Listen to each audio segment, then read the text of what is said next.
Content summary: vampires, werewolves, technology, potions, ghosts, bioengineered humans, divination, puppets. This world has all the terrifying elements you can imagine. Lynn has crossed over into such a bizarre otherworld and has become an apprentice at a potion shop. This person is not right. He never administers anesthesia for surgeries. That shop is a black market. Even if you go in without any illness, they'll find a whole bunch of problems with you. But isn't that shop said to be the best potion shop within 100 miles? Of course it's the best, because it's the only shop within 100 miles. Lynn is deeply offended by these various slanders because he knows he is actually a very ethical and conscientious doctor. Such misinformation is truly unacceptable. Lynn raises the chainsaw and looks seriously at the patient tied to the operating table.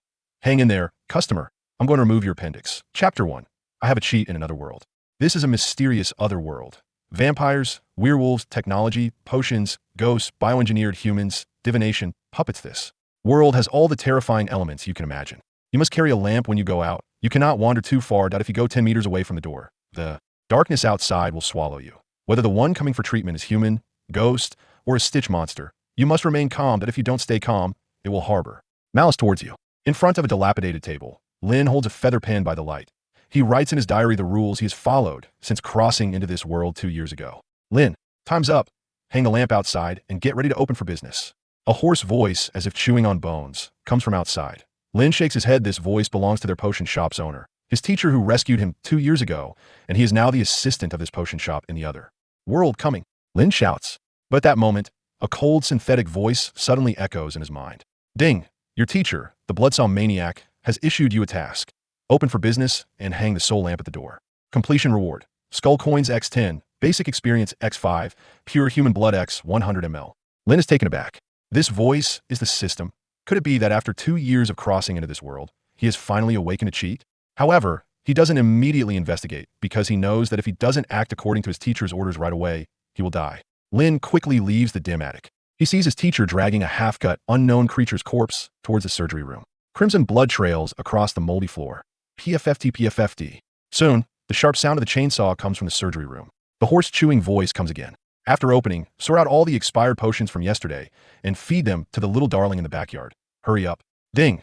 Your teacher, the Bloodsaw Maniac, has issued you a task. Sort expired potions and feed them to the little darling in the backyard. Completion reward: Skull Coins X10, Little Darling Favorability 10, Household Skill 1. Lynn is astonished. As expected, he guessed correctly. This should be his system. Does it manifest everything he encounters in his system tasks? Listening to the chewing sounds behind him, Lynn's expression calms down. Creak, creak. The floorboards beneath his feet creak with age. Lynn approaches the front hall, picks up an oil lamp from the corner, twists a spring, and drops crimson blood from inside onto the wick. Whoosh. A scarlet flame ignites. If listened closely, one could hear faint, piercing cries coming from inside the oil lamp. Lynn's expression remains calm as he carefully opens the door. Outside is pitch black, with mist swirling, and occasionally, one can hear eerie laughter echoing from the darkness. That he maintains his composure, hangs the oil lamp on the doorpost, illuminating the dilapidated sign next to it. Bloodsaw Potion Shop. Ding! You have earned Skull Coins X10, Basic Experience X5, Pure Human Blood X 100 ml. Lynn immediately plans to turn around and return to the potion shop, but just then, a low, eerie laugh comes from the darkness. Boy, good morning. Do you have some useless garbage to give to this old lady? I'll reward you accordingly. Hee hee. In the darkness, dim lights flicker as a hunched old woman in tattered burlap drags a cart out. She wears a kindly smile on her face, but Lynn clearly sees. In her hand is a human skin lantern, and the rusty cart is growing out from her hand. Ding! The human skin scavenger has issued you an optional task. Give the scavenger your useless garbage. Completion reward for optional task: Scavenger Favorability 10, Skull Coins 20, Scavenger's Reward X1. Lynn remains calm. Sure, just a moment. Lynn quickly turns around, walks back to the potion shop, and grabs 2 black bags from the entrance. Faintly, he can smell the strong stench of blood emanating from the bags, and it seems something inside is struggling, emitting low, muffled groans. Lynn calmly places the useless garbage onto the old woman's cart. Thank you, young man. You're a kind person. The old woman's smile remains unchanged. She slowly extends her withered hand and digs out 2 bloody eyeballs from her eye sockets. Boy, this is your reward from the old lady. Ding! You have received a task reward. Scavenger Favorability 10, Skull Coins 20. Ding! You can choose to accept the reward given by the scavenger or refuse it. If you refuse, Scavenger Favorability 50. Lynn looks at the 2 steaming eyeballs, calmly extends his hand to accept them, and says, I will take it. Thank you. The old woman smiles especially brightly, but her 2 empty eye sockets are particularly chilling. Good, good. Then, under Lin's gaze, the old woman drags her cart and slowly disappears into the darkness. Ding! You have received the scavenger's reward. Eyeball the tailor shop owner X1. Eyeball the butcher shop owner X1. Scavenger favorability 20. Lin remains calm, but secretly lets out a sigh of relief, quickly returning to the potion shop. For what he learned from his teacher's words, the tailor shop uses human skin, and the butcher shop sells human meat, and they are right across the street from their potion shop. Yet the scavenger had the eyeballs of both shop owners. This is another rule he has summarized about this world. Never attempt to offend the walkers in the darkness. Lin turns around, forcing himself to maintain a calm expression.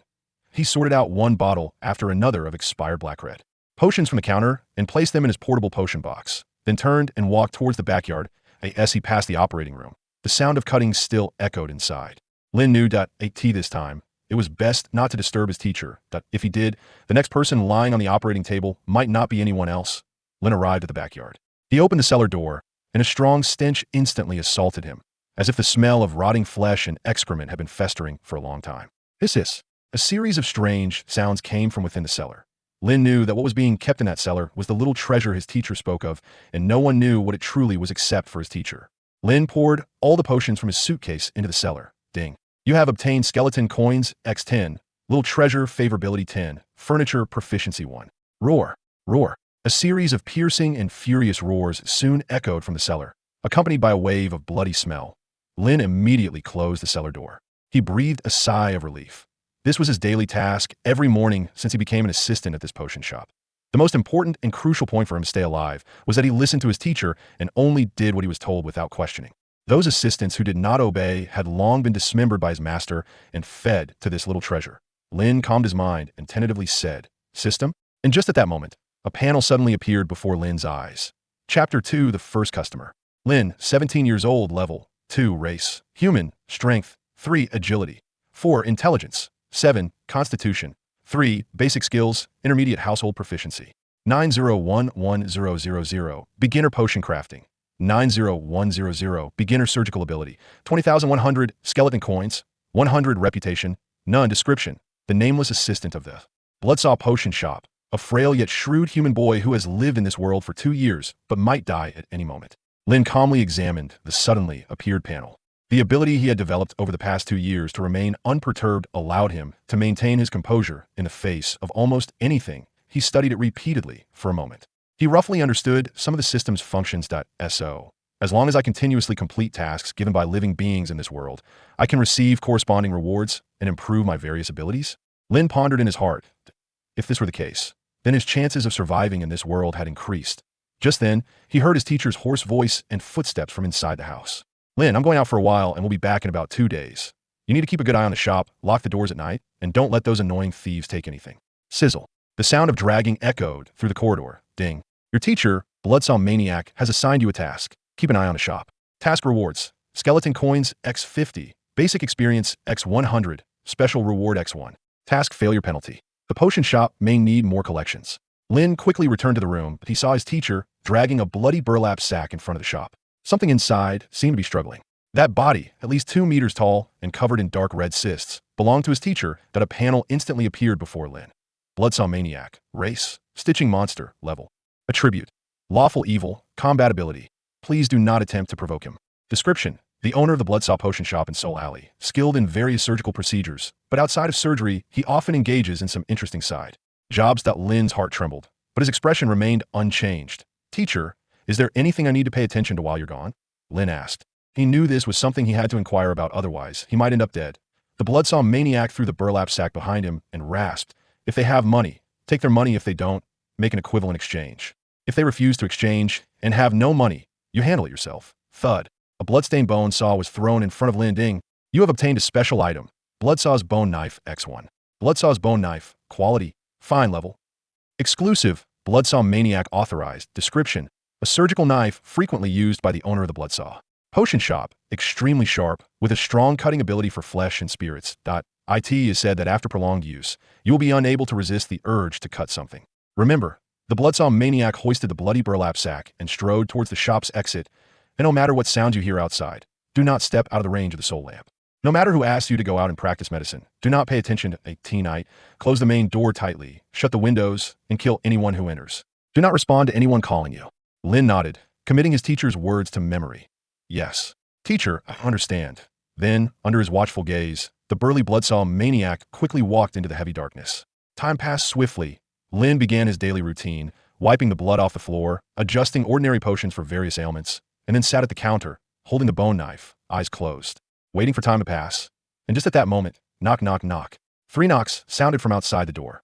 Lin raised his head and looked towards the door. He saw a dirty little girl standing at the entrance, holding a doll in her arms, gently tapping on the door with her small hands. With a pitiful expression on her face, she said, "Is the boss in? My doll's arm is broken. Can you own my doll?" Ding. The blood doll has assigned you a task. Heal the injured doll. Task completion. Skeleton coins 50, surgery ability experience 50, special reward 1. Lin glanced over. He noticed the flame of the soul lamp outside, flickering slightly. The chaotic flicker represented the strength of the visitor, and under the protection of the soul lamp, as long as you didn't actively invite the other party inside, they couldn't enter. Of course. Except for powerful beings. A panel of information about the girl instantly appeared before his eyes. Blood doll, level 5, race, flesh and blood, evil spirit, attribute, chaotic neutral, combat ability. You can slightly provoke it. Introduction. The doll carries a doll, searching for a mother in the alley of wandering souls. Whoever tries to take my beloved doll will be devoured by the doll. Lin felt a chill in his heart, but his face remained calm. Come in. As a pharmacy assistant in this alley of wandering souls, Lin knew that there were rules here. As long as he didn't touch the taboos of these malevolent spirits, they weren't truly bloodthirsty, and business could still be conducted. The girl, pitifully holding her doll, sat in front of the platform. Lin glanced over. One arm of the doll she held was completely torn off, with bright red blood and stains flowing out. It looked as if something had bitten it off harshly. "Doctor, please save my doll. Her arm is broken, and I can't find it. She's my favorite doll, and if this goes on, she'll die," the girl said pitifully. Then suddenly, the corners of her mouth twisted violently, pulling back to her neck, revealing a bloody smile on her face. "You can definitely save a doll, right? Right? Big brother." Lin's sanity 5. Lin maintained his composure and reached out to examine the severed arm of the doll. At that moment, a voice from the system echoed in his mind. Ding! The wound shows signs of being torn by teeth, and the initial match with the target's family member's teeth is mild. The blood composition in the mouth matches that of the doll, initially diagnosing that the target's family member has eaten one of the target's arms. Lin?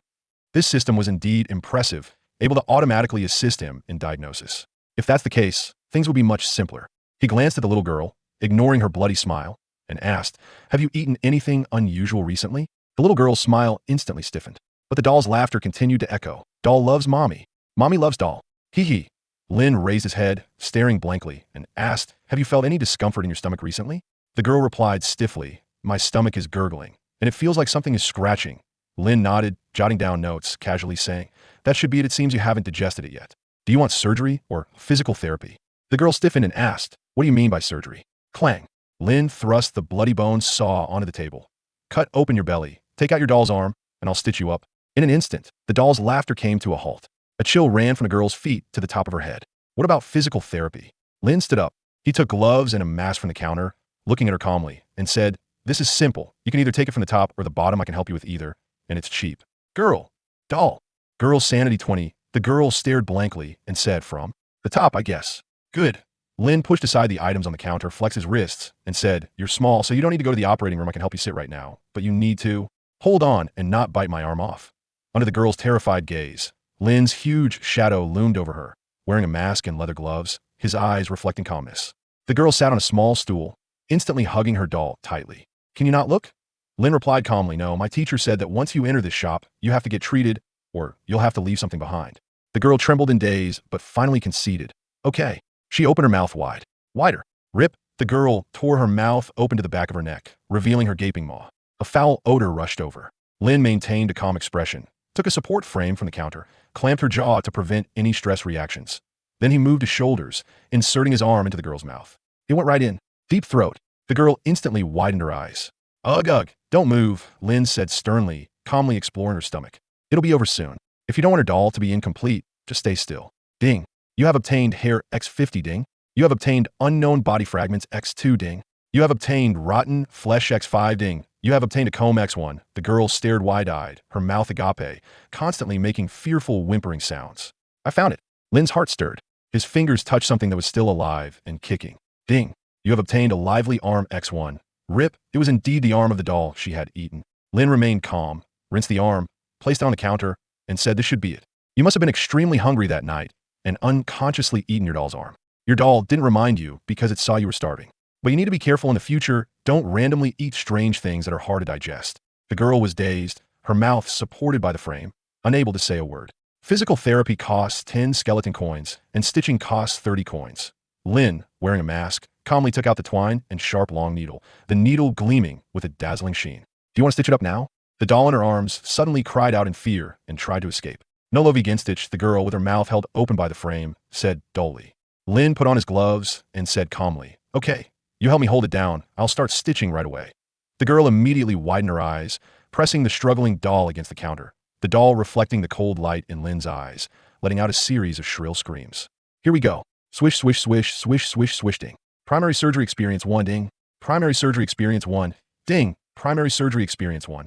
After more than half an hour, accompanied by the doll's horrifying screams, Lynn took out a pair of scissors and cut the thread, saying, "All right, apply some more potion once a day, and in less than a week, this arm will be back to normal." Lynn found a bottle of green potion from the counter. After opening it, he poured it onto the sewing area, and the doll immediately let out a terrified scream. The girl stared blankly and asked, Is it done?" Lynn clapped his hands and calmly said, "It's done. You can pay now. Physical therapy is 10 coins, sewing is 30 coins, and the potion costs 10 coins per bottle, a total of 7 bottles, which amounts to 110 coins. Thank you for your patronage, and welcome next time." The doll quickly lunged into the girl's arms, trembling and fearfully looking at Lynn. Clearly, in her mind, Lynn had left an unforgettable psychological shadow. The girl dazedly searched her body. After a long time, she pulled out 20 coins, trembling as she placed them on the counter, saying, I only brought 20. Lynn replied casually, "That's fine. You're still short 90 coins. Which part of you do you plan to pledge? I can cut it for you. That's free." Saying this, Lynn picked up the bone cutter. The girl instantly showed a shocked expression and took a step back. "There's still 10 coins. The girl quickly pulled out 10 coins from her clothes and placed them on the counter. Lynn said blandly, "Still short 80. The girl put down the 6 bottles of potion, saying, "I'll buy these potions later." Lynn took back the potions and said coolly, "Still short 20. The girl trembled and asked, "Can I buy it on credit?" Lynn walked out with a knife and said softly, "It's a small business, no credit is allowed. But 20 coins isn't much. You can leave one of your eyes with me, and I'll give you the potion, and I can also find you 40 coins. The girl stepped back, holding the doll, covering her other eye, and trembled. "Can I use other payments?" Lynn said, "You tell me, and I'll appraise it." The girl swallowed hard and trembled. "What if I let you do it once, and you waive all my charges?" Chapter 4. Eyeball 200. No returns, Lynn said calmly. "It's a small business. I don't accept flesh as payment." "Don't worry. I only want your right eye. Once you earn money, you can come back to redeem it." The girl cried, "Oh, okay. Okay. Boo-hoo." A few minutes later. "Ding. You have obtained a rare item. Blood Doll's Right Eye X1. Blood Doll's Right Eye. Increases hunger level by 10 when carried. Can use skill. Invincible Stomach. Ding. You have completed the task, and you have received the task reward. Skull Coins X50, Surgery Ability Experience 50, Special Reward. Blood Doll's Fear Level 30, Blood Doll's Doll. Fear Level 50. Lynn calmly cleaned the blood from his hands. Then he placed the eyeball into a special reagent bottle and labeled it. He turned around, looking at the girl who was covering one of her eyes, OXO, and politely said, "Thank you for your next visit. The Bloodsaw Potion Shop sincerely serves you." Lynn bowed. The girl OXO hugged the doll and walked out, her voice fading as she went. "I should hurry to find my mom. I won't come back again. Boo-hoo." Black Shop. Ding. You have triggered a hidden quest. Blood Doll finds mother. Help the Blood Doll find her mother. Quest completion rewards. Blood Doll Affection 200. Blood Doll's Doll Affection 100. Special Reward X1. Current quest completion 2. Lynn was taken aback. Looking towards the door again, the girl's figure had already disappeared into the darkness.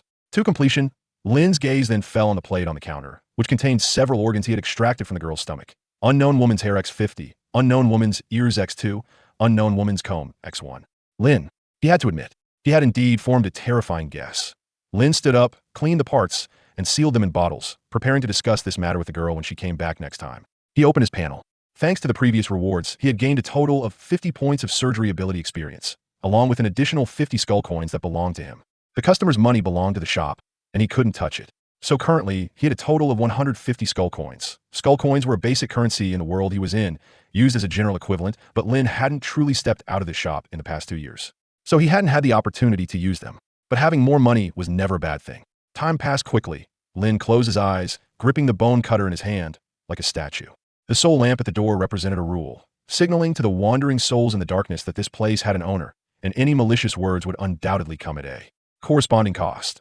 Most wandering souls and monsters would generally not invade when the soul lamp was lit, because within the protected premises of the soul lamp, as long as the owner wished, they could use the soul lamp to suppress any invading evil spirits and monsters at any time. However, this also did not exclude some extremely evil spirits and monsters that feared nothing. For them, there were no rules in this world that they would abide by. Knock, knock, knock. At this moment, there was a knock at the door again. Welcome. Lin opened his eyes. In an instant, he saw a huge pig-headed monster standing at the door, one of its eyes bloodied and missing an eyeball, wearing a crimson apron and holding a butcher's knife that seemed to have just been used for cutting something. A panel instantly appeared in front of Lin. Pig-headed demon, level 21, race, abnormal abomination, attribute, lawful evil, combat ability, as long as you are willing to be eaten. Description: the owner of the pig meat shop in Soul Alley. He is your friendly neighbor and is more than happy to share with you his freshly slaughtered prey or share you with others. Lin's sanity 5. Damn it. The pig-headed demon cursed while holding its eye socket, saying, "It's just because I didn't give that old hag any useless garbage that she took one of my eyes. The next time I see her, I will definitely spit." It spat out a foul-smelling phlegm, continuing to curse. And in Lin's mind, the system prompt immediately rang. Ding, pig-headed demon quest. Help him find a suitable eyeball. Quest reward: 50 skull coins, surgery ability experience 50, pig-headed demon affection 20, special reward 1. Come in. Lin remained calm, sitting at the counter, secretly gripping the bone cutter. The pig-headed demon strode in heavily, the soul lantern flickering ominously. A wave of putrid and bloody odor rushed over, making Lin feel a strong urge to vomit. The pig-headed demon plopped down onto the stool in front of the counter, its one sharp pig eye glaring at Lin as it looked around and said, "Where's Bloodsaw? Let him come out and trade me an eye. I have a fine catch to exchange." Lin maintained his composure and replied calmly, "My teacher is out for a moment. You can discuss anything with me." The pig-headed demon paused for a moment, then turned its head, narrowing its eye as it fixed its gaze on Lin, as if sizing up a piece of meat. Oh, ding! Crisis increased to 89. Lin's heart surged with turmoil, but his face remained calm. His decision was indeed correct, because if he tried to deceive the pig-headed demon by saying his teacher was in the backyard, once it sensed something was off, it would undoubtedly attack him immediately. Being open and honest, however, could make the other party wary. "What type of eye do you need?" Lin turned around and quietly pointed to the eyes soaking in the reagents on the shelf. "We have human eyes, pig eyes, necromancer eyes, bat eyes, and blood doll eyes. Take your pick. The prices vary." The pig-headed demon's eyes gleamed with malice, revealing its sharp teeth, and a strong stench wafted over. "I think your eye looks pretty good." It extended its tongue and licked its cracked lips. Lin's sanity 10. Ding. Crisis increased to 91. Lin knew that if he showed any sign of weakness, the pig-headed demon would undoubtedly strike without hesitation. "Mine?" Lin turned his head, calmly looking at it. Then, under the fierce gaze of the pig-headed demon, Lin slowly extended 3 fingers and, in front of it, inserted them into his eye socket, gradually prying out his right eye. Squeak, squeak, ding. Host life lost. Ding. Host's organ missing. Moments later, Lin laid his eyeball in his palm and presented it to the demon. Pig-headed demon's sanity 20, but it still remained unfazed. 200 skeleton coins for 1 eye, no returns if it doesn't match. The pig-headed demon was stunned. It hadn't expected that this seemingly weak human could so ruthlessly pry out its own eyeball right in front of it. When it had its eye removed by the scavenger, it had screamed in pain for quite a while. Yet this human remained calm. Ding. Crisis decreased to 50. Chapter 5. As a doctor, I must take responsibility for you. Its eyes flickered. IT began to suspect that Bloodsaw's little apprentice might have been transformed into a stitching monster. If it were an ordinary person, they would never be so calm in front of it. "I don't want yours, I want my own eyeball." It rasped heavily. Ding. Crisis decreased to 45. Lin's expression was calm as he casually pressed his eyeball back into its socket, quietly sitting back down. He reached into his chest pocket. "I actually have one." Then, under the pig-headed demon's shocked gaze, Lin pulled out a large eyeball still smeared with blood and flesh, which was still moving. Clatter. The pig-headed demon immediately stood up, trembling. This. That's right. It recognized at a glance that this eyeball was the one it had lost to that old hag. But how could its eyeball be with this human apprentice? Lin placed the eyeball on the counter and said calmly, "I met that kind old lady this morning. She gave me this toy." Pig-headed demon's sanity 30. The pig-headed demon stared fixedly at the eyeball on the counter, cold sweat trickling down from the bristles on its neck to its back. Because it clearly understood the terror of that scavenger. With its own strength, it had easily had its eyeball removed by that scavenger. And if the other party wished, they could undoubtedly remove its head with ease. And that scavenger would actually give its eyeball to this weak human. It increasingly felt that this human apprentice was not ordinary. Note IT was even becoming somewhat terrifying, because it couldn't see through the depths of this human. Ding. Crisis decreased to 20. The pig-headed demon hesitated and stared at Lin, saying, "The old lady's gift. Do you dare to just give it to me?" Lin replied calmly, "Not a gift, it's for sale. 200 skeleton coins. Market price." Is he really not afraid at all? The pig-headed demon stared at him, trying to find a flaw. Could it be that he had a close relationship with that scavenger? Ding. Crisis feeling decreased to 10. Clatter. The pig-headed demon pulled out a money pouch from its pocket and scattered a large number of skeleton coins on the counter. It fixed its gaze on Lin and said, "All right, I'll buy it." Lin calmly accepted the coins into the counter, then put on his gloves and mask again and took out a monocle, saying mildly, "Deal. Do you want me to do it here, or shall we go to the operating table?" "Here," the pig-headed demon said decisively, and resident of Phantom Alley wanted to go up to Bloodsaw's operating table. "Good." Lin picked up the bone knife calmly and said, "Lean on the counter and rest your head on the table if it hurts. You can scream." The pig-headed demon sneered menacingly. "Am I afraid of pain?" Puffed.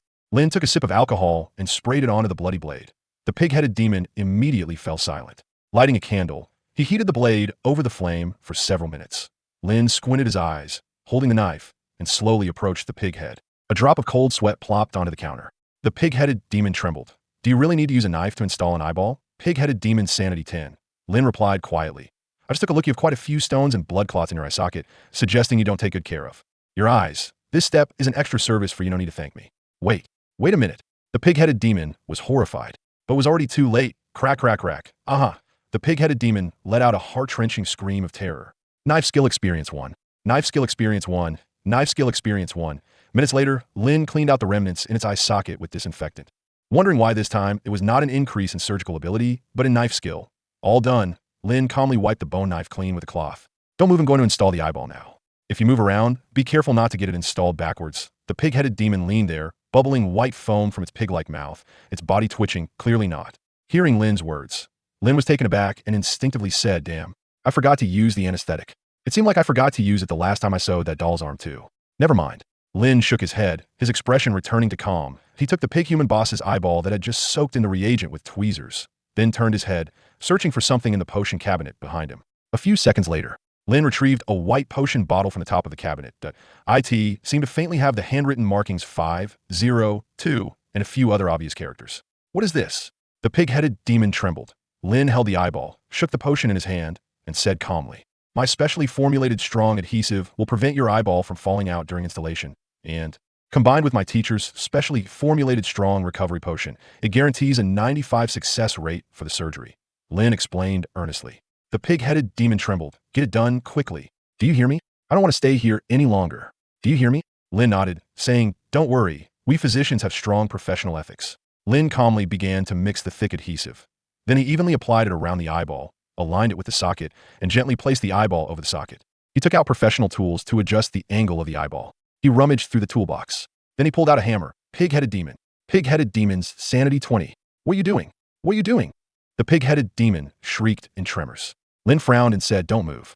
This is the last physical procedure. If you mess up the position, you'll have to take it out and reinstall it, and then you'll incur a significant additional surgical fee." Lin shook his head, pressing down on the terrified pig head. Then, carefully with the hammer, he tapped, focused, bit by bit, installing the eyeball that a few minutes later, Lin was taken aback. The pig-headed demon suddenly trembled. "What's wrong? What's wrong?" Lin frowned and said, "It's installed the wrong way." Pig-headed demon. "Don't worry," Lin said calmly, reaching out to grab the fixture holding the eyeball and pulling it up with force.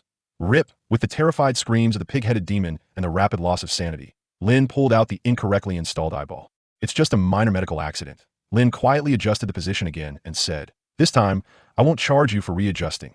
The pig-headed demon let out a series of sharp screams in fear, struggling madly. "I won't have it done. I won't have it done here. Sanity 20. Sanity 20. Don't move." Lin's eyes sharpened, shouting, "This is already the last procedure. As a doctor, since you've paid, I must be responsible for you.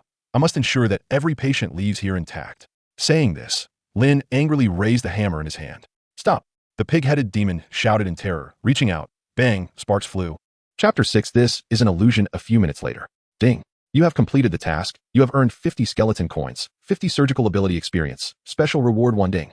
Due to uncontrollable special unexpected reasons, the favorability of the pig-head demon has turned into fear level. Pig-head demon fear level 50. The pig-head demon was trembling all over, sitting there with a blank expression. Across the counter, Lin sat calmly in a white coat, holding a quill, writing his medical report at a leisurely pace. He pushed a small batch of potions out. Half of these potions were for oral use and half for external application, to be taken twice daily. After about 2 days, your vision will begin to recover, of course. If you want a faster-acting potion, the price will be 10 times higher. Let's settle the bill, including the surgery fee, potion fee, nursing fee, and the cost of the eyeball. You have already paid a total of 546 skeleton coins. If there are no issues, please sign here. Lin raised his head, looking at the pig-head demon with dead fish eyes, and said kindly, A thumbprint will do as well. The pig-head demon tremblingly extended his hand and pressed a thumbprint on the report. He shakily pulled out a large money bag from his pocket and placed over 500 skeleton coins on the counter, asking, "Can I leave now?" Lin nodded at the coins. He raised his head, his gaze falling on the still bulging money bag of the pig-head demon. But the next moment, his gaze was drawn to the demon's bulging belly. Ding! You have triggered the pig-head demon's hidden task. Unusual belly. Task completion reward. 50 skeleton coins. 50 surgical ability experience. Unlocked the visual diagnosis function. The pig-head demon turned to leave. Lin suddenly extended his hand to stop him. Wait a moment. It was evident that the pig-head demon's body instinctively trembled. What now? He turned around, only to see Lin adjusting his monocle, causing one eyeball to fall onto the table with a plop, which he calmly picked up and pressed back in. Value 1. Lin shook his head. I see some new issues with you, and if not diagnosed, they may cause unknown effects on your body. The pig-head demon gritted his teeth. Don't lie to me. I hate being deceived the most. Lin said seriously, I am a doctor. I do not lie. Anyone who enters my little shop is my patient, and I must be responsible for their health. If I see a problem and do not inform you, that is the real lack of medical ethics. Looking into Lin's serious and earnest eyes, the pig-head demon finally, with great reluctance, sat back down on the stool in front of the counter, hesitating. What is the problem? I feel very healthy. Lin put on a mask and said, extend your hand. I will take your pulse. The pig-head demon hesitantly placed his pig-hair-covered arm on the counter. In the end, he decided to trust him one more time. Lin's expression was calm as he placed his hand on the demon's pulse, carefully feeling it. Diagnosis experience 1. Diagnosis experience 1. Diagnosis experience 1 slowly. The pig-head demon saw Lin's brow furrow, and his heart instantly jumped to his throat. Is there really a big problem? He asked nervously. He feared nothing more than a doctor frowning in front of him, as that surely meant bad news. Lin withdrew his hand, raised his head, and looked at the pig-head demon solemnly, frowning. The problem is not small, but not too big either. It depends on how to handle it. The pig-head demon grew anxious. What is the problem? Lin said seriously, ectopic pregnancy. A brief silence, followed by a gust of cool wind blowing in from outside. The next moment, the pig-head demon let out a roar, grabbing Lin by the collar and lifting him up in fury, shouting, What are you joking about, you quack? Are you toying with me? I'll give you one more chance to organize your words. Lin remained calm. He adjusted his eyeball and said seriously, The pulse told me so. It cannot be wrong. You must trust my medical level. The pig-head demon yelled, My pulse is like you beep. I'll say it again. I'm a bore. Lin nodded gravely. That is why I said it's an ectopic pregnancy. If it exists, then it will be more troublesome, and that will require deeper gender reassignment surgery, increasing your burden. The pig-head demon trembled and released Lin's collar, sitting back down on the stool. What are you thinking? I'm thinking about how to chop you up. The pig-head demon's eyes were bloodshot, grinding his teeth in anger. Don't think about useless things. Lin straightened his collar, sat at the counter, took out the case file, and said quietly, Have you recently felt abdominal bloating, dry heaving, loss of appetite, or any bleeding? The pig-head demon slammed the table, struggling to suppress his tremors and humiliation, saying, How do you expect me to bleed? How would I bleed? Gritting his teeth. Lin continued to record, adjusting his eyeball, and said, Please do not get agitated. This is just a normal inquiry. Aside from bleeding below, have the other symptoms occurred? The pig-head demon gritted his teeth, his eyes nearly bursting with rage. So what if they have appeared? Are you saying I can't have an upset stomach? Lin adjusted his eyeball, glanced at him, and said, How long has it been? The pig-head demon grinded his teeth. 1 month. Lin continued recording, calmly asking, When was the last time you engaged in such activities? Do you have any bad habits, like excessive exercise or using certain harmful tools? The pig-head demon stood there in a daze, his arms trembling uncontrollably, saying, Try asking that again? Clearly very angry about this question. Lin calmly extended his hand to stop him, saying, All right, I won't ask that question anymore. Next question. During your most recent activity, did you feel below? Lin frowned, making an angry gesture, saying, Similar to tearing pain? The pig-head demon could no longer contain himself this time. He grabbed Lin by the collar. Roaring in humiliation and anger, I've put up with you for a long time. Translate for me what tearing pain is. Translate it for me what is tearing pain. Lin extended his hand, forcefully patting his chest, shaking his head. Calm down. Further diagnosis requires professional equipment. This is just a procedure I must follow as a doctor, essentially for your health. It's for your own good. I'm sure you don't want to leave any hidden problems, right? The pig-head demon huffed through his nostrils, his chest heaving violently, his face full of rage.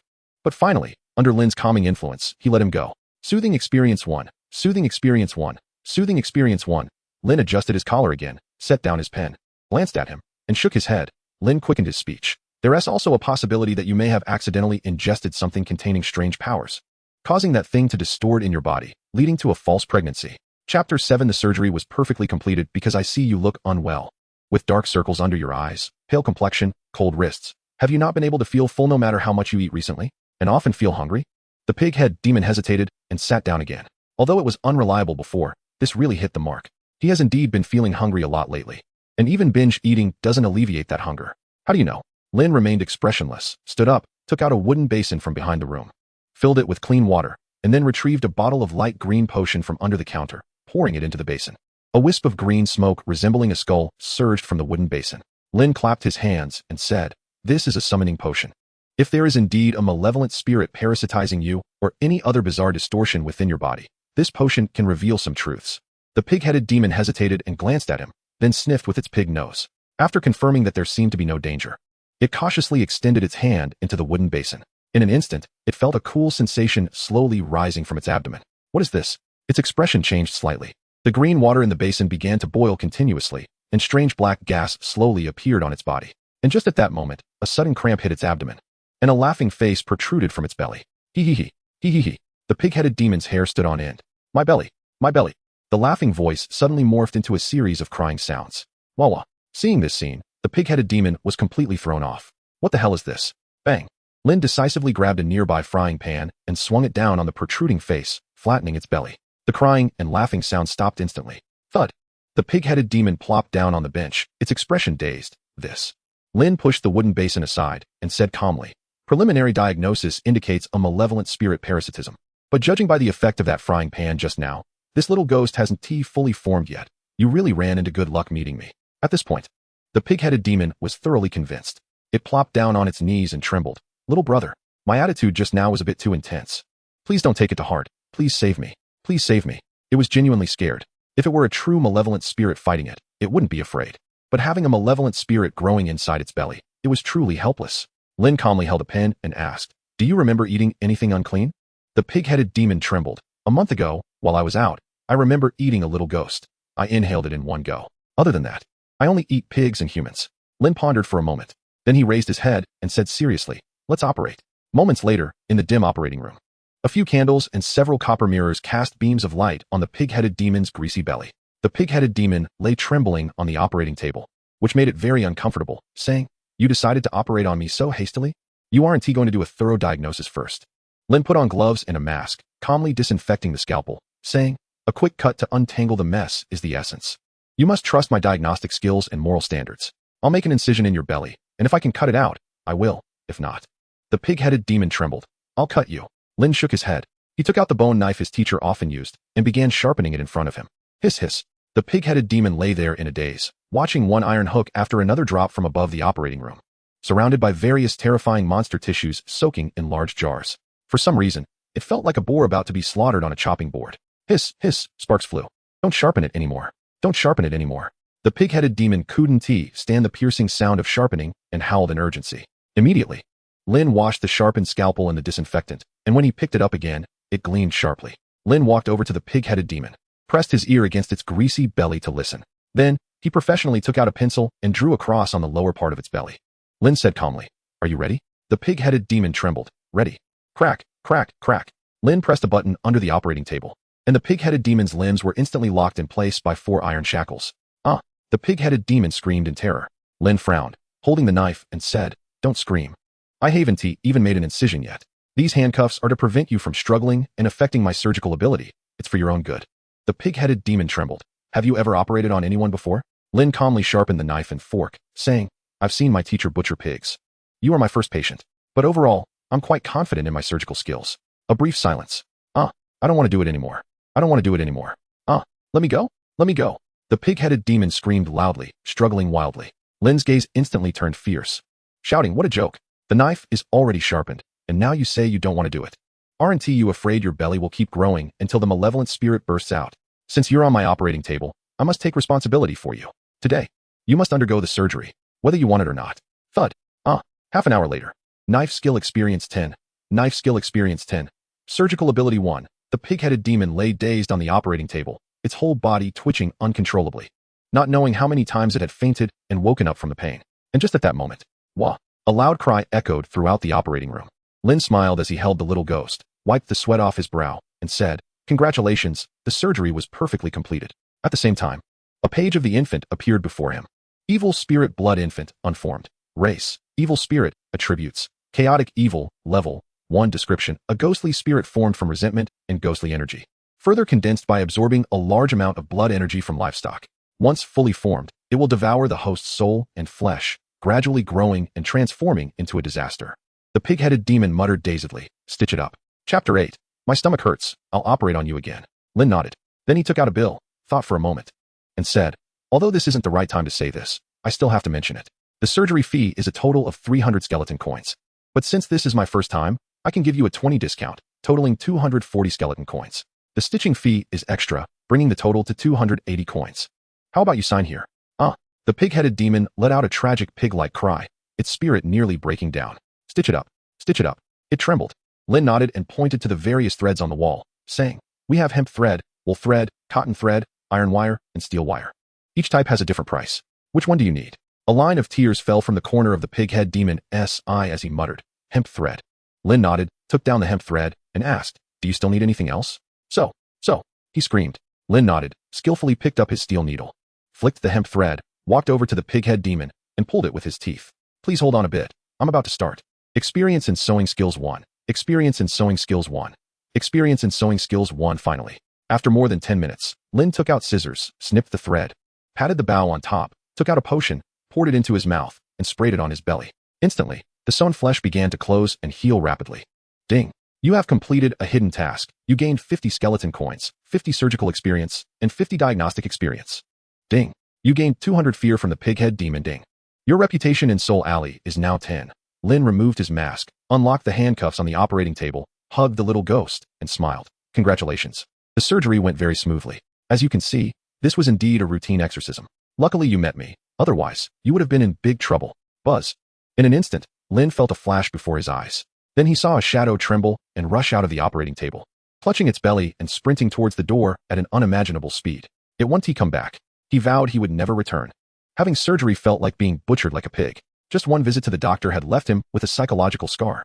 Boss, your daughter was left behind. We are a potion shop, not responsible for babysitting. Lin quickly chased after him, shouting all the way to the entrance. But when he looked again, the pig-head demon's figure had vanished into the darkness. Lin sighed. He thought for a moment and still shouted into the mysterious darkness. Boss, if your belly still hurts, come back and I'll operate on you again. Next time I promise to give you anesthesia. And hurry up and take your newborn daughter away. Instantly, the once bustling darkness grew eerily quiet. Lin turned back to his potion shop. Then he quickly rushed to the counter, rummaging through the drawers to pull out a small bottle of powerful recovery potion and poured it onto his right eye. The eyeball he had forcibly dug out slowly regained its vitality. Although it still hurt, the effect was good. Lin rubbed his red eye socket, muttering, living in this world really makes one anxious. He dared to dig out his own eye not because he was cruel, but because he knew his shop had high-grade potions that could quickly heal injuries. However, these were high-end products he couldn't make himself. They were his teacher's stock, usually for personal use and not for sale. Ding! You have multiple abilities that can be upgraded, and your reputation in Soul Alley has improved. Please check your panel. Lin was taken aback and opened the system panel.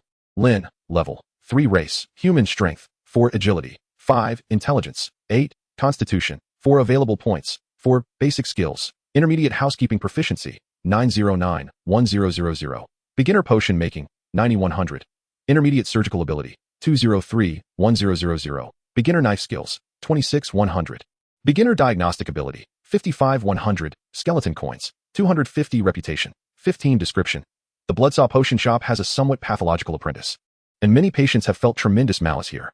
He seems to have gradually begun to inherit his teacher's perverse style. Lin, what does this last comment mean? Isn't it insulting? It's not objective or fair at all. Aside from not using anesthesia, he is very responsible for his patients.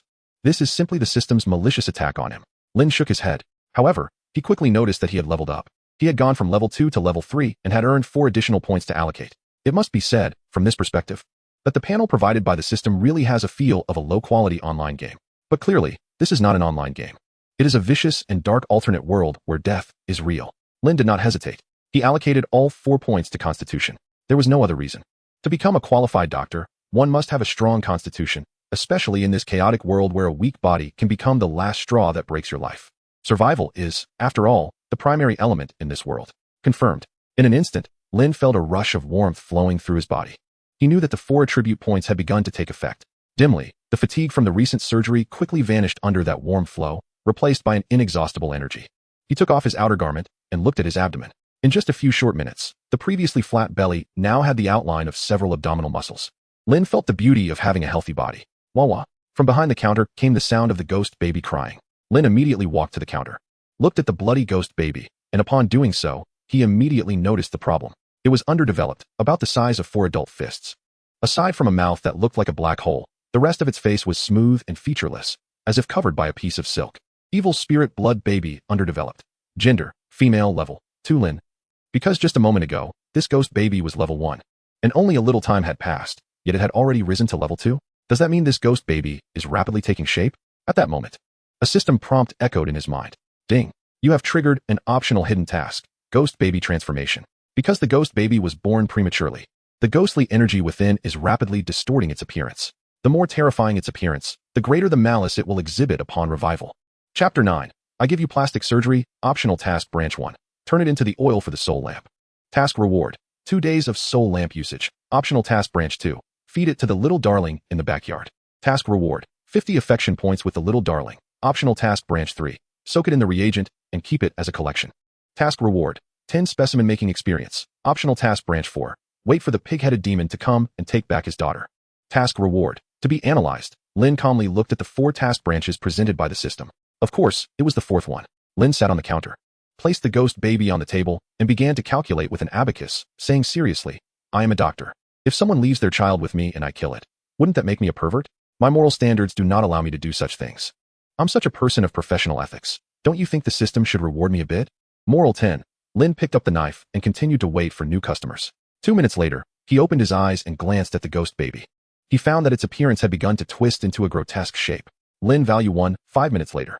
When he looked again, the baby's face had started to grow various sized cysts, emitting a hoarse sound of woo-wah from its dark mouth. Lin value 10, 10 minutes later.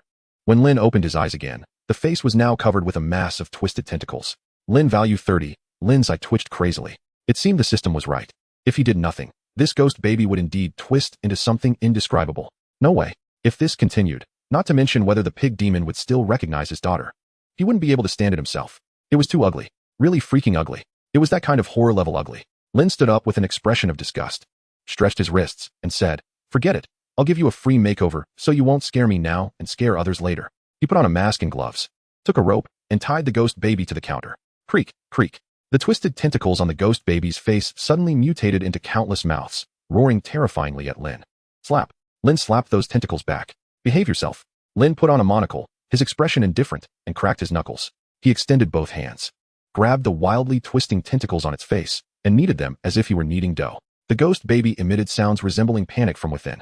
Evil spirit blood baby fear level 10. Plastic surgery is a technical job. Although Lin had never performed plastic surgery on anyone before, his skill in molding clay was very proficient. In a way, the two seemed quite similar. The first step of plastic surgery, of course, was to mix all the sticky substances on the face together, making it smooth enough. This would lay a perfect foundation for the subsequent face shaping. Evil spirit blood baby fear level 10. Kneading dough also requires sufficient skill. It can't be too dry or too wet. You need to make it elastic and resilient, which is also a process that tests hand strength. Don't move. Since I delivered you, as a doctor, I have the obligation to ensure you're healthy during this time.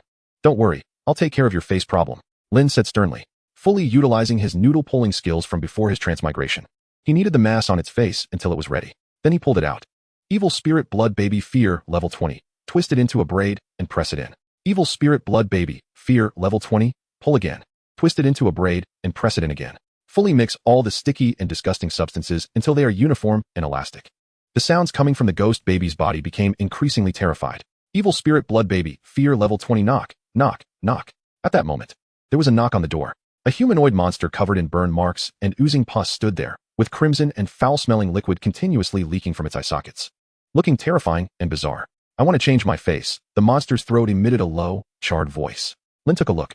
Burned ghost, race, evil spirit, level 15 attribute, chaotic neutral, combatability, ordinary description, an evil spirit that was burned alive in a fire, 99. 9 of its body is burned, with a twisted and gloomy personality, harboring great malice towards anything beautiful. Ding. Task triggered. Help the burned ghost change its face. Task reward. 50 skeleton coins, 50 surgical experience, special reward 1, welcome. Please take a seat over there and wait a moment. Lin leaned out from in front of the ghost baby, revealing a standard professional smile. Uffed. The goo from the smashed ghost baby's face splattered onto Lin's mask.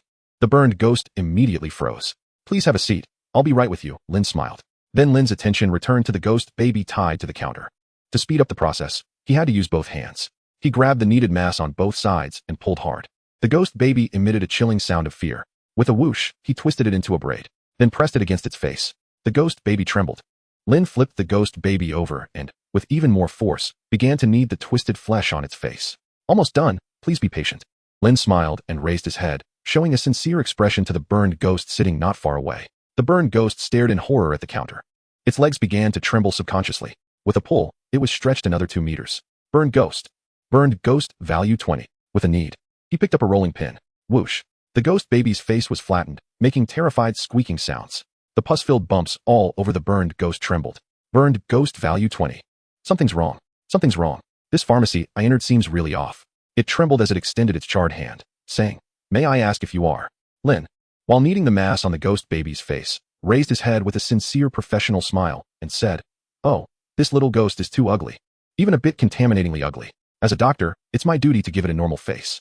The burned ghost immediately shuddered all over. He stared blankly and said, "Your technique is indeed unique." His whole body was stiff, his burnt eyes glaring at the doctor, and his hunched back had straightened up without him realizing it. He watched as the ghost baby's face was being manipulated in the doctor's hands, like pulling noodles, making a squelching sound. His legs trembled even more. In his mind, a terrifying image flashed of his own face being continuously pulled by this doctor. The burnt ghost began to panic. Could it be that he had walked into a black shop? Just as this thought crossed his mind, the doctor reached out his hand and, with a series of pops, crushed the dozens of tumors sprouting on the ghost baby's face. Thick pus squirted out, splattering onto his own face. It exploded. It exploded. Oh my god. Burnt ghost, value 30. Chapter 10, Black Shop.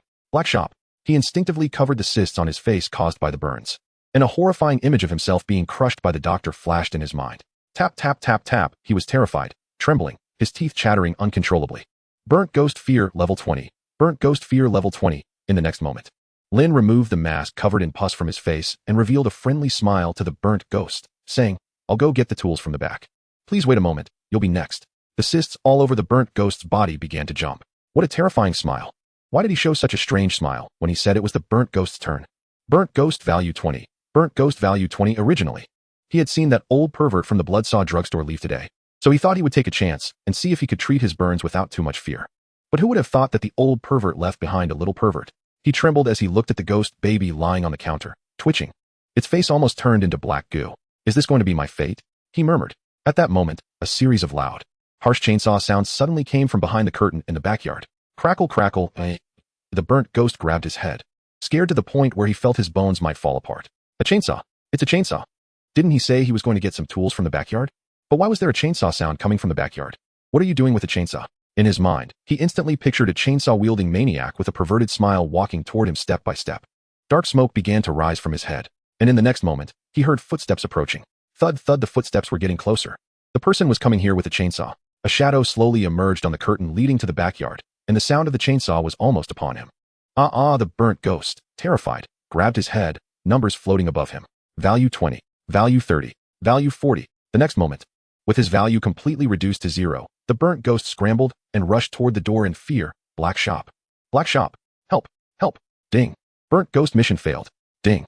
Burnt ghost's fear level 400. Ding. Congratulations, you have gained your first customer who reached extreme terror towards you. You have earned 100 skull coins. Ding. Your popularity 10 Lin. He lifted the curtain, staring in shock at the trail of ashes left by the burnt ghost as it crawled away, saying, "What happened? I just want to sharpen my scalpel. How could he just leave? And what does the fear level of 400 mean? Why is he so terrified of me? I've always adhered to the principle of smiling service. I speak politely, and I'm so serious with my customers. Shouldn't that make them feel more favorable towards me?" Lin couldn't understand. But if he left, then he left. Lin felt regretful. No matter what, he needed to make sure to deal with this ghost baby first. Ding. Lin's sharp little carving knife shimmered with dazzling light.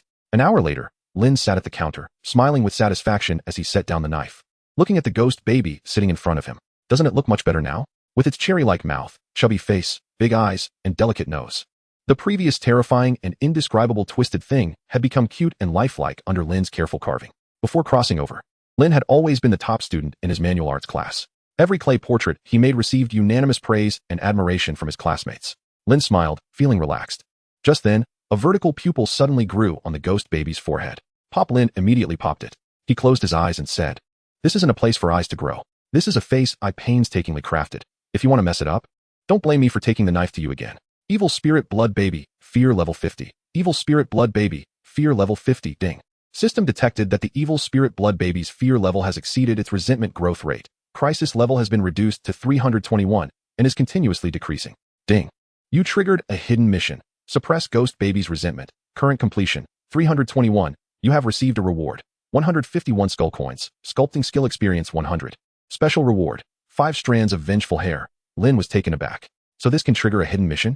It seems that many functions of this system still need to be explored. In the next moment, 5 long strands of hair appeared in his hand. Instantly, descriptions of those 5 strands of hair appeared before his eyes. Vengeful hair, hair of a female ghost containing extreme resentment. Once possessed, the target will be tightly entangled around the neck and suffocate to death. Lin stroked his chin. This seems like a good self-defense item, but there are only 5 strands, so he would need to think carefully before using them. Lin put the hair away, sat at the counter, and continued to click the abacus quietly, waiting for the next customer. Of course, his attention was always on the ghost baby in front of him. As long as it dared to show any signs of breaking down, Lin would immediately press it back and readjust it.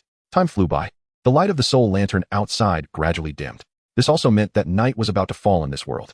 The way to distinguish between day and night in this dark world is to look at the light of the soul lantern, because during the night in this world, the soul lantern cannot be lit no matter how hard one tries. And this means, without the protection of the soul lantern, any monster can freely invade your sanctuary and tear you to pieces. Just as the light was dimming and Lin was about to close up, there came a knock at the door. A tall man dressed in a thick black cloak, wearing a black top hat, and sporting long gray-white hair appeared.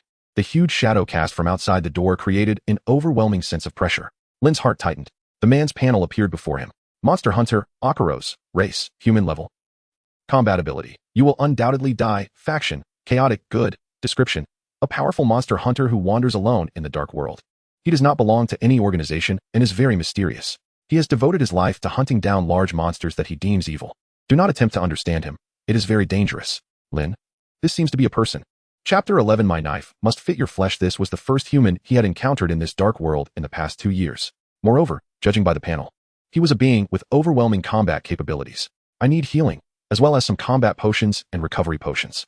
From beneath the large top hat came a raspy voice of a middle-aged man. Lin immediately stood up, put on a professional smile, and said, "Welcome, please come in."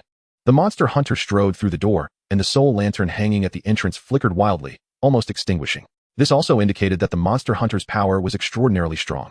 The hunter sat down at the counter, lifted his head, and scrutinized Lin.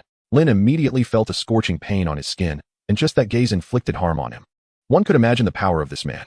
I didn't expect to encounter a living compatriot in this dark world. The monster hunter glanced at him and said. He took a flask from his belt, took a sip, and a strong, pungent smell of alcohol wafted over. Ding. Task triggered. Heal the monster hunter's injuries. Task reward. 500 skeleton coins. Monster hunter favorability 50. Task failure penalty. Be killed by the monster hunter. Ding.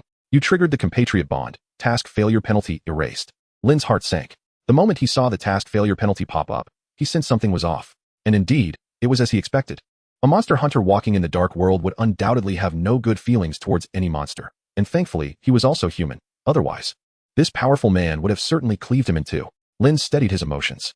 He calmly looked at the monster hunter and smiled. May I ask where you need me to treat your injuries? Beneath the top hat, the slightly pale lips moved. And then he removed his cloak and turned around.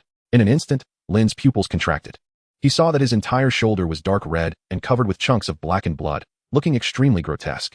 The injury was horrifying. Lin immediately thought about what kind of existence could injure this monster hunter to such an extent. The monster hunter rasped. I was ambushed by a red-clothed ghost and nearly lost my life. I will not let her go, but first, I need to treat my wounds. Ding. The system has completed a preliminary diagnosis for the host. Target's right shoulder is eroded by black butterfly venom. The venom has penetrated the target's bones. And the situation is serious. Black butterfly? Lin hesitated. The monster hunter moved slightly and sneered. You actually know about this poison? It seems I underestimated you. Lin chuckled awkwardly. No, he didn't know. He just unconsciously repeated a key term from the system prompt. System, what is the black butterfly? He asked in his heart. Ding. The black butterfly is a conglomerate formed entirely from grievances and necromantic energy in the dark world, having a high degree of erosion and corrosiveness to life. If a normal creature is contaminated, it will turn into pus and blood within 5 seconds. Lin was shocked. Without further ado, he put on a full set of protective gear, donned a mask and gloves. Can I treat this? He asked the system in his heart. Ding. You can attempt to scrape the bones to detoxify for preliminary treatment. The monster hunter turned his head, impatiently saying, Can we begin? Lin immediately snapped back to reality, calmed his emotions, and said seriously through the mask, "Sir, your injuries are quite severe, and from the looks of it, the poison has already invaded your bones. If you wish to be treated, we must first remove the tissues that have been eroded by the poison." Lin raised two bone-scraping knives and said seriously, "We need to perform a surgical debridement first." The monster hunter hesitated for a moment and asked, "How is your surgical skill?" Lin nodded. "Rest assured, I have extensive experience. Though this is only my second time operating, my last patient gave me high praise, so I am confident." The monster hunter paused for a while. It seemed he was weighing the pros and cons. Then Lin heard a hesitant voice coming from beneath the top hat. "Are there other medical shops nearby?" Lin sharpened his two bone-scraping knives and smiled. "There shouldn't be any. Even if there are, my mentor has likely taken care of them. We do not allow a second medical shop to exist here." A brief silence followed, with the wind rustling the monster hunter's cloak. Then he turned around, exposed his shoulder, and closed his eyes, saying, "All right, I'll trust you once. Go ahead." "All right."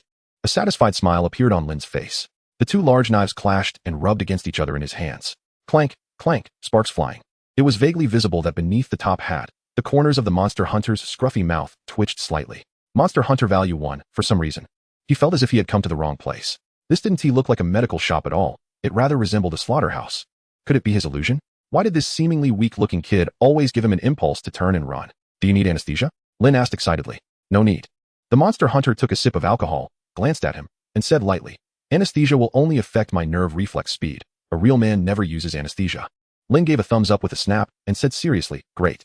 I've never used anesthesia on anyone either. This really aligns with my expertise." The monster hunter's heart sank. What did he just say? But before he could react, he suddenly heard a sound as the knife pierced into flesh, and his whole body instantly stiffened. He turned his head with a crack, staring at the knife embedded in his shoulder, dazed. "Is this how it begins?" Lin calmly replied, "No, I'm just testing the knife." "Oh." The Witcher turned his head blankly, reaching for his wine flask, instinctively wanting to take a sip. But for some reason, his hand holding the flask suddenly trembled. However, there shouldn't be any big problem. This kid looked unreliable. But he surely wouldn't dare to play any tricks and offend a proper Witcher. "What the hell are you doing?" The Witcher turned his head, glaring at the second knife stuck in his shoulder, his eyes nearly bursting with rage. Lin seriously held his toolbox and said, "I'm looking for the right size tools. I'll keep those two as spares." The Witcher, nearly exploding with rage, replied, "Can't you put your spares aside? Why do you have to stick them in my shoulder?" Lin shook his head calmly. "Sir, I'm testing the sharpness of the scalpel. You should understand that if a knife isn't sharp enough, the pain caused when cutting will be more intense, which is very undesirable. So as a doctor, I must ensure my knife perfectly fits your flesh. Besides, the parts that are stuck in you will be cut off later. So you really don't need to worry about the condition of your shoulder." The Witcher stood there stiffly. Damn, that makes a lot of sense. But wasn't he doing this on purpose? Why did it sound like such nonsense no matter how he heard it? Chapter 12. Isn't this just a one-blade deal? Stop testing. He ground his teeth, gripping the flask tightly with his other hand. Just use these two knives and start the debridement immediately. If you take any longer, I'll kill you on the spot. He revealed his shiny revolver. But there's no but. Just proceed with the next step immediately. He slammed the table, his expression fierce. Fine. Lin helplessly adjusted his monocle. Then, under the Witcher's gaze, he stepped through the curtain into the backyard. Just as the Witcher hesitated about what he would do next, Lin came out carrying a furnace. Sizzle.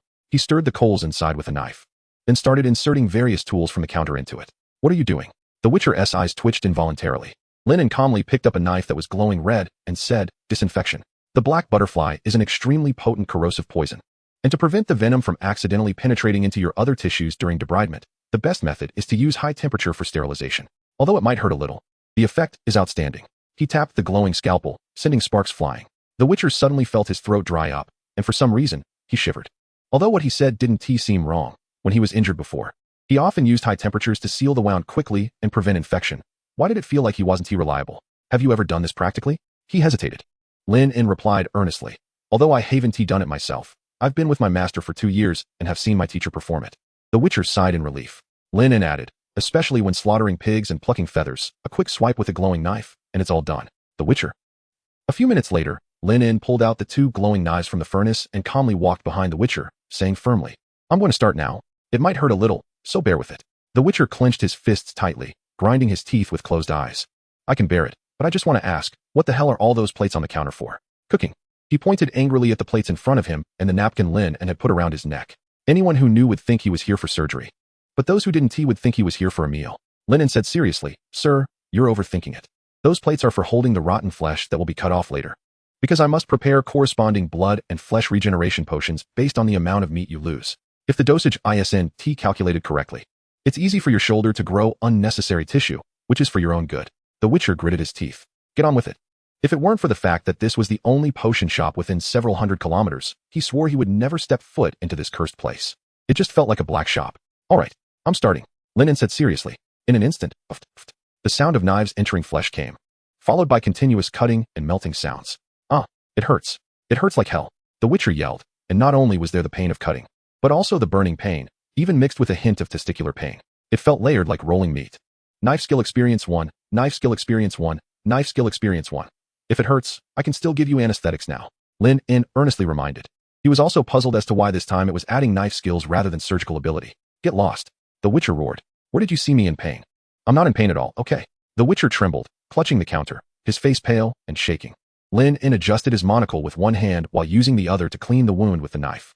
He coughed and said, Then please loosen the grip on my counter first, and move your nails that are stuck on the edge of the table. This is fine ancient wood, very expensive.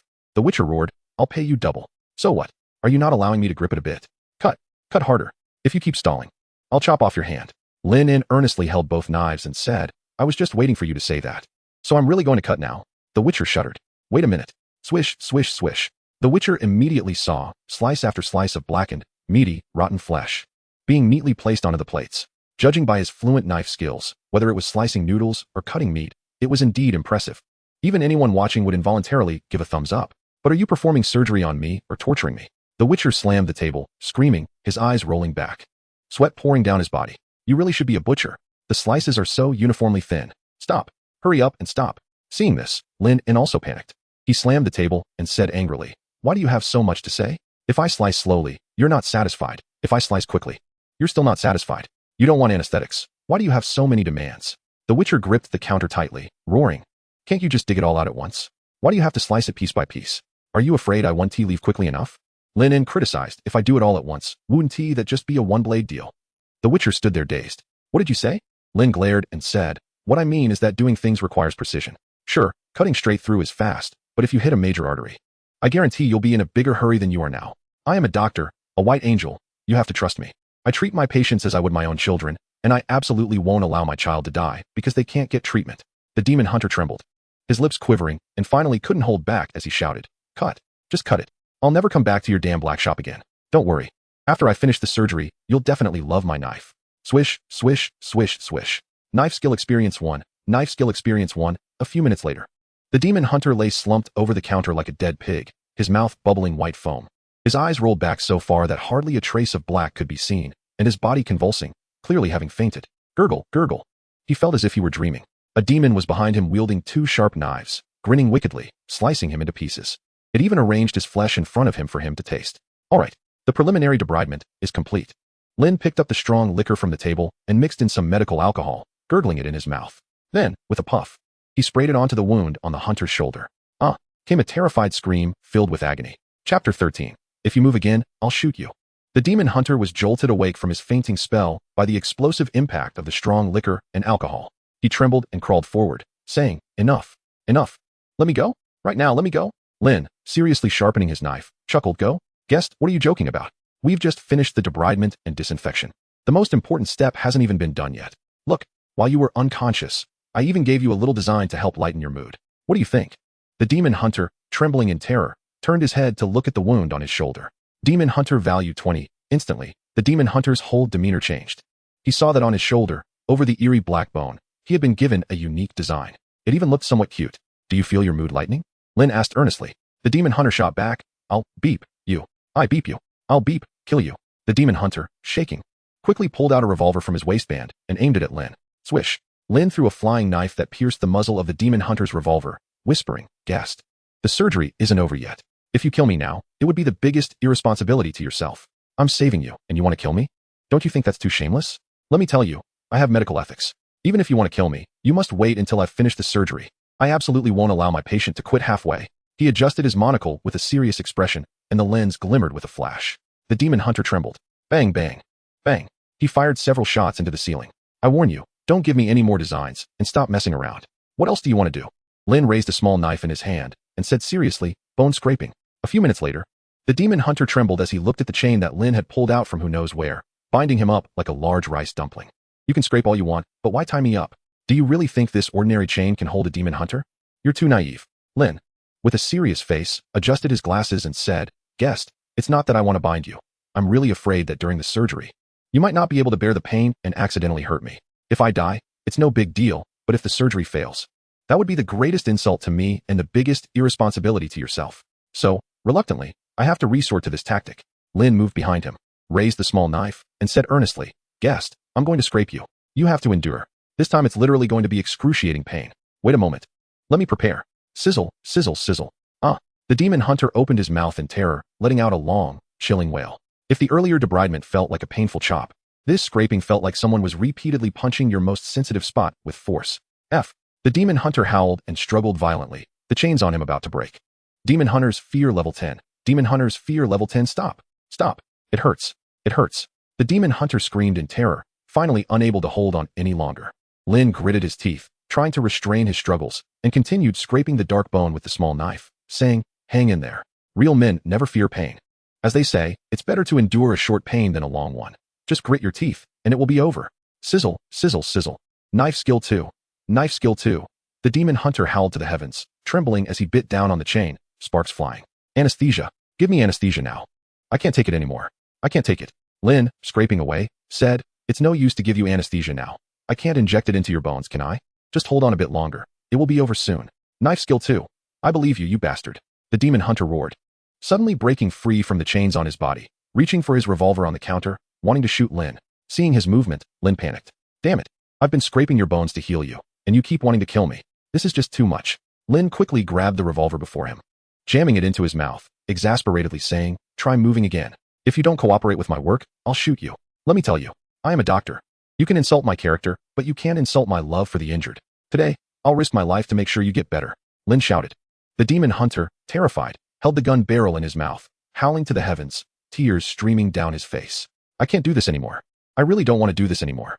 After years of wandering in the dark world and suffering countless injuries, this was the first time he felt what it meant to be at the mercy of another, what it meant to wish for death. It hurts. This guy is scraping hard. Damn it. No more nonsense. Just give you the big one. Lin quickly rushed to the backyard. Then, with a chainsaw in hand, he rushed out with gritted teeth. Demon hunter. Value 10. Value 10. What do you want to do? What the hell do you want to do? Don't come over here. The demon hunter retreated in fear. Lin pulled the chainsaw with a determined look, and it instantly emitted a screeching sound. Your bones are too hard. Scraping them will take at least a few hours. With that time, I might as well just go straight to the point. Using this big guy on you will definitely be better for a quick end than a long pain. Here I come. Wait a second. Screech. In an instant, a shrill and terrified scream echoed through the sky. Demon Hunter value 20. Demon Hunter value 20. Boss, I want to buy a few bottles of recovery potions. Do you have new stock? Outside the door, a long-haired female ghost floated in sideways, her body light and ethereal, clearly not the type of troublesome customer. But just as she stood at the doorway, slap, a hand instantly grabbed her ankle. Her expression stiffened. Then she saw a pale-faced, trembling, near-death demon hunter gripping the door frame with one hand and her ankle with the other, shaking as he pleaded, Save me, save me. Then, in an instant, she heard the screeching sound of a chainsaw from behind the curtain. She dazedly and tremblingly extended her pale hand and gently lifted a corner of the curtain. Chapter 14. Customer scare instantly. Her long hair, which hung down to her ankles, frizzed out. Behind the curtain, a blood-soaked boy holding a chainsaw was straddling the demon hunter, grinding the chainsaw against his shoulder. Sparks flew, and bone fragments scattered. It seemed he noticed the customer outside the curtain. Lin instantly raised his head, his expression seamlessly shifting to a professional smile, revealing his clean, chilling, white teeth, and said, Welcome. We have plenty of potions. Please come in and wait a moment. Once I finish with this customer, I'll get you your potions. It won't take long. Lin let out a friendly laugh. Long-haired ghost's fear level 30. Long-haired ghost's fear level 40. The long-haired ghost clutched her head and let out a terrified wail. Under Lin's stunned gaze, the long-haired ghost screamed, abandoning her legs, and limped into the black mist, howling. Ding. Your notoriety in Soul Alley has increased to 1 ding. Your notoriety in Soul Alley has increased to 1 ding. You successfully frightened a customer into developing a psychological disorder. The long-haired ghost's personality trait, lively, has successfully changed to timid. You have achieved the title, Customer Scare Specialist.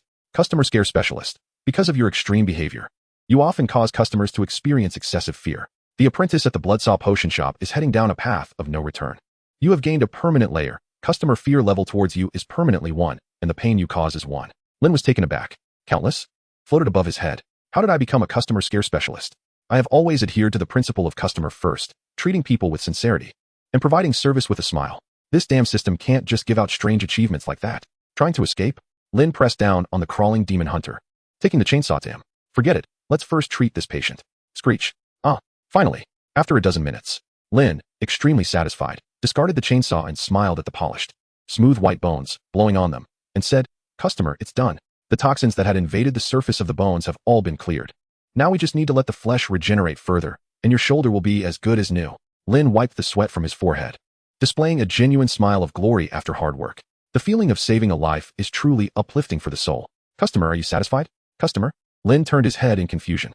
Then he immediately saw the demon hunter twitching all over, countless white foam bubbling from his mouth. His eyes rolled back almost completely. "Customer. Customer." Lin was horrified. Half an hour later. Ding.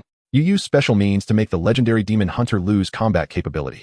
You have gained the achievement reward. Pain Inflictor. Pain Inflictor. Achievement title that permanently increases the pain value caused by the host using various tools by 5. Lin stood there, dazed, listening to the absurd system prompt ringing in his mind. On the operating table before him, the demon hunter slowly regained consciousness from his delirium. "You're awake?" As soon as he opened his eyes, Lin's professional smile reflected in his gaze. Almost reflexively, the demon hunter jumped up from the operating table in terror, firing a dozen shots in Lin's direction. "Don't come over. Don't come over. Demon hunter value 10. Demon hunter value 5. Demon hunter value 1. He panicked, holding the revolver, still shaken. On the other side, Lin leaned against the wall, wide-eyed, with the bullets having accurately outlined his silhouette. "Calm down. Please calm down, dear customer. Forget those unpleasant memories. Don't worry. I have already treated your injury." Lin extended his hands, seriously and authoritatively. He subtly pushed the chainsaw aside with his foot to prevent the customer from recalling any unpleasant memories. The demon hunter panted, trying to calm himself down. Then he turned to look at his shoulder. There, it was wrapped in thick gauze. Aside from some stiffness when moving, the shoulder no longer had that hollow feeling from the scraped flesh, nor the tearing sensation caused by the toxin of the black butterfly. It was as if that terrifying experience was just a dream. The demon hunter exclaimed in disbelief. "So fast?" Lin replied earnestly. "It's almost healed." After removing the toxic infected muscle tissue and superficial bone fragments from your shoulder, the remaining issue is how to quickly regenerate your flesh. Lin held an empty potion bottle in his hand. "I used the best flesh regeneration potion from the shop for you, and coupled with your unique physique and strong vitality. Most of the missing flesh has already grown back. Only a small central part was too far from the surrounding tissue. So I supplemented it with a bit of other meat. Don't worry, I have eradicated any rejection." The demon hunter was stunned. He ripped off the gauze from his shoulder. To his astonishment, his shoulder had truly returned to its original state, even looking a bit pink. And in the center of the wound, he could faintly see a part of muscle that was a different color from the surrounding skin, white and tender, with a hair standing up on it. "Pork." The demon hunter instantly exploded in anger, grabbing Lin by the collar and lifting him up, glaring with gritted teeth. Lin quickly raised both hands, signaling his innocence. "Customer, although the process may have been a bit unpleasant, the result is still very perfect, isn't it?" Lin blinked, his survival instinct kicking in. "And I can assure you that if any recurrence happens in the future, you can come back here for a free second service anytime. And I guarantee your satisfaction." The demon hunter trembled. "Second service? You still want to give me a second service?" The demon hunter's emotions are extremely unstable. Crisis level 30. Crisis level 50. Crisis level 99. "Customer," Lin said seriously, "I am a doctor. Although there were indeed some minor setbacks during the treatment. Think about it. Compared to rotting to death from the black butterfly spreading throughout your body, what does a little pain from bone scraping count for? Living is more important than anything." Calming experience 1. Calming experience 1 ding. Target's danger level is decreasing, finally, under Lin's barrage of toxic encouragement. The demon hunter gritted his teeth and lowered his hand that was gripping Lin's collar. The demon hunter took a deep breath, set Lin down, and gritted his teeth. "Indeed. You are worthy of being my kin. Being able to survive in the dark world until now is quite an ability. This torturous method is truly top-notch." Lin scratched the back of his head, smiling. "You're flattering me. You're flattering me. Do you think I'm complimenting you?" The demon hunter suddenly grabbed Lin's collar again, his eyes bulging with rage. "Have you never performed surgery on anyone before?" Lin quickly shook his head, raised 3 fingers, and said earnestly, "I swear I've done it before. I just performed a cesarean section on someone, and both of them are safe. They even gave me a thumbs up." Chapter 15. The revolver born for show. The demon hunter was momentarily speechless. "You performed a cesarean section on someone, and you dare to give me bone scraping treatment?" He truly wished he could swallow this kid alive right now. However, he finally held back. Because indeed, although the process was not very pleasant, this guy did heal his injuries. He took another deep breath, suppressing the chaotic and irritable emotions inside. He put Lin down and stared at him seriously, grinding his teeth and closing his eyes. "You remember this. If I hear any rumors outside about me fainting here, you should know the consequences. Do you understand?" Crisis level 99. Lin widened his eyes, nodding his head like a shaking rattle. Don't worry, customer privacy is our life. Crisis level 10. The demon hunter took a deep breath, put on his hat, then pulled out a money pouch from his pocket, gritting his teeth. How much is the surgery fee? Name your price. I will definitely never come back to this black shop again. It's too exhausting. Lin immediately shook his head. With a sincere and cute smile, putting his hands together, no need to pay. Consider this surgery as a treat from your kin. Just make sure to visit my little shop more often in the future. Ding. You have completed the task, and you have received 500 skeleton coins. Visit your sister. The demon hunter took a deep breath, closed his eyes with his gun in hand. Don't think that flattering me will make me forget what just happened. Even if you are my kin, it doesn't matter. He could see at a glance that Lin wanted to climb up his tree. But he had always been a lone wolf. Moreover, he definitely did not want to carry a little ghost around that would constantly remind him of this painful memory. He glanced at Lin, put on his clothes, donned his hat, and said in a low voice, "And I advise you, it's best not to stay here for long. If beings like us humans lack the ability to survive, sooner or later we will become the food of monsters." Seeing this, Lin immediately knew the opportunity had come. Although this demon hunter wanted to kill him at every turn, it was evident that he was quite nice towards his kin. At the very least, he hadn't really killed him. So how can I leave this world? Lin immediately inquired. To be honest, I accidentally fell into this world. And apart from this little shop, I know nothing about the outside world. The demon hunter, tidying up his beautiful black hair, sneered. Heh, you're lucky. Many people like you who fall from various worlds here end up as food for those monsters. I can only tell you that this is the lowest level of Sin City. If you want to leave this world, besides dying, the only way is to make yourself strong enough. Only the strong have even a slight chance of escaping from here. He twirled the revolver in his hand, casually lifting the brim of his hat with the gun muzzle. Lin, okay, that's basically nothing. But he finally got a crucial clue. The alley he was in was a region at the bottom of a place called Sin City. Lin murmured, so I won't be able to leave this ghost place for a lifetime? Every time I see those monsters, I'm scared to death. No way. The demon hunter ground his teeth, the corners of his eyes twitching madly. If you were to use your treatment method just now, the monsters here would be scared to death of you. Damn it. He glanced at Lin and said, no more nonsense. I value fair trade. Since you helped me heal my injuries, I naturally can't let you go empty-handed. If you don't want coins, see if there's anything valuable on me that you can take. He opened his hands, fully displaying what it meant to be generous as a demon hunter. Lin paused. His gaze instantly fell on the two metallic revolvers hanging from his waist. Demon Hunter Revolver, Cursed Pale Hunter. Quality, Legendary Capacity, 6 Demon Hunting Bullets, Self-Replenishing. Description, one of the 2 demon hunting guns brought by the demon hunter Akalos from the earthly world. Capable of dealing extremely high damage to evil spirits, vampires, demons, monsters, and the mysterious. Slap.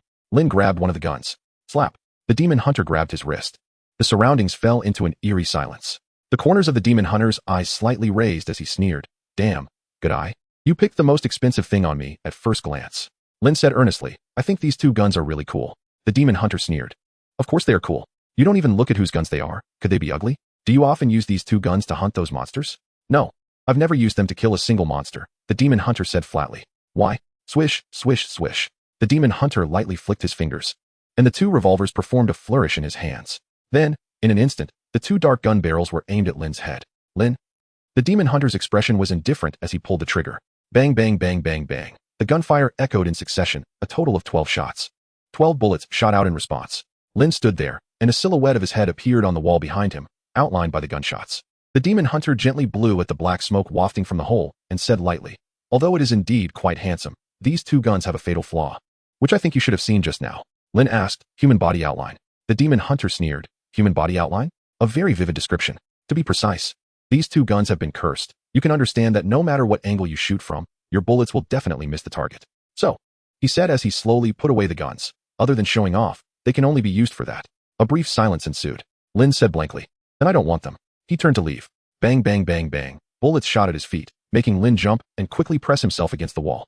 The demon hunter, holding the smoking gun, said indifferently, since you've chosen them, you can't refuse. I'm a person who values fairness and trust. If you refuse, it means you look down on me. So now I'm giving you another chance. Do you want them or not? Lin stared wide-eyed. I want them. The corners of the demon hunter's stubbled mouth curled up. He spun the gun with a flourish and slammed it onto the operating table. Indeed, a fellow of my kind. Quite generous. If it weren't for the curse preventing me from getting rid of these 2 guns, I would have thrown them away long ago. Now that you can take them off my hands, I am quite pleased. Lin was taken aback. What do you mean? The demon hunter smiled faintly, because of the curse.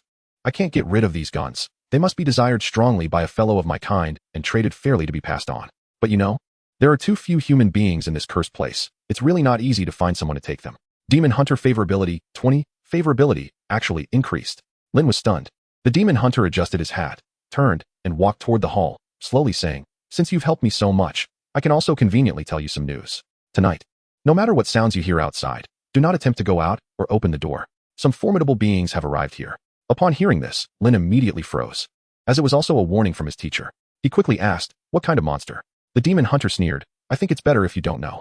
Also, if you can survive until tomorrow, I think we will meet again, In the next moment, the demon hunter's body turned into a wisp of green smoke and slowly disappeared before Lin's eyes. Chapter 16. If it doesn't work, then die outside.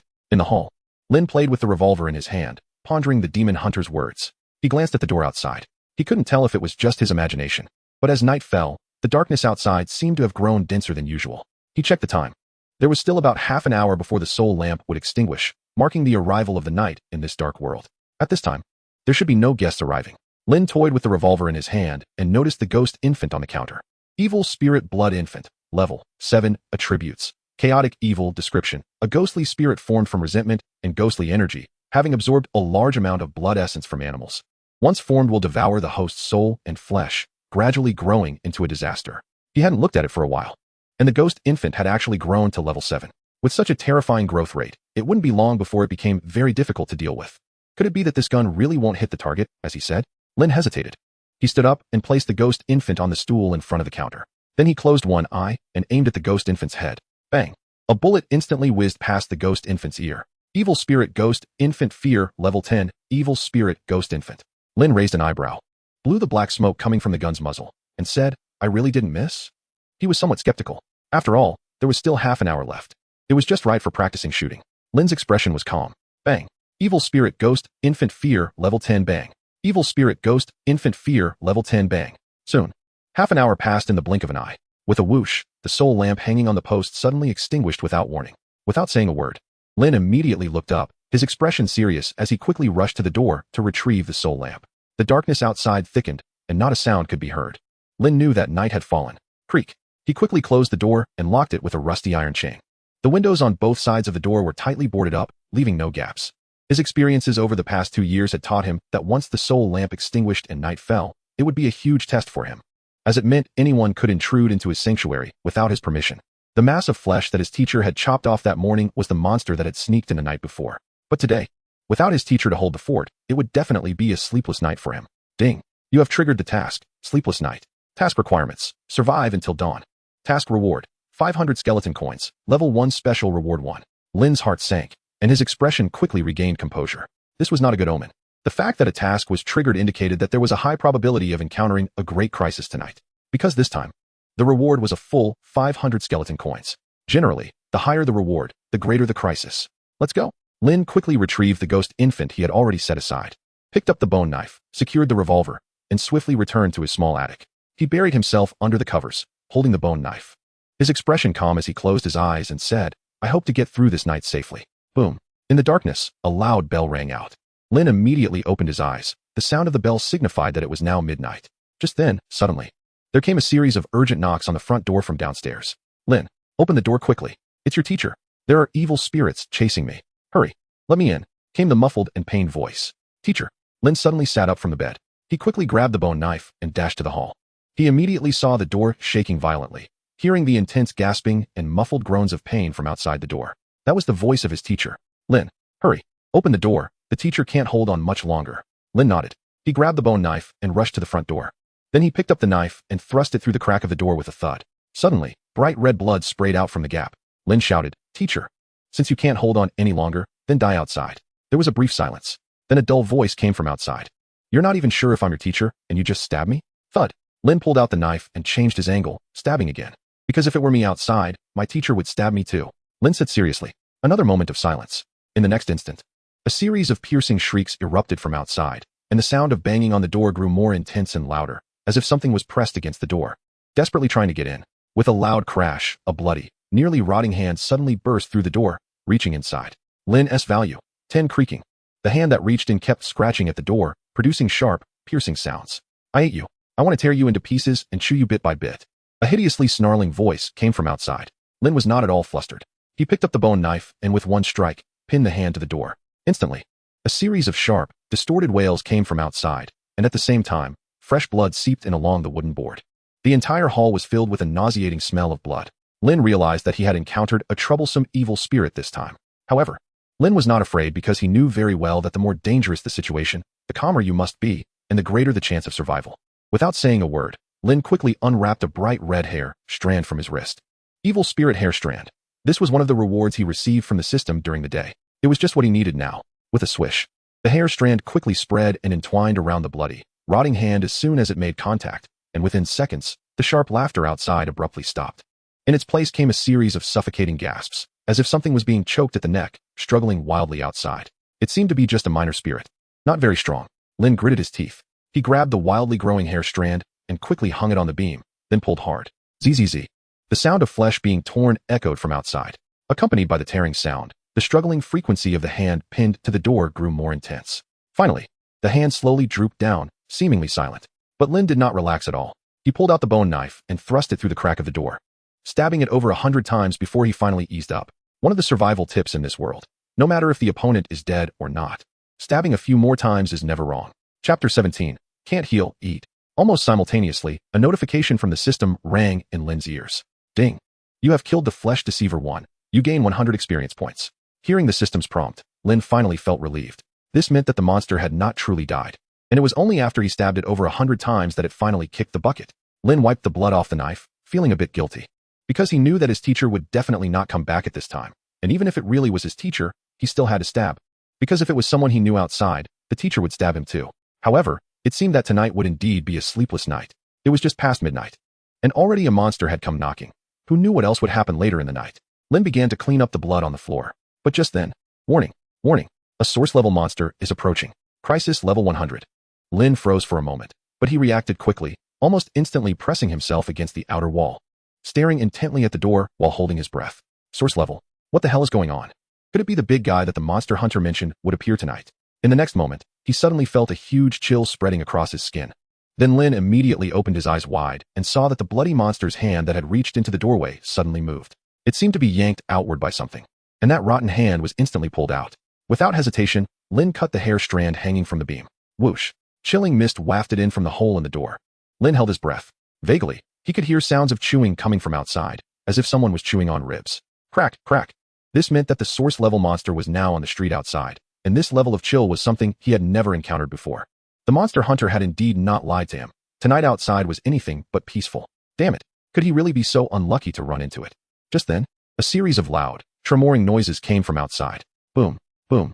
It sounded like some massive entity was slowly moving down the street, and it was getting closer and closer. In the next moment, just a few meters from the entrance of the small shop, the sound suddenly stopped. Lin immediately held his breath. He vaguely saw a beam of light shining through the hole made by the flesh monster. Lin was certain that the light was the gaze of the unknown monster. He stood motionless against the wall like a statue, and at that moment, less than a meter away from him, in the hole of the door frame, a huge eye was peering inside.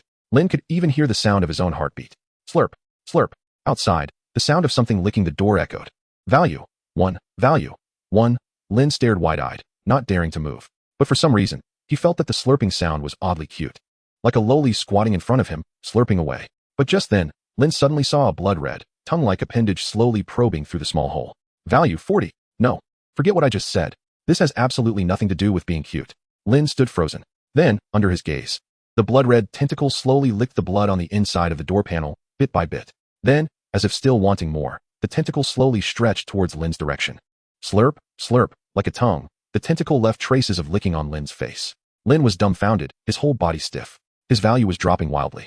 If it had been him 2 years ago, or any other human in this situation, they would have probably screamed and bolted by now. But Lin was not an ordinary person. He knew very well that in this situation, as long as he dared to run or showed even a hint of panic and fear, he would immediately be eaten by the monster outside the door. Just then, a voice that sounded like a baby suddenly came from outside. The doctor has found you. Lin's heart dropped. In the next moment, the voice came again. Open the door. My tooth hurts. Lin? Hey, something's off. Something's off. Could it be that the monster outside is not here to eat him, but to see a doctor? Lin tried to calm himself down and said with wide eyes, but our little shop doesn't take customers at night. That's the rule of the store. As the only apprentice of the teacher, following the rules had always been his greatest strength. Since he said no customers at night, then there would definitely be no customers. If you don't take customers, you'll be eaten. Here it comes. Lin quickly took out the key, unlocked the door, and pulled it open in one go. The Bloodsaw Pharmacy sincerely serves you. Lin bowed at a 90-degree angle. Our little shop adheres to the excellent tradition of curing diseases with medicine and curing ailments with blades. May I ask how I can help you? A cold breath instantly rushed in from outside the door. And after seeing the full appearance of the monster outside, Lin's heart raced even more, and his value dropped wildly. Because what the hell is this monster? Value 20, to be precise. It was a human head. A baby's head that was as tall as a two-story building. It had no body. From the neck extended countless densely packed red tentacles like snakes. Its huge eyes shot out two dim beams of white light like searchlights. And in front of Lin, its panel appeared instantly. Level. Race. Combatability. Run. Description. If you hear a baby's laughter in the dark, if you see pure eyes in despair, please do not respond, for that is not hope, but the abyss. Lin thought to himself, but he still forced himself to maintain his composure, because he knew that if he dared to run now, he would undoubtedly be eaten immediately. Calm down. You must stay calm. Just treat it like an ordinary customer. Lin, you can do it. Creak. The enormous baby head slowly opened its mouth, and instantly, a wave of foul odor almost made Lin faint. Toothache doctor. A bizarrely gigantic baby head emitted a delicate child's voice from its mouth, and that row of sharp, blood-dripping teeth was even more bizarre, enough to make one lose all their value on the spot. Can't cure, eat you. Lin value 10. Hey? Why does this voice surprisingly sound a bit cute? Chapter 18, The Adorable Appearance. Lin stared wide-eyed. The cold sweat on his back had soaked his clothes. However, no matter what, since it was here for treatment, it meant that he was temporarily not in life-threatening danger. Lin's eyelid twitched as he put on a mask, looking at that blood-red giant mouth and the row of sharp teeth covered in flesh. Don't worry, it can definitely be cured. A toothache is just a small problem. May I ask which tooth hurts? Lin asked with wide eyes. The molars. The voice of the baby head came. Lin looked into that blood-filled giant mouth. But because it was too far in, the light was dim, and he couldn't see clearly at all. Gritting his teeth, Lin made a bold decision. Please open your mouth wide, and I'll diagnose you right now. Ah, the baby head's mouth opened a little wider. Ding. You triggered the quest. Treat toothache. Quest reward. Special reward 1. S favorability 50. Skeleton coins 1000. Quest failure penalty. None. Lin. Of course, there S none. Because I will definitely be none. What else could it be? Lin took a deep breath, calming his mind. In this situation, he really had to treat a dead horse as a living horse. Stay calm. Just treat it like an ordinary little child. You can do it. Lin carefully climbed into the mouth of the baby head, jumped onto its tongue, holding back the foul smell, and advanced toward the molars. The further he went in, the worse the smell became. No light, can't see. Lin shouted. A horrifying scene unfolded. A tentacle slowly reached above the baby head. And then Lin immediately saw that the tentacle wrapped around one of the baby head's eyeballs and entered the giant mouth. Instantly, a pale light illuminated the entire oral cavity. Lin was drenched in sweat. Now it's clear. He shouted. He did not dare to delay, turned his head, and looked toward its molars. And he could vaguely see that the surrounding teeth were stained with various food remnants. There were severed hands, shattered skulls, internal organs, and rotting flesh. This was definitely an extraordinarily horrifying and terrifying sight. Clearly, this monster had a very rich diet. Value 1. Value 1. Lin endured the chilling fear and began to search carefully. And just at that moment, Lin's gaze instantly fell on a long spear lodged in the molar. Holy spear, damaged. Quality, legendary. Description, a spear that fell from an unknown world into the dark world. Containing a holy blessing, has a strong restraining effect on evil spirits, anomalies, and demons. Lin's heart stirred. It seemed that he had found the cause of the monster's toothache. But he never expected that this was a weapon from the non-dark world with the same effect as the hunter's pistol. Moreover, it had a holy attribute. Could it be that this spear caused severe pain to this monster? Lin's expression was hesitant. He cautiously approached to inspect it, and then immediately saw that at the front end of the spear, there was actually a sticky, severed hand attached. Clearly, the user of this spear had been eaten by this monster in one bite. The rest of the body had been digested. But the weapon in hand was stuck in the monster's teeth. Customer, I found the cause of the toothache. Lin shouted. A delicate, chilling sound echoed. Pull it out. Can't pull it out. Eat it. Lin steadied his mind. Then his gaze instantly fell upon the numerous severed limbs and broken arms surrounding that molar. I Demon Medical Walker's Tentacle Fragment 1. Evil Spirit, Witch Doctor's Arm 1. Purgatory Mad Doctor's Eyeball 1. Lin's heart raced. Clearly, this was definitely not the first doctor it had devoured. It seemed that before coming here, it must have visited many physicians, and judging by the situation, this patient's temperament was definitely not small. If it said it would eat you, it would absolutely do so. But Lin quickly noticed a commonality among those doctors. They were all creatures of the dark world. And this spear evidently had a strong restraining effect on these creatures. They couldn't pull it out for a reason. But he was different. He was human. He wouldn't be restrained by sacred powers. Perhaps this would become a significant advantage for him. Lin took a deep breath, approached the bloody molar, moved his hands a bit, then gripped it tightly. Buzz. The spear emitted a dim glow, then quickly faded away. No backlash. Just as he guessed. Lin steadied his mind. I'm going to pull it out. Lin shouted. Then he immediately exerted all his strength, gripping the spear tightly, one foot pushing against the molar, pulling forcefully outward. He used all his strength because his life depended on it. Now it was all about whether he could pull this thorn out. If he succeeded, everything would be fine. If he couldn't pull it out, he would have to mix and stew with the colleagues around him. Crack, crack, crack. It was loosening. The eyeball that had been illuminating for Lin also showed signs of excitement. Seeing that success was possible, Lin pulled even harder on that spear. But his strength was still too weak. Apart from slight loosening, pulling it out became increasingly difficult. Give me a hand. Give me a hand. Lin gritted his teeth and shouted at the curious tentacles outside the mouth. After a brief pause, those tentacles immediately rushed in, wrapping around Lin's waist, one after another, and started pulling forcefully outward.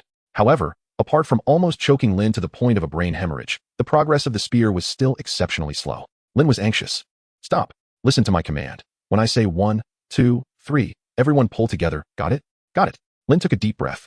He tightened his grip on the spear, his expression becoming serious. 1, 2, 3, pull. Lin shouted. Instantly, Lin and the tentacles all pulled together with force. 1, 2, 3, pull. Heave. 1, 2, 3, pull. With a huge inertia, the spear was finally yanked out of the mouth by Lin and the numerous tentacles, falling heavily to the ground. Success. Lin stared blankly at the spear. Does this mean I won't have to die? Your favorability 20, but it still hurts. The massive head with its mouth open lowered one eyeball. Its gaze seemed to envelop Lin in a spotlight. Lin peered inside, his gaze landing on the large hole left by the extracted spear on the tooth. At that moment, the hole was gushing blood like a fountain. Wait a minute. Without a second thought, Lin smiled slightly, rushed back to the shop, and rummaged through the cabinets to take out a large amount of anesthetics and hemostatic agents.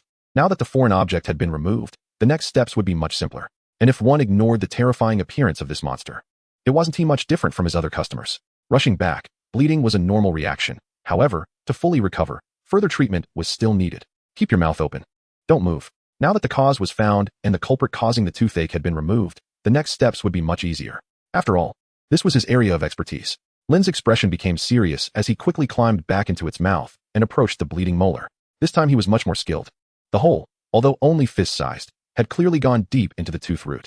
He hadn't looked closely before, but now he could see that the inside of the tooth had already been invaded by sacred powers, faintly glowing.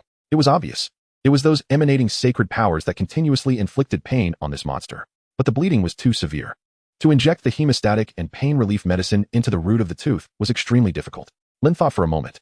His gaze landed on the eyeball that had followed him in to check the situation and the blood-red tentacle beside it. Smooth and cute in appearance. Slap. Lin immediately grabbed that tentacle.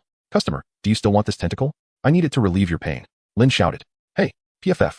Lin swiftly chopped off that adorable tentacle. Monster baby head. Chapter 19. The dentist of the source-level monster. Instantly, countless tentacles peering in from outside the mouth surged forward, ready to attack Lin. But they quickly stopped. Lin pressed the severed tentacle into a wooden basin, his expression serious, pouring bottle after bottle of medication into the basin, and took out a syringe, injecting the medication into the tentacle with a clattering sound. The tentacles froze in place, holding the eyeball curiously looking on. A few minutes later, light up. Lin grabbed the tentacle filled with medicine and shouted. Lin was completely in the zone.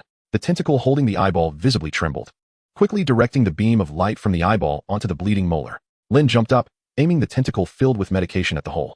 His expression was serious. Then he forcefully inserted it inside. A painful cry escaped the monster baby. It went in, but clearly, the size of the tentacle in his hand was too large, and the hole was too narrow. To push it deep inside, he would need the assistance of a powerful tool. It had to be forcefully inserted. The next moment, Lin quickly jumped down and rushed back to his little shop. A few minutes later, Lin returned with a large number of tools and swiftly climbed back into its mouth again. What are you doing? The eyeball visibly trembled.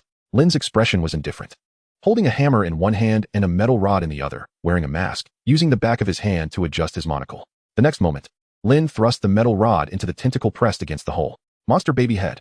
Soon, a tremendous metallic clanging sound echoed. Lin held a large iron hammer, striking the iron rod repeatedly, pounding the tentacle into the cavity of the tooth. Bang. Ah bang. In an instant, sparks flew and thunder roared. Lin continuously summoned all his strength, swinging the hammer, forcing it deeper into the opening. The tentacles and the eyeball surrounding the mouth shrank into a corner. Watching Lin swing the hammer with all his might. Ouch! The monster's head began to swing wildly. Clearly, the intense impacts were causing it considerable tearing pain. This is normal. Just endure it. Once we get to the deepest part, it won't hurt anymore. Trust my professional skills. After swinging over 100 times, the tentacle, filled with the injected potion, was finally pounded into the tooth cavity. It doesn't hurt anymore. The eyeball showed a dazed expression. Lin wiped the sweat from his brow, smiling lightly as he held the iron rod, saying, of course, the potion has started to take effect, but this is just the beginning. To have a healthy tooth, further processing is needed. Trust level 20. The eyeball nodded vigorously, indicating trust. Clearly, after Lin's excellent efforts, the monster had begun to trust him. Lin calculated the time. About 5 minutes had passed. All right, time to get to work. Lin raised his head, his expression serious. Picking up his master's electric drill from the side and pulling it hard. Zzz. Sparks flew. Goggles. The surrounding tentacles quickly handed Lin the goggles. Light. The tentacles immediately held up the eyeball, aiming it at the spot where Lin was working. Lin spat on his hands, made a forceful jab, and began the thrilling operation on the molar with the electric drill. The interior of this tooth has been eroded by a sacred power, which is the main reason for your toothache. If we don't remove all the sacred material inside, once the effect of the potion wears off, you'll still be in unbearable pain.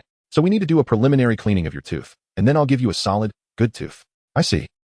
Trust level 20. The eyeball curiously held the light for Lin. Zzz. Lin used the electric drill to grind away the glowing material inside the tooth bit by bit. Get a bucket, Lin shouted. A tentacle quickly shot into the shop, wrapping around a wooden bucket and handing it over. Lin, looking serious, swiftly placed all the ground tooth powder into the bucket. Get water, Lin shouted again. Another tentacle quickly wrapped around a large water tank and rushed in. Lin cleaned up the powder around the tooth. Then his expression turned serious. What else do we need? As if sensing Lin's confusion, a delicate yet creepy voice spoke. Lin said seriously, we need filling material for the tooth, but I don't have enough materials here. Otherwise, I could give you a shiny steel tooth. Steel? Lin pondered. That's right. But to restock, at least until tomorrow, this time is really. I have steel. Lin was taken aback. Just as he was still trying to figure it out, he felt the ground tremble beneath him, and then he saw the buildings outside quickly retreating. Clearly, this giant head was moving rapidly, and in the next moment, they stopped outside a massive iron building's door. Before Lin could react, the tongue from its mouth shot out like a blade. Splat. The entire building was instantly split in two. Steel puppet, level. Race, puppet, attribute. Chaotic evil, combat ability. Extremely strong. Description, a steel puppet active in the dark world. Since they gained will under dark power. These invulnerable powerful beings have become a nightmare in the hearts of the residents of the dark world. Lin. He had seen this kind of monster once before. A similar puppet had charged into their small shop and caused destruction. And his teacher had fought it with a chainsaw for over 10 hours before driving it back. It brought him here, and then bang. A loud noise. One puppet inside the iron building was caught off guard and was directly flattened into a steel pancake by the tongue of the baby head. Lin was stunned. This is too ridiculous. They are both level? But the gap is too huge. Is one enough? The baby-like voice came. Bang. Another steel puppet was directly flattened. How about two? The bang bang bang. Enough. Enough. One is already enough. Smelting, forging, molding. With the tempering of the strong tongue of this giant baby head, Lin managed to forge a steel tooth according to the shape of the missing part of the molar in just a few hours. Then, using a strong adhesive, he precisely welded the steel tooth to the molar. After a series of grinding and polishing, a brand new tooth finally transformed under Lin's meticulous operations. Perfect. Lin wiped the sweat from his forehead, revealing a satisfied smile, feeling a sense of personal elevation. Ding. You have completed the task. You have gained 1,000 skeleton coins. Trust level 50. You have received a special reward. Critical hit potion recipe 1 ding. You have achieved the unique achievement of being a dentist for source level monsters. Source level monster dentist. You are the first human to have the courage to treat a source level monster's teeth and succeed. You have gained a permanent trait. Source level monster affinity 1. All attributes 10. Chapter 20. The first member of the Bloodsaw Pharmacy. Doctor, you're amazing. The giant baby head emitted a delicate voice. The two enormous eyeballs focused on Lin. I won't eat you anymore. Trust level 40. Lin adjusted his monocle, bowing at a standard 90 degrees, revealing a professionally radiant smile. Customer praise is always a solid driving force for us to move forward. May I ask if you would like to experience our store's newly launched dental care service? Lin winked. It was a rare opportunity to encounter a super monster that had a good impression of him. If he didn't quickly get close to it and make it a repeat customer, wouldn't that be foolish? Dental care service? The monster asked curiously. Lin smiled and said, yes. Our store can provide you with long-term dental care, removing any type of oral disease, keeping your teeth clean and healthy, and preventing symptoms like toothache, oral ulcers, and tooth loss. Hey, Lin said seriously, how about you try it out first? If you feel satisfied after the experience, then you can decide whether to become our long-term member. That huge baby head seems to be pondering. Then Lin received a possible response. Ding. You have triggered a new task. Help with dental care. Task reward. 50 skeleton coins. S favorability towards you 50 yes. This is the effect I wanted. Walking in another world often means more friends and more paths. If I don't build a good relationship with this level of monster, that would truly be like having my brain kicked by a donkey. Wait. Without saying a word, Lin rushed into the shop, grabbed various cleaning tools used for chores, and then dashed back to its mouth, starting to clean out the various severed limbs stuck in its teeth. Ding. You have obtained 15 severed limbs of an unknown creature. Ding. You have obtained 54 strange organs. Ding. You have obtained 31 broken skulls. Ding.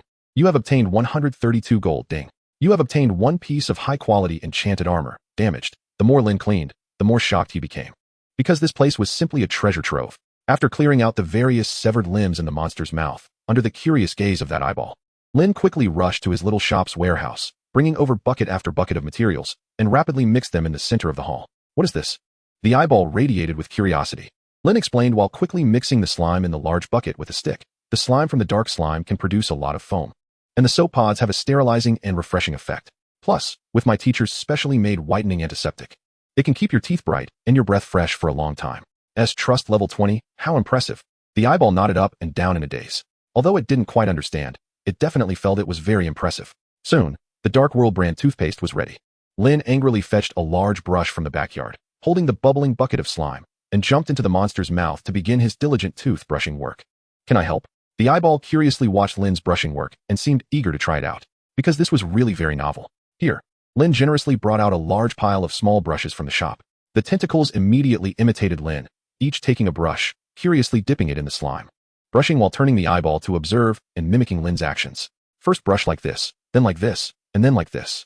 Oh, trust level 10, you also need to clean out the dirt between the teeth to prevent infections. Oh, trust level 10, they cleaned for a whole hour. Ding. You have completed the task, you gained 50 skeleton coins. Favorability towards you 50. Hearing the system prompt, Lin, drenched in sweat, put down the brush, sat on the steps, and revealed a satisfied smile after hard work. Isn't it completely renewed compared to before? Ding. The shiny and white teeth reflected dazzling light. That eyeball showed a sparkling expression. It was completely different from the previous bloody yellow teeth. It was as clean and shiny as when it was just born. With such shiny teeth, it really makes one's appetite increase no matter what they chew. Are you satisfied with this service? Yes. Would you like to become a lifetime member of this shop? You can come for free dental cleaning anytime. Yes.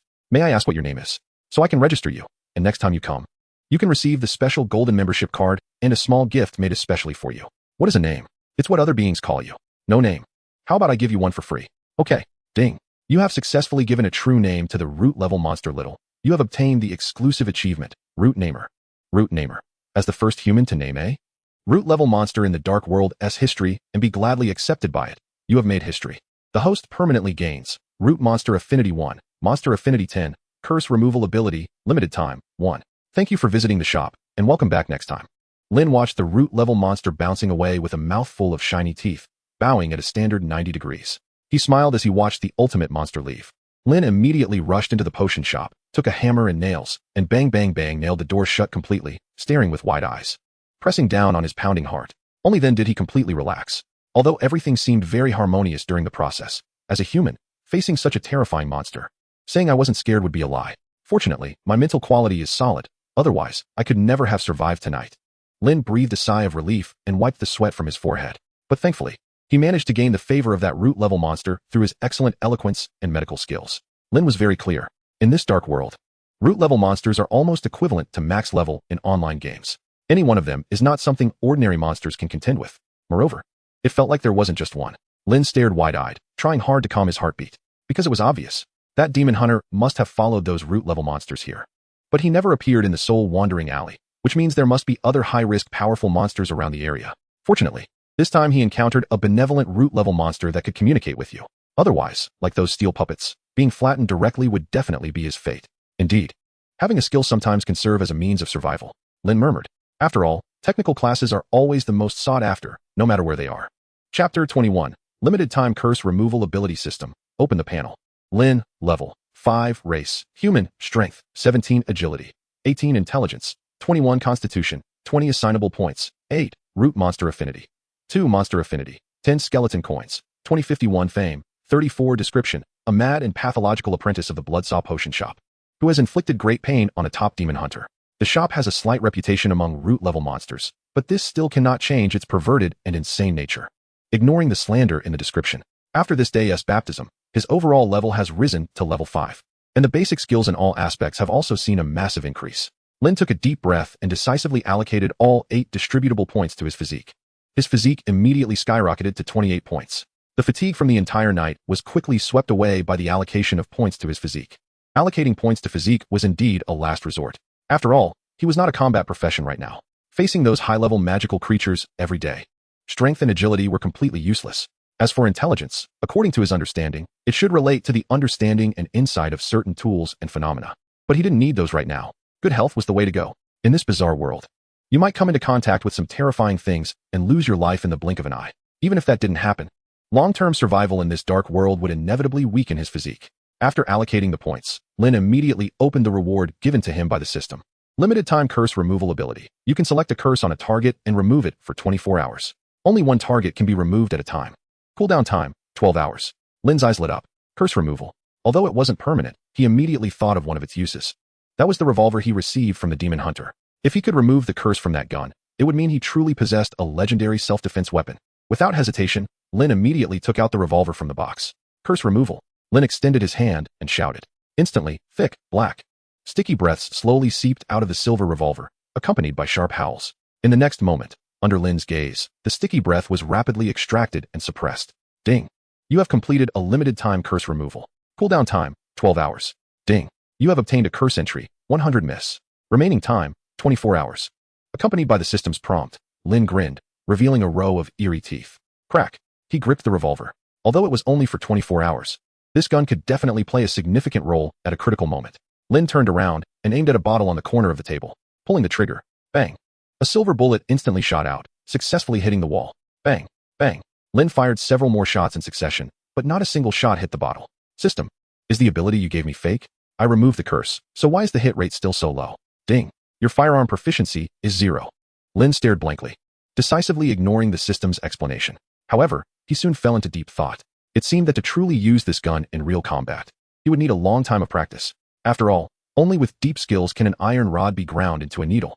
Becoming a quick shooter is not something that can be achieved overnight. After realizing this, Lin's enthusiasm skyrocketed. He placed the empty bottle on the windowsill, stood 10 meters away, aimed, fired. Bang. Bang. Basic firearm proficiency 1 bang. Bang. You hit a level 75 magical creature. Night Devourer. You gained 10 experience points. Lin. He saw a bullet hole the size of a finger on the wooden board of the windowsill, and from the distant street, a series of eerie howls suddenly echoed. Who? Which beep attacked me?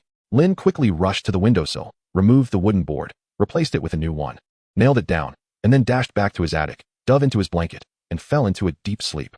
Smooth and seamless. Ding. You completed the task. Sleepless night. You gained 500 skeleton coins, level 1. Ding. You successfully survived your first night after awakening the system. You had a very fulfilling and satisfying day. Receiving customers 5 times, killing 1 magical creature, injuring 1 magical creature, and causing significant psychological trauma to multiple patients. You felt the abundance and brightness of life. Ding. You have successfully leveled up to level 6. You have unlocked the daily shop exchange system, which refreshes daily, and you can exchange skeleton coins for corresponding goods. Ding. Friendly reminder. After reaching level 10, you will be able to choose a profession for your first job transfer. Stay tuned. Lin suddenly opened his eyes from the moldy bed. The huge spider web on the beam continued to remind him. This was not a dream. He was still in the dark world. This marked his 2 years and 1 day of survival. Slurp, slurp. One sticky tentacle after another was rubbing against his face and neck, and inside the blanket, there was a bubbling sound of some foam. His body was covered in various forms of sticky liquids. Lin Value 1. He took a deep breath and closed his eyes. He picked up the silver revolver from the head of the bed, reached into the blanket, and fired 3 shots at his lower body. Ding. Your firearm proficiency 1. Ding. Evil Spirit Blood Infant's parasitism on you failed. Fear level 20. Lin suddenly threw off the blanket. Instantly, numerous black tentacles, resembling octopus limbs, exploded from his blanket, scattering and writhing everywhere. At that moment, a monster with a pretty baby face was lying on his stomach, looking dazed. The countless tentacles were twisted and growing wildly from its body. It had indeed collapsed again. Lin stared in disbelief. No wonder he felt like something was trying to burrow into his body all night. Slurp, slurp. He had actually slept with an octopus monster all night. Lin opened its panel. Evil Spirit Blood Infant, Juvenile. Race, Evil Spirit. Attributes, Chaotic Evil. Level, 10. Description, a ghost spirit formed from resentment and ghostly energy. Combined with a large amount of livestock blood energy, the Evil Spirit Blood Infant will devour the host's soul and flesh once formed, gradually growing and transforming into a disaster. Due to having a significant psychological shadow over someone, its aggression towards that person sharply decreases. Lin. At the same time, a system prompt sounded in his ears. Ding. Because the Evil Spirit Blood Infant's fear level towards you has reached 1321, and your taming level exceeds 200. You triggered a special task, Blood Infant Growth. Chapter 22. The Initial Raising of the Ghost Infant. Task description. The Evil Spirit Blood Infant has reached the first shaping phase at level 10. The shaping in this phase will determine the future growth direction and personality of the Blood Infant. Since you have played a significant role in the early growth of the blood infant, you have gained the qualification for initial adjustments. Task objective: complete the first shaping phase for the blood infant. Task reward: Evil Spirit Blood Baby, Taming Degree 50, Base Experience 200. Lin was completely bewildered. Can this even trigger a task? After carefully reading the task description, he roughly understood the task requirements. At the same time, he felt a thrill at the growth rate of the Evil Spirit Blood Baby race. It had barely been less than a day, and it had already skyrocketed to level 10. Moreover, the distortion was severe. Aside from the face he had molded yesterday, the rest of its body was completely filled with wildly growing tentacles. System: what will happen if I let it develop on its own? Ding. The target is an evil spirit. The immense resentment within will continuously alter its external traits. If left to develop, the target will gradually distort into an extremely evil creature and harbor immense malice towards the host. Lin, so before it takes shape, I must constantly suppress this ghost baby's resentment, and when she is no longer afraid of herself, she will just off herself? It seems I've really gotten myself into quite a mess. In that case, I'll continue to adjust you today. Lin cracked his knuckles, his face serious. Lin reached out and grabbed the back of the ghost baby's neck. The tentacles hung limply, due to the immense fear accumulated from yesterday. She had no desire to resist in front of Lin. It was like being extremely afraid of someone made you obedient. The Evil Spirit Blood Baby's confusion level 1. She stared blankly at the terrifying human holding her, her hazy consciousness making her anxious about what might happen next. What is he going to do? Is he going to mash my face into strange shapes like yesterday? And in the next moment, Lin grabbed two thick, slippery tentacles on her body, his expression serious, then instantly pulled, kneaded, and pushed as if stretching noodles. Ghost Baby. The Evil Spirit Blood Baby's fear level 20. You are still too disobedient. You grew so many strange tentacles without the doctor's consent. This is very unhealthy for a child's growth. Lin tied up the wriggling tentacles one by one. He forcefully pressed them back down. Let Uncle Lin give you a makeover. Ghost Baby. The Evil Spirit Blood Baby's fear level 20. The Evil Spirit Blood Baby's fear level 20. Ding. You have completed the shaping of the Evil Spirit Blood Baby's infancy and have had a significant impact on her form development. After more than half an hour, Lin looked at the Evil Spirit Blood Baby he placed on the table in front of him, her face blank. Yesterday, he had only shaped her face. Today, completing the full service made Lin extremely satisfied with his skills. With her rosy cheeks, chubby little hands, and porcelain doll-like appearance, if she were in the human world, she would definitely catch the eyes of countless mothers and be an adorable and perfect human child. Of course, due to the excessive tentacles that had emerged, there were still many tissues left by the end. So Lin adjusted one part of her body slightly. Lin extended his finger and flicked the small, cute beast ears on her head. Isn't it super cute? Just keep the shape and don't break down randomly anymore. Lin seriously advised. Only then can you grow up healthily and become a little girl loved by everyone. Got it? The Evil Spirit Blood Baby had a blank expression. Ding. The initial form of the Evil Spirit Blood Baby has been determined, initiating preliminary correction of personality and growth direction. Ding. Data processing started. Data processing completed. Lin was taken aback. In the next moment, a panel appeared before him.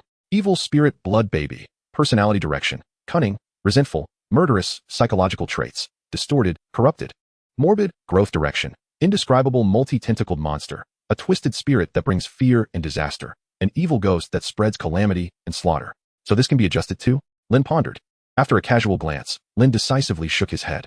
This growth direction is too excessive. It really is a dark world, completely not guiding towards anything good.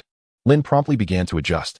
A few minutes later, Evil Spirit Blood Baby. Personality direction. Sweet, obedient, murderous, psychological traits. Virtuous, cute. Morbid, growth direction. A sweet and lovely little lowly. A beautiful girl that brings happiness and peace. An evil ghost that spreads calamity and slaughter. System. Can I adjust that last part after each entry? I've only adjusted a half-finished product. Ding. Host permissions are insufficient. In the first phase, only 2 traits can be adjusted for each item. I see. Lin pondered. Then a satisfied smile appeared on his face, and he clapped his hands, saying, let us leave it like this for now. When you reach the next stage, I'll remove those last 3 negative traits. And you'll be a perfect little girl by then. Confirm. Ding. You have completed the task. Blood Baby growth. You have received a reward. Blood Baby Taming Degree 50. Base Experience 200. Ding. First phase adjustment completed. The Evil Spirit Blood Baby will enter a period of sleep to complete preliminary correction and shaping. After practicing shooting for half an hour, Lin got up. As usual, he picked up a broom and began his daily cleaning tasks. Ding. Household Ability Experience 1. Ding. Household Ability Experience 1. After finishing the cleaning, Lin took the soul lantern, carefully lit the fire with a flint, then opened the door for business, hanging the soul lantern on the doorpost. As with yesterday, the outside was still a misty expanse, with nothing visible beyond 10 steps. Placing the Ghost Baby on the counter, Lin sat down, planning to check out the new features of the system. System.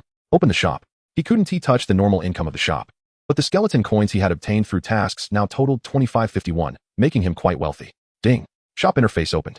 Item 1. Toxic slime goo 10 kilograms. 50 coins. Item 2. Fortune cat doll that brings misfortune. 200 coins. Item 3. Baby diapers. Tight version. 10 packs. 50 coins. Item 4. Flesh growth potion formula. Special edition 500 skeleton coins. Item 5. Blood magic meat chunk 5. 100 skeleton coins. Item 6. Passion succubus perfume 1 bottle. 500 skeleton coins. After looking through the items for sale, Lin stood up with a whoosh, his eyes wide open, and said, "System, are you sure these are the goods you want to sell to me?" Chapter 23. There's nothing normal in this world. That's right. He initially had high expectations for the system shop. After all, in the novels he had read before crossing over, the label system produced must be a boutique was indeed genuine. Whether it was superhuman bloodlines, nine-tailed fox babies, star destroyers, or cute maidservants, there was nothing that the system wouldn't sell. But now, looking at his own system, one would think it was a junk collection service. Because at a glance, there was simply nothing useful. System. Refresh goods. Ding. This function is not yet available. Please be patient. Automatic refresh at 5 p.m. daily. Lin In took a deep breath, gritted his teeth, and sat back down. Alright. Although it was completely contrary to his expectations. But at least it counted as an additional channel for sourcing goods, right? Toxic slime liquid? Bought. It might be useful for refining toxic potions in the future. Skeleton coin 50. A lucky cat doll that brings misfortune? What use is this? Am I supposed to think my luck is too good and buy it to fill my own void? Bought. It could be given as a gift someday. Skeleton coin 200. Baby diapers, type version. Lin In subconsciously glanced at the mascot ghost baby he had placed on the counter. Growing so fast. And now has been shaped into a humanoid by himself. It wouldn't do to leave it completely bare. Bought. This one is somewhat useful. Skeleton coin 50. Lin In put the diaper on its head. Immediately, Lin In's attention was drawn to the fourth item. Flesh growth potion formula. After taking the potion, it can significantly increase the speed of injury recovery. Required materials: blood demon flesh, attribute-less slime mucus, tyrant flower, carnivorous plant growth hormone. This formula was the only decent item among the goods sold by the system. Moreover, it was sold along with the blood demon flesh, which was very hard to obtain. This item was definitely worth more than its price. Skeleton coin 500, skeleton coin 100. Lin In unhesitatingly added these two items to his collection. And with the critical hit potion rewarded by the system yesterday, he now had exclusive formulas for 2 types of potions. Lin In wasn't in a hurry to refine them. As a potion shop, every once in a while, merchants would come with various raw materials to supply. And calculating the time, it was indeed today. Lin In immediately prepared his skeleton coins and packaged a large amount of residual limbs and severed arms he had dug out from that root monster's mouth yesterday. Outside the door, the fog was thick and dark energy surged. Lin In patiently waited at the door. Slowly, the creaking of wheels and footsteps sounded from the darkness on the street.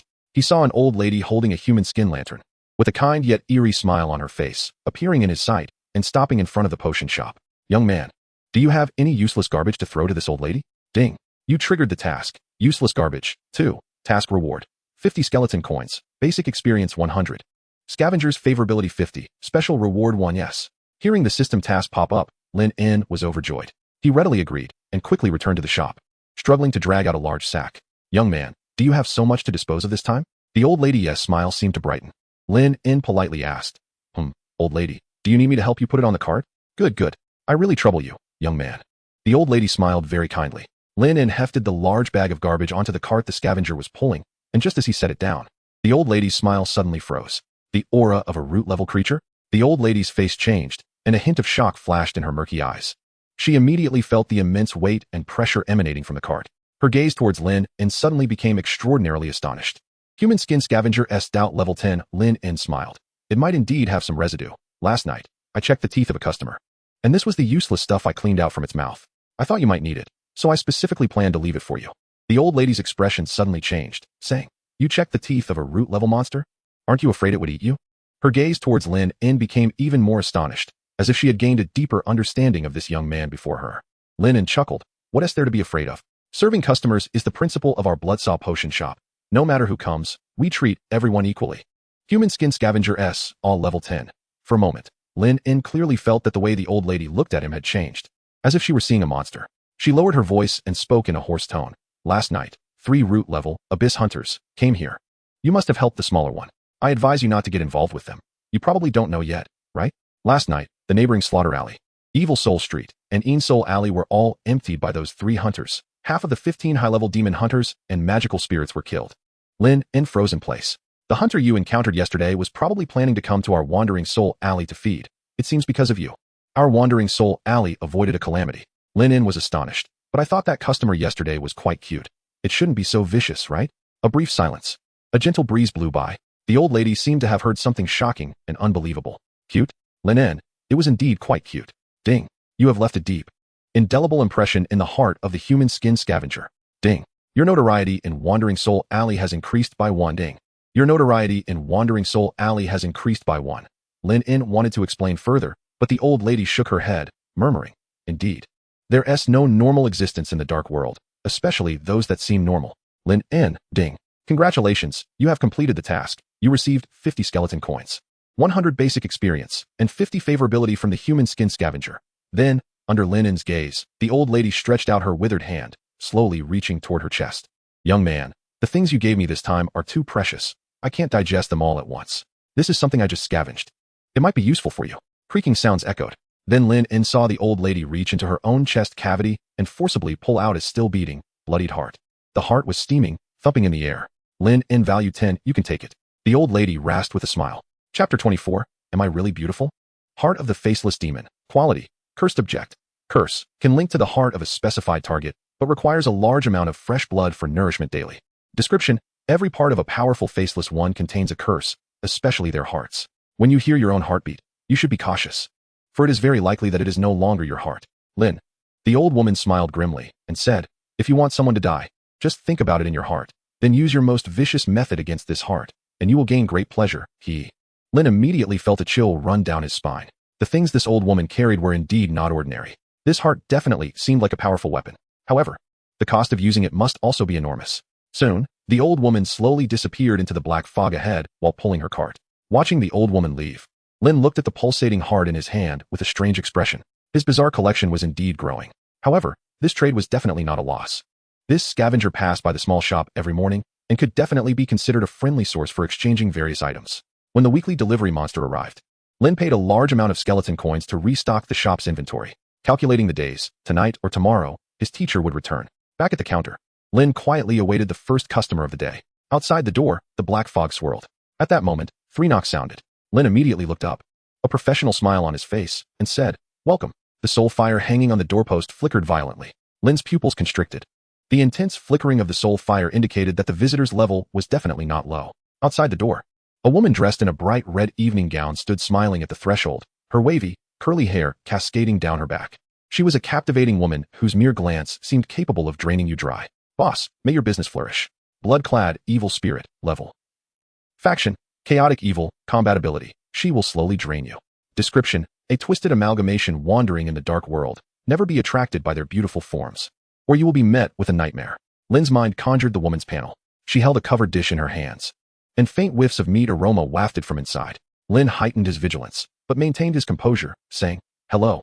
May I ask if the guest is feeling unwell and needs treatment? The blood-clad, evil spirit smiled brightly, her bright red lips revealing a row of pristine, somewhat eerie teeth, giving an indescribably strange feeling.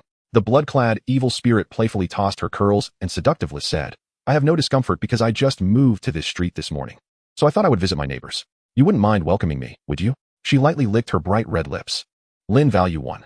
Lin was well aware that in this dark world, the more normal a monster appeared, the more dangerous it was. The woman before him clearly radiated a very ominous aura. Welcome, of course. Lin's smile remained unchanged. At the same time, he discreetly placed his revolver and the heart within easy reach under the counter. Please come in. The Bloodsaw Potion Shop welcomes any friendly neighbors. For a monster whose level was completely indiscernible, the soul lamp outside was of little use. If she truly came with malicious intent, there would be no stopping her. The woman, all smiles, gracefully stepped over the threshold. Almost simultaneously, a system prompt echoed in Lin's ears. Ding. You have triggered the quest, survive. Quest objective. Keep your value above 0 before the blood-clad evil spirit's malice towards you reaches 100, while ensuring that her malice towards you does not reach 100. For 30 minutes. Quest reward. 500 skeleton coins, 200 basic experience, special reward 1. In an instant, Lin's heart tightened. As expected, this evil spirit did not come with good intentions. Moreover, the quest triggered was the terrifying survive, indicating that the crisis was likely on par with last night. He was very aware that if he had done nothing last night, the headhunter would have devoured all the residents of Soul Alley, a considerable crisis indeed. And what about this woman? She didn't seem like a root-level monster, but if she wanted to kill him, it would undoubtedly be easy. Boss, you don't look like a local here? The woman elegantly seated herself on a stool at the counter, resting her chin on her hand, smiling sweetly, and gazing at Lin with seductive charm. Aren't you afraid of being devoured by some unfriendly customers? One of her fingers lightly traced Lin's chest. Utterly enchanting. Lin value 10. However, Lin quickly regained his composure. With a professional smile, he swiftly drew the bone saw knife left by his teacher and said with a smile, I am somewhat afraid, but a doctor's duty is to heal and save lives. No matter how scared I am, as long as they are my customers, I must take them seriously. This is the principle of being a doctor. Ding. Current crisis level 51. The woman blinked her eyes seductively, exhaling softly as she laughed. How interesting. But what if you are not a customer? What if I want to eat you? She gently blew a breath towards Lin, as if someone was softly whispering in his ear. Ding. Current crisis level 61. Lin maintained his composure, a smile on his face, and replied earnestly, Impossible. Sister, you are so beautiful. Your heart must be as lovely as your appearance. A lady as elegant and beautiful as you would surely dine like a noble, with grace and dignity. Ding. Current crisis level 56. You sure know how to flatter. The woman smiled alluringly, her fingers lightly tracing her lips, and said, Do you really think I'm beautiful? Of course. Now, do you still think I'm beautiful? In that instant, as Lin watched, the woman's face slowly split open down the middle. She still wore a smile.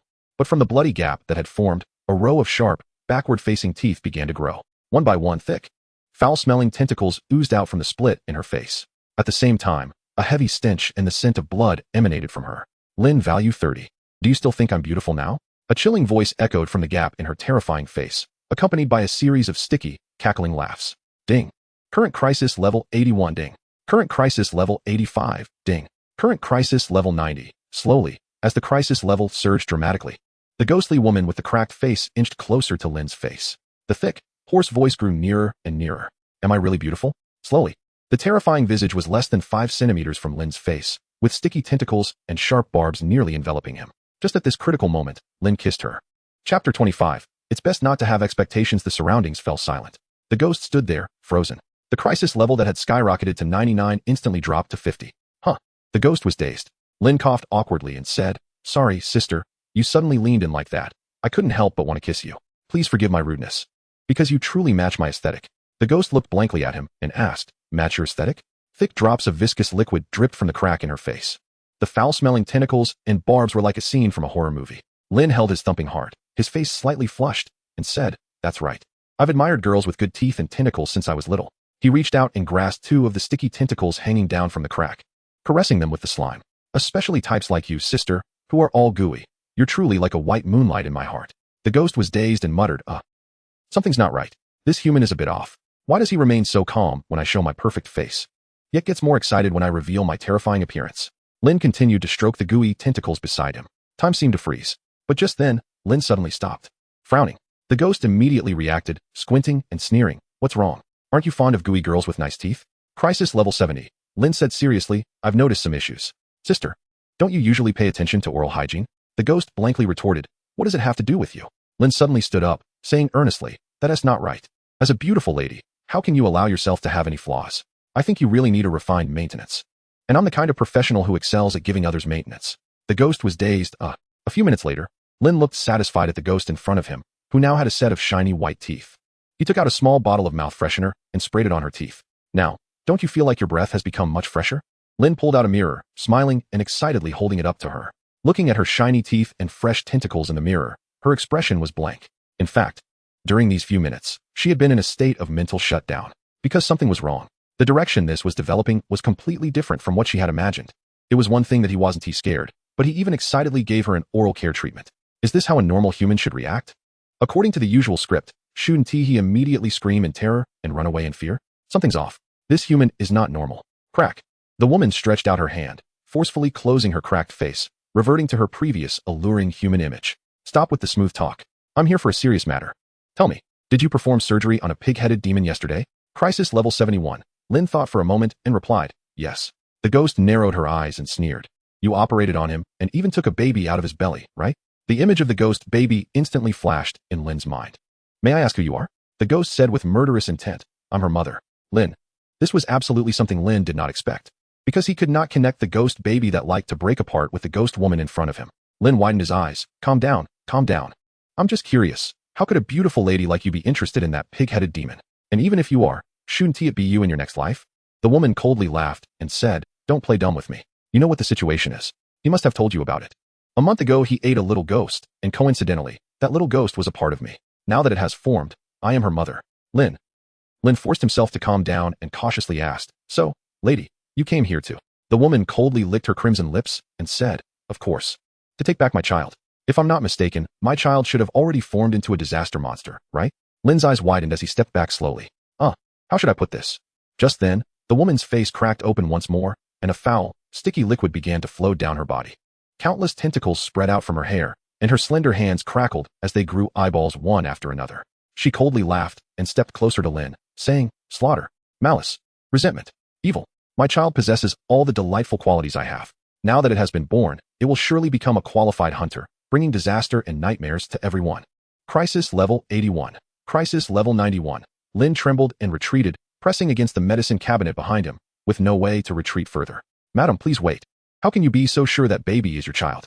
If you want to take her away, I think the pig-headed demon should come here to testify." Lin desperately bought time. The woman sneered, "Testify? Good. I'll let him testify with you right now."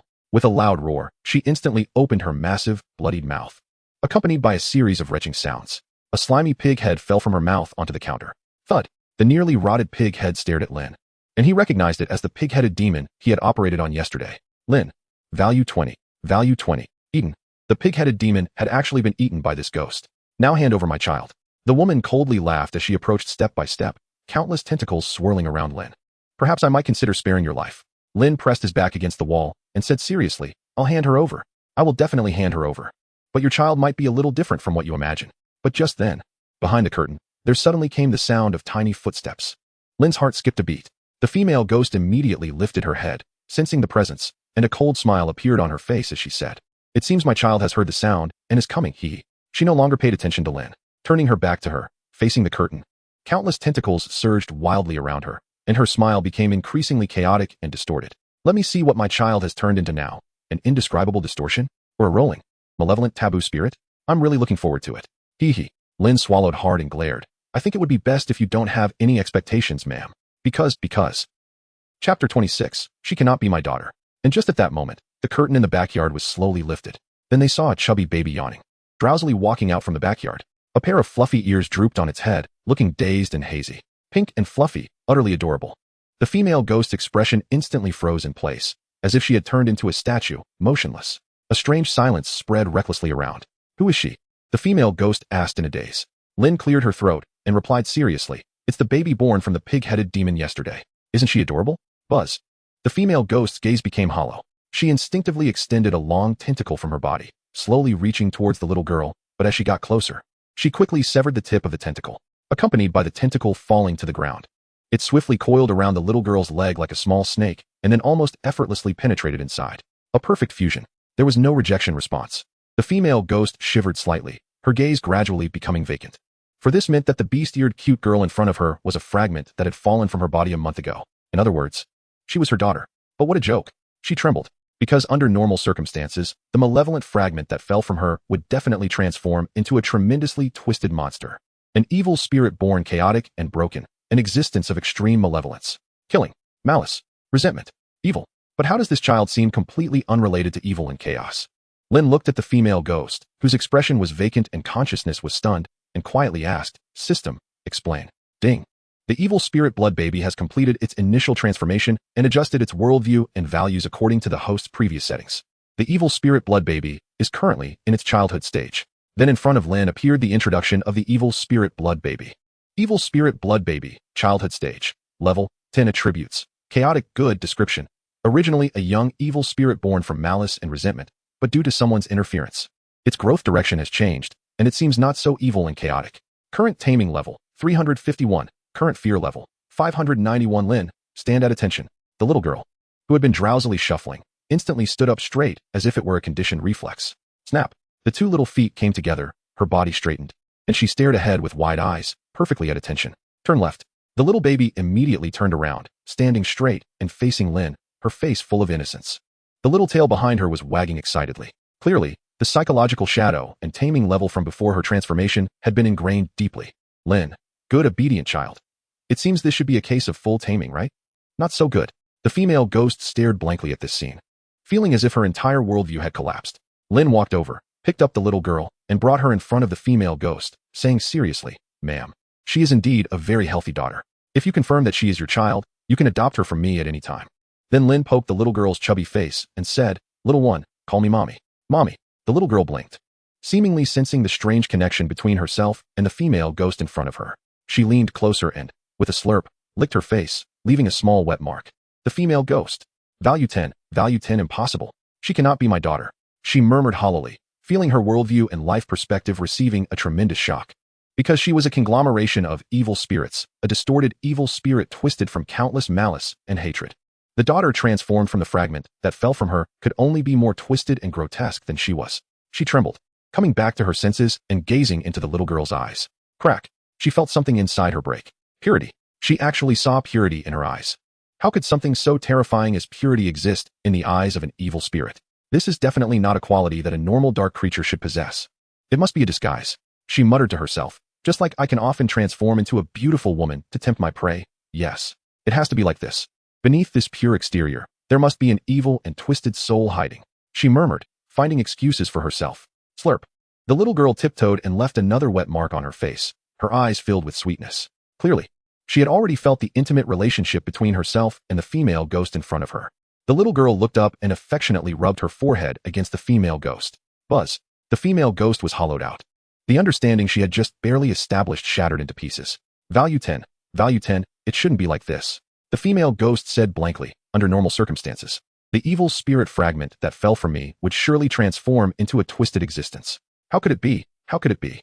She suddenly turned her head, her vicious and furious gaze landing on Lin in an instant. Countless tentacles pointed threateningly at Lin. Did you do this? Ding. Crisis level 91. Seeing that she was about to attack her, Lin glared and decisively lifted the adorable ghost baby in her arms. In an instant, the female ghost's eyes were filled again with the wiggling, cute baby. Slurp. The ghost baby stuck out her tongue and licked one of the tentacle tips in front of her. Buzz. Ding. Crisis level 71. Ding. Crisis level 61. Ding. Crises level 51. Ah, that female ghost wailed while clutching her head, on the verge of a breakdown. Impossible. She can't be my daughter. Absolutely impossible. This level of emotional collapse is something an ordinary person cannot comprehend. It's like a soul that considers itself hideously ugly and filthy, yet has a child endowed with pure, kind, and beautiful qualities. This is something an ugly evil spirit simply cannot accept. Ding. Host triggers the task. Evil spirit mother. Task description. Make the target accept the fact that the blood child is indeed her daughter, and eliminate the target's hostility towards the host. Task rewards. 300 skeleton coins, 100 basic experience, 50 favorability with blood-clothed evil spirit. Lin. This system really knows how to squeeze in all sorts of strange tasks. However, whether it can make this evil spirit eliminate her hostility towards me really hinges on this child. Lin cleared his throat, adjusted his monocle, and said seriously, "Big sister, please calm down. Since you've come here looking for your child, it shows that you must care deeply for your child. In that case," Lin picked up the adorable child in his arms. "Seeing your lovely and healthy daughter, shouldn't you feel happy?" Lin hesitated. The female ghost sneered in anger, forcibly suppressing her rage, and said, "Heh, then let me ask you, if you saw your own child grow up like a ghost, would you be happy?" Lin was taken aback and said, "Shouldn't I be happy?" Chapter 27. No. Even I don't believe it. The female ghost stood there in a daze. She realized that this metaphor was completely unarguable because he was not a normal person. He was a pervert who could get excited even by a terrifying evil spirit like her. Lin adjusted his monocle and shook his head. "Ma'am, at this point, I really need to have a good talk with you.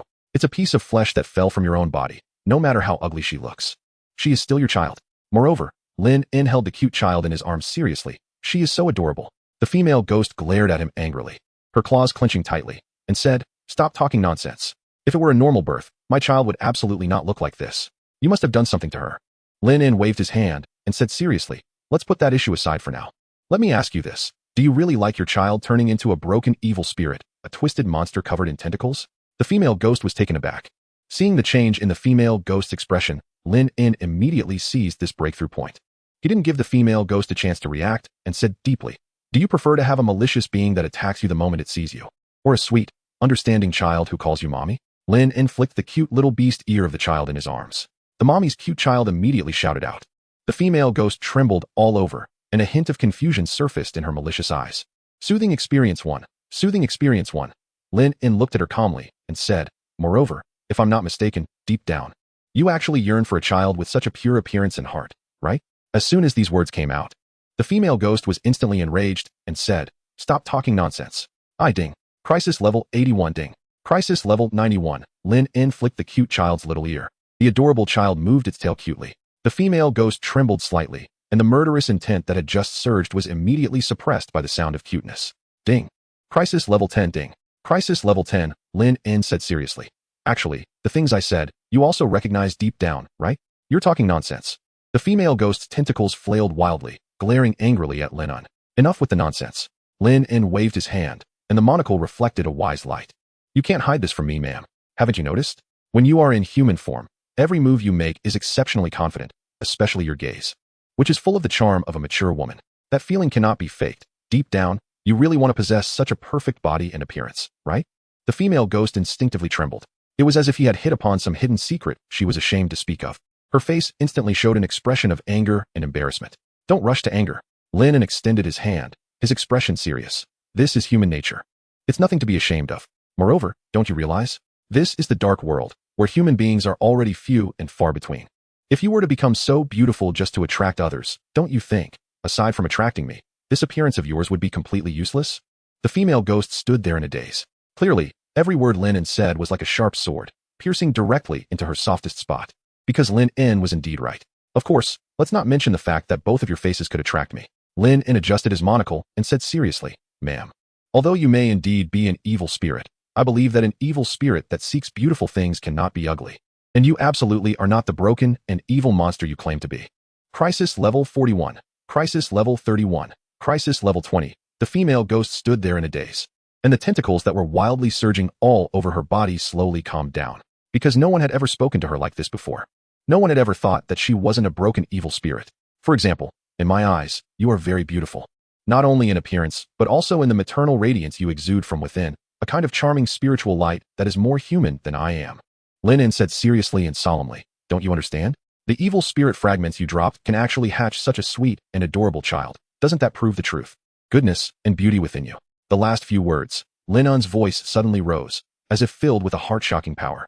Ding. Crisis level reduced to 5. Ding. Crisis level reduced to 0. Ding.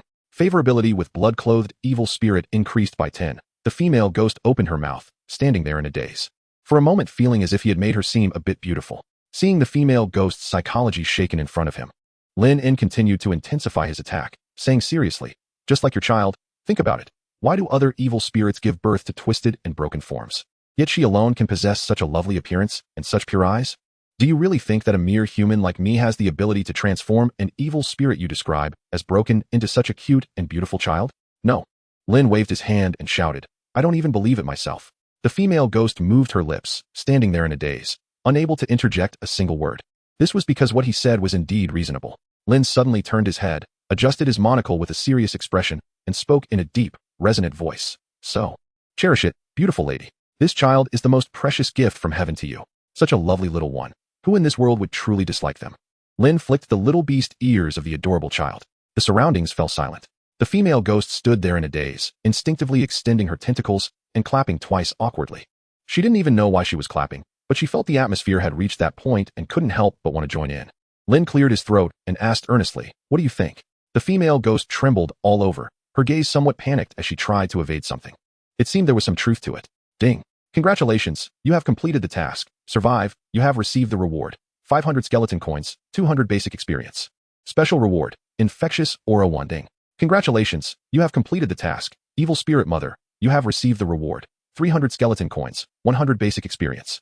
50 favorability from blood-clothed evil spirit, ding. You have achieved the achievement. Impromptu speaker. Impromptu speaker, achievement. You successfully persuaded a high-level female entity with malicious intent during a spontaneous speech. Earning a permanent bonus. Persuasion success rate 1, favorability with women 1 permanently. Chapter 28. Hug your baby. Lin secretly breathed a sigh of relief, his mouth twitching slightly. But he knew that even though the task was completed, it wasn't the time to complain about the system. It made sense because everything I said was reasonable. Lin sat there seriously and upright. Gradually, the female ghost's split face slowly closed, and the sticky tentacles were retracted back into her body, restoring her previous graceful, mature appearance.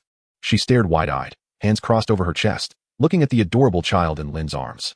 For a moment, she felt somewhat anxious. She avoided the innocent gaze of the child, feeling awkward like a newlywed girl. Come on, hug your own baby, Lin said with a serious face. The female ghost shyly turned her head away, not daring to look at the child, her hands hesitantly reaching forward. Seeing this, Lin wasted no time and directly placed the adorable child into the female ghost's embrace. The little ghost baby wrapped her arms around the female ghost's neck, sticking out her little tongue and playfully licking her cheek, leaving wet marks on her face. The female ghost stood there stiffly, allowing her daughter to affectionately lick her.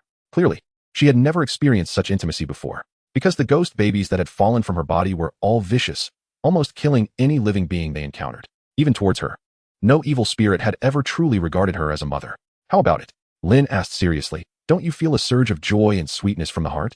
The female ghost, still stiffly holding the baby, replied, not really used to it. Lin nodded, giving a thumbs up, and said seriously, it's normal. The first time being a normal mother often brings a sense of helplessness, just like feeling awkward the first time you make love. It's the same principle. After a long while, the female ghost finally shook her head vigorously, her face returning to a cold expression as she held the baby, and said, humph. Smooth-talking little ghost. Don't think that just by saying a few words, you can truly change the fact that my child has changed here. I live right next door to you. When I take an interest in you one day, I'll sneak in at night and eat you. The cute little ghost baby licked the female ghost's cheek again. The female ghost instantly became dazed again. We'll see. Lin maintained a smile on his face, sweating profusely as he watched the charming woman carry the ghost baby out of the shop. After they left, Lin finally let out a sigh of relief and slumped into his chair. Lin murmured to himself, no, it seems I need to quickly improve my combat abilities. Otherwise, if I encounter this situation again, I might not be as lucky as now. Moreover, the female ghost had already said she would come looking for him again. Although today she successfully dispelled her malice towards him, there was no telling when she might whimsically sneak in at night and deal with him. He could only wait until tonight. The teacher should be back soon. Lin calmed his emotions.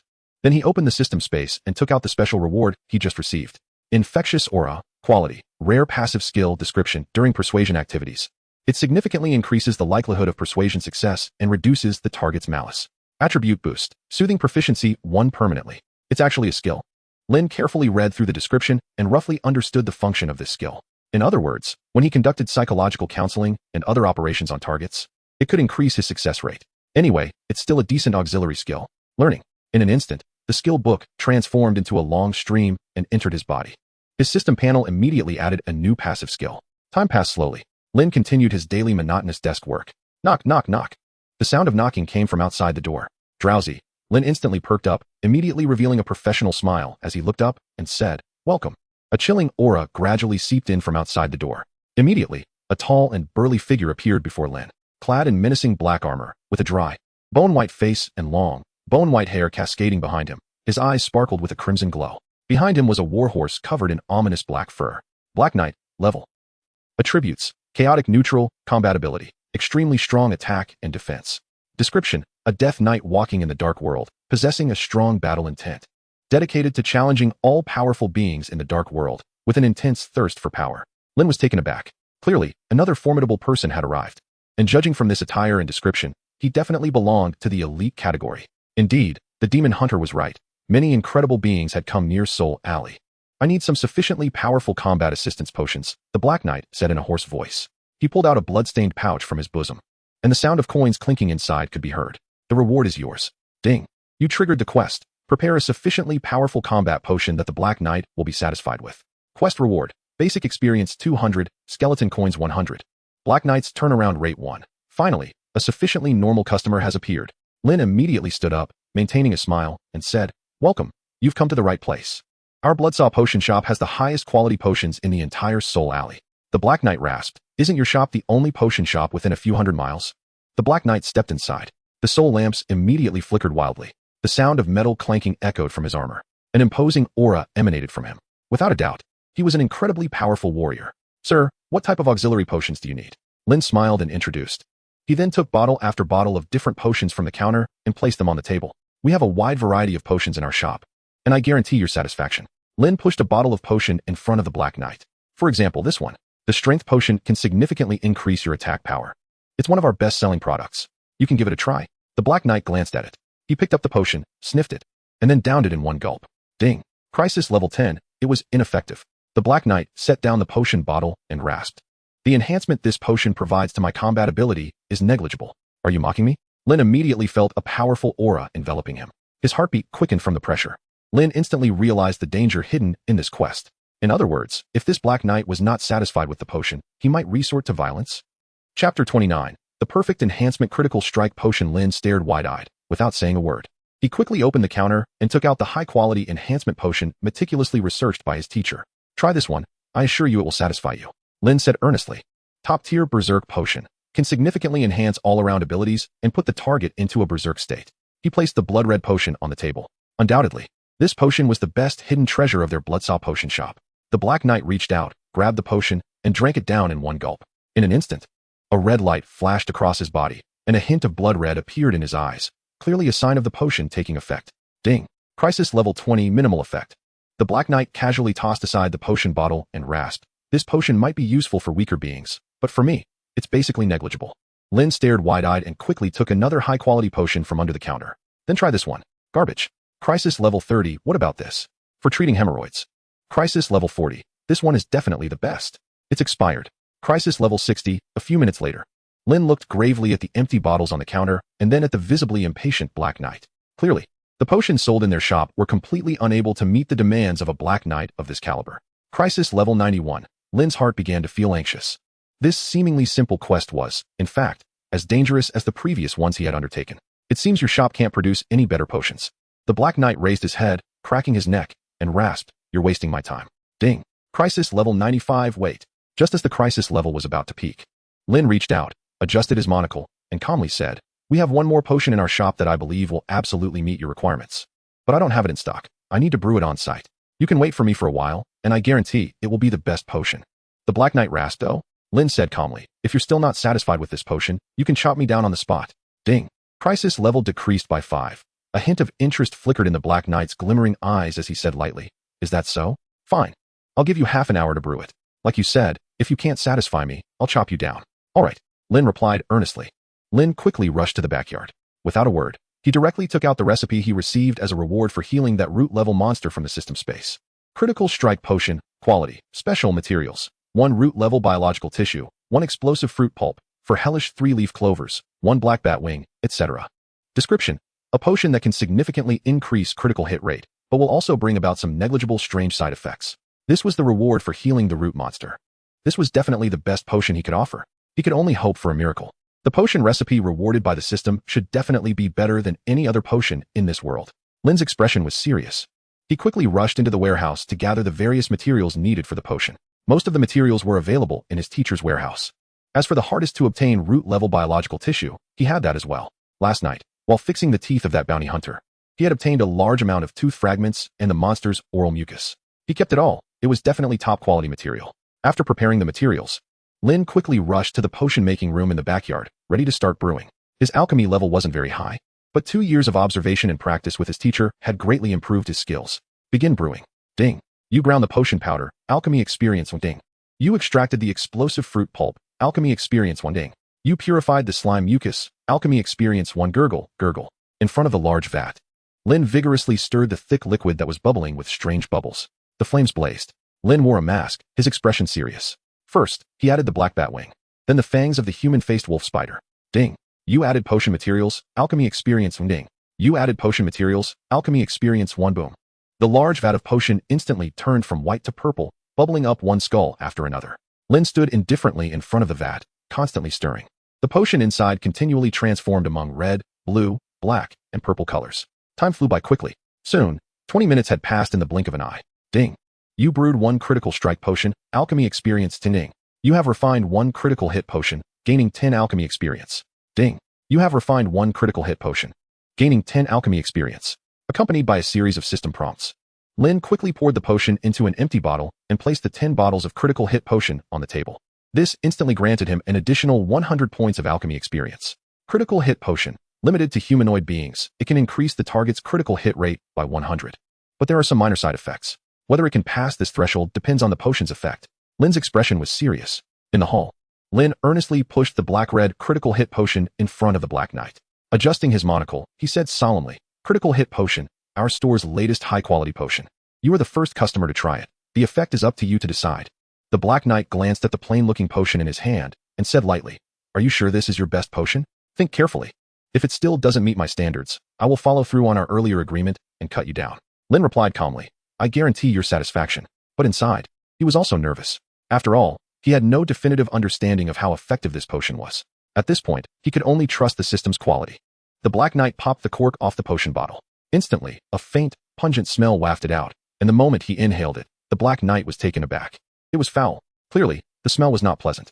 However, surprisingly, just by inhaling the medicinal aroma, he felt a significant surge of power within his body. For someone who had been using drugs for years, this sensation hadn't come to him in a long time. He grew serious. He took the potion bottle and drank it down in one gulp. Buzz. Almost in that instant, he felt an incredibly bitter heat rush into his body. This power. He trembled as he looked at his arms and stood up abruptly. Chapter 30. I'm bald, but I'm stronger. He felt it. He distinctly sensed that the power within him was roaring. This potion was like a wild, old woman dancing seductively inside him, making all his blood vessels swell. Roar. He let out a joyous howl, and his armor exploded with a loud bang, hair flying everywhere, revealing his pale, muscular physique. He punched the air. Boom. The air exploded with a sonic boom. He was shocked by his own strength. It felt like every attack he made could deal tremendous critical hits to his enemies, ferocious beyond measure. What a powerful potion, he gasped, saying, I've walked through hell for so many years and have never taken a potion that could enhance my combat power so much. It's incredible. Ding. Crisis level reduced to 0. He suddenly turned his head, his gaze intense as he looked at Lin. What kind of potion is this? The effect is explosive. Lin smiled slightly, gave a thumbs up, and said, a special product of our store. Critical hit potion. The Black Knight murmured the name of the potion again, and his expression gradually became fervent. I didn't expect such a high-intensity potion in this godforsaken place. With this potion's assistance, I should be able to crush that demon hunter. He swore this was the most explosive potion he had ever taken. This tangible enhancement of combat power was an unparalleled pursuit for a warrior like him. Lin's expression became serious as he hesitated. Customer, while the effect of this potion is indeed explosive, I must remind you, out of a sense of responsibility, that this potion does have some minor side effects. However, the specifics of those side effects are yet to be examined. Lin ultimately decided to give the Black Knight a heads up. Side effects? The Black Knight snapped back to attention and then smirked coldly. Heh, indeed.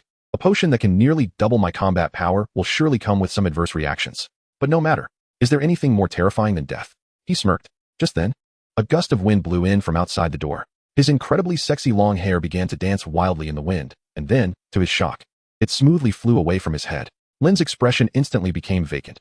Customer, it seems the side effects have already appeared. The Black Knight raised an eyebrow. Oh? Lin stared wide-eyed. Why don't you touch your head? The Black Knight raised an eyebrow, instinctively reaching up to feel his beautifully white hair. Swoosh. A smooth sensation met his hand. The Black Knight's pupils instantly contracted. A wave of intense unease surged within him. Could it be? He instinctively glanced at the nearby mirror. Buzz. His gaze went blank. In the mirror, a shiny bald head appeared in his line of sight. The smoothness, the completeness, the brightness. Ding. A dazzling halo flickered on that bald head. An eerie silence spread recklessly around him. Where's my hair? The Black Knight said in a daze. Lin stared wide-eyed. It's on the floor. Is this the side effect you mentioned? The Black Knight murmured. Lin replied, it seems so. A brief silence. I'll kill you. The Black Knight suddenly grabbed Lin by the collar, furious and humiliated. Ding ding ding. His smooth bald head shone with light as he moved. Lin panicked. Didn't you say you weren't afraid of dying? Why are you worried about this minor side effect? The Black Knight's eyes widened with rage. But you never said it would leave me bald. Lin retorted. Although you are indeed bald, you have also become stronger. This is just a small price to pay for power. The Black Knight gritted his teeth, released Lin's collar, and gasped for breath. His eyes flickered violently as he struggled internally. Indeed, as a warrior pursuing immense power, being bald wasn't that hard to accept. Ding. Moreover, the potion's effect was indeed astonishing. Nearly doubling his strength after use. Definitely an excellent potion. Ding ding. And so what if he was bald? As a Black Knight, did he care about such things? Ding ding ding. That's right. It's just a receding hairline. Compared to true power, what does that count for? Ding ding ding ding. But he furiously pointed at the shiny bald head in the mirror, screaming, I can tolerate being bald. But why is it still shining? Like a light bulb? Have you ever seen anyone's head flashing like that? All I could see was his round and shiny forehead, which seemed to have some kind of special effect. Every few seconds, a flash of light would appear, particularly eye-catching. This was indeed a very frustrating situation. Lin wiped the cold sweat from his forehead and calmly said, Please be patient, dear customer. This might be one of the side effects. And it's just a flash, right? Adding some special effects only highlights your uniqueness. The Black Knight kept grinding his teeth, clenching his fists, his gaze flashing intensely. Correspondingly, the bright light on his shiny forehead would flash every few seconds. How much for a bottle? He gritted. Lin immediately raised a finger and said seriously, 1,000 skeleton coins, absolutely worth it. How many of these potions do you have? Including the one you drank, a total of 10 bottles. I want them all. The Black Knight slammed the counter, his expression dark. Lin was taken aback. Aren't you very averse to the side effects of this potion? The Black Knight suddenly grabbed Lin by the collar, his eyes bulging with rage as he shouted. Look at me, I'm already bald. Do you think I'm afraid of being even balder? Pack it up. If you keep stalling, I'll kill you. A few minutes later. Ding. You have completed the task, and you receive the task reward. 200 skeleton coins. Basic experience 200. Black Knight's return rate 1. Lin In stood at the entrance of the potion shop, waving at the Black Knight who was galloping away on his horse, shouting, "Customer, welcome to visit again. If you need similar potions next time, I can give you a 99 discount." In the black mist, the sound of hooves faded away, but it could still be faintly seen that every couple of seconds, a flash of light would flicker in the depths of the black mist. Extremely eye-catching. Dozens of minutes later, in the dark and desolate Hell Wasteland, the demon hunter wearing a top hat slowly walked out of the darkness, slightly lifting the barrel of his gun. The fierce wind rustled his cloak. "I've been waiting for you for a long time, Black Knight." The demon hunter smirked and said deeply, "I thought you would run away in fear and not dare to fight." Chapter 31. My critical hit is already full. The Black Knight, who had traveled a long distance, leaped down from his warhorse. He drew a menacing giant sword from his back, and cold light flickered in his indifferent eyes beneath the helmet. He hoarsely raised his sword, pointing at the demon hunter, and said, "Enough with the nonsense. Today, either you die or I do." The demon hunter laughed heartily, his face filled with sarcasm, mocking, "Ha! Just you? You weren't my opponent decades ago, and you still aren't now. Did you come all this way just to die by my blade? If that's the case, I am more than willing to grant you that." In an instant, he drew the demon hunter's long knife from his waist. Flames ignited instantly on the blade, the fierce wind blowing his cloak, and the smile on his face was cruel and cold. Who knows who will win in the end? The Black Knight's eyes flickered. Snap, he slightly moved his fingers, uncorking the potion in his hand. He downed the potion in one gulp, then suddenly smashed the bottle to the ground. "Come on." He squinted and got into position. "Potion." The demon hunter smiled faintly and said, "It's useless, Black Knight. No matter how many potions you take, the gap is still the gap. You can't be my opponent. However, I'm still willing to give you this chance." Ding. The demon hunter was momentarily taken aback, instinctively looking up, his gaze landing on the Black Knight's helmet. He wasn't sure if it was an illusion, but he seemed to have seen something inside the helmet flash. It seemed to have a peculiar sound effect. Ding. Did it flash again? The demon hunter's expression grew doubtful as he squinted. "It seems you have prepared some powerful hidden weapons to deal with me?" The Black Knight hoarsely replied. "Do you think I'm like you? The Knights of Hell disdain to use those shameful things." Ding. Ding. Black Knight, demon hunter? Both of them heard the two clear ding sounds. The Black Knight clenched his fists, closed his eyes, and his eyelids twitched wildly. "What is it?" The demon hunter grew even more suspicious and said, "Your helmet just flashed twice again." The Black Knight ground his teeth and closed his eyes. "You just need to know that it's not a hidden weapon." Ding. Ding. Ding. Black Knight, demon hunter? A breeze blew. Magic bomb. The demon hunter became increasingly suspicious. "No." The Black Knight kept his eyes closed, grinding his teeth, veins bulging on his temples. "Holy scroll." The demon hunter felt even more suspicious about this guy. "No." The Black Knight was grinding his teeth madly. "What is it?" The demon hunter's curiosity was completely piqued. The fierce wind blew around the Black Knight, who kept his eyes closed, his eyelids twitching madly. Clack. He finally removed his helmet, revealing his shiny bald head that was gleaming. Ding. That round shiny head burst forth with a brilliant flash. "Demon hunter, wow, what a shiny forehead." The Black Knight looked at his hands in rage, his muscles bulging, and gritted his teeth. "This is a small price to pay to defeat you. Ding. Though I am bald, I have also become stronger." Ding. Ding. In the words of that human kid, my critical hit is already full. Ding. Ding. Ding. He suddenly raised the giant sword in his hand, pointing it at the demon hunter with his bald head, and roared. "Next year on this day will be your funeral," he shouted, leaping 100 meters. And the giant sword in his hand came crashing down towards the demon hunter like a mountain. Demon hunter. An hour later. Soul Alley. Knock, knock, knock. There was another knock at the door. "Welcome." Lin In immediately showed a professional smile, looking up at the customer at the door. Upon seeing the figure at the entrance, Lin In was taken aback, because it was a familiar face. Demon hunter, Akaros, severely injured. Race, human level. Combat ability. Severely injured and dying. The demon hunter was clutching his blood-soaked chest, his body covered in torn wounds, gasping for breath, leaning against the doorpost. His fingers still dripping blood. "Damn, it's only been a day. How did you get so seriously injured again?" Lin In exclaimed in astonishment. "Enough with the nonsense." The demon hunter gritted his teeth, pressing hard on his chest, and said, "Quickly treat me. The faster, the better. I can pay you double." Ding. You have triggered the task. Treat the demon hunter's injuries. Task reward. 200 skeleton coins, 300 basic experience, 20 favorability points from the demon hunter.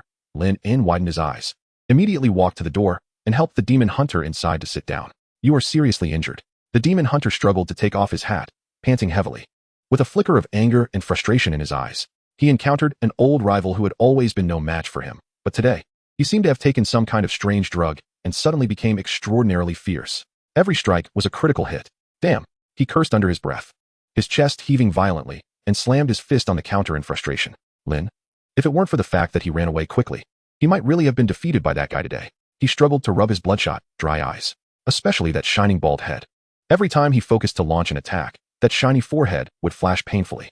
Not only did it severely disrupt his concentration, but it was also blindingly bright. That guy must have enchanted his forehead with some holy attribute. That damn bald head. Damn it. It must be because he took that damn potion. If I find out who gave him that son of a bitch potion, I'll definitely chop him up and chew him to bits. He slapped the counter in anger. But the movement pulled at his wound, causing him to inhale sharply. Lin, no way. Could he be talking about me? That Black Knight bought a potion from me to deal with this demon hunter? Why do I suddenly feel like I'm in danger again? Lin glared and said, wait here for a moment. I'll go to the backyard and get you a better recovery potion. Hurry up. The demon hunter was filled with anger and was very irritable. Lin took a deep breath and quickly lifted the curtain, heading to the backyard. However, it seemed that the demon hunter did not suspect him. After all, how could a small potion shop in a desolate place have such powerful potions? It's best if he doesn't find out. Otherwise, he would have to run. In the hall, the demon hunter sat in front of the counter, grimacing as he rubbed his bruises. He casually picked up a few recovery potions left by Lin from the counter and gulped them down, feeling much better. He glanced around. But just at that moment, his gaze was suddenly drawn to an empty bottle sitting in the corner of the counter. Buzz. In an instant, his expression froze in place. He reached out to grab the empty bottle, and a memory of an hour ago when he fought that bald head flashed in his mind. The bottle of potion that bald head took. Exactly the same. Chapter 32. Saving a lot on lighting costs, could it be? His expression was dazed. And just at that moment, Lin walked out from the backyard with several high-grade recovery potions, smiling. Sir, 1 bottle for 200 skeleton coins. No need for surgery. Guaranteed to make you feel energetic after taking it. Hee. Bang. A bullet whizzed past Lin's ear. Lin? The demon hunter instantly stepped forward, grabbing Lin by the collar, gritting his teeth, and saying, you little brat, you were just acting innocent, huh? I never expected that it was you who provided that bald head with the potion. Lin looked bewildered and said, what potion? I don't understand what you're talking about. The demon hunter exploded in rage and said, are you still pretending? I saw that bald head took a bottle of potion before our duel. And that bottle looks exactly like the one on your table. Lin cleared his throat, seeing that his secret was out. He decided not to pretend anymore and curiously asked, are you talking about that bald head who rides a warhorse, the Black Knight? The demon hunter gripped his collar tightly and said, what do you think? Lin closed his eyes, steady as a rock, with a smile on his face, saying, oh, I see. A few hours ago, that customer indeed came to my store and spent a lot of money on a batch of potions. He is quite wealthy. He directly contributed to my shop's performance. Haha. He spoke seriously but politely, completely treating himself as an outsider. The demon hunter ground his teeth, his eyes flickering, and asked, what potion did you give him? Seeing a sales opportunity, Lin's face instantly broke into a professional smile, saying, our potion shop's latest product. A critical hit potion that significantly enhances your combat ability. High quality and low price. It's definitely a must-have for killing and looting. Trust me, you won't find it outside. Lin adjusted his monocle, his expression serious. The demon hunter said coldly, you actually helped a dark creature to harm your own kind. Lin decisively extended his hand and said earnestly, please don't jump to conclusions, sir. First of all, I didn't know your relationship. Second, he came to me seeking powerful potions and was generous, so I had no reason to turn him away. Third, Lin closed his eyes and raised 3 fingers. Our shop serves all friendly customers. He can buy this potion to harm you. And similarly, you can buy this potion for me to harm him. Lin looked sincerely at the demon hunter, his gaze genuine and moving. For the sake of our kinship, I can even give you a 20 discount. A brief silence. The demon hunter squinted his eyes and asked, how much? Lin raised 2 fingers seriously and said, the unit price is 2,000 skeleton coins. But considering you are an old customer of my kin, I'll give you a 20 discount, selling it to you for 1,600 coins, a bargain. The demon hunter's eyes flickered, and after thinking for a moment, he hesitated, or I could just kill you now and take your little shop. That's also an option. Lin closed his eyes and shook his head. Sir, we are of the same bloodline. As the saying goes, at home, rely on parents. Outside, rely on kin. Our relationship is not just like parents. It's even stronger than that, a bond flowing in our blood. Besides, I even gave you a 20 discount. Lin was almost in tears. The demon hunter was covered in goosebumps. He realized that in just one day, this kid's ability to annoy had greatly improved. Enough nonsense. The demon hunter gritted his teeth and rubbed his temples, saying, how many did that bald head buy? You give me that many. I have plenty of money. All right. Lin's heart instantly bloomed with joy. A few minutes later, ding. You have completed the task. Heal the demon hunter's injuries. You have received a reward, 200 skeleton coins, 300 base experience, 20 favorability from the demon hunter. It's already made, accompanied by the system prompt. Lin smiled and placed the freshly made 10 bottles of critical hit potions on the counter. 10 bottles of potions total 160,000 coins, or 16 Black Skull coins, plus 6 bottles of ordinary recovery potions for 300 coins, and 2 special recovery potions for 600 coins, totaling 1,690,000 coins. I'll round it up for you, 170,000 coins. Thank you for your patronage. Lin bowed at a 90-degree angle. The demon hunter gritted his teeth and began to pull out money from his pouch. He didn't know why, but he always felt that this guy was trying to cheat him again. After paying, he hesitated as he looked at the potion in his hand and said, "If I drink this, will I really go bald? Be honest." To be honest, he was still somewhat resistant because his thick, beautiful black hair had taken many years to maintain. Lin En replied seriously, "Going bald is a small matter. Gaining strength is a lifelong affair. Besides, it's just hair, right? If you lose it, you can come to me for treatments, and I can even offer you hair transplants." Suddenly, Lin En thought of a great business idea, a steady stream of income from hair transplant services linked to the critical potions. The demon hunter hesitated. However, thinking about how he had almost died at the hands of that Black Knight, who was far weaker than himself, made him feel frustrated. If going bald could really make him stronger, then perhaps it wasn't entirely unacceptable. With that thought, he popped the cork and downed the potion in one gulp. Buzz! Instantly, a red glow flashed all over his body. He was astonished, and then he felt an indescribable surge of power coursing through him. This was shocking. His breath quickened. With a loud bang, under the immense power, his clothes burst apart, revealing his bulging muscles. He could clearly feel the massive enhancement within him. It was simply unimaginable. At that moment, he finally realized the incredible degree of this potion. Compared to going bald, it was definitely worth it. A gust of wind blew by, and under Lin En's wide-eyed gaze, his thick, beautiful black hair was swept away by the wind. Ding! A ray of light suddenly shone from his shiny bald head. Lin En, but he held back and didn't laugh out loud, because he knew laughing would lead to trouble. Yet, it was hard to resist, as the shiny bald head before him was obviously rounder and shinier than the previous one. The demon hunter turned around to look at his shiny bald head in the mirror, murmuring, "I went bald but became stronger?" Ding! A light flashed from his forehead. Seeing the demon hunter's dazed expression, Lin En patted his shoulder and comforted him. "Uncle, this is actually a good thing. Just think about it. When you go out, you'll have your own light source, saving you a lot on lighting expenses, right?" He made a good point, but for some reason, there was an impulse to want to eliminate this human kid. Chapter 33. Thinking no one would shine like this minutes later, in the darkness outside Soul Alley. One could vaguely see a flickering light in the deepest part of the darkness, approaching rapidly like a signal light. The light flickered like a firefly in the dark, flashing intermittently. In the next moment, accompanied by the whinnying of warhorses, the Black Knight with a shining bald head charged over, his face gloomy. Surrounded by a swarm of moths circling his head, he searched the area for the demon hunter's trace. More than half an hour ago, he had severely injured the demon hunter, but he had managed to escape during the brief moment when the effects of his potion wore off. However, he believed the demon hunter couldn't have run far. As sworn enemies for hundreds of years, if he could kill him, his ranking in the dark world would rise a level. He absolutely wouldn't let this hard-earned opportunity slip away. At that moment, his eyes flickered. He instantly felt a familiar aura coming from the direction of Soul Alley. "Found you," he sneered, and suddenly turned his head to look into the dim black mist. Ding! A flash of light illuminated the black mist. He froze, feeling an indescribable sense of familiarity. Deep within the thick, rolling mist, he vaguely saw a flickering halo slowly approaching him, flashing approximately every 2 seconds, the light very bright. For some reason, he felt a strange sense of familiarity, as if. And in the next moment, a figure with bare shoulders and eyes hidden in darkness slowly appeared in his line of sight. The Black Knight shuddered because he immediately recognized that the figure was the demon hunter he had battled earlier. He stepped back in shock. The demon hunter, holding a long knife, wore a cold and indifferent expression, his eyes hidden in shadow, walking step by step toward him. Ding! The identical shiny bald head glowed with a halo. The demon hunter slowly stopped, opened his eyes wide, gripped the blade tightly, and said, "Now, we can continue our unfinished battle." Ding! His forehead flashed. Ding! As if in response, the Black Knight's round bald head also flashed. An eerie silence inexplicably spread around them. The Black Knight stared at him in shock, his gaze landing on the potion bottle in his hand, gritting his teeth. Could it be? That's right. A powerful aura surged from the demon hunter, who lifted his head and looked down indifferently at the Black Knight, saying, "I went bald, but I also became stronger." Ding! A brighter light flashed on his indifferent forehead. "Don't think only you can go bald. If I go bald, you have to stand aside." His eyes darkened, suddenly wide open, filled with fighting spirit and murderous intent. The Black Knight's expression turned grim as he said deeply, "It seems we are back at the same starting point." Ding! His head flashed with light. "That's right," the demon hunter replied indifferently. Ding ding! He flashed twice more.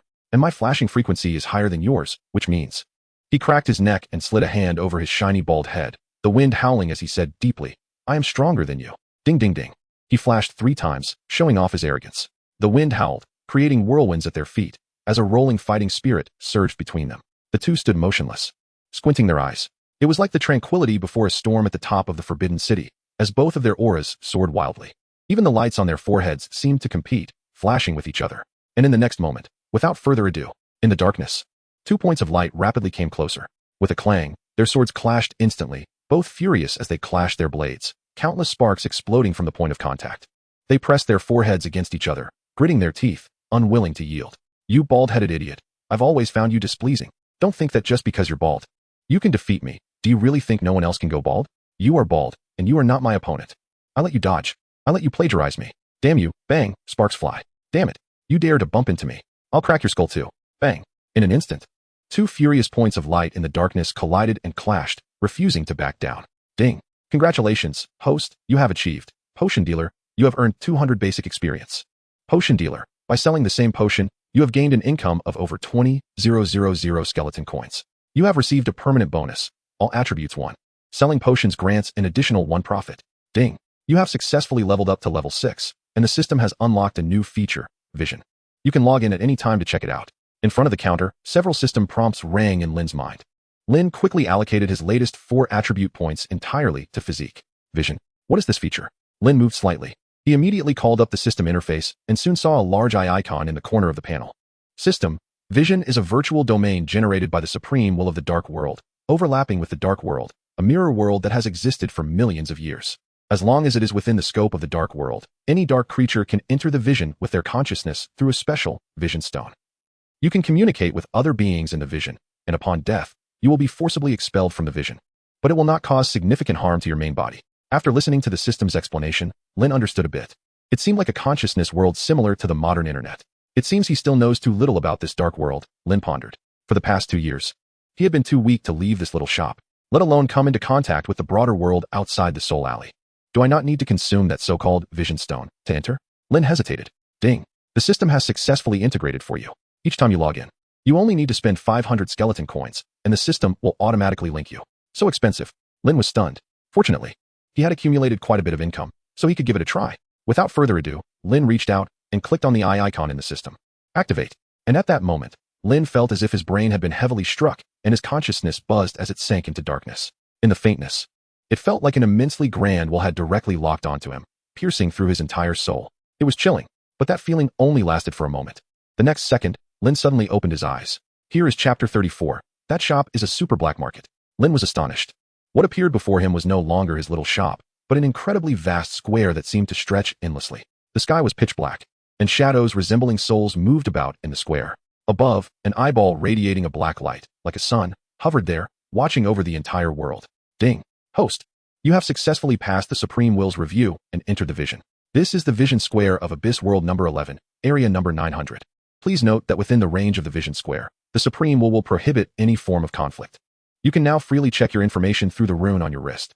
Please, if not necessary, do not casually expose your coordinates and identity in the Dark World, or you will bear the consequences. Skeleton coins are the only currency that can be transmitted within the Vision. The system has automatically converted 1,000 skeleton coins for you to enter the Vision. Lin raised his ethereal arm and indeed saw a deep blue eye rune on his wrist. Lin quickly calmed himself down. The Dark World is indeed beyond imagination, unexpectedly giving birth to such a large-scale consciousness interaction space. Supreme Will. Lin caught that keyword. This should be related to the huge eyeball above his head. Could it be that the Supreme Will is the god of this dark world? Lin hesitated and touched the rune on his wrist. In the next moment, a piece of information appeared before his eyes. Lin, race, otherworldly human identity, none resources, 1,000 skeleton coins, danger level, low danger. Very concise. Compared to the system's lengthy panel, this was indeed a bit rudimentary. Lin hesitantly asked, System, what is your relationship with the Supreme Will? It feels like you are somewhat similar. System, no relation at all. The reply was very simple. Lin shrugged and quickly scanned the surroundings. According to his understanding, this should be similar to the concept of a metaverse game on Earth, where consciousness uploads allow people to access information from anywhere at any time. For someone like him, who rarely leaves home, this is undoubtedly the best channel. Since different areas are also divided, the 900 square should correspond to a large area that includes the Soul Alley. Lin thought and analyzed. Just then, suddenly, a line of crimson blood characters composed of glowing dots appeared before Lin's eyes. Identity. Informant, sending information to all beings in the 900 square. A great battle is about to break out near the Soul Alley, Demon Hunters versus Black Knights. Receiving information costs skeleton coins, 20 coins. Lin was taken aback. Then he immediately saw many wandering shadows in the square also stop at the same time. Clearly, they had received the same information transmission. It can actually be like this? Lin was shocked. If this is a function of the Vision, then information instantly has a quick channel for monetization. Without hesitation, Lin immediately clicked confirm. Skeleton coins 20. And at that moment, a pitch-black image suddenly appeared before Lin's eyes. In the image, thick black mist rolled. But the explosion sounds coming from afar confirmed that two beings were fighting within that black mist. And in the next moment, two bright points of light suddenly lit up in the black mist, rapidly clashing and dodging. That is, Lin was stunned. And in the next moment, the image suddenly became clear, the mist rolled away. Two figures suddenly appeared. It was the Black Knight and the Demon Hunter who had just visited his little shop. Ding ding. The two shiny foreheads flashed in the image. Lin felt empty in an instant. Meanwhile, messages from various beings continuously floated across the screen. And the number of people receiving the information displayed beside the image had already reached 2,013. That's right. I have seen them. They are the Black Knight, ranked 171 on the Wild Hunt leaderboard, and the Abyss Demon Hunter, ranked 143. They are actually near Soul Alley right now. The two of them have always been arch-enemies and fought once on the Hellfire Plains 2 years ago. Wait, don't you think their appearances are a bit peculiar? They seem completely bald. And why are their heads glowing? So strange. So weird. I clearly came to watch a battle. But why can't my eyes move away from their heads? So shiny. So shiny. My titanium alloy dog eyes. Although I don't know how they ended up bald. They seem even stronger than before. Amazing. Under Lin's wide-eyed gaze, the screen continuously displayed comments about how shiny they were. For some reason, Lin suddenly felt like he was watching bullet comments on a video site from before he crossed over. Is this dark world so modern? Lin quickly finished watching the entire scene and calmed his mind. It seems this is indeed a conscious world capable of information interaction. I must say, having such a world does open up more possibilities for development. If I can make a name for my little shop in this visual realm and expand more business, whether selling potions or providing medical assistance, it would clearly be more convenient than just sticking to that little shop. And if he can enter this visual realm, then his teacher should know about it too. However, despite thinking this way, Lin was very cautious. What he needed to do first was to explore the information interaction pathways of this world clearly, as this would be more beneficial for his development. Lin's gaze fell once again on the ice blue rune on his wrist. He clicked it once. In front of him, his identity panel in the visual realm appeared. He tentatively clicked it twice in succession. Instantly, a brand new panel emerged before his eyes. This startled Lin. Regional channel. Then Lin immediately saw a stream of rolling comments on the screen. This intense familiarity made Lin unable to help but wonder if he had crossed over to another world or to a virtual gaming world. Because this sense of déjà vu was just too strong. Lin frowned and quickly looked at the various comments from the beings in the channel. Blood doll. Uncles and aunties, have you seen my mom? If you have, please contact me. I will offer a generous reward. Skeleton mage. Don't get close to her. Warning everyone. She once ate one of my arms. If I hadn't run fast, she would have swallowed me whole. Everyone must stay alert. Long-haired ghost. Dear neighbors. I solemnly remind you that the potion shop in the alley is a black market. I went there yesterday wanting to buy a potion, and guess what I saw? Long-haired ghost. Fearful expression. The creepy doctor in the shop was riding on someone, using a chainsaw to dismember them. I was so scared I ran away quickly. As soon as this was said, the channel suddenly became lively. Blood doll, yes. Yes. It's a super black market. That human doctor deep-throated the doll yesterday. He also gouged out the doll's eyes, and it still hurts now. Evil Spirit Queen. Image. Click to view. Chapter 35. Exposed Lin stared wide-eyed and instinctively clicked on the image. Instantly, a cute doll held by a tentacle appeared before his eyes. Everyone. Evil Spirit Queen, my daughter. Everyone. Evil Spirit Queen. That human kid said that having such a daughter is a reflection of my true goodness and beauty. But I always feel like he is up to no good with my daughter because all my other children are like this. Image. Click to view. Lin opened the screen. At once, a number of twisted and deformed tentacle monsters, split-mouth monsters, and rotten flesh conglomerates appeared, with serious visual pollution. Burnt ghost. Your Majesty. I saw that human doctor when I went to that shop yesterday morning. He seemed to be doing something terrifying, performing surgery on a ghost baby. I don't know if it's your daughter. Evil Spirit Queen. Evil Spirit Queen. Private chat, tell me more details. Snap. Lin stared wide-eyed and quickly closed the regional channel. Are you kidding me? But how could he have known that there was actually a platform for information interaction similar to the metaverse in this dark world? He had finally managed to convince that female ghost today. And now, less than a day later, was it all going to be overturned? Lin originally wanted to further explore more features of the visual realm. However, at this moment, he truly lost all thoughts. Quickly, Lin logged off. The moment his consciousness returned to his body, he rushed to the door at an unimaginable speed. Without saying a word, Lin was about to close the door. But almost at the same time, a sweet voice came from the black mist outside. Good child, are you closing so early today? Are you afraid of something? Lin's expression froze in place. Tap tap. The sound of footsteps approached. Soon, a woman with a graceful figure and astonishing allure emerged from the black mist not far away. She wore a seductive smile, her long wavy hair cascading behind her, and her steps were particularly enchanting. It was the blood-clad evil spirit from before. Lin valued 10. Is she here so quickly? A professional smile immediately appeared on Lin's face as he rubbed his temples and said, No. I just feel a bit unwell today, so I wanted to close early and rest well. The blood-clad, evil spirit walked gracefully closer, slowly biting her crimson lips, and said, I see. That's really a pity. I originally wanted to thank you for taking care of my daughter. Ding. Crisis level 79. Lin instinctively took a step back, secretly gripping the revolver behind him, and smiled. Oh no, it's my duty. There is no need for any thanks. Ding. You have triggered the task. Survive.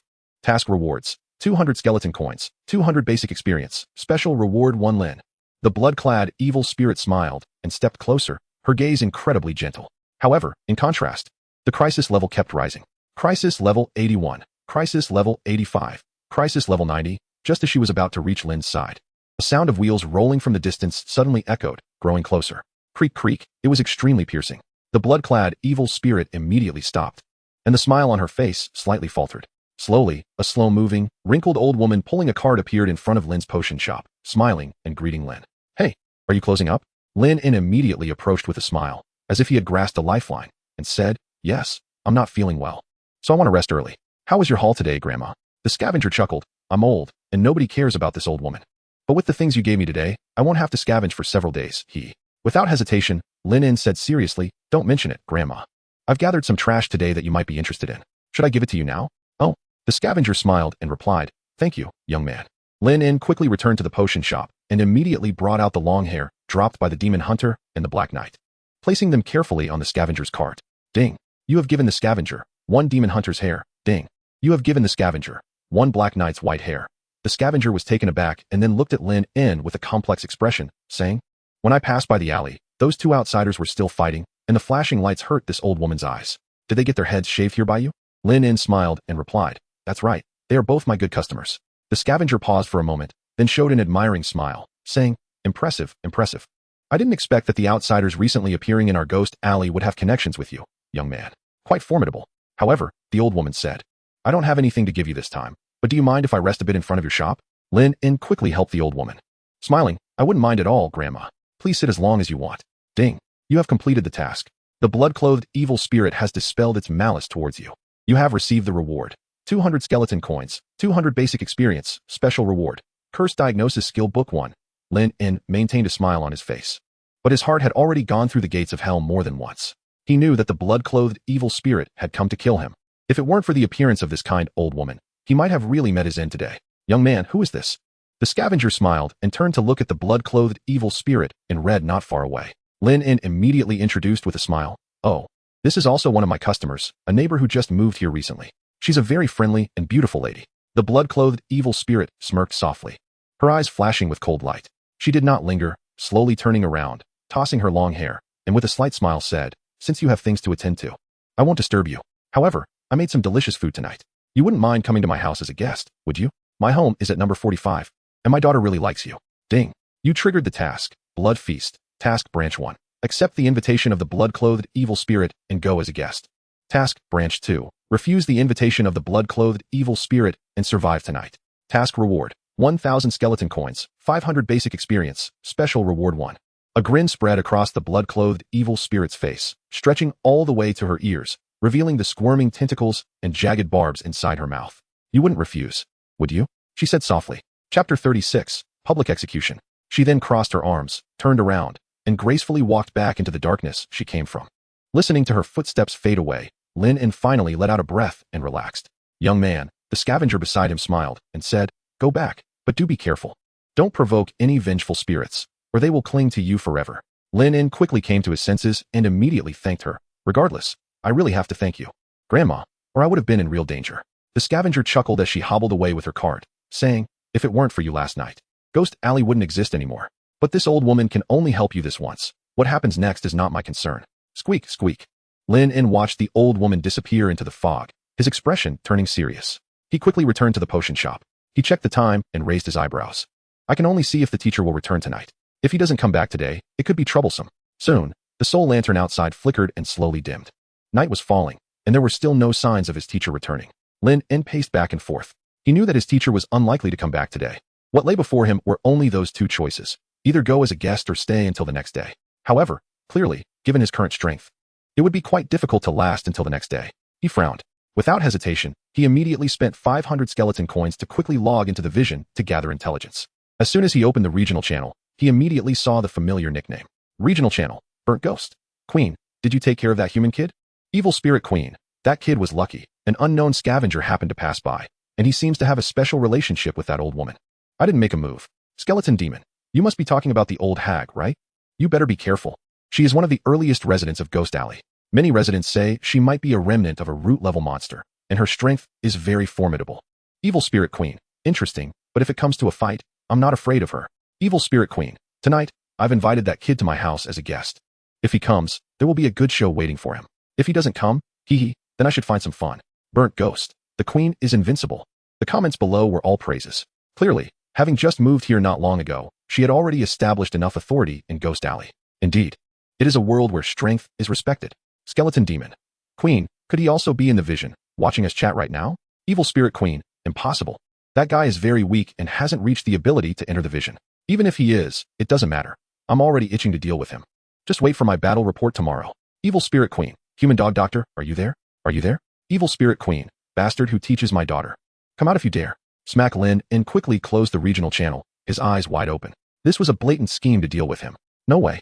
Lin immediately logged off, his expression serious. He squinted, carrying his revolver, heart, and bone knife, which were his best self-defense tools so far. Then, he opened his panel. Skills. Infectious Aura. Can slightly increase the success rate of persuasion.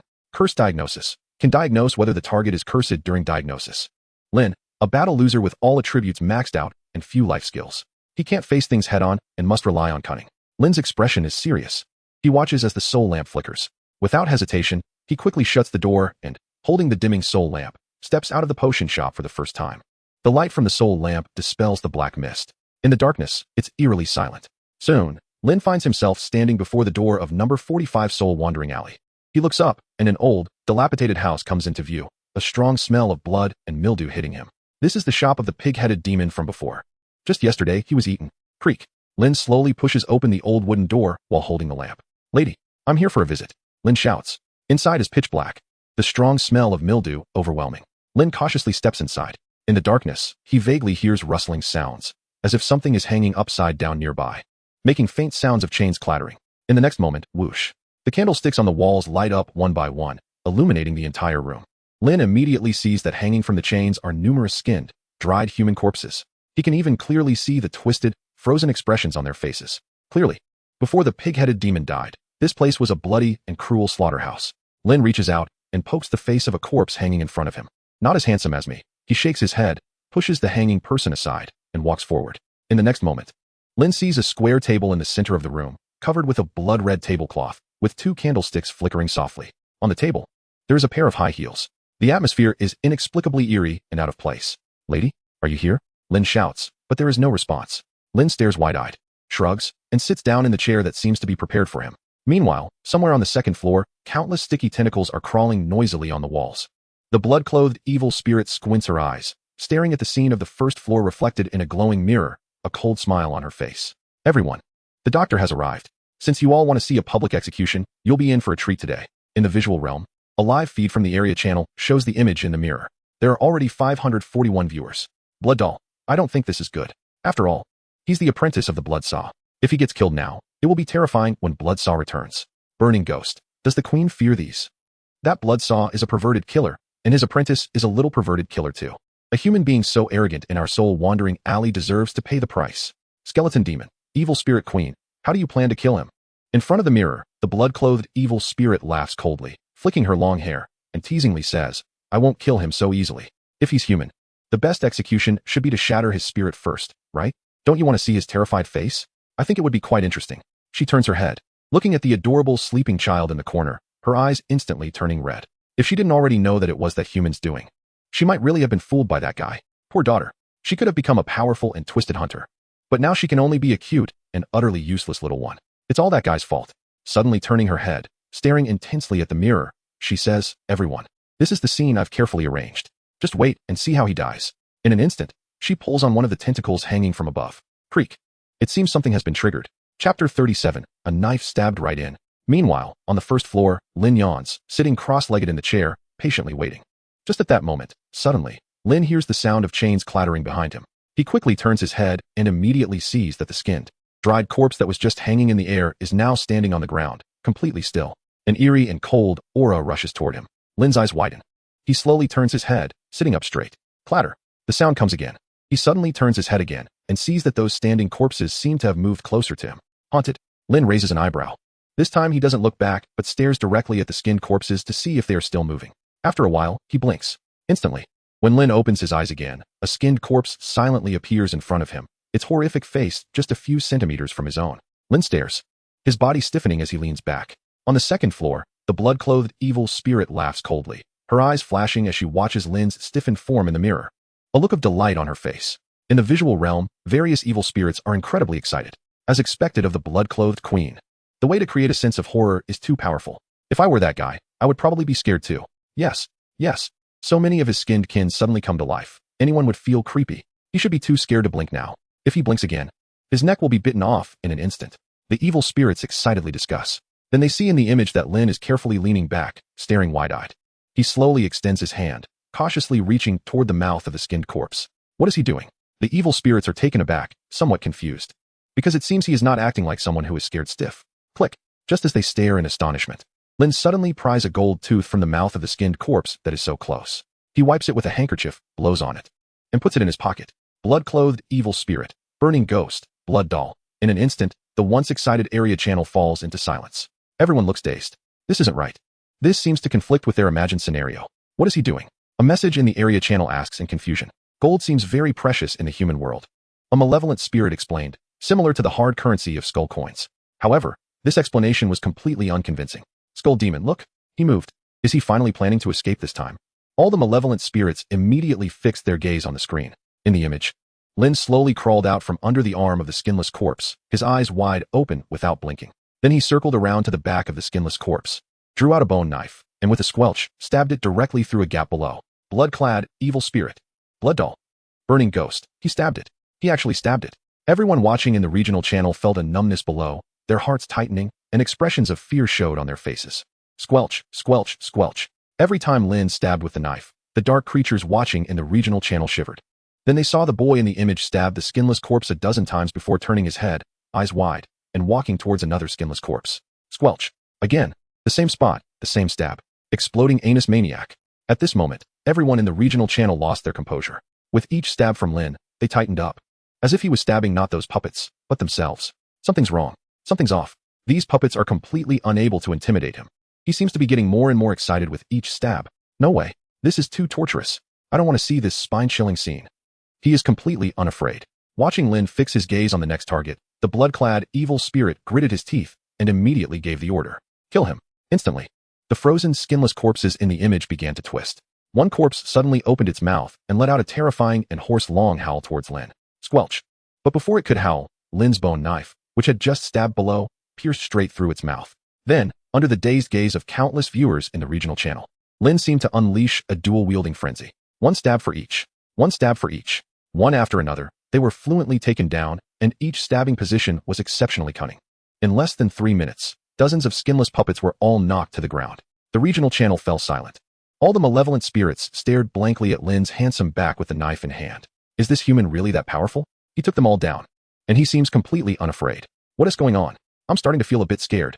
And just at that moment when everyone was shocked, they suddenly saw Lin quickly running towards the door. Instantly, the malevolent spirit's eyes lit up. He wants to run.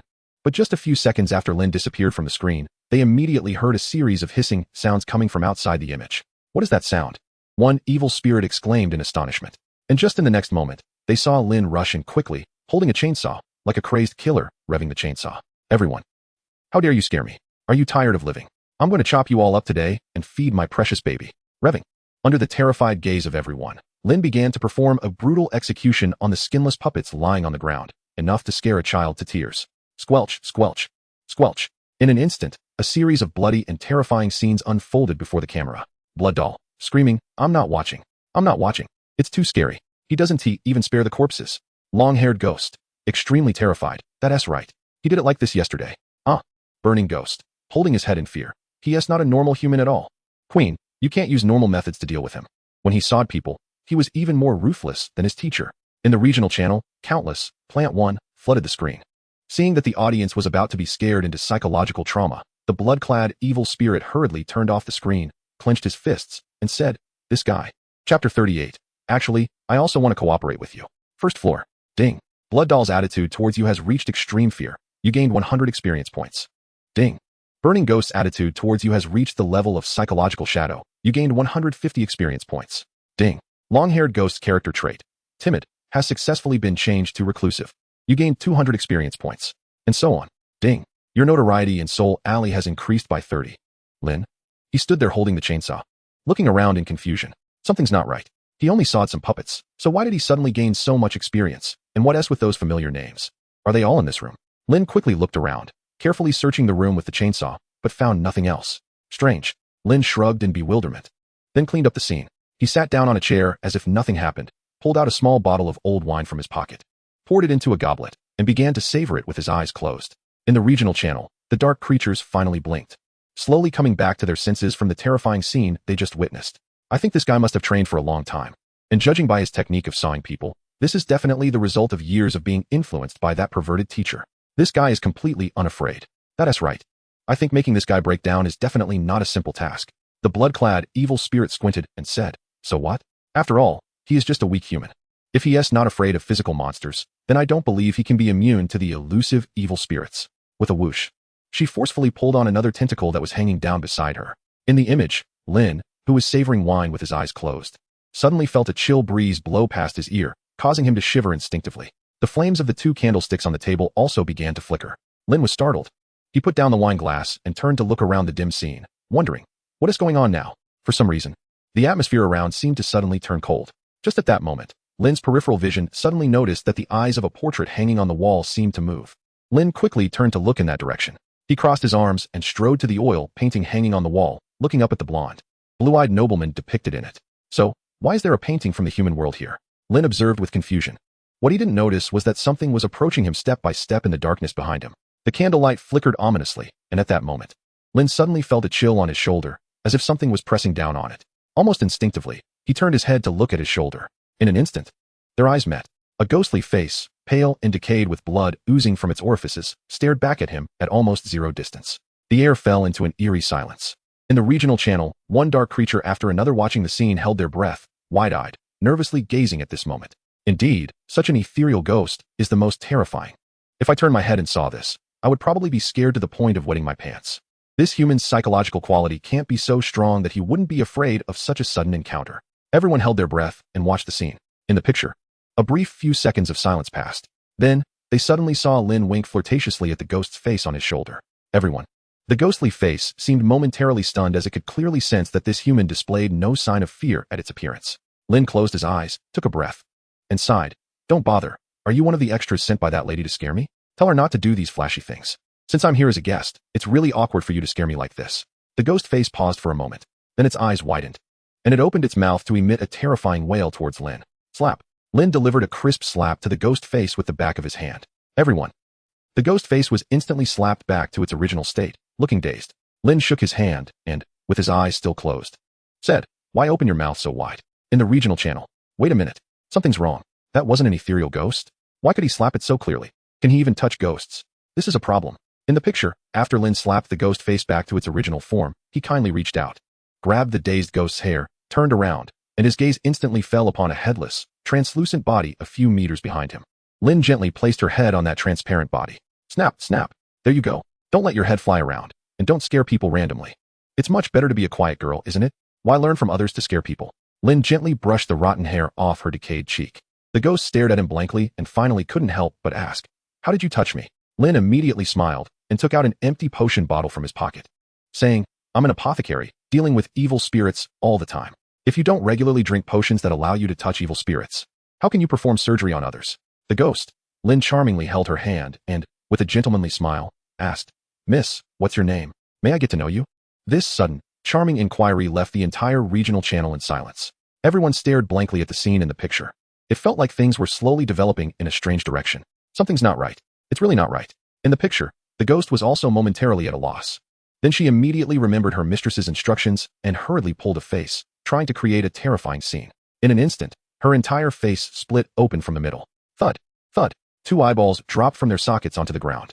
A brief silence. Lin showed no response. The ghost remained stiff in that terrifying posture. An incredibly awkward atmosphere spread around. Aren't you scared? She finally asked, unable to hold back her confusion. This feeling was like a comedian trying hard to tell various jokes to entertain the audience, but the audience sat there with blank faces, completely unresponsive. It felt very embarrassing. Lin coughed, patted her shoulder, and said, "That way of scaring people has already been used on me by your lady. Although I would like to cooperate with you, I feel like this won't be good for you." The ghost. Lin kindly helped her pick up the eyeballs from the ground and press them back in. Chapter 39. Learned it all. Then he helped her close her face. Very warm-hearted.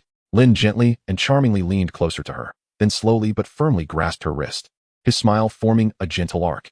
Actually, scaring people is an art, especially for those with strong psychological resilience. Seeing terrifying sights doesn't necessarily break their defenses. You should take it a step further. Let them see the terrifying phenomena happening to themselves. That way they'll truly be scared of you. For example, Lin smiled gently, holding her wrist and gradually pulling her into his embrace. Creak, creak. A series of flesh-splitting sounds suddenly echoed from his clothing. A large amount of blood instantly soaked his chest. Did you feel something beating? Is it still a bit warm? Is blood flowing out? That's right, just as you think. What you're holding now is my heart. In the regional channel, everyone held their breath, choking as they watched the blood continuously oozing from his chest. They looked at his gentle smile, and an indescribable sense of immense dread and horror surged in everyone's hearts. Value 1, Value 1, Value 1. In the picture, Lin maintained a gentle expression, gradually gripping the ghost's wrist, drawing closer to her. The ghost's eyes trembled, faint traces of fear emerging. Lin whispered in her ear, "That's it. You need to gradually grip the target's heart, allowing them to clearly feel the fear of their heart being squeezed. And you must let them see it with their own eyes, watching you dig their heart out from their chest." The ghost trembled, staring at the hand he was holding that was reaching into his embrace. Then, little by little, her wrist was grasped by Lin. Slowly, bit by bit, she pulled it out of his embrace. A heart, scarlet and still beating, trembling in her bloodied hands as it was extracted. Value 1, Value 1. Lin continued to whisper in her ear, "And once you make him watch as you gradually dig out his heart, the target's mind will be stretched to the limit." The ghost trembled, its spirit taut to the extreme. Everyone in the regional channel held their breath, their hearts racing. Lin softly said, "And at this moment, all you need to do is, ah." Lin suddenly opened her mouth, eyes wide, hands instantly switching to a clawing position, unexpectedly letting out a high-pitched scream. In an instant, that ghost completely lost its composure. An expression of utter terror appeared on its face. Lin's sudden roar shattered its defenses. "Ah!" The ghost clutched its head, screaming in shock. Meanwhile, in the regional channel, everyone who had been holding their breath with heightened attention was startled out of their wits by Lin's unexpected shout. "Ah!" Blood doll value 50. Burned ghost value 50. Skeleton demon value 60. Blood-clothed evil spirit value 40. The entire regional channel exploded, and in every corner of Soul Alley, a series of indescribable screams echoed almost simultaneously. "No more. No more. I want to go home. Mommy, someone is scaring me. I don't want to watch anymore." The entire regional channel was filled with howls of ghosts and wolves. In the scene, Lin couldn't help but burst into hearty laughter, holding his stomach as tears streamed down his face. He took the heart of the faceless demon from the trembling ghost that was now cowering in the corner and blew on it before pocketing it. He gave her a thumbs up and smiled. "How about it? Is the effect not excellent? This is how it should be. You first need to stretch the other party's mind, and then suddenly create some terrifying sound effects and visuals to make their spirit snap, achieving that element of surprise. Did you learn it?" The ghost curled up in the corner, trembling, said, "I learned it wrong. Learned it wrong. Don't come over here. Woo-woo. Value 10, Value 10 ding." The blood doll's attitude has changed from fearful to extremely fearful. You have gained 200 base experience. Ding. The skeleton's personality trait, brave, has been converted to sensitive. You have gained 300 base experience. Ding. The long-haired ghost's personality trait, withdrawn, has been transformed into extremely withdrawn. You have gained 300 base experience. Lin listened to the series of system prompts ringing in his ears, completely baffled. Because this was not the first time it had happened. Almost instantly, Lin paused. The system prompted that he had seen all these residents of the Soul Town in the regional channel. Could it be that the situation here was being broadcasted live to the regional channel? How absurd. Lin's gaze hesitated as he looked around. Meanwhile, various discussions had already erupted in the regional channel. Blood doll, screaming queen, evil spirit queen. I think this live broadcast should not continue. This guy is definitely not an ordinary person who can be easily broken. Skeleton demon, if he hasn't broken, we might be the ones to break first. Burned ghost, queen. Your mate has already been scared to tears. This guy seems to be specially trained in this area. The blood-clothed evil spirit gritted her teeth, her fists clenching tightly. Although she knew this kid was tough and not an ordinary person, she didn't expect him to be this resilient. It seems that she really had to take matters into her own hands. Otherwise, she would lose face in front of these little ghosts in Soul Alley today. Smack, she slammed the table, gritting her teeth. The live broadcast ends here. I'm going down to deal with him now. Just wait for my good news tomorrow. Then she suddenly stood up, ready to close the mirror's view. But just as her gaze fell on the mirror, she instinctively shuddered. This guy. In the scene, Lin had evidently found the source of the spying and was now standing on a small stool, curiously peering into the camera with one eye. Then the camera moved. Clearly, the thing that was spying had been pulled down by Lin. After a careful look, he solemnly stuffed it into his pocket. Chapter 40. Getting married and having kids. The blood-clothed evil spirit. Gritting her teeth. Blood doll. Queen, it's up to you. The doll suggests rushing down, grabbing him by the neck, giving him a beating, and then cutting off his head. Skeleton demon, exactly. Don't give him a chance to speak. Just snap him out of existence to prevent future troubles. Long-haired ghost. Isn't that a bit impolite? Everyone. Long-haired ghost. I was just saying it casually. Evil spirit queen. Don't worry, wait for my good news. By this time tomorrow, his head will be in the corner of my house, serving as my daughter's chamber pot. After saying this, the blood-clothed evil spirit quickly closed the spying mirror, squinting her eyes. With a whoosh, tentacles began to sprout wildly from her body, gritting her teeth as her body dissolved into a pool of scarlet blood, seeping into the floor and heading for the first floor. In an instant, the candlelight on the first floor began to flicker, and on the ceiling, drops of thick blood plopped down onto the ground. Instantly, those thick drops of blood began to coalesce and transform into the blood-clothed evil spirit with a cracked face. She suddenly looked around, but aside from her ghostly servant, who was cowering in the corner, there was no sign of Lin. Where's that kid? The blood-clothed evil spirit gritted her teeth. Her gaze instantly fell on her ghostly servant. The ghost, in a daze, pointed to the wooden door leading to the corridor and said, Master, he said he's getting a bit impatient waiting, so he wants to come find you himself. He just opened the door to the backyard. That little brat. The blood-clothed evil spirit gritted her teeth and instantly transformed into a twisted, shrieking demon. Rushing towards that door, she quickly searched through several rooms in the backyard, but she found no trace of Lin. And just at that moment, her gaze suddenly caught a glimpse of a shadow flashing by the window in the attic on the second floor. Her pupils contracted instantly. This guy has made it to my bedroom. The blood-clothed evil spirit was directly enraged. In the next moment, she suddenly leaped and instantly jumped to the window, flinging it open with a whoosh. Then she immediately saw a scene that broke her defenses. In the room on the second floor, Lin was standing in front of the bed, holding the wide-eyed, awakened cute baby in his arms, gently rubbing her little ears with a smile. The blood-clothed evil spirit was instantly stunned.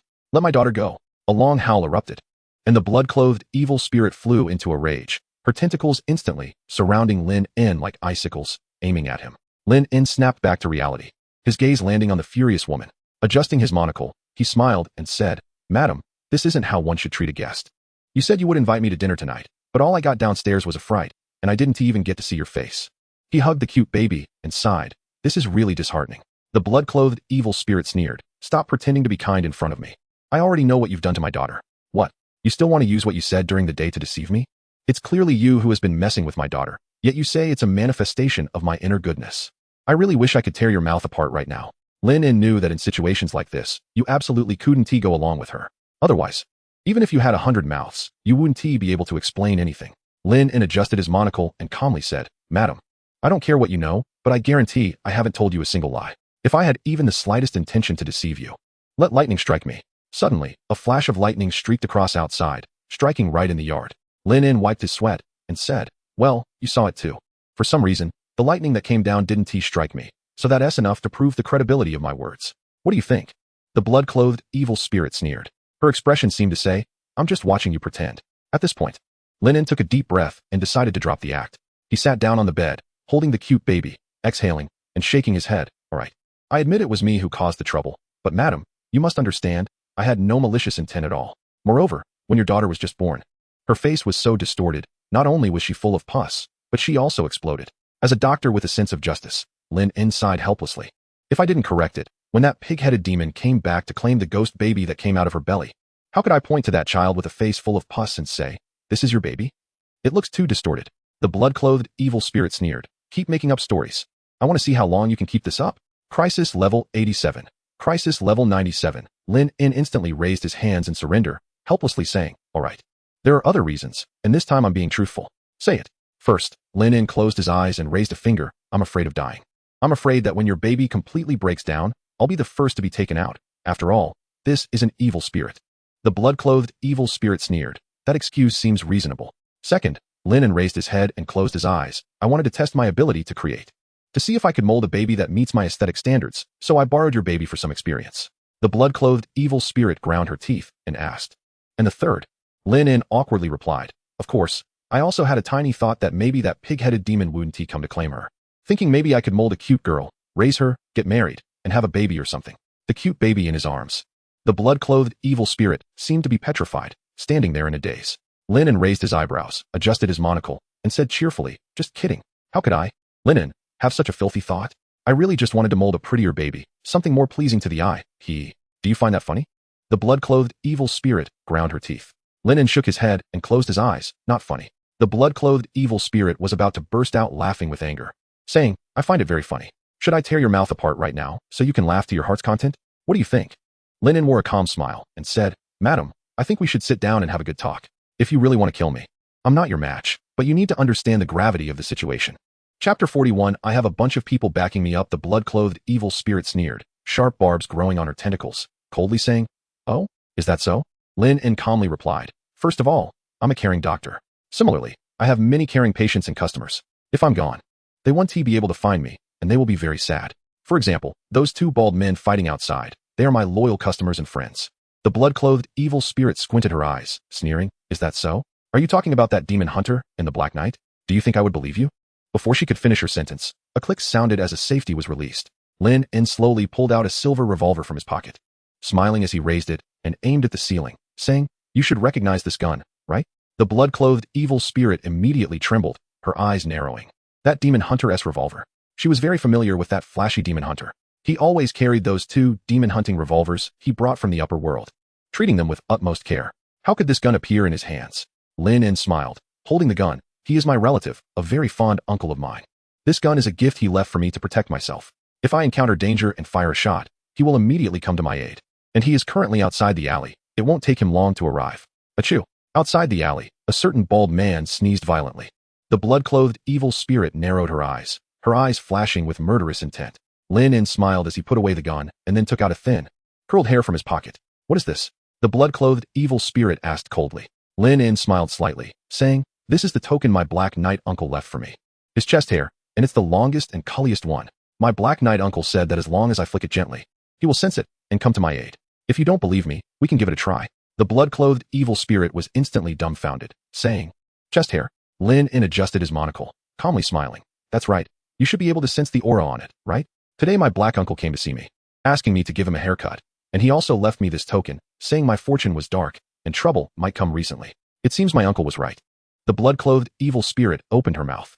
For a moment, inexplicably, she found herself unable to rebut. "And if you know him well, you should be very clear that my Black Knight uncle, being someone who cares so much about his appearance, would definitely kill anyone who dared to give him a buzz cut." Lin's lips curled slightly as he said, "Think about it. Why am I all right? Can't you see the close relationship between us?" Achoo! Another bald man outside the alley sneezed, looking bewildered. The blood-clothed evil spirit's face was filled with shock. Her gaze flickered wildly, hesitating, because what he said was indeed not wrong. She had fought with that madman before, and that Black Knight was indeed as flamboyant as that demon hunter. How could such a showy person be indifferent to having their head shaved? In an instant, the image of the long, messy hair that this human kid had given to that scavenger flashed in her mind. Could it be? The blood-clothed evil spirit grew serious. Sure enough, this human kid could run a shop in this monster-infested dark world unscathed, which indeed indicated some connections here. No wonder he was so fearless. But wait. Her eyes darkened as she said, "Don't lie to me. Don't think I don't know. They have been arch-enemies for hundreds of years. If their relationship with you is so extraordinary, why do they always fight to the death whenever they meet?" Lin's lips curled slightly again as he replied, "Madam, do you really have no insight at all? Can't you see?" Lin narrowed his eyes and said deeply, "Are they in a love-hate relationship?" Achoo! Achoo! Outside the alley, the demon hunter and the Black Knight sneezed at the same time. The demon hunter pointed at the Black Knight in a fit of rage and said, "I knew it was you cursing me in your heart. You're done for." The Black Knight gritted his teeth, his eyes nearly bulging as he pointed back at the demon hunter. "Stop talking nonsense. It's clearly you who has been slandering and mocking me in your heart. I'm going to make you suffer today." In an instant, the two bald men clashed once more. In the room, the blood-clothed evil spirit furrowed her brows tightly, staring at Lin, momentarily too afraid to act rashly. Although she felt that he spoke nothing but lies, that chest hair and that revolver indeed provided reason to prove that his relationship with those two was not ordinary. Lin smiled slightly, resting his elbows on the table, propping his chin, and calmly said, "I once mentioned those two, but my teacher, you can ask around. As a top-tier existence in Soul Alley, how many people has a chainsaw taken down? And as his only apprentice, do you think my teacher would let me? This good kid die?" He moved his neck and loosened his collar, saying, "Also, the old lady in our Soul Alley really loves me, treating me like a beloved grandson. I still need to help her in her old age. If I, such a clever and filial grandson, were to die, she would be heartbroken." The blood-clothed evil spirit gritted her teeth, watching Lin become more and more animated. For some reason, she felt an impulse to beat him to death. Right. Lin shifted the topic, smiling slightly, and then pulled out a small, translucent piece of white jade-like material from his pocket, saying, "What do you think this is?" The blood-clothed evil spirit's gaze immediately focused on the small piece of what looked like tooth fragments in his hand. Instantly, her expression changed, because she sensed an indescribable source-level aura emanating from that small white object. "This is..." Lin's lips curled into a slight arc as he said, "How unfortunate, madam. You should know the infamous abyssal bounty hunter, right?" The blood-clothed evil spirit's body trembled, and she almost instinctively took a step back, her gaze fixed intensely on Lin. The abyssal bounty hunter. As a creature of the dark world, she was naturally well aware. It was an extremely terrifying source-level monster that roams various regions of the dark world, consuming countless lives and flesh whenever it appeared. It was a presence even the king-level powerhouses of the dark world would avoid. And very unfortunately, just yesterday, multiple gathering places of dark creatures near Soul Alley were completely devoured by those bounty hunters. She had barely escaped from one of those bounty hunters the night before. Could it be? Lin smiled as he adjusted his monocle, hinting, "It seems you know, so guess what? With so many lives lost around Soul Alley, why is it that only Soul Alley managed to escape this disaster?" Chapter 42. Continuous strategy. The blood-clothed evil spirit stared at the white jade-like object in his hand, astonished. This is impossible."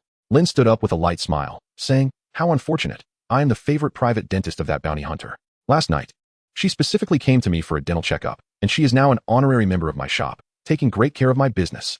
Huh. The blood-clothed evil spirit's mind exploded with a loud bang. It instantly went blank. If what he had said earlier had made her wary, she wouldn't truly be afraid of anyone if she had to act. After all, in the dark world, how many are cowardly and timid? But if it was a source-level monster, she really had to think twice. Because for monsters of that level, if you truly provoke their hostility, they can find you by all means, even if you hide in the upper world. There was once a king-level lord of the dark world who offended a source-level monster. And within just one day, all the beings in his territory were slaughtered. He himself ended up in a position where no one dared to take him in, and was ultimately hunted down to death by that source-level monster. And she never expected that this seemingly weak human kid actually had such connections.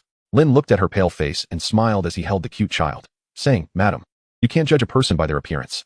Although I am indeed weak, good interpersonal relationships are also a form of strength. Moreover, you really don't need to get angry with me." Lin stood up, sadly patting her tentacle tips, saying, "After all, we are neighbors. Shouldn't neighbors care for each other, help each other, and keep warm together? Besides, you are such a beautiful and mature big sister." The blood-clothed evil spirit's eyes flickered as she ground her teeth. She could see at a glance that this guy was clearly employing both soft and hard tactics, using a stick to give a sweet date, a truly wicked act. But indeed, she was already too afraid to act, not to mention whether his words were false. Just the piece of tooth stone he had taken out, which carried a source-level aura, made her hesitate, because if it were true, she would have truly brought disaster upon herself. But, damn, I really want to kill this human kid. She screamed wildly, her flailing tentacles slapping against the walls around her, frantically venting her anger and dissatisfaction. Then she panted, grinding her teeth, and sat on the floor, the sound of her grinding teeth clear and sharp. This feeling of having anger with no outlet truly made her feel extremely frustrated. "Madam, please calm down."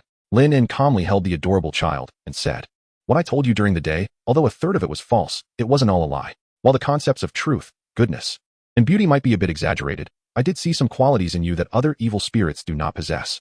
The blood-clothed evil spirit gritted her teeth and said, "Don't try to deceive me again, you little bastard." She swore that she didn't believe a single word that came out of his mouth. If it weren't for the fact that she couldn't see through this kid, she would want to take him down right now. Lin took a deep breath and smiled calmly. "I'm not lying to you, madam, because you have to admit this. You love beauty, don't you?" The blood-clothed evil spirit was taken aback. Lin stood up, holding the adorable child in his arms, smiling as he looked around, and said, "Your room is beautiful. Unlike those cold, disgusting rooms downstairs, it's clear that you have put a lot of thought into your bedroom. Whether it's the walls, the bed, or the furniture, they all give a refreshing impression, something that other evil spirits wouldn't do." He then turned around, his gaze soft as he looked at the simple bottle on the windowsill with a white flower inserted in it. "I've seen this flower before. It's the night lily, one of the few non-toxic plants in the dark world. It's not rare, but do you think it's normal for an evil spirit's room to have such flowers? Besides, it seems you have cultivated it quite well." On the windowsill, the crystal-clear white flower shimmered slightly, looking vibrant. Lin, progress, 50. The blood-clothed evil spirit stared blankly at the flower, then suddenly trembled, angrily pointing at Lin and saying, "Stop with your smooth talk, that's just. Let's put that aside for now," Lin said with a slight smirk, holding the adorable child.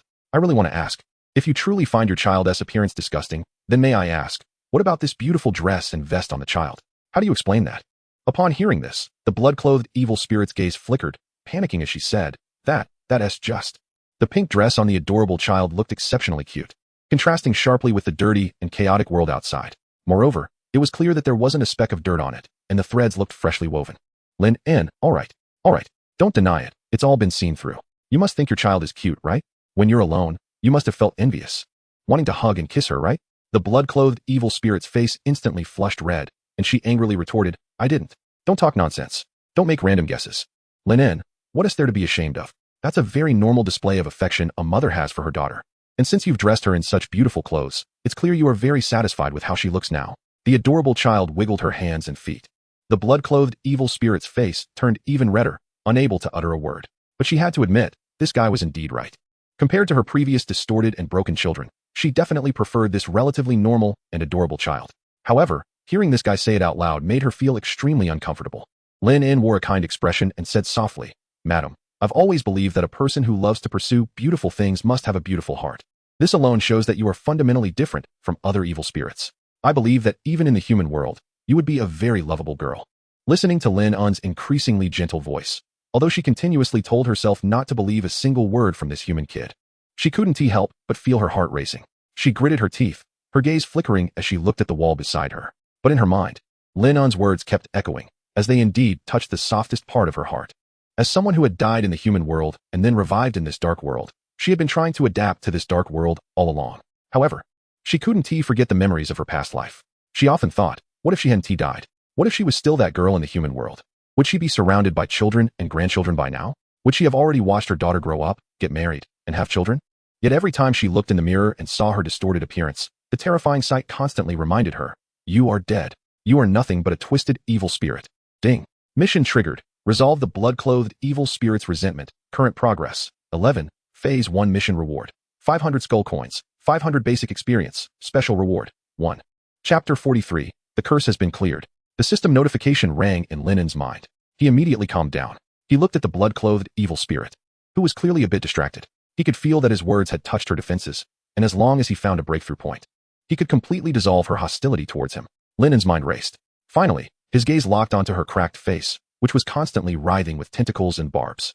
Lin's heart stirred. Yes, this was definitely a breakthrough point. For an evil spirit who had been pursuing beautiful things in her heart, the best way to break through her defenses was to help her rid herself of her current distorted appearance. No matter what, this was such a good opportunity. Lin quickly refocused, adjusted his monocle, and said gently, Madam, I think you don't like your current appearance, do you? If you are willing, I might be able to help you truly become human again. Buzz. As soon as these words were spoken, it was like a thunderclap exploding in the blood-clothed evil spirit's mind. She instinctively raised her head, looking at Lin in shock. For a moment, her gaze seemed frozen. But soon, she regained her cold, sarcastic expression and said heavily, Just because of you? Don't joke around. Don't think that just because you've given my daughter a fixed form, you really think you have some skills. That's only because my daughter is still in her juvenile form, and the evil spirit curse inside her hasn't fully formed. You probably haven't seen the true form of an evil spirit, have you? In an instant, Kaka, accompanied by a series of twists of bones and flesh.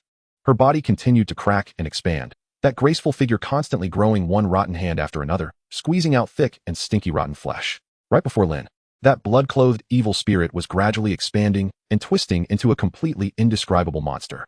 Countless faces emerged on her body, each filled with malice. It was as if the bodies of countless people had been ground in a meat grinder and then forcibly stitched together into a terrifying amalgamation. Lin's ears were instantly filled with the malicious whispers of numerous hoarse voices converging. This is it, my true form. Do you still feel confident now? Drip, drip. A drop of foul-smelling slime fell to the ground. Atop a long, snake-like twisted neck was the woman's head, maliciously and coldly hovering before Lin. The adorable child in Lin's arms immediately burst into tears from fear. Lin stared blankly at the indescribable monster before him, momentarily unable to say a word. The blood-clothed evil spirit sneered viciously. Curses, pain, resentment, they are what made me into what I am now. Do you really think you can resolve it with the scalpel in your hand? That mocking and cold voice echoed thunderously in Lin's ears. Crisis level 80. Crisis level 99. Warning. Warning. The target's crisis level is about to approach 100, but at that moment, Lin quickly calmed down, showing no signs of panic. He also quickly caught on to the key word from her earlier statement. Curse. If this is what caused her to become what she is now, then I have a way, Lin said calmly. The expression of the blood-clothed evil spirit froze for a moment. Lin fixed his gaze on her and reached out to touch her snake-like neck. Almost instantly, he activated his curse diagnosis ability. Ding. Target curse diagnosis in progress. Ding. Target curse diagnosis completed. Evil spirit curse. Formed by the aggregation of countless resentments after living beings die. The more resentments and living beings the target has consumed, the more intense the curse becomes, and the more distorted the target's form is. It is an extremely high-level curse. And almost at the moment he heard the diagnosis, Lin suddenly raised his head and said, "Use the time-limited curse removal ability." Ding. Time-limited curse removal ability has been applied to Demon Hunter Revolver. Would you like to switch targets? Yes. Buzz. Almost in that instant, the blood-clothed evil spirit suddenly widened her eyes, revealing an expression of immense shock. Because she immediately saw that the hand Lin had placed on her neck was emitting an infinite brilliance. That light instantly surged into her body like gentle lines. And she immediately felt the curse within her beginning to slowly peel away under the effect of that radiance. She was taken aback, her face showing immense astonishment. And just under her gaze, countless twisted black lines were being screamed away from her body by that light, little by little. Her pupils suddenly dilated. It felt as if she had been completely drained. She felt the curse peeling away, felt the pain and distortion slowly leaving her. She let out a long howl of pain towards the sky, and in the next moment, her broken and twisted body gradually dissolved within the light, revealing a pale and slender form atop a ground of blood and shredded flesh. Ding. Curse extraction successful. Time-limited curse removal ability is on cooldown. Current cooldown time, 12 hours. Ding. Curse removal experience 1. Ding. Curse removal experience 1. The light slowly dissipated, and a dark and sinister rune appeared in the palm of Lin's hand. That was the evil spirit curse he had cleared and collected. As the light faded and vision was restored, Lin's gaze immediately fell upon the pristine form lying in the blood-stained floor, her long curly hair cascading down like a waterfall, breathtakingly beautiful. "The curse has been temporarily cleared by me." Lin smiled, his expression unchanged. And on the floor, the blood-clothed evil spirit sat there dazedly.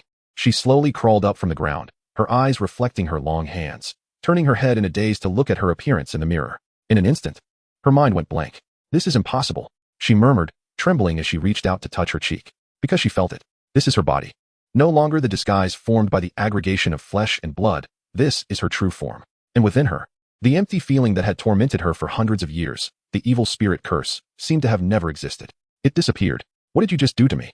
she murmured, as if living in a dream. Lin smiled, holding the adorable child, and said, "I already told you. I helped you remove the evil spirit curse within you. Do you still think I'm deceiving you, ma'am?" Lin pretended to act cool. The blood-clothed evil spirit stared blankly at her reflection in the mirror. That perfect and flawless body made her feel as if she had just had a terrifying nightmare.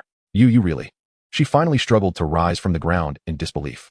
The curse of the evil spirit that had lasted for hundreds of years was actually so easily dealt with by this human boy. Chapter 44. "So, how much do you think I'm worth?"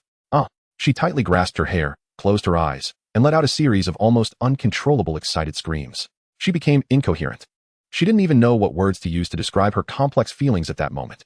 Lin stared wide-eyed, standing in place, watching the woman who suddenly seemed to have gone mad. "System, has the curse really been removed?" "It has been removed.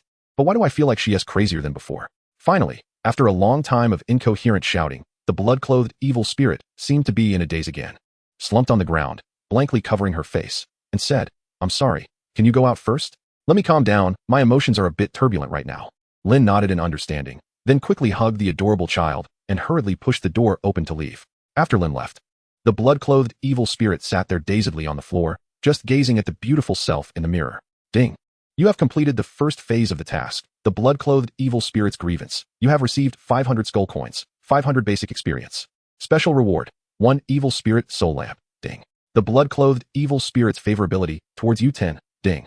Blood-clothed evil spirit's favorability level 10. Downstairs at the table, Lin sat anxiously, cradling a cute child in his arms, his scalp tingling. He had been waiting there for almost half an hour, since the task completion prompt. He had heard the favorability level 10 notification ringing in his ears every minute. Just a few minutes ago, the favorability had already exceeded 300. However, he had no idea what kind of psychological changes the blood-clothed evil spirit was experiencing upstairs. Regardless, with so much favorability backing him up, he was sure he could safely get through this night. She shouldn't want to kill him anymore, right? Lin pondered. Although the process was very convoluted, the final outcome was clearly moving in a positive direction. As long as he got through tonight, when his teacher returned tomorrow, he wouldn't have to be so on edge anymore.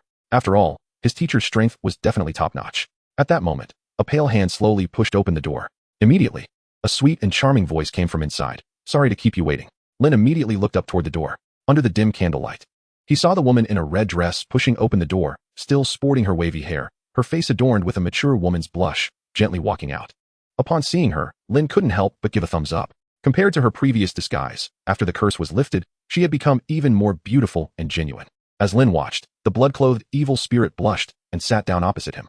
Unlike her previous sarcastic demeanor, she now resembled a gentle neighborly woman. "I'm sorry." She lowered her head towards Lin, covering her flushed cheeks, and said, "I apologize for my impolite behavior towards you before. And I truly felt immense malice towards you for a period of time. I feel utterly ashamed." It was as if she had turned into a completely different person. Lin couldn't help but internally scoff. "It's all right," he coughed lightly and said, "As neighbors, we should live in harmony and understand each other, right?" Ding. Blood-clothed evil spirits favorability level 20 ding. Blood-clothed evil spirits favorability level 20 not good. The blood-clothed evil spirit's cheeks reddened further as she said, "Although you say that, I still feel very guilty, and I didn't expect that you could truly lift the evil spirit curse from my body." At this point, Lin immediately raised a finger seriously and said, "I only temporarily help you lift the curse. You must understand that this is not permanent. The curse removal lasts about 24 hours. If you don't have it removed again after 24 hours, you will revert to your original state." This point had to be made clear to her. As a doctor, integrity is paramount. Of course, the most important reason was that if he didn't clarify this in advance, and after a day she reverted back, she might think he was deceiving her and retaliate against him. The blood-clothed evil spirit was taken aback and asked, "Only 24 hours? To be honest, after being free from the torment of the evil spirit curse for half an hour, she felt an unprecedented sense of relaxation.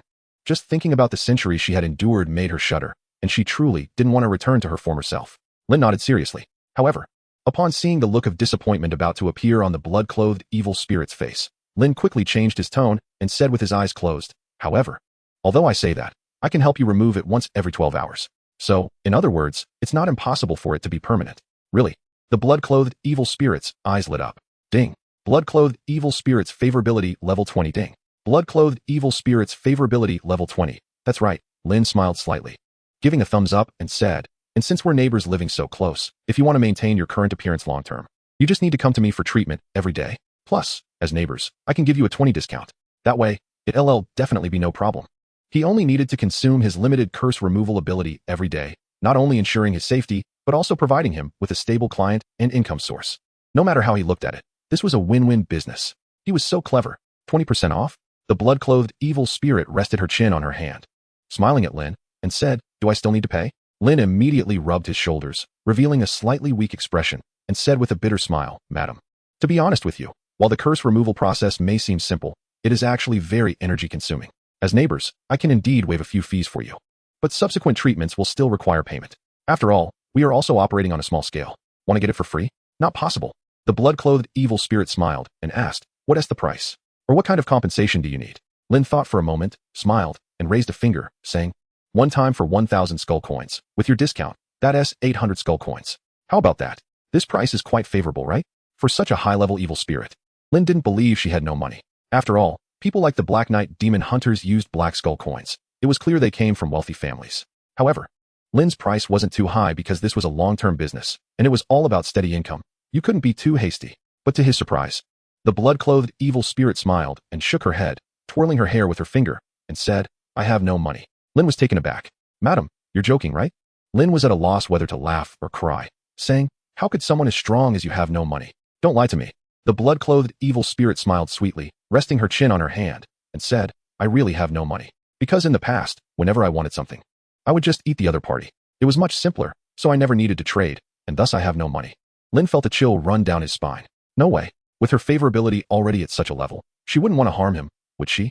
Lin was drenched in sweat and said, "If there's no money, other things could work too. As long as the price is right, anything can be used for trade."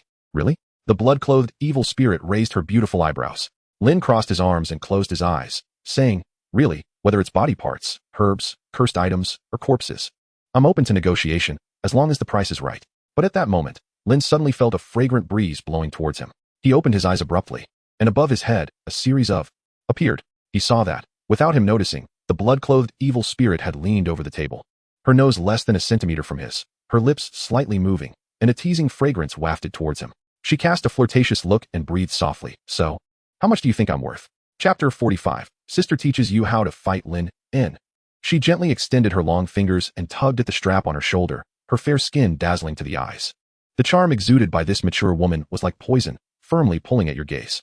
Lin stared wide-eyed. He instinctively wanted to pull back a little distance, but it quickly became futile as her alluring face closed in even further. "Danger!" Lin struggled to calm his mind and said, "Madam, please have some self-respect." The blood-clad evil spirit's red lips moved slightly, and she softly said, "Didn't you just call me sister before? Don't you think that title sounds better?" Lin felt a chill run down his spine. He immediately sensed that he had just climbed out of one big pit, only to fall into another. He tried to steady his emotions and said firmly, "Our shop does not accept physical compensation." The blood-clad evil spirit leaned forward onto the table, getting close to his ear, and breathed softly, "Really not? This is quite a good body, and it has just been freed from the curse, still untainted. Don't you want to give it a try?" She gave Lin a seductive smile, her eyes sparkling. Lin willpower 10, willpower 10. Lin swore that this female ghost was definitely a master at enchanting hearts. And for a pure-hearted teenager, she was simply not on the same level as him. Lin stiffened, smoke practically rising from him. In his arms, the cute child he was holding looked up with curiosity, clearly not understanding what was happening. "Really, don't you want to try?" The blood-clad evil spirit continued to tempt.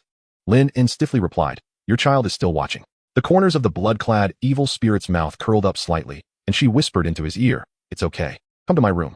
Thump, thump, thump. Lin could hear his heart racing. After all, as a teenager who had crossed into such a mysterious world, this level of temptation was not something ordinary willpower could withstand. Moreover, he didn't even receive a system warning about danger. This meant there was no danger at all. But precisely because there was no danger, it was even harder to maintain his calm and rationality. And this was under the guise of compensation. Finally, Lin let out a heavy sigh, closed his eyes, and resignedly said, "I won't." The blood-clad evil spirit was taken aback. "Huh, won't? What do you mean? How could such a slick-talking, handsome boy have never had a pleasant experience with girls before? If this were in the human world, he would definitely be a type of scoundrel who could easily charm girls." The blood-clad evil spirit looked at him with a strange expression. "You've never been intimate with a girl?" Lin kept his eyes closed and didn't respond. "Never kissed either?" Lin closed his eyes, his temples throbbing. "Never held hands?" Lin's head was filled with black lines, grinding his teeth. "Ding. You feel a great insult." Seeing Lin's pained expression, the blood-clad evil spirit's mouth slowly revealed a strange smile, and her eyes seemed to light up. Just like a wolf seeing a cute little rabbit. "I see," she said, lightly licking her lips, and whispered in Lin's ear, "Then I'll teach you little by little." Lin divider line ding. "Congratulations, the host has unlocked the achievement. Wonderful first experience. 1. The host gains 200 basic experience. Wonderful first experience. 1. A stage achievement. The host has successfully taken the first tentative step from boyhood to manhood. The host gains permanent increases. Constitution 1, Endurance 1, Stamina 1. Ding. The blood-clad evil spirit's favorability towards you is 50. Ding. The blood-clad evil spirit's attitude has shifted from neutral to favor. You gain 400 basic experience. Lin The soul lantern at the door ignited, signaling the arrival of a new day. Lin buttoned his shirt one by one, forcing a calm expression on his face, but his wildly beating closed eyes betrayed his unsettled heart. As expected, he still couldn't hold back. As for how the last few hours passed, Lin thought it was better not to mention it. Otherwise, it would be inappropriate for children. "Remember to wait for Sister tomorrow night. Sister still wants you to come to the shop for proper treatment." A seductive voice rang in his ears. Lin didn't even dare to turn around for fear that seeing those mature and charming eyes would cause his mind, which had just barely recovered, to be taken away again. I should head back now," Lin coughed. The voice gently whispered in his ear, "You help Sister remove the curse.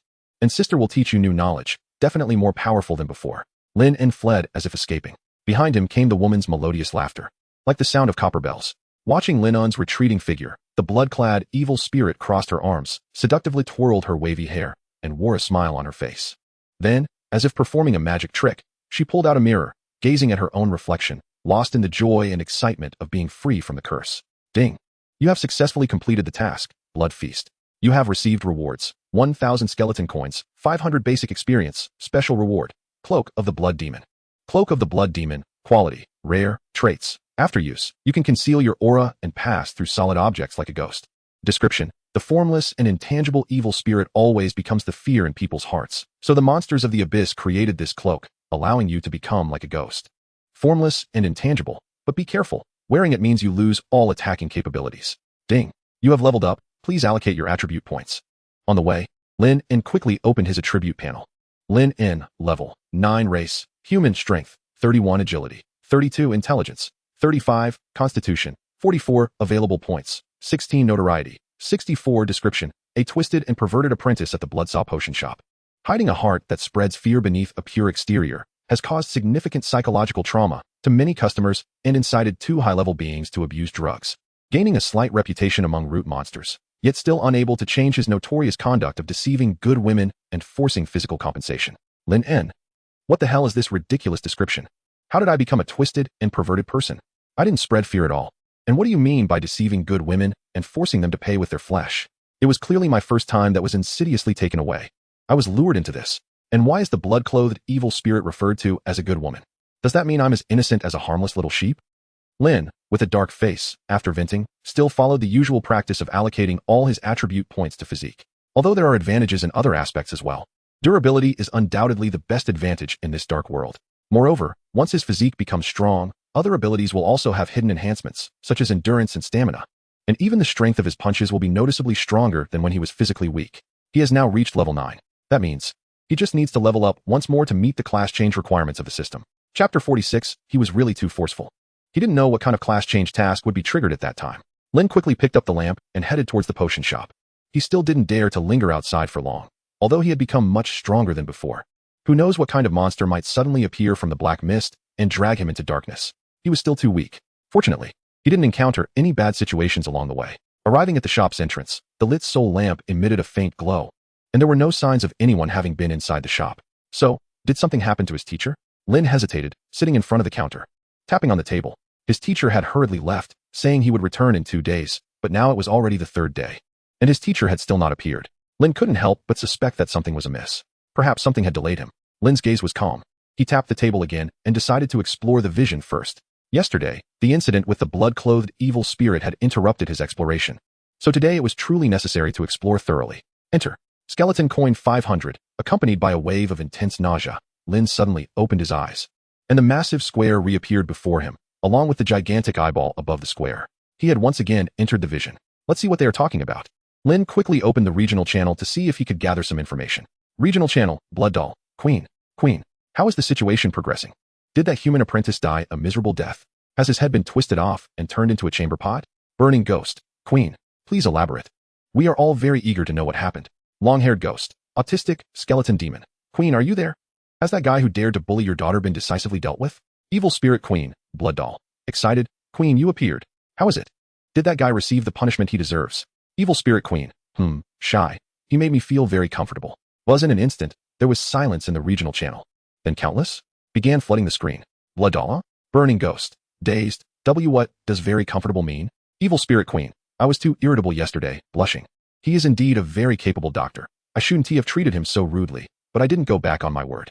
Since I said I would eat him, I will definitely eat him, but just in a different way, shy. Everyone. Evil spirit Queen. Ahem. No more talking. He was too forceful.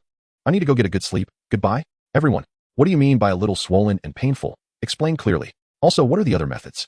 Why does it feel like some strange and indescribable things happened at the Queen's house last night? Burning Ghost. Queen, please clarify. What happened to that guy? Queen. Skeleton demon. Dazed. Are you kidding? Could it be that the human kid not only didn't he die, but also conquered the powerful evil spirit Queen? Slap Lin closed the regional channel at an unimaginable speed, staring wide-eyed, cold sweat pouring down like heavy rain. No, I didn't tea. Don't guess randomly. That female evil spirit is too open. Why can she casually say everything? Lin shook his head vigorously. Although he did engage in some ambiguous games last night, it absolutely did not escalate to that point. No, Lin forced himself to calm down. He closed the regional channel and decided not to think about those strange things anymore. Lin began to carefully explore other functions of the vision. After all, the vision might become another direction for his future development. If he could open a store similar to a modern online shop, that would be perfect. Soon. It didn't take long for Lin to grasp some of the basic functions of the vision. After understanding, Lin increasingly suspected whether the so-called Supreme will really came from the same place as him, because many elements were indeed too similar to online games. First, 1. In the vision, all beings can release information externally, and you can charge a fee, but when releasing information, you need to pay a portion of skeleton coins as a handling fee.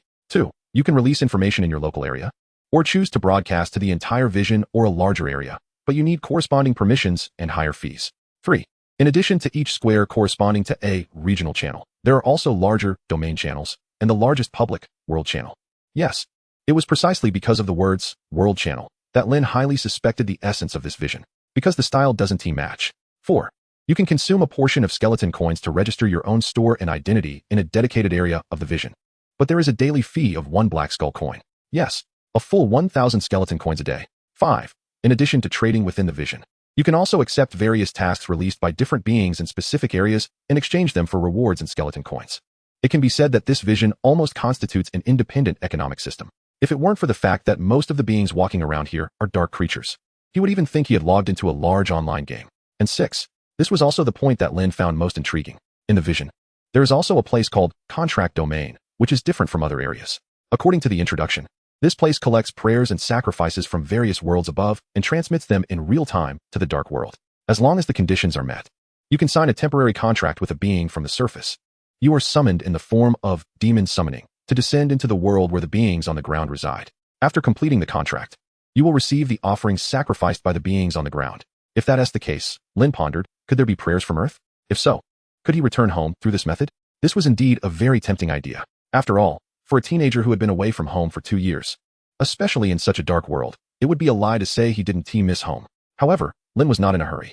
He still had other things to do. Teleportation, trading area. Lin clicked the rune on his wrist, and in the next moment, a blue glowing hexagram magic circle appeared beneath his feet, and his figure instantly vanished from the spot.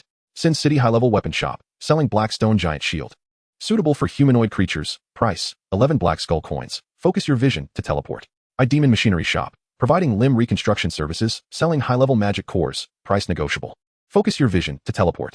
One-eyed giant slave shop, selling violet world, fox girl, 1, fair-skinned and beautiful, mentally controllable, trainable and raisable, price, 5 black skull coins. Focus your vision to teleport. Chapter 47 I Love Luo. As soon as Lin appeared in the trading area, a series of flashing advertisements appeared in his eyes. The corners of Lin's mouth twitched. This was truly outrageous. It was like opening a web page and being bombarded with hundreds of ads. Information overload.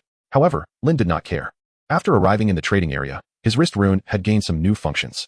Shop teleportation. Just input the corresponding number and name to directly teleport to a shop space.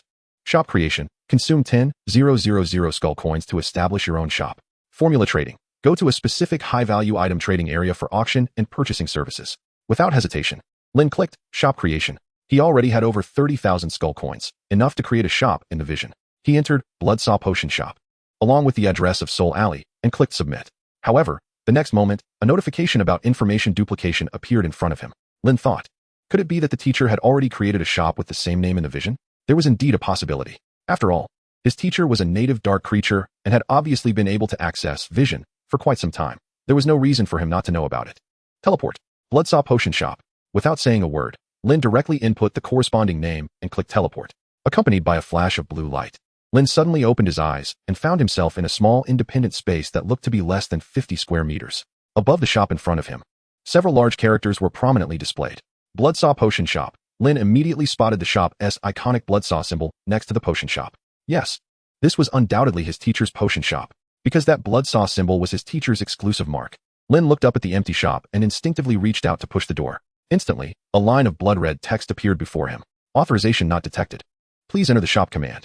Command? Lin hesitated and touched his chin, muttering to himself. So it can also be set with a password? But since it's the teacher's shop, he shouldn't say anything if I go in, right? After thinking for a moment, Lin decided to give it a try. Although he didn't know his teacher very well, he had picked up on some habits over time. Buff muscular man. Command incorrect, access denied. Single for 200 years. Command incorrect, access denied. My disciple is the cutest.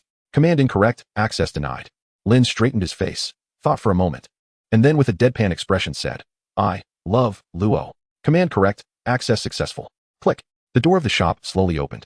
Lin, as expected, using this kind of wicked preference as a command is just like a safe password. Lin successfully stepped into the shop. Once inside, Lin confirmed that this so-called vision was indeed far superior to those so-called virtual worlds, because you could integrate real-world items into this world. This was definitely a highly efficient area of black technology. However, the shop didn't have anything particularly rare, and the potions stored were not much different from those in a small shop. Clearly, his teacher did not place much importance on this shop in the vision, but one could understand it too. Each entry and exit required 500 skull coins, and it needed vision stones, which were obviously consumables for ordinary beings. Opening a shop here would definitely be a losing business. However, it seemed that regular maintenance was still being conducted. Lin opened the shop interface and found that the shop still had 4,000 skull coins for daily deductions. What surprised Lin was that this shop in the vision even had a log that could be queried. Lin flipped through it. Day 90. Sold a complete set of adult cursed demon organs. Income 5 black skull coins. Day 93. Sold a hell-binding demon head 1. Income 1 black skull coin. Day 95. Rest. Day 97. Sold soul-eating eyeballs 2. Income 2 black skull coins. As Lin read the entries, his eyes widened. His teacher really did enjoy engaging in side businesses, because Lin clearly remembered that during the time periods noted in the log, His teacher would return home carrying several bloody bags, then head straight to the operating room, where Lin often heard the sound of meat being chopped from inside. It turned out that the potion shop was just a facade. His teacher's real source of income was selling the organs of these monsters. Lin gasped. However, this also illustrated his teacher's power, as the monsters listed in the log were evidently extremely powerful beings. Lin continued to flip through the log. In the next moment, his gaze focused on a recent entry. Day 105. An old friend from the Demon Association found me, inviting me to the Hanging Man Tower to investigate some strange happenings in the association recently. I have already withdrawn from the Demon Association for 10 years, and now they come to find me, which is indeed quite strange. Lin checked the date. This log entry was edited 3 days ago. It seemed that this was the reason his teacher left 2 days ago. The Hanging Man Tower? Demon Association? Lin pondered. Clearly, this should be an organization in the dark world, and his teacher was once one of its members. However, he wasn't very knowledgeable about this, as his teacher had no reason to divulge more information to a well-behaved apprentice like him. Lin shook his head, but since it was an invitation from an old friend, his teacher shouldn't be too surprised. Lin closed his eyes. Soon, he threw these thoughts aside, because the most important thing for him now was to make money, promote his products, and build his reputation. Since he had such a broader platform as the Vision, he had to leverage his advantages as a time traveler. He quickly left the Vision and logged off. Rushing to the backyard, Lin swiftly prepared all the materials needed for potion crafting. If he wanted to develop in the Vision, the most important thing was to have enough marketable products. The Critical Strike Potion and Flesh Growth Potion he had were unique top-tier recipes obtained from the system. The Critical Strike Potion was confirmed to be an excellent potion that could enhance combat power. He firmly believed that these two potions would definitely have a vast market in the Vision. The materials for the Critical Strike Potion included Source-Level Biological Tissue 1, Explosive Fruit Pulp 1, Hellish Clover 4, Black Bat Wings 1, etc. He roughly listed the materials for the Critical Strike Potion. The other materials were relatively ordinary, but he only had some tooth fragments left by the headhunter for the Source-Level Biological Tissue, and after the last crafting session, he estimated he could still make about 30 bottles. However, to mass produce it, he clearly needed more supplies. But for now, it was definitely enough. Without saying a word, Lin immediately took the materials to the alchemy room and began crafting the Critical Strike Potion. Gurgle, gurgle, fire up, boil, craft. Ding. You have crafted 1 Critical Strike Potion. Ding. You have crafted 1 Critical Strike Potion. Ding. You have crafted 1 Critical Strike Potion. With the system prompts, 2 hours passed in the blink of an eye, and he had 30 bottles of yellowish-red potions in hand. Chapter 48, Shocked Body. Quickly sealing the potions, Lin smiled and spent 500 skeleton coins to teleport back into the Vision. Everything was ready. Now the most important thing was to sell the potions he had. He planned to sell them at a slightly higher price of 3,000 skeleton coins per bottle. He believed that once someone used his potion, they would surely become a repeat customer. The most important thing now was promotion. Without hesitation, Lin directly opened the runes on his wrist and edited the information sharing content. Bloodsaw Potion Shop. Extremely strong Critical Strike Potion now available. After taking it, you can significantly increase your attack strength. 3,000 skeleton coins per bottle. Limited to 30 bottles. Fair price. First come, first served. Unique shop. No branches. Hurry up and buy. Click. Skeleton coins minus 1,000. Information shared successfully. Lin smiled, feeling a bit eager, and quickly switched to the trading channel. Looking at the shared information, Lin had a premonition that countless customers would soon be breaking down his door. Half an hour later, Lin sat at the counter with his eyes closed, a smile on his face, glancing at the empty shop outside. Normal. Perhaps the promotion effects hadn't manifested yet. It had only been half an hour. Just wait a bit longer, and soon customers would come in. He could also spend another 1,000 skeleton coins to promote further. 2 hours later, Lin frowned, arms crossed, pacing back and forth at the shop entrance. Why was there not a single person? He had already advertised 3 times. Surely someone should be interested enough to come in. Don't panic, just wait a bit longer. You can't rush things. That's right. Keep it up. 3 hours later, Lin leaned stiffly against the counter, his head covered in cobwebs, looking dazed. He had spent a total of 5,000 skeleton coins and pushed 5 times in a row. Could it really be that no one was willing to even click in? Money was flowing out like water. Slap. Lin slammed the table angrily. You guys are forcing me. I didn't want to use this. But it seems I have no choice. Lin gritted his teeth and quickly pulled up the information sharing interface, rapidly editing the following message. Shocking. The secret to making strong men even stronger. Top demon hunters generously share the Critical Strike Potion that makes succubi blush and queens scream. 1 bottle for explosive power. 2 bottles to ascend. 3 bottles to be as powerful as a bulldozer. Want to be a true man who can hold up the sky? Click here, Bloodsaw Potion Shop. Slap. Click to promote. Not even playing yet. Damn. Lin quickly typed furiously, anonymously sharing dozens of messages in the trading channel at a price of 100 skeleton coins each. Wow. The Critical Strike Potion from the Bloodsaw Potion Shop is really great. After giving it to my boyfriend, just 1 bottle made him unable to take it. No way. How can such a treasure-level potion shop just be shared casually? And it's only 3,000 skeleton coins per bottle? Wow, so cheap. What if someone buys it all at once? Stop posting. Be careful of the potion price going up. Damn it, wouldn't it be better to hide it? Let yourself quietly become stronger, more powerful, and bulkier. ISNT attempting. Is this potion really that strong? No, not strong at all. It only doubles combat power casually, and every time you charge, you can achieve a perfect critical hit. It's not strong at all. But can it really cause explosive effects? Not only can it cause explosive effects, it can explode in all the right and wrong places. That's why it's called the Critical Strike Potion. Lin gritted his teeth and put down his typing fingers that had been single for 17 years. After this series of information bombings, the trading channel fell into a brief silence. Black dots flew over Lin's head. But just at that moment, an unexpected event occurred. Outside the shop, countless teleportation lights appeared densely, dazzling enough to make one's eyes spin. And in Lin's ears, numerous prompts rang out. Dark Giant Reborn, requesting to enter the shop. Fallen Tauren, requesting to enter the shop. Succubus Alea, requesting to enter the shop. Multi-armed Demon, requesting to enter the shop. Without hesitation, Lin directly chose to allow all. In an instant, countless phantoms surged in like a flood from outside the door, instantly filling the small shop to the brim, with at least a dozen phantoms squeezed into every space. Each phantom's eyes sparkled with excitement, eagerly asking, "Boss, is everything in your information true? Do you really sell such magical potions in your shop? Is there really a top-tier potion that can make one super powerful after just one dose? One that even my queen can't resist? I want 10 bottles of critical hit potions. Boss, I want them right now. Is it really highly recommended by top hunters? Boss, give me 50 bottles. I want to try the effects. Everyone get lost. I came in first. Boss, give me a bottle," shouting. "How dare you? I was clearly the first one here. Boss, I'll take all the potions. Boss, do you accept meat compensation? I can come to you. I'm a very good succubus." In an instant, the potion shop that had been ignored was suddenly filled to the brim with countless old perverts lurking in the dark world. Lin En. Sure enough. It's just like on Earth. If you don't offer something exciting, no one is willing to visit you. However, it's South Clear this place is still a pure land. The customers are very excited and innocent, unlike those on Earth who scoff at such low-level promotional tactics.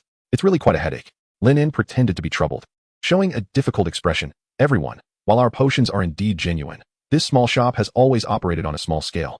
And we currently only have 30 bottles of critical hit potions, with 10 of those already reserved for regular customers. This really puts me in a tough spot. Lin En was in a bind. Seeing Lin En's troubled expression, the customers who had rushed in suddenly exploded. "Damn, boss, what's the trouble? For 1,000 skeleton coins a bottle. I'll take them all. If you feel troubled, I'll add 500 coins for each bottle. I have plenty of money. Damn, you think you're the only one with money?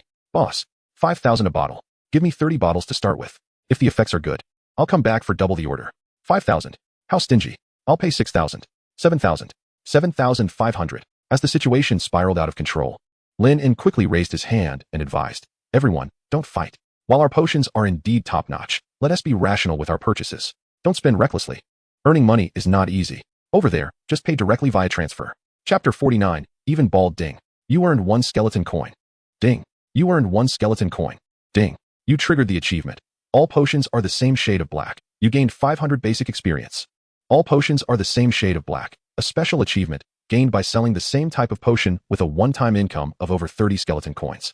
You gained a permanent bonus. Increased potion sales income by 1, intelligence by 1, eloquence by 1. Inside the shop, Lin En sat amidst piles of money, counting the skeleton coins one by one. My conscience can't take it, but I swear I didn't deceive the consumers. Since combat power can double, then combat power in every aspect must increase exponentially. Our Bloodsaw Potion Shop's reputation is absolutely top-notch. If anyone is troubled by hair loss, I'll develop a batch of hair growth potions tomorrow, and the price will definitely be cheap. Meanwhile, on a plain in the dark world, a line of fully armed dark elves stood in formation, their expressions serious as they gazed into the black mist ahead.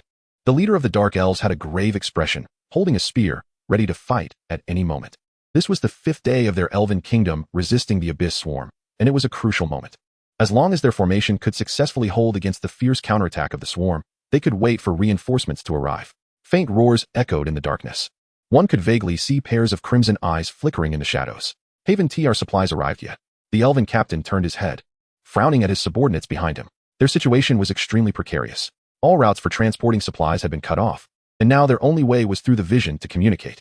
However, they had very few vision stones left. If they couldn't withstand this swarm's attack, their defense line would be completely breached by tomorrow. "Captain," a dark elf rushed over from afar, panting as he stopped in front of him, gasping. "I've established contact with the kingdom through the vision, and they've urgently sent us some supplies, but the transmission through the vision is limited. So only a little over 100 bottles of combat potions that the kingdom urgently procured have been sent over. I hope it can help us. He quickly placed the box he was carrying on the ground. Opening the lid, inside were neatly arranged rows of various types of composite potions. Half of them were emergency healing potions, 2/3 were strength-enhancing potions, and the remaining third were several high-level combat potions urgently procured by the kingdom's supply officer. He picked up a bottle of disgusting brownish-red potion and solemnly handed it to the captain. "Captain, here."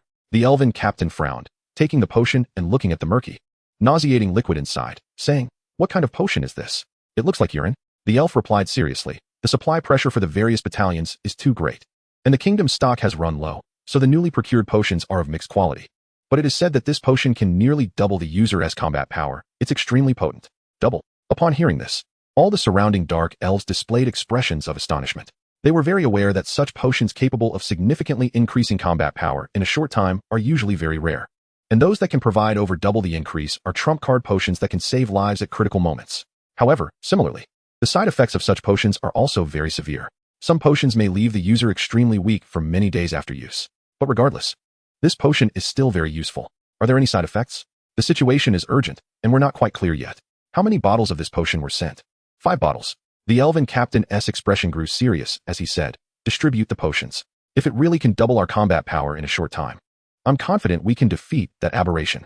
And as long as we can crush that swarm mother, the crisis of our defense line will be significantly alleviated." Just then, a series of sharp roars suddenly echoed from the darkness. In the next moment, the black mist surged, and countless huge crawlers erupted wildly from below the ground, their foul mouths emitting terrifying shrieks towards them. In the distance, a gigantic swarm mother suddenly appeared in their line of sight.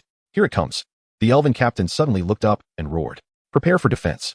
The swarm launched its attack like a tide. The captain led the charge, instantly plunging into the swarm, swinging his spear and ruthlessly tearing one crawler after another apart. His gaze locked onto the massive aberration commanding the swarm deep within. His eyes sharpened. If this potion really can double combat power, he was absolutely confident that he could slay the aberration that had been troubling them amidst the multitude of enemies.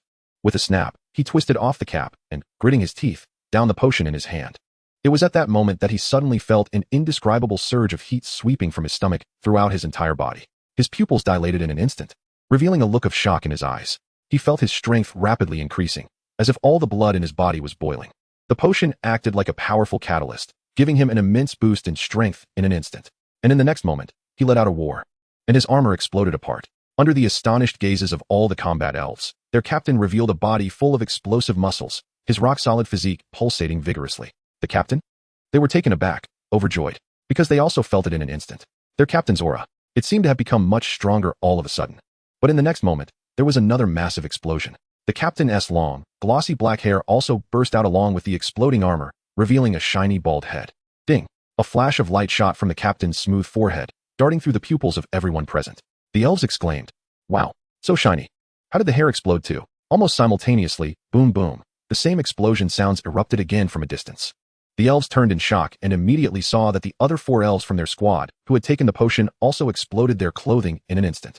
Their muscles pulsated, and their hair flew away with the explosions. Multiple flashes of light made them the most dazzling figures on the battlefield, and they were bald too. Chapter 50. You wouldn't want to drug me, would you? The elves were astonished, but although they were bald, it seemed they had become much stronger all of a sudden. Could this be the side effect of the powerful potion?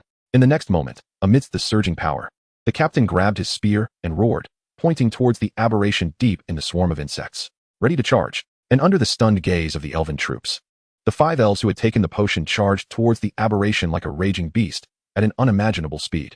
The countless insects along the way were instantly swept away as if they were chopping vegetables. So strong. Their captain and the others had suddenly become so strong. What kind of potion is this? It actually boosted their combat power to this extent in such a short time. But captain, at least put on some armor. Don't charge in bare-bottomed. Captain. Under their astonished gaze, the 5 bald, muscular men surged forward into the depths of the insect swarm like divine warriors, ferociously charging like bulldozers. Meanwhile, in various places in the dark world, one bald muscular man after another was simultaneously showcasing their dominance in different fields. Breaking news. The Blood Demon clan in Sin City's 10-year-old boy suddenly went bald and dramatically increased in strength, single-handedly defeating 15 tentacle demons in the trial, breaking the century-old record of the Blood clan. Breaking news. The ship fleet of the Unicorn Demon clan, which had met with an accident in the Sea of Oblivion, was successfully rescued, suspected to be due to a high-frequency flash from a certain first mate's bald head, which was mistaken for a lighthouse by passing ships. successfully leading them to their location. Breaking news: a werewolf in Sin City was besieged by the Blood Clan, and after transforming into a wolf and exploding his clothing, suddenly went bald and increased in strength, single-handedly defeating over a dozen vampires and successfully escaping the pursuit. Apothecary shop. Ding. Your notoriety in Sin City. 10 ding. Your notoriety in the Dark Elf Royal Court. 5 ding. Your notoriety among the succubi. 10. While mixing the flesh growth potion. Lin heard various notifications over the course of several hours. Clearly, all this notoriety came from the 30 bottles of critical hit potions he had sold earlier. However, Lin paid no mind. At this moment, he was focused and serious, standing in front of a large pot, staring at the thick red liquid inside. Gurgle. Bubbles rose one after another from the pot. Add 1 blood demon flesh chunk, 1 liter of composite slime mucus, 1 demon gecko tail, 1 gram of dark bat feces. After fully stirring, add a little bit of Headhunter's dental calculus. Lin put on a mask and, according to the recipe for the flesh growth potion, meticulously began to concoct his potion. Ding. Alchemy experience 1 ding. Alchemy experience 1 ding. You have mastered intermediate alchemy, and you gain 1 intelligence and 200 base experience. System notifications kept coming to his ears. After a full half hour, Lin bottled the freshly made potions one by one. Mission accomplished. Lin smiled, wiping his sweat. This was one of the 2 recipes the system rewarded him with. Unlike the critical hit potion, the flesh growth potion is an auxiliary recovery potion, as the name suggests. It can rapidly promote flesh growth and heal injuries. Flesh growth potion, top-tier potion, can quickly heal external wounds and regenerate severed limbs, but may carry some minor side effects.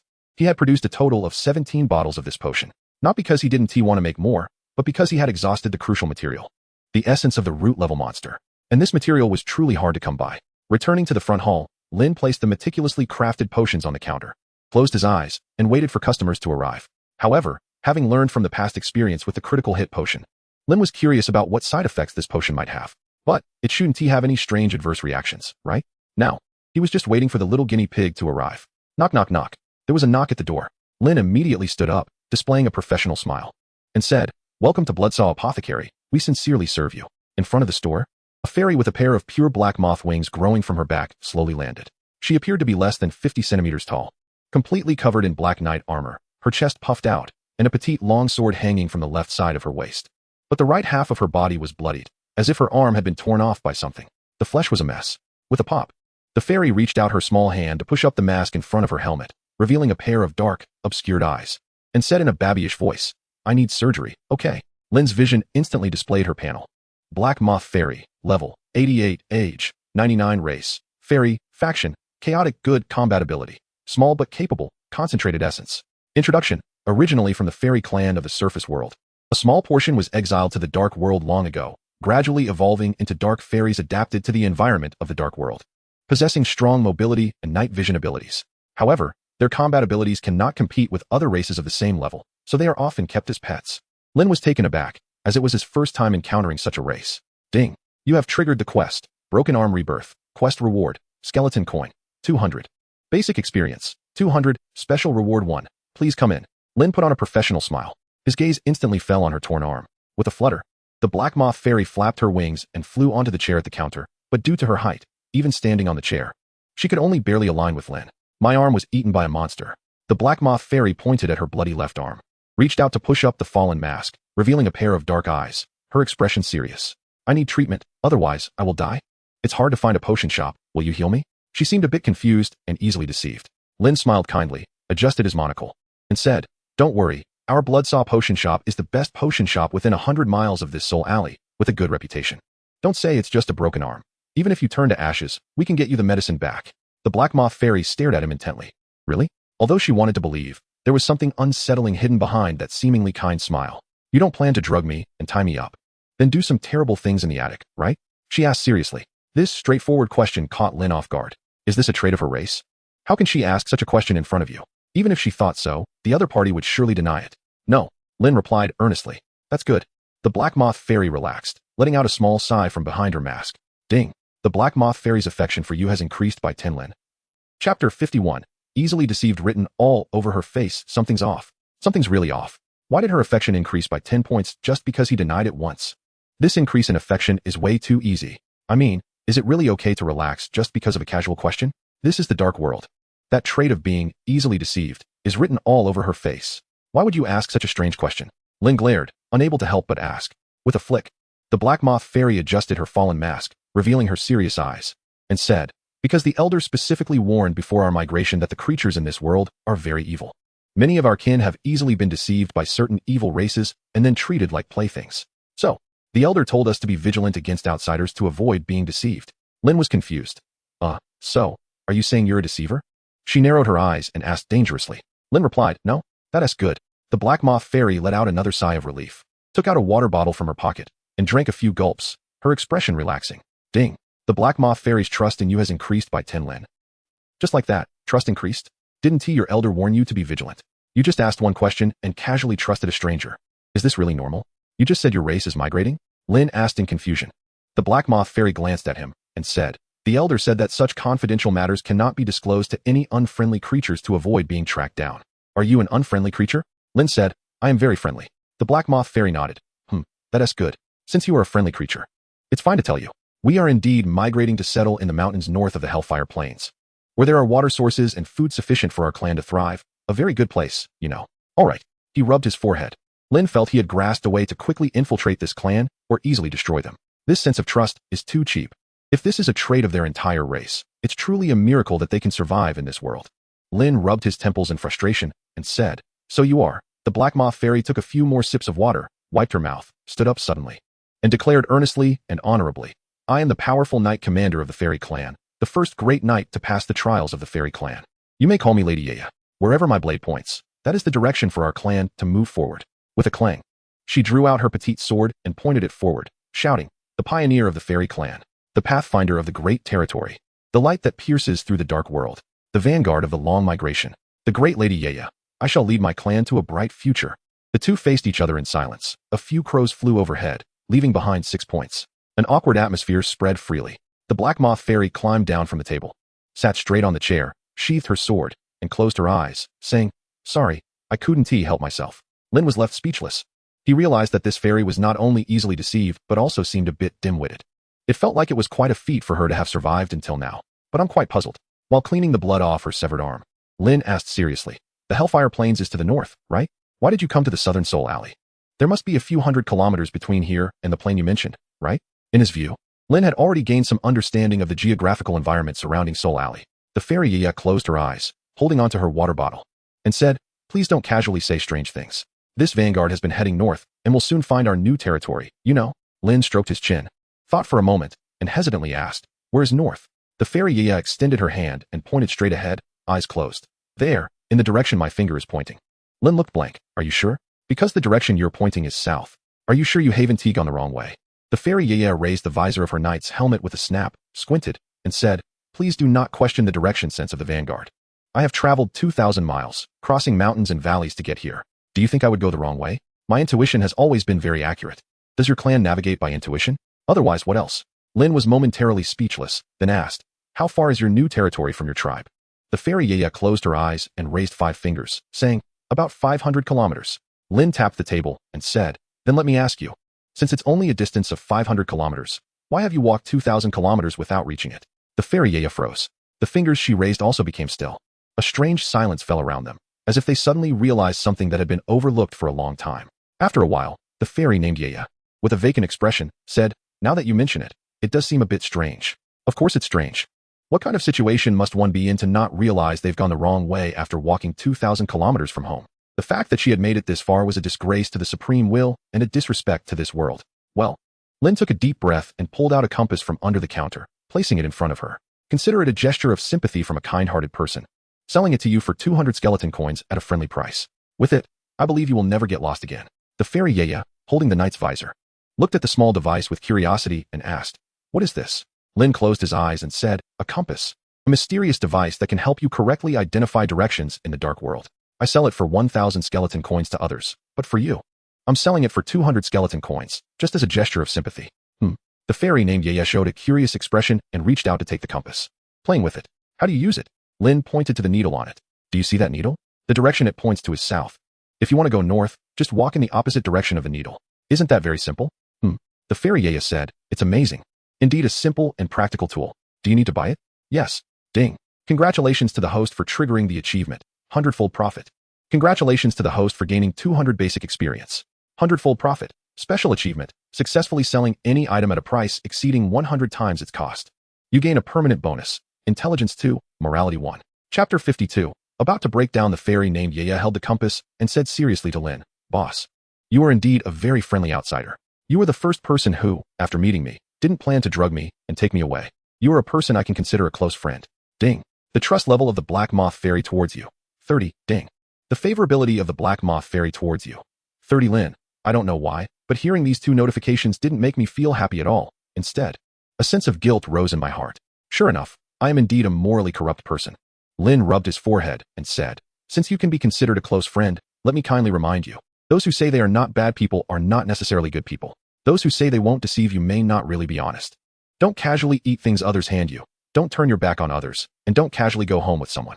Just remember these few sentences, and you will have a smooth journey." Clack. The fairy named Yaya pushed up her knight helmet and said earnestly, "That is indeed very sincere advice. I will remember it." Ding. The trust level of the Black Moth Fairy towards you. Ting. The favorability of the Black Moth Fairy towards you. 20. Lin. Clearly, she didn't remember. But since she could survive 2,000 kilometers from home, she must have many means to keep herself safe. Never mind. We're just passing by. And my kindness ends here. Lin's gaze fell back on her arm. After cleaning the bloodstains, he could see the torn and hideous marks. It looked as if something had bitten her entire arm off, which was very terrifying. "How did you get that wound?" Lin asked curiously. The fairy named Yaya closed her eyes and said, "I encountered a burly giant during my adventure. I went to ask for directions, and that giant bit me.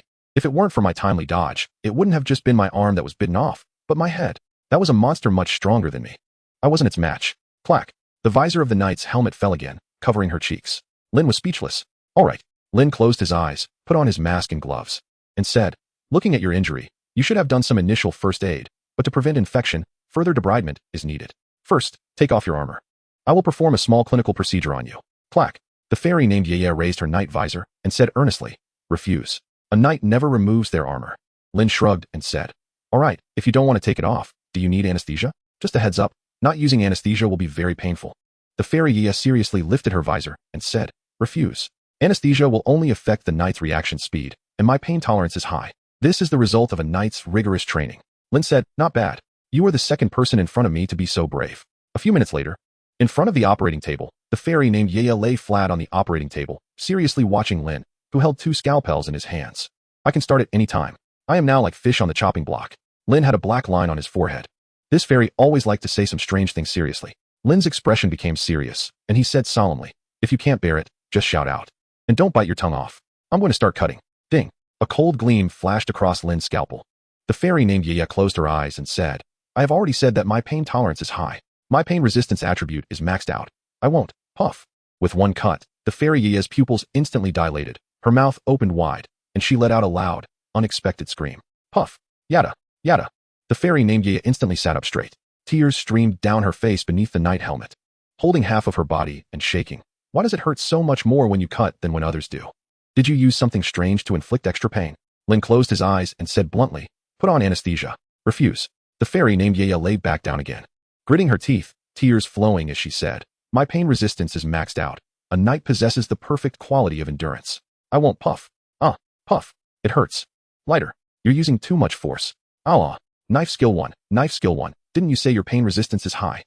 Don't twist around. If you twist, you might cut other places. But, even though it's high resistance, but every cut you make hurts so much." Puff. It's about to split open. Yaya is going to split her mouth. It's going to break. Don't make such strange sounds. I've only just scraped a few times. Knife skill 1. Knife skill 1. Yada yada yada. You've hurt me. The knight is going to die from the pain. Help.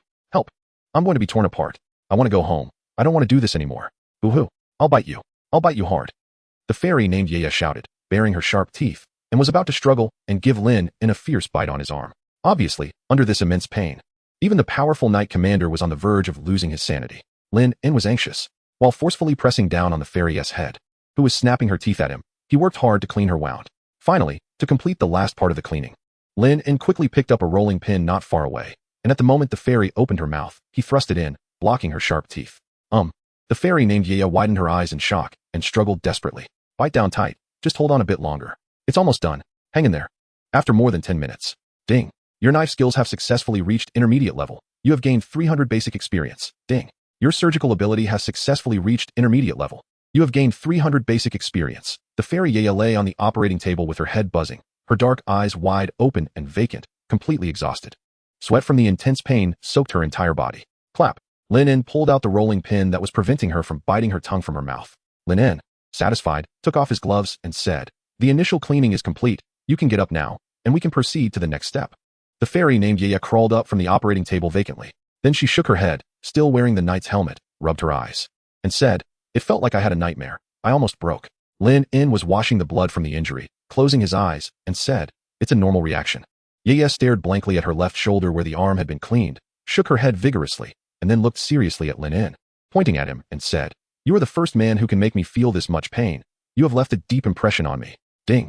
The Black Moth Fairy's favorability towards you is 20. Lin En. She was afraid to get off the operating table, squinting her eyes. Picked up the thick rolling pin, looking at the teeth marks on it. She squinted and said, "You are also the first man who dares to use such a thick thing to poke my mouth." Chapter 53 Terrifying Flesh Growth Potion. Ding. The Black Moth Fairy's impression of you is 50. Lin En.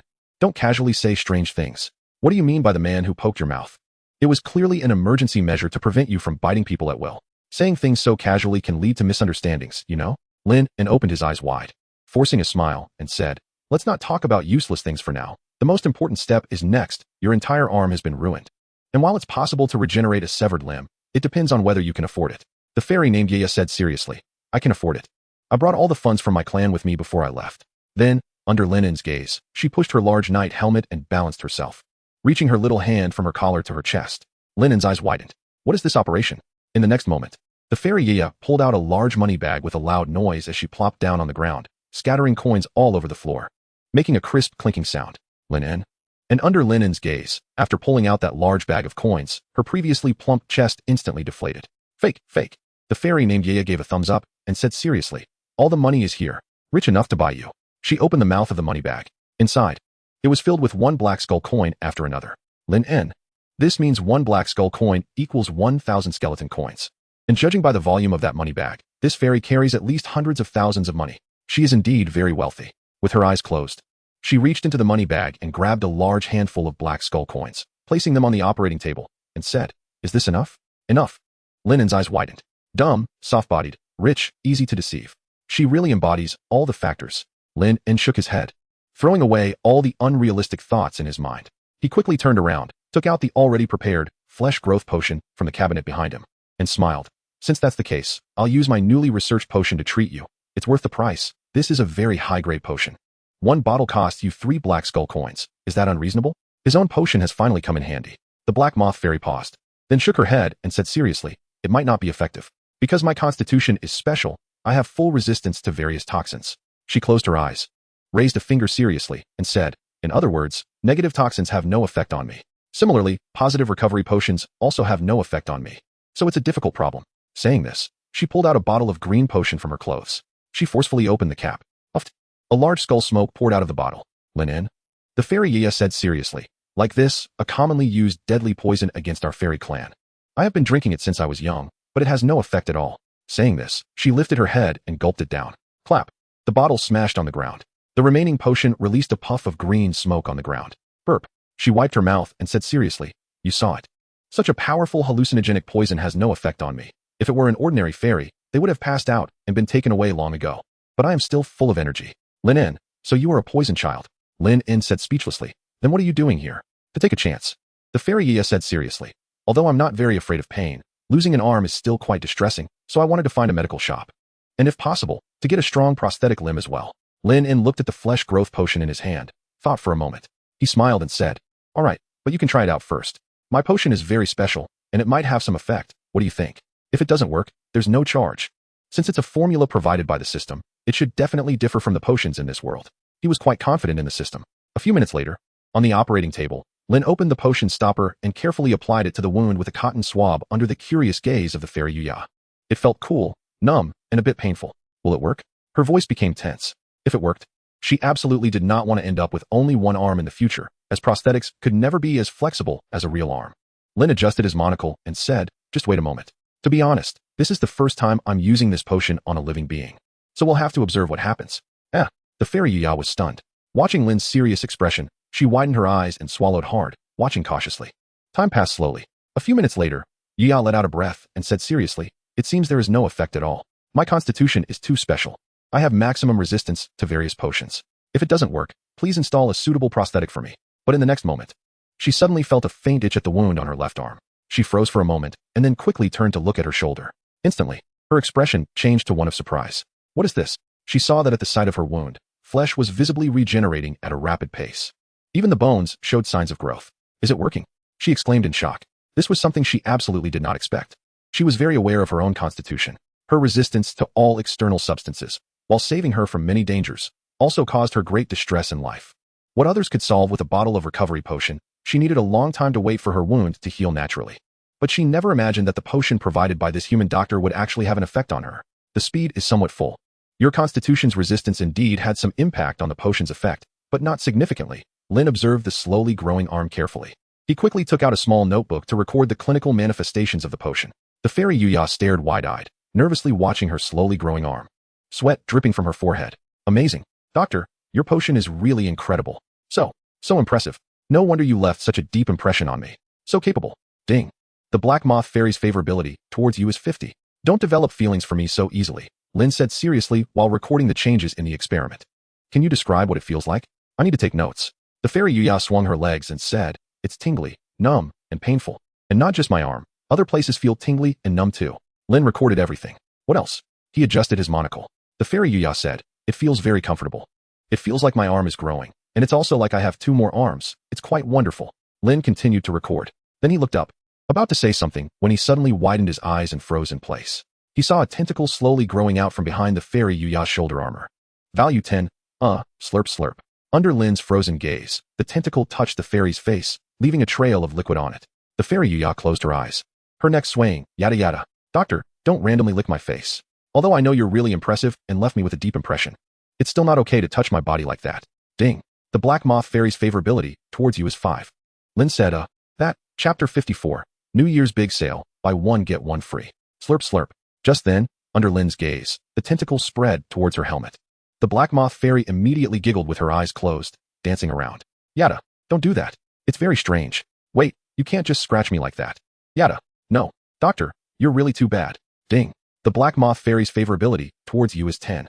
Lin's head was stiff. I think you should really open your eyes and take a look.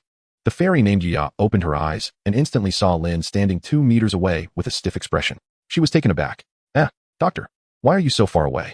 Lin stiffly replied, I was already standing this far away. The fairy Yuya froze for a moment, then immediately felt a strange sensation on her neck. She instinctively turned her eyes to one side of her helmet. Buzz. The expression on the fairy Yuya's face instantly became vacant. Value 30. Value 30. The next moment, a high-decibel explosive scream echoed throughout the Soul Alley.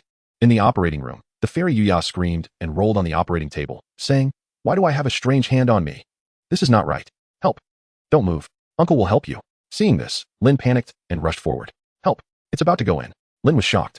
This won't he do? Lin quickly pressed her down with all his might, gritting his teeth as he pulled the tentacle out of her helmet with great effort. Slurp slurp. The tentacle flailed in Lin's hand, splattering slime everywhere. The terrified fairy's value dropped dramatically as she trembled and hugged her helmet, screaming in shock. It grew out of me. It actually grew out of my shoulder. Hold on. Lin grabbed a nearby razor and pressed the tentacle down on the operating table. Then he swiftly brought the blade down. Puff. The tentacle immediately fell to the floor of the operating room. Yuya. Lin stomped on the tentacle a few times, crushing it into a pulp. The fairy Yuya, still in shock, clutched Lin's chest, trembling as she turned her head to look at the wriggling tentacle. What is going on? Lin pondered. It seems to be a minor side effect of the potion. Minor side effect? The fairy Yuya exclaimed in shock. Lin closed his eyes and said, That's right. You know as well as I do, the more powerful the potion, the stranger the side effects.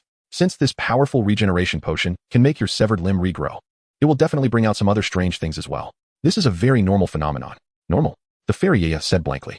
What kind of terrifying potion casually makes you grow strange tentacles? This is not healing. This is mutation. Right now it's just growing strange tentacles. But what if even stranger things grow out? It's a mutation. She tearfully brandished her sword at Lin, the small blade slicing through the air threateningly. Black Moth Fairy Value 10. Black Moth Fairy Value 10. Lin extended 2 fingers and pushed her sword aside. Adjusting his monocle, he said seriously, Don't be afraid. The rich rely on technology, while the poor rely on mutation. Although you're a rich fairy, a little mutation now and then won't hurt. And even though you've mutated, Lin pointed at her arm, doesn't your arm have many new things? Doesn't that prove the potion is very effective? Lin looked completely serious. But, the fairy Yuya said, It's really scary. Black Moth Fairy Value 10. Lin solemnly reassured her, Don't be afraid. The doctor is here. Just trust me. No matter what strange things grow out this time, I can help you chop them off with one stroke. You have to believe me. Ding. A dazzling glow appeared on the bone knife in Lin's hand. The fairy Yaya blankly held her helmet and asked, "Really?" Lin nodded earnestly and said, "Really. Besides, don't you want to have a healthy arm? For the sake of a healthy body, what is a little mutation?" Yaya was in a daze. That makes sense. But why do I feel like he has some other strange purpose? One last time, the fairy Yaya said tearfully. Lin gave her a thumbs up with a clang, highly praising and affirming her unwavering courage. Then, under the trembling gaze of the black moth fairy, the new potion was once again applied to her severed arm. Time slowly passed, and just at that moment, a tail. I've grown a terrifying tail. Chop it off. Hurry, chop it off. Puff. I can feel it. There is something strange in my clothes. It's those sticky tentacles again. Chop it off. Puff. Ah, wings. New wings are growing again.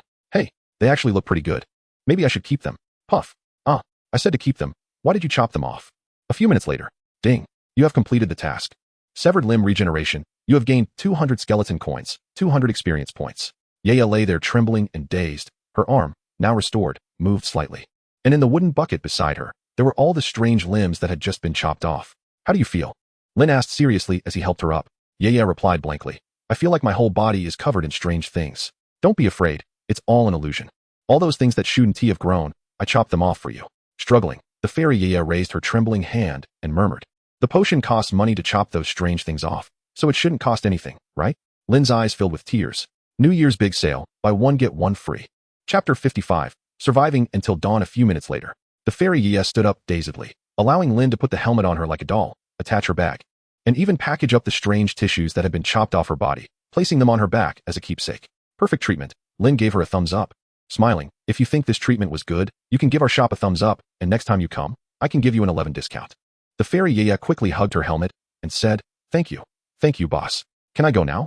Lin's eyes scanned her up and down, raising an eyebrow slightly, twirling the bone knife in his hand, and pondering, something seems off. I remember the last time I applied the potion, you didn't grow any strange things. Lin's gaze was uncertain, so I'm not sure if something else has mutated. Black moth fairy value 10, the fairy Yaya exclaimed. No way? Lin hesitantly asked. Do you feel anything strange in your body? If you do, it's best to say it now. Yaya blankly held her helmet. I don't think there's anything strange. Curiously, she set down the package and jumped up and down.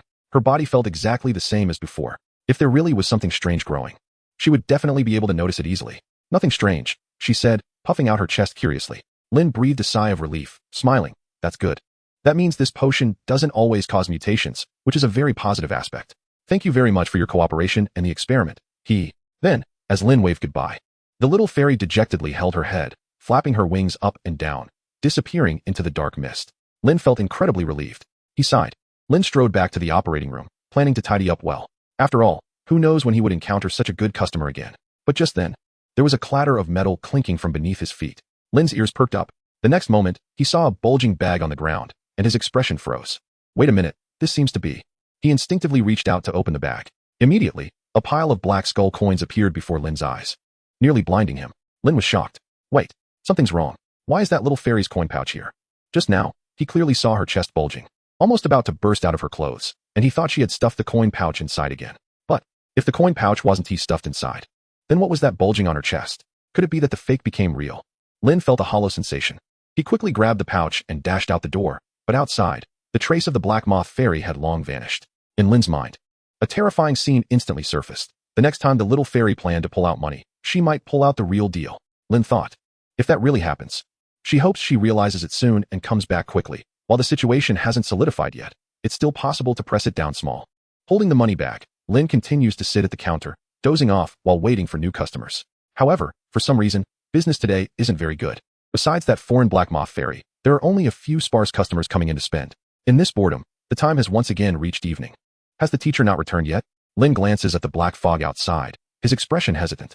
Today marks the third day. Even if the teacher was truly delayed by something, there should have been news by now. Lin paces back and forth in the hall. Although his teacher is not human and usually speaks coldly to him, if it weren't for the teacher's care over the past 2 years, a small human like him would have no chance of surviving in this dark world. Not to mention, without the teacher's teachings, he wouldn't have mastered so many medical and alchemical techniques. Hopefully, the teacher can return early tomorrow. Lin looks anxiously at the black fog outside. He takes down the soul lamp that is about to extinguish from the pillar and is about to close for the day. But at that moment, suddenly, his pupils dilate, and a look of pain instantly appears on his face as he coughs up a pool of foul-smelling, crimson blood. Then, under his gaze, the pool of blood begins to struggle and crawl. It twists into several grotesque blood characters on the ground before him. Danger. Leave. Immediately. The 6 crimson blood characters last only a few seconds before immediately rising in smoke and disappearing. Almost simultaneously, a system prompt sounds in his ear. Ding. You have successfully triggered the task, Blood Knight. Task description. Do everything possible to survive until dawn. Task rewards. 2,000 skeleton coins, 2,000 experience, special reward 1. Special achievement 1, Lin's pupils suddenly contract. He quickly squats down, frowning at the trace of blood that has disappeared from the ground. Teacher. He recognizes the script of those 6 blood characters at a glance. His teacher used some kind of spell to send him a warning? What is going on? Lin suddenly looks up, frowning as he stares into the depths of the black fog outside. Along with the teacher's warning, the system-triggered task has also arrived. And this task's rewards are several times better than the previous 2 survival tasks. They are even more generous than the day with the source monster. This clearly indicates that the crisis he is facing this time will be very severe. What could it be? Did the teacher encounter some kind of crisis outside? And that crisis has spread to his Bloodsaw potion shop. Without any hesitation, Lin quickly calms down and rushes back to the shop at an unimaginable speed. Flesh growth potion, faceless demon heart, demon hunter revolver, bone cutter, soul lamp. These are many special items he has obtained during this time. They are also his greatest reliance right now. He did not choose to stay, because since the teacher has already sent a warning, it means that staying behind would definitely lead to disaster. He would rather spend the night at the home of the blood-clothes evil spirit. Although he might be violated, it is definitely much safer than staying here. Lin packs a bag, raises his head, and quickly steps into the doorway. Whoosh! A cold wind blows from the depths of the black fog. The moment Lin steps out, his foot suddenly freezes in place. In the depths of the black fog, a huge silhouette slowly emerges into his view. Thud! Thud! Following that, a series of footsteps seem to make your heart explode, and the pitch-black fog, for some reason, gradually begins to turn crimson, with an indescribable, pungent smell of blood rolling toward him. Warning! Warning! Your crisis level has increased to 100. Warning! Warning! Chapter 56, Flesh Puppets. Hell walkers in an instant, Lin rushes back into the shop, gritting his teeth as he quickly shuts the door. His gaze flickers, and the soul lamp in his hand sways wildly, almost extinguishing completely. It's over. He can't escape now. He didn't expect the crisis to come so quickly. Moreover, the system's warning is very clear. This crisis is targeting him. Or rather, it is targeting the Bloodsaw potion shop. Since he can't run, he can only save himself. Lin grits his teeth. Without saying a word, he quickly rushes into the backyard and forcefully closes the door. Boom. With a loud bang, the potion shop's door bursts open, and the rolling crimson mist rushes in, having lost the protection of the soul lamp. A huge shadow is cast onto the floor of the hall. Along with it comes a wave of foul-smelling blood, like a rotting corpse that has been soaking in water for many days, slowly crawling on the ground. Thud! Thud! Heavy footsteps approach. In the surgical room of the backyard, Lin leans against the wall, holding a bone cutter in one hand and the revolver in the other, serious and frowning against the wall. The soul lamp has gone out. This means that night has fallen. Now there is nothing left to protect him. Clatter! Clatter! Sounds of potion bottles falling to the ground come from the direction of the hall, one after another, crisp and continuous. Lin closes his eyes, biting down hard on his teeth, the veins on his temples throbbing wildly. 100 skeleton coins. Clatter. 500 skeleton coins. Clatter.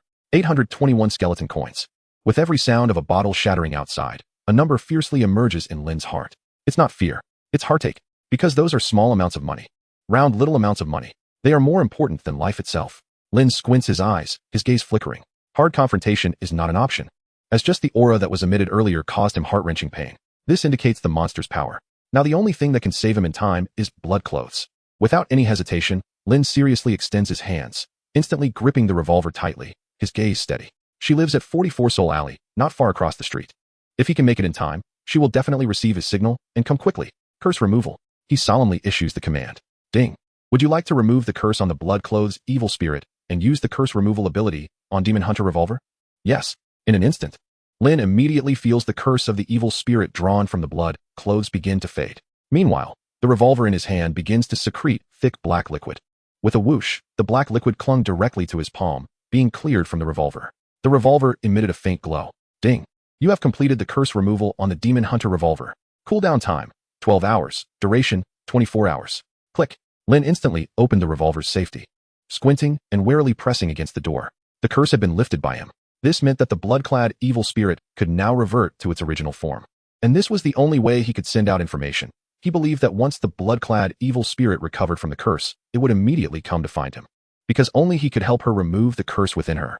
And now, as long as he could survive until the blood-clad evil spirit arrived, there was a glimmer of hope. The stench of blood wafted from the direction of the hall. Lin could clearly feel that the sounds in the hall had paused for a moment. Evidently, the activation of his curse removal ability had drawn the attention of that monster. The curtain was slowly lifted. A long shadow was reflected in the corridor. Lin glanced at the long, indistinct shape outside the operating room door, squinting and gripping the revolver tightly. Thud, thud. The footsteps sounded again, and they were getting closer, the massive shadow slowly spreading toward the backyard. Lin held his breath, his gaze becoming incredibly calm. In the terrifying silence, he could only hear his own heartbeat and the heavy footsteps coming from the corridor. Little by little, the foul stench of blood was rapidly spreading. And just at that moment, the footsteps outside the door came to a halt. At the moment, Lin's mind was tense. A loud crash erupted unexpectedly. Lin's pupils dilated instantly. In front of his chest, a hand covered in barbs pierced through his chest and the wall behind him, blood gushing out from his torso. Thud! Lin's pupils scattered as he fell heavily to the ground. Behind him, a scarlet and twisted hand slowly retracted from the wall, leaving no trace of damage, as if the wall was merely an illusion to it. The endless stench of blood spread. Blood rolled out from Lin's chest, staining the entire floor. His pupils were wide open, his body convulsing uncontrollably. Blood flowed freely. Thud, thud. The footsteps sounded once more. Then, under the reflection of Lin's scattered pupils, a massive, twisted figure slowly pushed open the door, appearing at the entrance of the operating room. What kind of monster was that? It looked like a huge mass of rotting flesh crudely sewn onto a body, lacking a head or facial features, with only a gigantic, protruding eye squeezed out from the stinking mass of flesh. That giant eye almost occupied its entire torso. Surrounding the torso were dozens of eyeballs the size of normal humans scattered about, and around the torso grew various kinds of arms, some human, some tentacles, some beast claws, some twisted limbs of evil spirits, and some terrifying mechanical limbs. It was like a grotesque monster violently stitched together. Blood flesh puppet type 3, Hellwalker, level. Race, stitching monster, camp, chaotic evil, combat ability, an overwhelmingly powerful creation. Description, a cutting-edge creation of the Demon Association. As one of the top blood machines of the Inverted Tower, its appearance will surely bring slaughter and destruction. This is an ultimate weapon specifically created by the Demon Association to hunt down those rebels. It can continuously devour organisms and achieve new evolutions. Never attempt to be targeted by it. Blood gushed out from Lin's body. Lin's pupils widened, watching as that monster drew closer. With a whoosh, crimson tentacles extended from the monster's body, slithering like snakes across the ground, then slowly piercing into Lin's legs like syringes. Creak, creak. The sound of blood being drawn into flesh echoed. It was consuming him, but in the next moment, the tentacles that had pierced into his body to extract blood halted. Organic entity detected. Human quality identification low. Consumption priority not recommended. Initiating cleanup. A sharp sound rang in Lin's ears. With a crack, Lin's legs were instantly blown apart into a mist of blood by the snake-like tentacles. But almost at the same moment, Lin's shattered heart suddenly beat violently. A surge of blood flowing from beneath his skin to his wrist. It was as if some crisis response mechanism had been triggered. In an instant, Lin's pupils constricted sharply. Like a last flash of light, Lin gripped the revolver tightly, turned around forcefully, and gritted his teeth. He aimed the gun at the giant eye on the monster's torso. Bang! A gunshot rang out. The demon hunter bullet shot straight into the center of the monster's eye. A long howl erupted. Divine power spread through its body like electricity, and its countless arms began to frantically attack the surroundings, causing the entire wall to collapse under its assault. Seizing the last opportunity, Lin suddenly reached out, gritting his teeth, and pulled out a scarlet cloak from his pocket, draping it over himself. In an instant, just as that terrifying giant hand was about to strike, Lin rolled over, his body merging into the ground, disappearing without a trace. Error information being re-identified. Target possesses strong camouflage ability. Race adjustment. Biohuman. Undergone advanced biological modification. Consumption priority high. Hunting recommended. Chapter 57. Vertical eye and tentacles. Full body mutation in the basement. Lin, draped in the cloak, pressed hard against his bleeding chest, gritting his teeth as he pulled out a razor and slashed at his legs. He was gasping heavily, beads of sweat dripping down his forehead. He had been too overconfident. He had really underestimated the situation. When facing a monster of this level, he should have known better. They had many ways to detect your location. Experience. His combat experience and crisis response experience were still too lacking. If he hadn't put on the Cloak of the Blood Demon at the last moment, he feared he wouldn't have survived that instant. Cloak of the Blood Demon. Quality. Rare. Characteristic. After use, it can hide your presence and allows you to pass through physical entities like a ghost.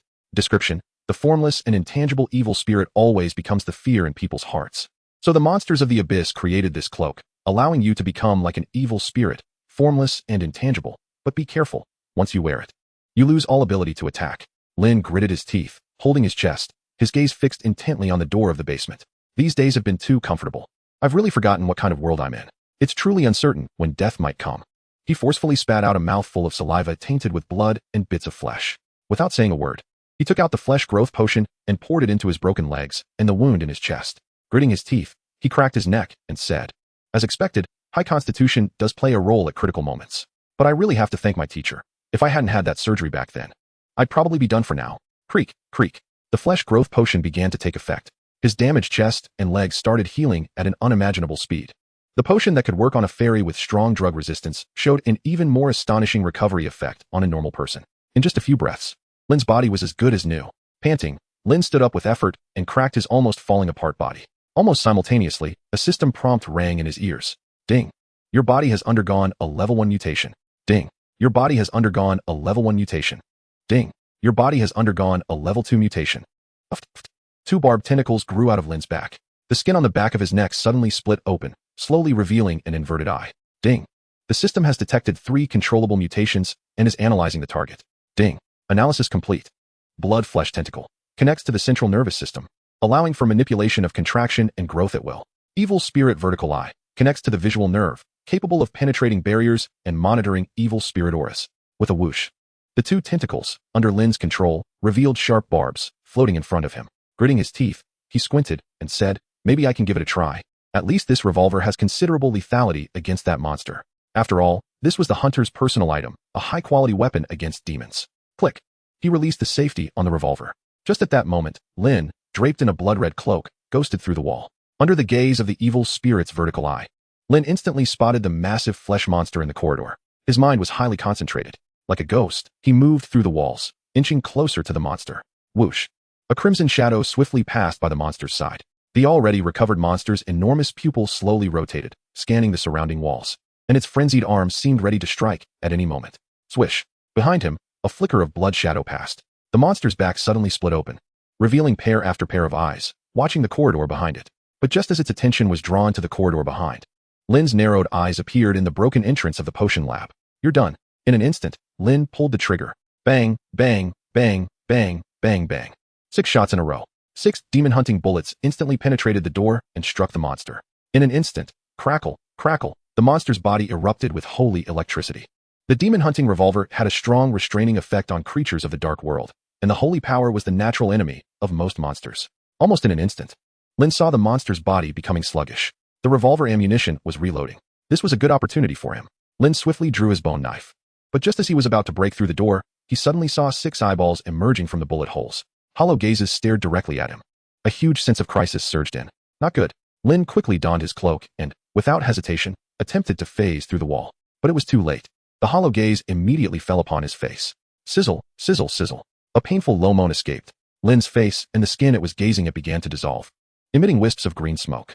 The gaze it had just turned upon him was cursed. Lin gritted his teeth, enduring the immense pain, and suddenly rolled away, vanishing underground. Huff. Wheeze. In the basement, Lin breathed heavily. He opened a new bottle of flesh growth potion and poured it over his dissolving face and neck. The crimson liquid sizzled as it merged into his skin. The wounds on his face began to heal rapidly. Simultaneously, the system prompt rang out again. Ding. You have undergone a level 1 mutation. Ding. You have undergone a level 1 mutation. With a whoosh, Lin's shadow reflected on the wall suddenly pierced through with 2 massive tentacles from behind. But Lin paid no mind. His expression was serious as he used the evil spirit's vertical eye to observe the monster from a distance.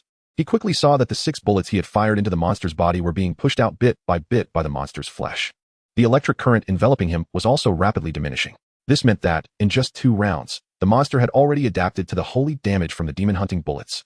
Or had it activated some special form to counter his attacks? Not good. Lin frowned.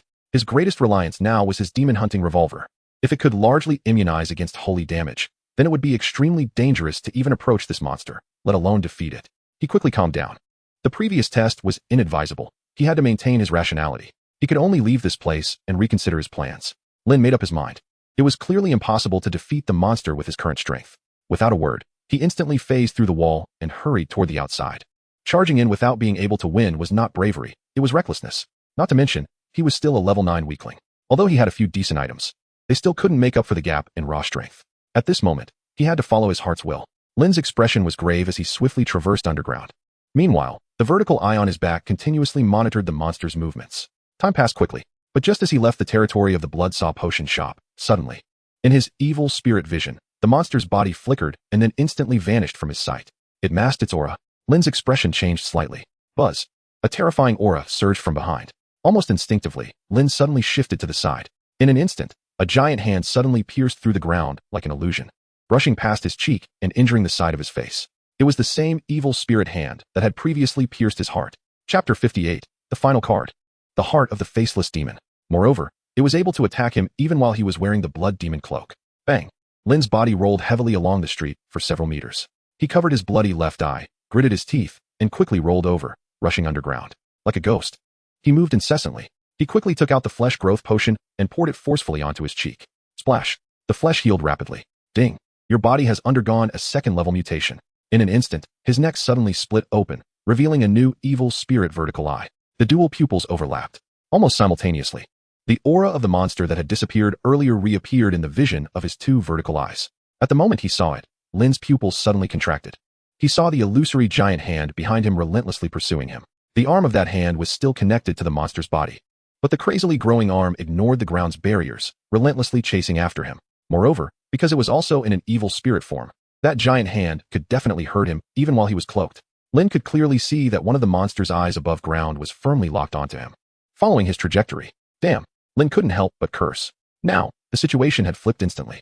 The advantage he once had under the cloak had immediately turned into a disadvantage. Because beneath the cloak, he couldn't make any attacking moves. Even shooting a gun was impossible. Yet the opponent's hand could attack him. He had to find a way to shake off that hand. Lin gritted his teeth, his gaze darting quickly. In an instant, his eyes fell on the Bloodsaw Potion Shop. Without any hesitation, with the help of the four tentacles, he pushed his speed to the limit and instantly burst into the shop from underground. Whoosh! He suddenly yanked off the cloak. Like a spider, Lin used his tentacles to swiftly climb the wall and then charged into the attic where he slept. Found it. Lin suddenly opened the cabinet door, his eyes landing on the half-full cabinet of potions. But almost simultaneously, from Lin's evil spirit vision, that evil spirit hand broke through the ground, directly piercing towards him in the attic, ignoring all obstacles. At that moment, Lin's eyes narrowed sharply. He instantly raised the bone knife in his hand. The sharp blade flashed, and with a whoosh, he shattered the half cabinet of potions. The green potions splashed all over him, staining the crimson bone knife in his hand. In that instant, all the muscles in his body bulged. Gripping the knife with both hands, he used all his strength to stab downwards at the floor beneath him. Almost simultaneously, that shrieking evil spirit hand passed through the floor, and the potion-soaked blade instantly pierced into the palm of that giant hand. Sizzle. Sizzling sounds echoed, and the giant hand let out a wailing cry like a baby. Creak, creak. The potion on the ground rapidly corroded the skin of that evil spirit hand like acid. Evil Spirit Manifestation Potion. This was a potion developed by his teacher that allowed physical beings to come into contact with evil spirits. As an apprentice, he had prepared plenty of this potion, because when facing various customers, one must be sufficiently prepared. And at this moment, this potion was clearly effective. Thud. Lin ferociously pulled out the bone knife and swung it towards that arm. Thud. A cabinet full of potions crashed heavily to the ground, the viscous potion splattering all over the bedroom. The evil spirit arm heavily slammed against the wall. Crack, crack, crack. It twisted and smoked as if it were charred.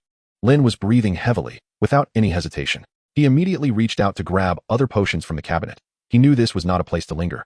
He had to thud. The sound of flesh being pierced came. Lin's pupils suddenly widened, and the front part of his throat bulged out instantly. Behind him, on the floor covered in green potion, a slender hand emerged, penetrating through the back of his neck and grabbing his spine. Drops of crimson blood fell. Lin's vertical eye at the back of his neck trembled because he saw the hand that attacked him, because he was very familiar with that hand. It belonged to that fairy. In an instant, he recalled the fairy's reason for coming to the potion shop. She said she encountered a giant and almost had her head bitten off, ultimately paying with an arm to escape. So, the giant she encountered was it. This meant that the monster had gained strong resistance to potions after devouring her arm. This ordinary potion had no effect on that hand at all. Despair. A wave of immense despair engulfed him. But just as that hand was about to snap his spine, Lin threw his head back and howled. All the blood in his body instantly gathering in those four tentacles. Thud, thud.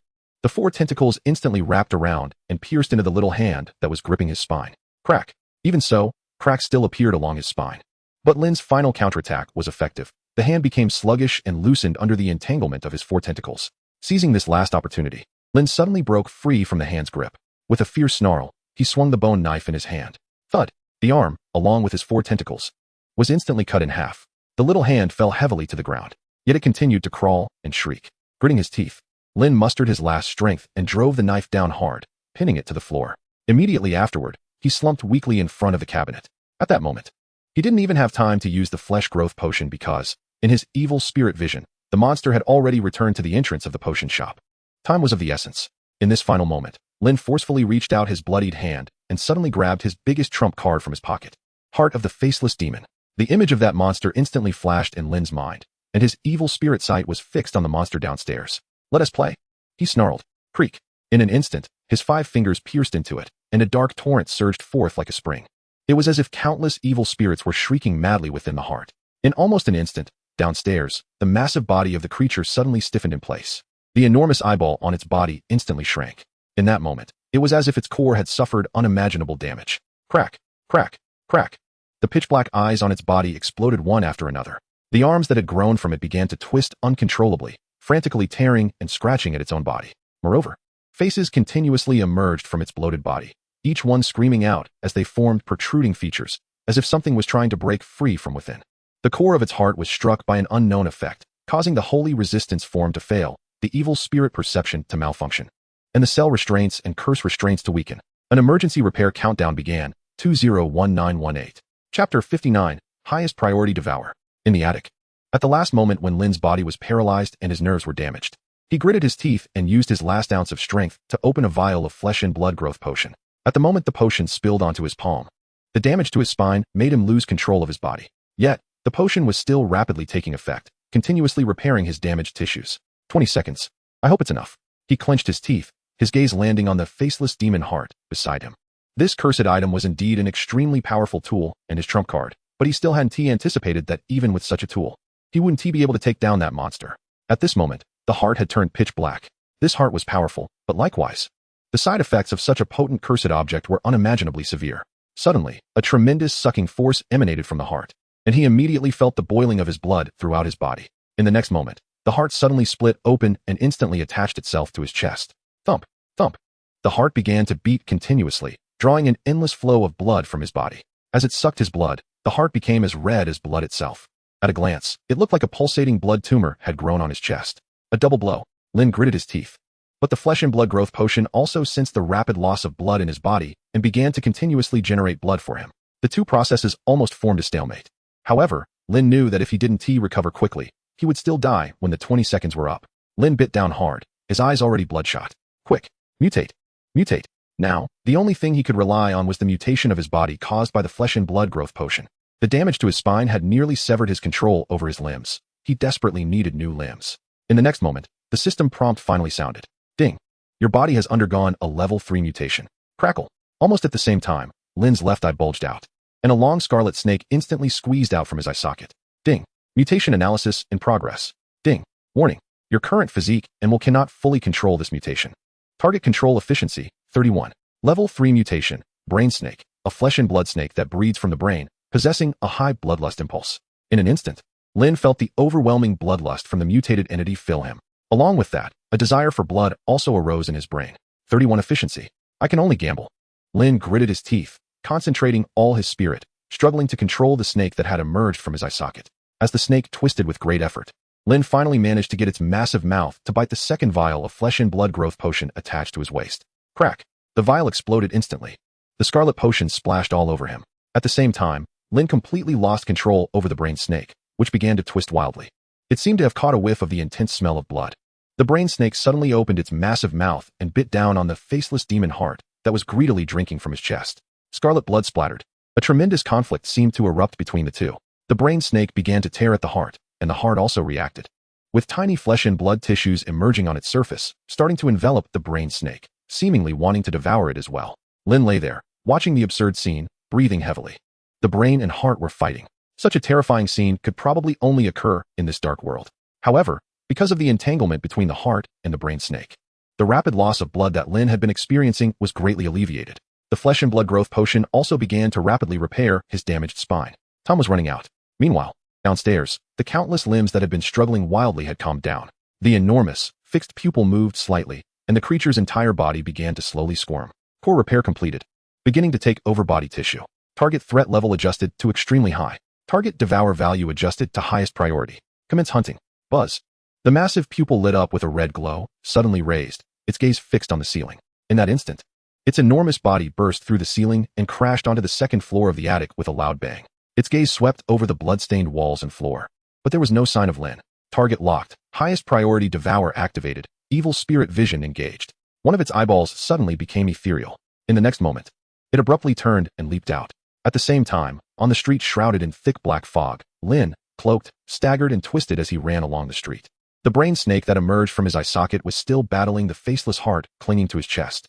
But he finally regained control of his body as the flesh and blood growth potion repaired his spine. He gritted his teeth, and the fierce determination erupted within him as he crazily sprinted toward number 44. He knew that the monster would not let him go, and if he wanted to survive, he could only seek help from the same level haunted house. Finally, when he broke through the fog, a graceful figure appeared in his line of sight.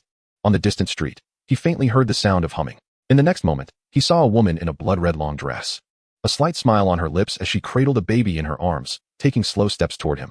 Her body was covered in blood, her expression serene. And in her other hand, she held 3 heads, with straws sticking out of them. The blood-clad, evil spirit also saw Lin stumbling towards her direction, her expression momentarily stunned. That brat from the apothecary? She was slightly surprised, and she quickly noticed the blood all over Lin, the broken tentacles behind him, and the long snakes growing from his eye sockets. Extremely bizarre. Your look today is quite unique, sweetie. Are you doing some kind of strange performance art? She stopped beside Lin, holding her cute child, and looked him up and down with malicious interest. Lin was breathing heavily, wiped the blood from his face, and grinned. Ah, I guess so. Hasn't the curse on you recovered? Why didn't you come to find me tonight? The blood-clad, evil spirit, elegantly holding the child, pouted her crimson lips and said with sultry eyes, What? Can't you wait that long? Are you reminiscing about yesterday's tender moments? She smiled charmingly. It seemed that Lin's bloody appearance was more to her taste. Aren't you home? Lin asked, glaring. She lifted the 3 heads she was holding, sweetly touched her face, and tilted her head. Yeah, it's really troublesome. My daughter is at a growing stage, and if she doesn't get some good nutrients, she might develop poorly. So as a mother, I can only do my best. The cute child moved its ears and took a sip through a straw, holding the heads. Lin's value. 10. She looked Lin up and down and smiled. Come on, my little sweetie. Did you run into something you can't solve? Otherwise, with your personality, you wouldn't be so rushed to find your sister, right? Chapter 60. Not so easy to deal with. Hee. Lin tried to pull his gaze away from the 3 heads she was holding, his expression becoming serious as he took a breath and said, I did run into some trouble, and it's quite big. I tried to solve it myself. But as you can see, he stretched out his arms, looking innocent. I've lost at least a ton of blood. The blood-clad, evil spirit smiled brightly. It seems our notorious apothecary owner also has things he can't handle. Lin seriously adjusted the snake in his eye socket and said earnestly, Yes, so let us make a deal. I know you're super strong, and if you can help me get rid of that monster chasing me, I'll waive 5 months of your fees. What do you say? A great deal. Don't miss this opportunity. The blood-clad, evil spirit still smiled, but didn't he move. Since you said you're being chased, why are you so calm standing here chatting with me? Aren't you worried at all? Lin rubbed his temples and said seriously, Can worrying solve the problem? The blood-clad, evil spirit smiled even more brightly. Behind them, a rolling sea of blood-red mist was continuously sweeping towards them. Boom, boom. The loud noises sounded like an earthquake rumbling. Warning, warning, crisis is rapidly approaching. Warning, warning, crisis is rapidly approaching. But Lin still didn't move, looking into her smiling eyes and finally let out a breath, saying, Then name your price. What conditions do you want? This should be acceptable, right? I think you wouldn't want to see me die, would you? The blood-clad, evil spirit smiled. Looks like the little sly one has figured me out. But since you want me to propose, I won't hold back. She gently licked the corner of her mouth, then leaned slightly forward, her luscious red lips lightly brushing against his cheek. A captivating scent of blood wafted over to Lin, filling his nostrils. You seem to have never submitted before me, right? That voice whispered like a demon's in his ear. Then come beg me, kneel before me, lick my toes, and tell me you're willing to submit to me, and I'll help you properly. The corner of her mouth, pressed against Lin's face, curled slightly upward, full of mockery. A brief silence. It seemed as if the air had solidified. Was it flirting? Lin tilted his head and smiled at her. No. The blood-clad evil spirit maintained her smile and said, I don't like flirting at times like this. Silence. The rumbling spread around them. In the next moment, Lin smirked. He turned to leave. He patted her shoulder and swiftly moved past her, with the hood of his blood cloak raised. He dashed into the depths of the street's dark mist like a nocturnal traveler. If I can still operate normally tomorrow morning, I'll help you remove the curse. Of course, I can give you a proper discount. See you next time. Lin lifted his chin and gave a thumbs up to the curious child in her arms, revealing a shining smile. In the next moment, his figure vanished into the distant darkness. No explanations. No replies. It seemed this question didn't need any answers at all. Standing in place, the blood-clad evil spirit stared blankly in the direction Lin had left, seemingly a bit stunned, a bit amused, and a bit surprised. This guy. She rubbed her forehead, her face showing a hint of helplessness. Really? Puff. A tentacle suddenly shot into the mist, immediately pulling Lin back. Before he could react, he was instantly embraced by the blood-clad evil spirit, who smothered him with her immense bosom. So cute. Ding. The blood-clad evil spirit S favorability towards you. Ting. The blood-clad evil spirit S favorability towards you. Tin. Just kidding. Just kidding. As expected, you're the boy who can remove my sister's curse. Occasionally, you're really quite charming. And that smile earlier was super handsome. I really like boys who can be tough at critical moments. It makes my maternal instincts surge. I love it. I love it. Oda Oda. The cute child wiggled the straw in its hand. The blood-clad evil spirit held Lin's head with a blissful and doting expression, like holding a doll. Constantly twisting her body, Lin struggled like a small boat, but he couldn't escape the evil torment. Her massive bosom was like towering waves, tossing Lin up and down. Finally, he managed to gasp for air. What does this mean? It means crisis level 90, crisis level 100, and Lin finally struggled out from the suffocating embrace, and in that instant, he saw her face, already split open, revealing sharp barbs and tentacles up close. The cheeks hanging on either side bore a split smile. I helped you. Suddenly, countless dark, jagged tentacles shot out from her body. Then, like vines, it pierced into the surrounding ground with a series of poochie-poochie sounds, causing the ground to crack open and countless giant stones to emerge. Easily wrapped by those tentacles, countless tentacles, resembling vines, occupied the entire street. Boom. A violent sound of breaking air. Dozens of loud noises. The giant stone shot out, instantly blocking the steps of the monster enveloped in blood mist. As the blood mist dispersed, the grotesque blood and flesh puppet slowly appeared in sight, its huge vertical pupil staring at Lin and the blood-dressed evil spirit. Target confirmed, commencing hunting. High-intensity, secondary target interference, conducting information analysis. Racial, evil spirit conglomerate, high-priority consumption. Intensive analysis. Lin stared in shock at this scene. The blood-dressed evil spirit smiled and handed the cute child in her arms to Lin, gracefully stepping towards the grotesque blood and flesh puppet. Her long, fair fingers grew nearly half a meter of black, dripping nails. Her frenzied hair instantly transformed into countless poisonous snakes with human faces. When she raised her head again, she had become a demon with eyes filled with chaotic pleasure and madness. Lin, you've really provoked a tough monster this time. Hee hee hee hee. Her mouth split back to her ears, long nails dangling in front of her as she swayed forward, emitting an extremely abnormal, chaotic laughter from her throat. Lin widened his eyes, holding the cute child in his arms, quickly retreating. You have to be careful. This guy is not easy to deal with. Don't underestimate it. Lin rapidly shared all the information he knew with the blood-dressed evil spirit, detailing the characteristics he had tested and the methods to deal with the enemy. Not easy to deal with. Hee hee, not easy to deal with.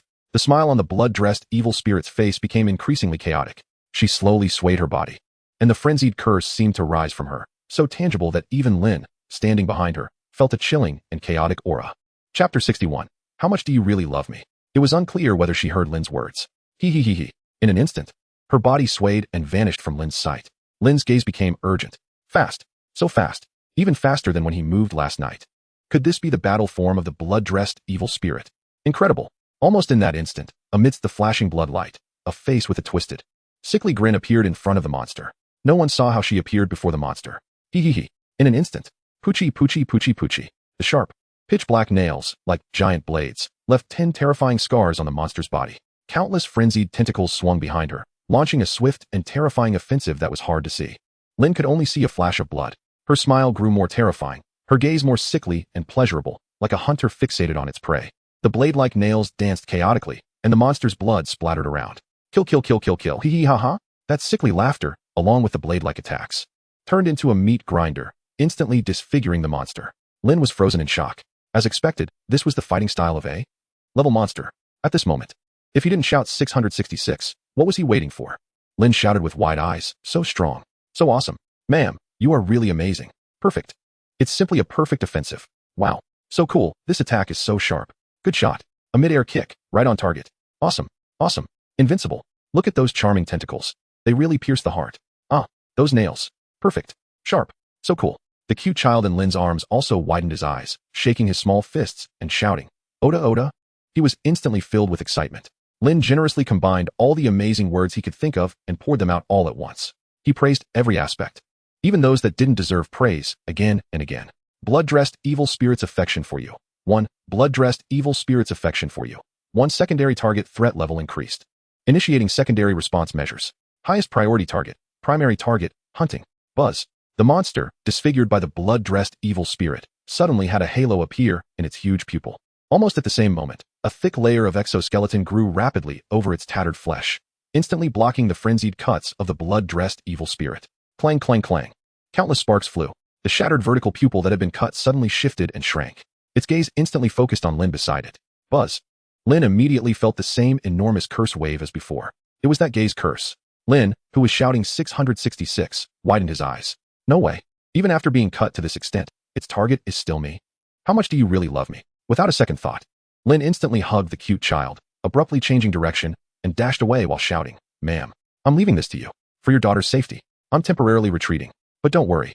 I'll be back to check on you soon." In an instant, the curse activated. But almost simultaneously, the blood-dressed evil spirit's chaotic expression suddenly blocked the path between Lin and the monster, her face with a huge crack letting out a terrifying long howl towards the monster. Whoosh! Countless faces flew out like moths from the crack, countering the terrifying gaze curse. Priority Target 1 continues executing the highest consumption command. Priority Hunting command activated. In an instant, the monster's arms grew wildly like a chaotic dance of demons. Its massive body rapidly approached Lin's direction, completely ignoring the blood-dressed evil spirit's obstruction, continuing to lock onto Lin like a maggot in the bone. Whoosh! Whoosh! One by one, howling giant hands surrounded Lin from all directions. Your opponent is me. Hee. Almost at the moment it shifted its focus away from the blood-dressed evil spirit to chase Lin, a long neck suddenly coiled around it like a serpent, swiftly wrapping it up. A sickly and chaotic smiling face on the neck directly confronted the monster's pupil. Whoosh! The ground beneath it instantly cracked open, and spiky tentacles surged up along its legs, quickly coiling upward like snakes. In an instant, countless tentacles shot out, severing those arms in midair and starting a frenzied struggle. She abandoned cutting and instead directly used her tentacles, wanting to strangle it. Hee. The tentacles swirling around it revealed one laughing child's face after another, as if enjoying a feast. Those faces, like ghosts, completely ignored its armored body and began to gnaw at the flesh of the monster from the inside. Yet even so, the monster remained machine-like, fixated on Lin's back, moving its steps with a clicking sound, as if it wouldn't stop until death. Threat Level 2 further elevated. Highest Priority Target 1. Actions restricted, initiating secondary countermeasures. Hunt. In an instant, the giant pupil suddenly shattered. The fragments fell to the ground like sticky pearls, clattering. Then those fragments quickly reformed into countless normal-sized eyeballs. Its target was still Lin. Lin suddenly turned his head and immediately saw the eyeballs that had fallen to the ground flipping over, all staring at him. Tiny tentacles beginning to squirm from the back of the eyeballs, rushing towards him. Lin exclaimed in shock, "Are you kidding me?" The cute child widened her eyes and clenched her little fists, saying, "Aura, PFF.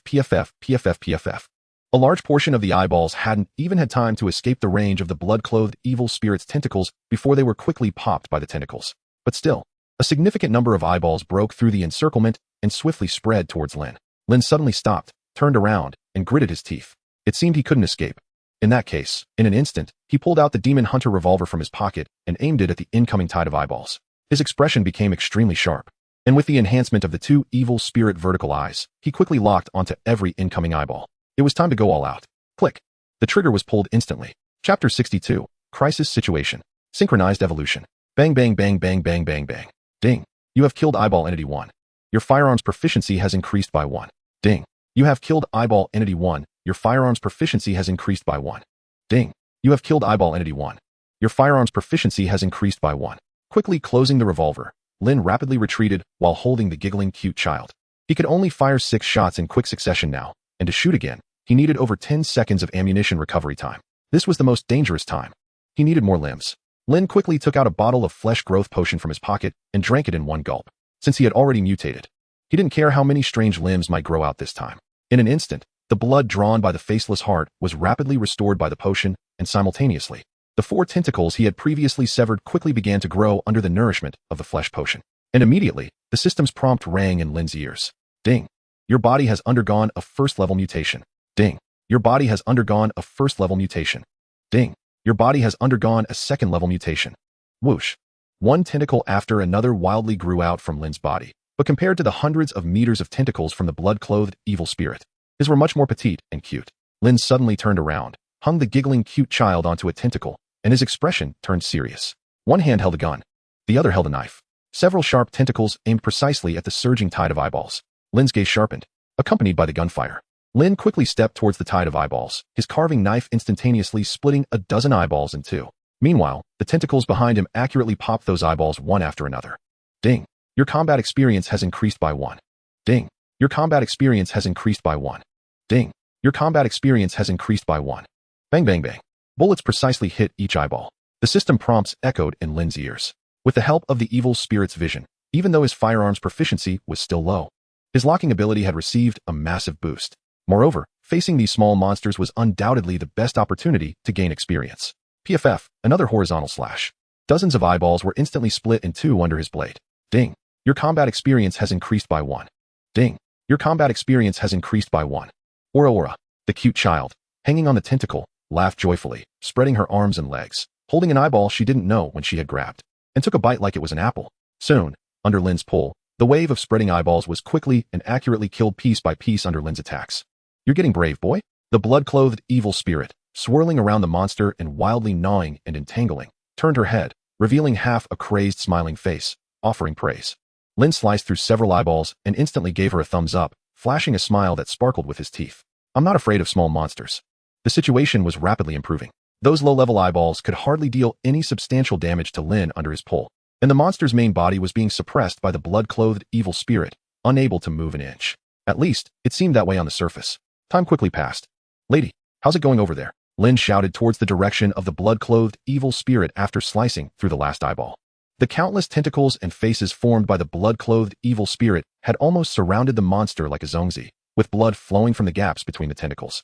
Hee. I'm getting deeper into its core. The weakest point of this flesh puppet is right there. As long as I destroy its core, this guy will be a pile of scrap metal. The sound of the blood-clothed evil spirit's frenzied laughter came through the tentacles, and inside that flesh mass, a sharp barbed spike was madly pushing in bit by bit, inching closer to the monster's core. I've made contact. The blood-clothed evil spirit licked her lips crazily. Slowly, the spike that had entered its body began to transform, eventually becoming a sharp hand. Bit by bit, she gripped the core within the monster's body. PFF. The nails penetrated deep into the flesh core. But just as she was about to finish her sentence, that cold voice once again echoed from within the monster's body. The second target analysis is complete, and countermeasures are being generated. The countermeasures against the malevolent spirit conglomerate are activated, as well as the countermeasures against the malevolent curse. The highest priority target has been adjusted to execute the highest hunting directive against target number 2. The hunting countermeasure decryption is being executed in sync with the devouring directive. In an instant, the blood-clothed malevolent spirit felt an indescribable sense of crisis wash over it. And at that very moment, Lin suddenly saw countless tentacles wrapping around the monster, violently shaking, as if something was surging wildly from within. Something was off. Lin suddenly looked up, and in the next moment, one hand after another broke free from the tentacles surrounding it. Those hands quickly grasped the outer surface of the tentacles, forming a complete net made entirely of hands, encircling the tentacles of the blood-clothed malevolent spirit in a reverse manner. Lin was shaken. Could it be? The monster had been focusing on itself all along, just to synchronize the analysis and response against the blood-clothed malevolent spirit. It was actually adapting and collecting data. Not good. Lin suddenly rushed forward, breathing heavily, quickly heading in that direction. It wasn't long before the sound of gnawing echoed from within those countless hands. It sounded like flesh being crazily chewed in a meat grinder. At the same time, the countless tentacles belonging to the blood-clothed malevolent spirit, rising from the ground around, began to struggle and twist violently. It was as if something was tearing and devouring her from the inside. A piercing scream of extreme pain erupted. And in the next moment, the thickest tentacle closest to Lin suddenly twisted and transformed, frantically struggling to become the shape of the blood-clothed malevolent spirit. Furthermore, countless arm-sized appendages began to grow visibly from her body. It was as if something was devouring her from within. Wrong. Hee. It's not that it fears me. It truly believes I pose no threat to it. Hee. While I eat it, it is also analyzing me. Hee. It really isn't an easy opponent. Hee. With a rustling sound, amidst that frenzied and pathological laughter, the blood-clothed malevolent spirit, twisted from tentacles, was instantly devoured from within by countless tiny arms, transforming into numerous small flesh chunks resembling maggots. Lady, Lin rushed forward anxiously. Hunt, devour, generate, deconstruct, curse, absorb, assimilate. In an instant, under Lin's trembling gaze, a massive bloody tentacle suddenly sprouted from the ground before him, blocking his path. Crack! The tip of that enormous tentacle suddenly split open, revealing countless barbs. And at the same time, multiple vertical eyes opened on that tentacle. Warning! Crisis level is rising rapidly. Warning! Current crisis level 70. Warning! Current crisis level 87. This is not the blood-clothed malevolent spirit's tentacle. It is the organism of that monster that has been isomorphic. Chapter 63. This is a very flexible tongue. Highest priority directive retrieval. Target 1 analysis in progress. Target 2 analysis in progress. Target adjustment delayed. Highest priority hunting of target 1. And just as that voice sounded, the gigantic tentacle launched a fierce attack towards Lin. But just as the tentacle was about to strike Lin, 2 identical tentacles suddenly shot up from the ground, quickly wrapping around the attacking tentacle. Go! A sinister voice suddenly echoed from within that monster. That was the voice of the blood-clothed malevolent spirit. She is not dead. She is still fighting within that monster. Lady, Lin shouted loudly. But in the next moment, the tentacle controlled by the blood-clothed malevolent spirit heavily struck Lin. His pupils dilated, and his body was instantly knocked far away into the darkness of the street by that immense force. His vision was quickly obscured by layers of black mist. He reached out his hand, retreating continuously. His sight widened, and soon all that remained in his ears was the howling wind. Bang! Lin's body crashed heavily to the ground. He quickly stood up, his breath quickening. How could this happen? How did it turn into this? Everything was under control just a moment ago. How could it suddenly change like this? Without any hesitation, Lin gritted his teeth and immediately rushed towards that direction. But he quickly stopped. No, he suddenly looked up. He knew that if even the blood-clothed malevolent spirit couldn't deal with that monster, then going there would only lead to his death. But does that mean he should turn around and run away now? Flee like a coward? And then find a chance for revenge? What a joke. Lin clenched his teeth. Without saying a word, he quickly ran towards that direction. However, he did not join the battle but swiftly turned into his potion shop. Rushing to the backyard, he rummaged through boxes and cabinets. In the next moment, he took all of the hidden half of the flesh growth potion with him. If she can hold on, there must be a way to save her. Just as he gritted his teeth and was about to leave, he suddenly stopped. In an instant, he quickly turned around, breathing heavily as he approached the cellar entrance. Right. There's also the teacher's pet. That guy must be able to help. Bang. Lin suddenly threw open the cellar door, and a foul stench immediately rushed out. Hey. Lin gritted his teeth and yelled inside. I know you're pretending to be dead. And I know you hate me for feeding you so many expired potions every day, but the situation is extremely critical right now, and whatever you are, I need your help. The teacher is in danger. That monster has come. Its target is our Bloodsaw potion shop, and if I die, as a member of our potion shop, you won't escape either. Hey, did you hear me? Lin roared. Then he threw several stones down hard. Ding. Little darling's favorability towards you one ding. Little darling's favorability towards you one hiss. A threatening sound, like a snake's tongue, came from the depths of the dark cellar. And in the next moment, whoosh, a huge and serpentine figure rushed out from the cellar, casting a massive shadow over Lin in an instant. Lin widened his eyes, his face filled with astonishment. This is Little Darling level. Faction, Lawful Evil Race. Combat ability. Introduction, a tongue hidden in the basement of the Bloodsaw potion shop, seemingly a part of some entity, has voluntarily been raised by Bloodsaw for unknown reasons. Its greatest dislike in life is the expired potions that smell like feces, along with that human boy who fed it feces for 2 years. Little baby? Lin murmured. Hiss. The long, enormous tongue loomed over Lin. Its tip split open, swallowing a tongue identical to its own, which in turn was also swallowing another identical tongue. It appeared before Lin in an extremely bizarre and curious manner. Hisses, it stared at Lin. For some reason, Lin instantly understood the meaning behind its hissing.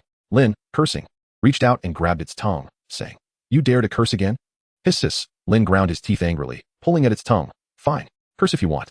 But this is a crisis. My friend is outside fighting that monster, and I'm telling you, that monster is coming for us. Even though you're ugly and cowardly, you're still one of us from the Bloodsaw potion shop. I raised you with my own hands.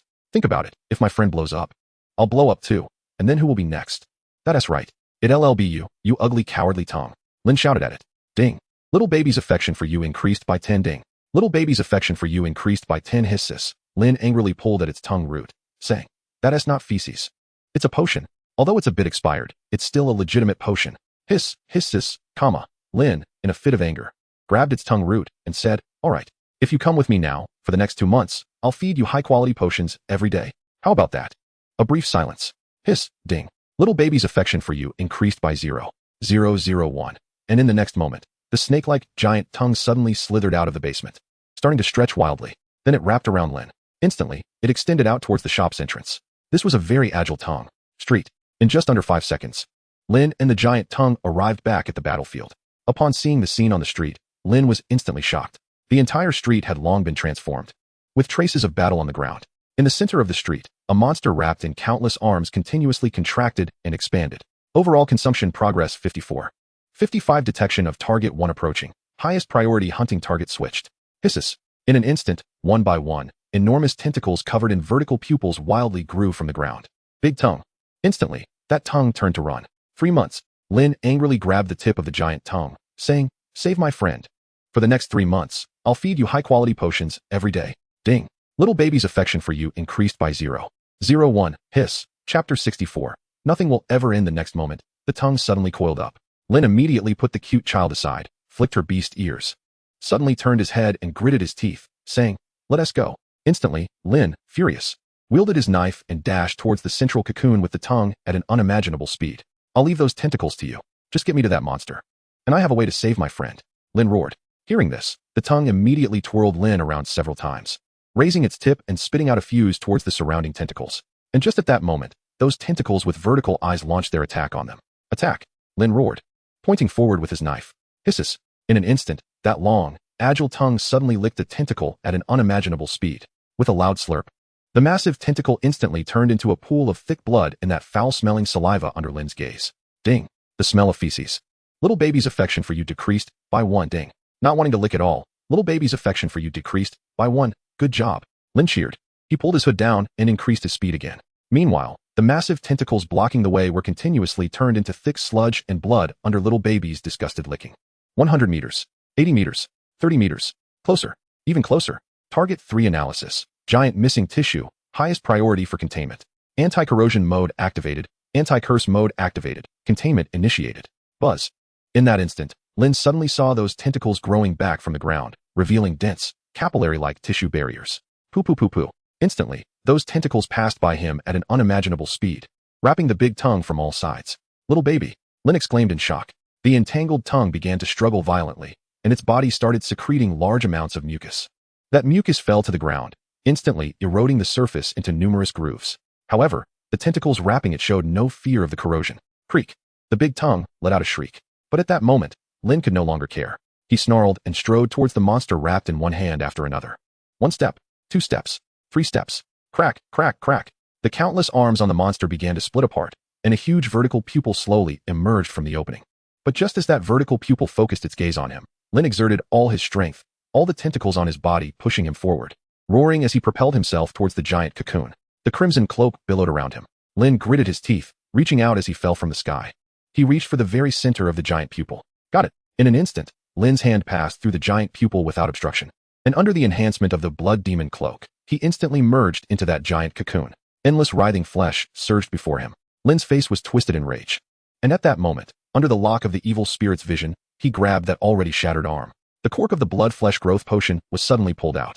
He roared, forcefully pulling the nearly broken body of the blood-clothed evil spirit towards himself, pressing the blood flesh growth potion along with the entire bottle against her chest.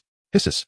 At the moment of contact with the potion, her broken half of the body began to sprout flesh and blood, and countless evil spirit shrieks surged and gathered. As an evil spirit conglomerate, how could she be easily devoured? Just one last step. Lin gritted his teeth and suddenly reached out his hand. Wraith hair. In an instant, several strands of hair wrapped around the blood-clothed evil spirit's entire body, while the other ends were shot out by Lin with all his strength, wrapping around the buildings on both sides of the street. Go! Lin roared. In that moment, the wraith hair began to tighten, pulling the blood-clothed evil spirit's constantly devoured and reborn body outward. Flesh and blood were continuously squeezed, and the cocoon bulged constantly. A cold voice emanated from within that monster. Target 2. Highest priority target switch to target 1. Activate ghost countermeasures. Initiate devouring process. And at the moment of this target switch, Lin, in ghost form, roared at the external tongue. Now's the time. Because Lin had already clearly identified its only weakness through several confrontations with this monster. Every time it switched targets, there would be an extreme gap. During this gap, the actions towards the previous target would become sluggish, and the action instructions for the next target had not yet been fully implemented. And this moment would become the best opportunity to rescue the blood-clothed evil spirit. A strand of wraith hair was instantly driven by Lin towards the little treasure entangled by the tentacles, and then wrapped around its tongue in an instant. In that final gap, the little treasure suddenly pulled back with force. Uffed. The continuously reborn body of the blood-clothed evil spirit was immediately dragged out from the monster's cocoon by the tremendous force. And Lin's body in ghost form also flew outward with the blood-clothed evil spirit due to that immense pulling force. Hope seemed to be right in front of him. Lin's pupils kept dilating, the external black mist rumbling as if it was within reach. He stretched out his hand forcefully. Ghost countermeasures activated, devouring process initiated. Highest priority target 1. Buzz. In an instant, Lin's flying body was suddenly tightened. Lin's pupils were instantly fixed in place. The wraith hair was also instantly snapped at the moment of ghost countermeasures. Just one last second, and this second seemed to be the distance between life and death. The blood demon's cloak was instantly shattered. The skin began to be wrapped by countless granulations. The huge flesh wall suddenly tightened, and the body was twisted into a lump with a crack. Consciousness seemed to be about to perish with it. At this moment, it seemed that no one would mourn for him, nor would anyone be sad about his death. Not even anyone could see his death. Is this the end? Is this fate? Does a life that has just begun have to perish halfway? If that is the case, almost crushed into a lump, Lin struggled and twisted to raise his middle finger. Mine. Crack, crack, crack. All the flesh growth potions he had tucked away were almost crushed under the immense pressure at the same moment. A large amount of medicinal liquid began to spread through the crushed and twisted flesh of Lin. Everything will not end. If I really can't escape death, then before I die, I must give you a big one. Ding. Your body has undergone a level 3 mutation. Warning. Host has used an excessive amount of flesh growth potions at once. Mutation will become completely uncontrollable. Warning. Warning. Ding. Your body has undergone a level 4 mutation. Ding. Your body has undergone a level 6 mutation. Ding. Your body has undergone a level 9 mutation. Chapter 65. Uncontrollable. Mutation riot. The mutation has begun to become uncontrollable. And at the next moment, the monster's body suddenly swelled up, and countless protrusions appeared on its exposed flesh in an instant. It was as if something inside it was struggling wildly, desperately trying to break free. The outlines of human faces and tentacles constantly emerged on its body. Warning. Encountering unknown mutation disturbance. Initiating highest level analytical structure. Emergency full suppression. Target analysis successful. Countermeasures initiated. Warning. Target undergoing abnormal mutation. Analysis data invalid. Initiating secondary analysis. Secondary analysis successful. Initiating anti-warning. Target undergoing new mutation. Analysis data invalid. Third deconstruction data invalid. Fourth deconstruction data invalid. Countless chaotic voices erupted wildly within that monster's body.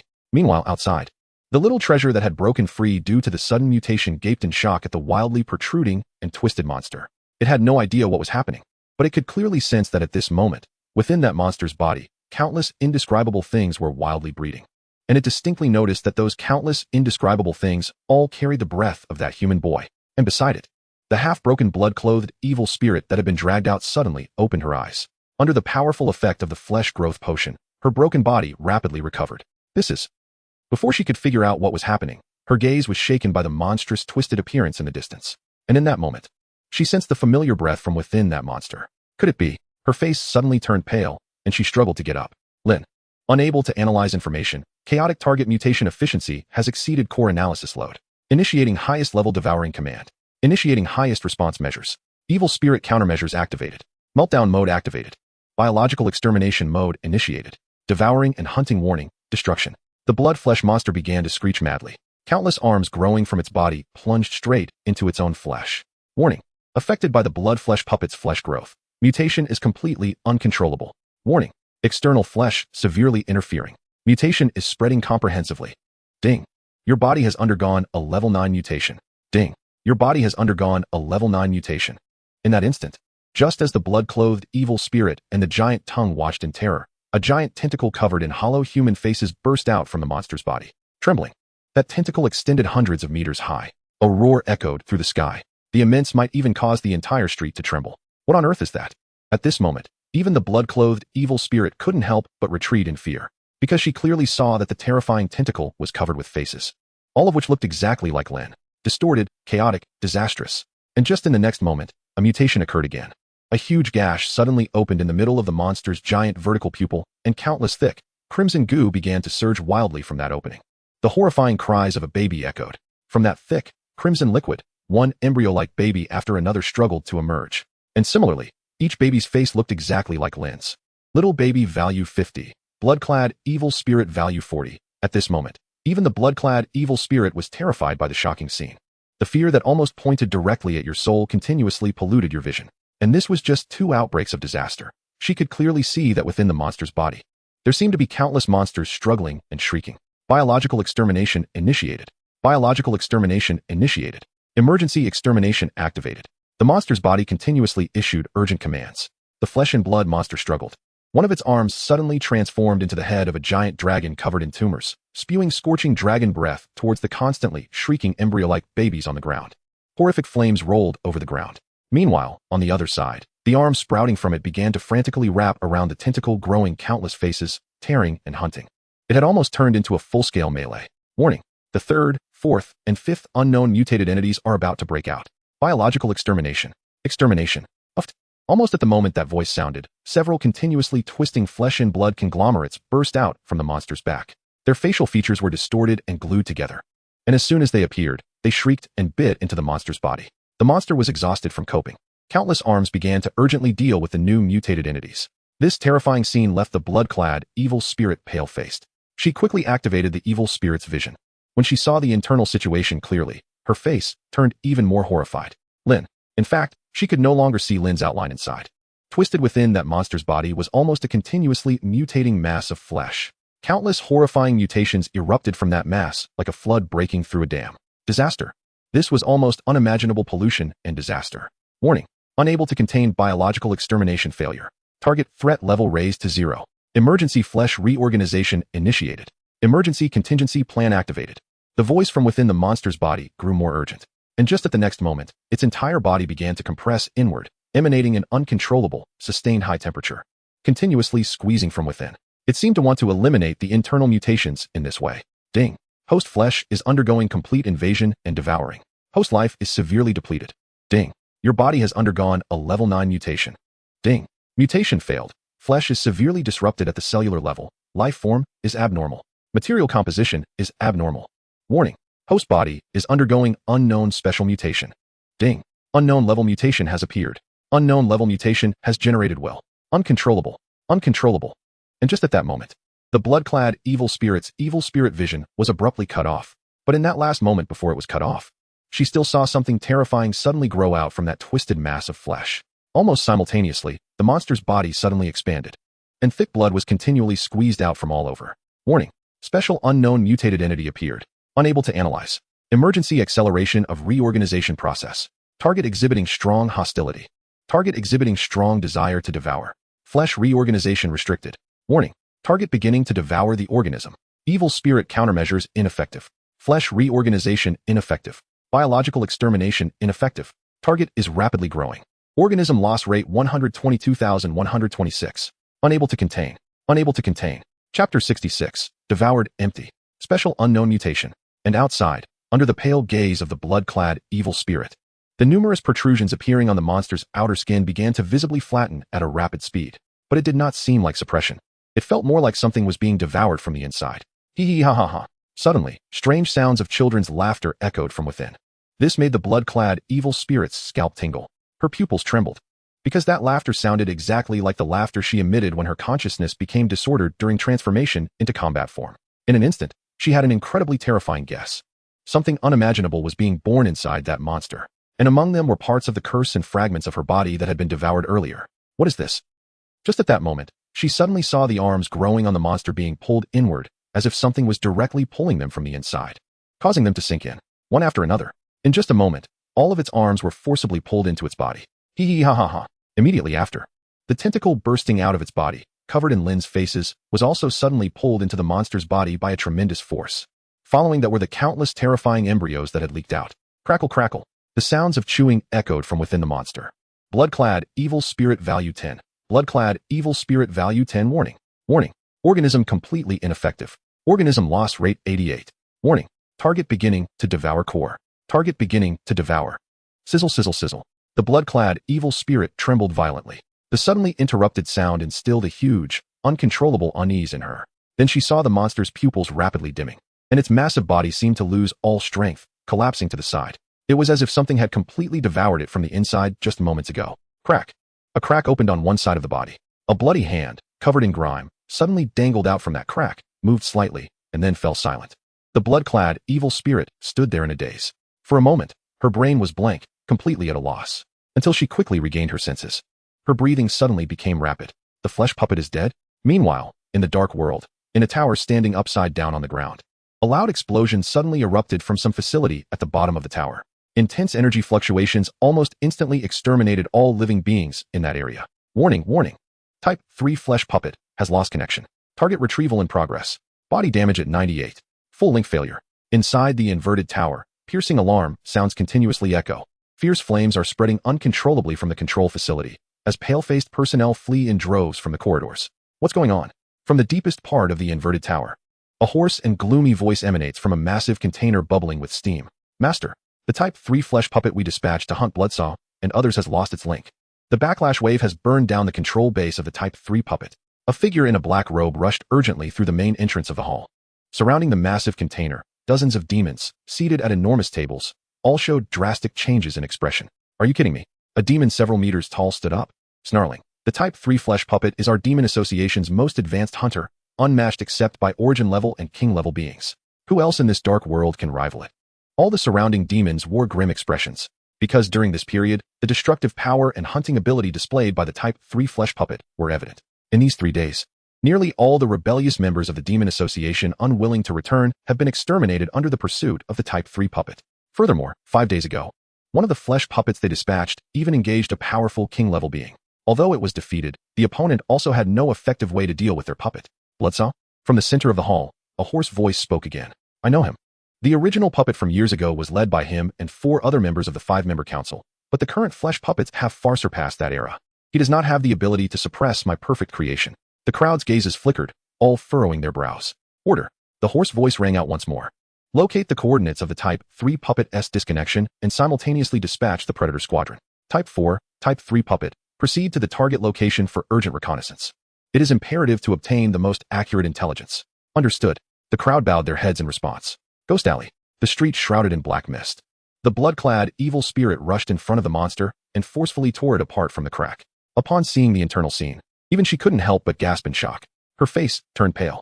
The monster's interior appeared almost completely hollowed out, leaving only a thin shell on the outside, with the inner flesh walls still bearing numerous gnawed marks. Clearly, not long ago, the interior of this monster had undergone an indescribable, terrifying mutation. Now, all the mutated flesh tissues had vanished, leading to the troubling speculation that they had all been consumed by something. Lynn, are you okay? She gritted her teeth, shook her head quickly, and pushed all the fear to the back of her mind. She swiftly broke through the monster's shell, grabbed the hand, and forcefully dragged it out. A torrent of foul, bloody water surged forth. Lynn's body was like that of a newborn infant, his clothes long gone, but strangely, his body bore no injuries and had lost no parts. It was as if all the horrific scenes that had just occurred had nothing to do with him. The more normal he seemed, the more she felt an indescribable strangeness and horror. Forget it. Let's get back first.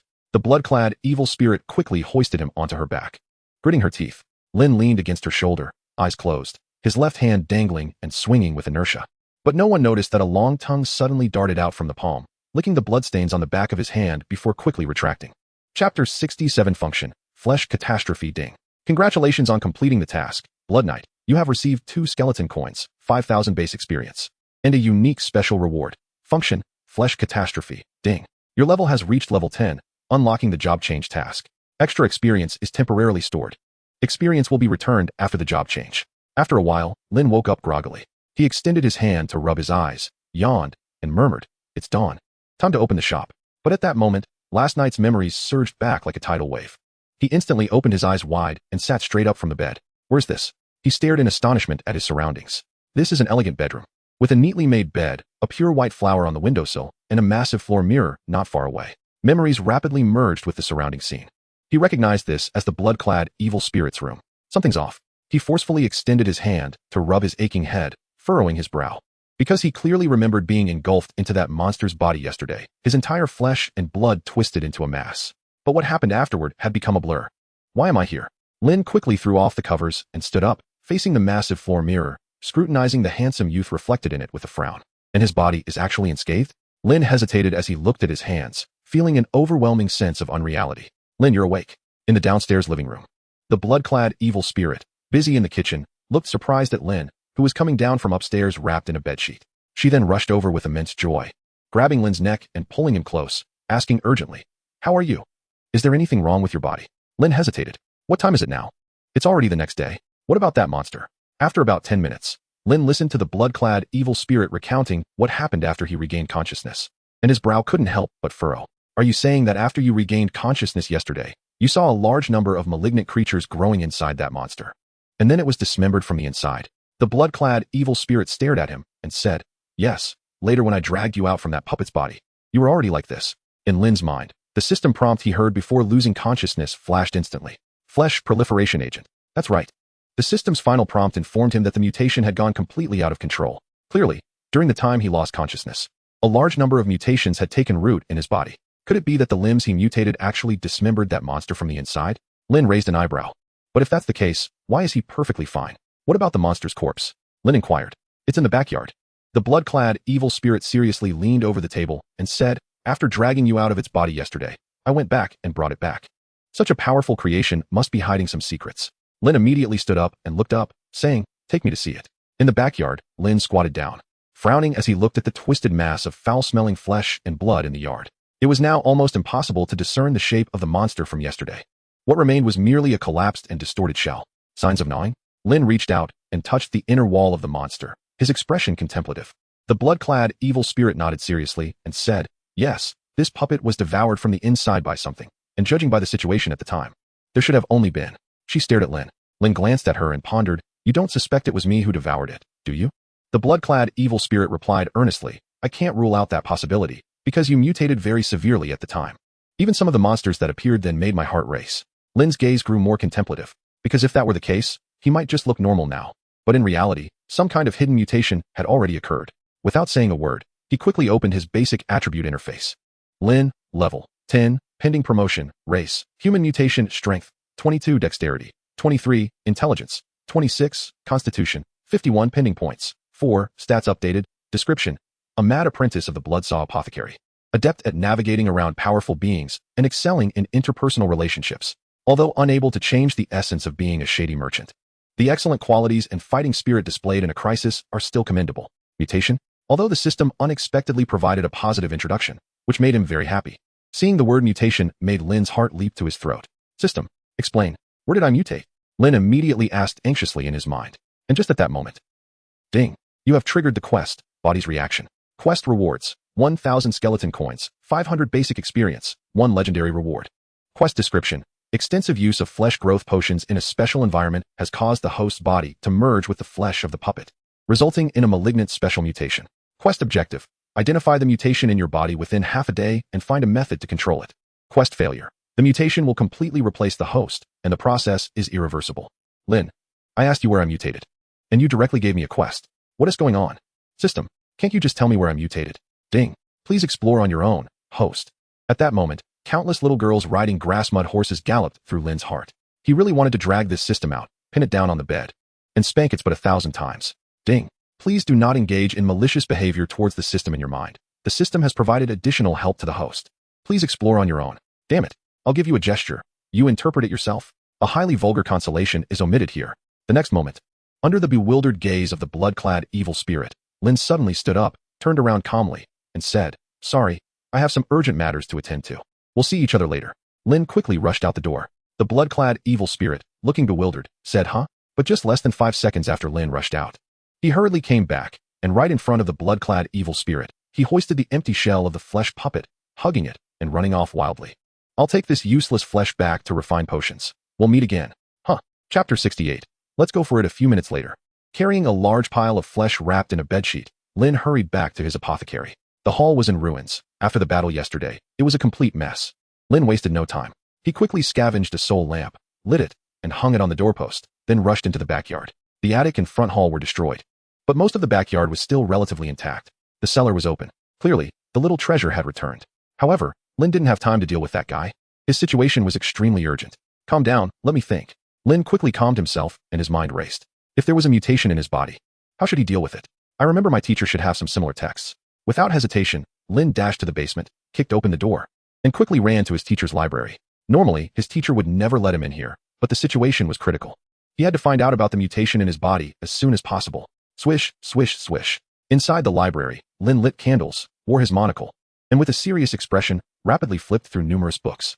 Malignant Cell Mutations Induced by Radiation, 100 Types of Body Twisting Caused by Strange Curses novel, The Mutant Loli and Her Tentacles, An Unavoidable Story Guide, 35 Practical Operations for Taming Evil Spirits. Lin scoured through various hidden corners, gathering a large number of professional texts and browsing through them quickly. After reading for over an hour, snap, Lin closed the book with a serious expression.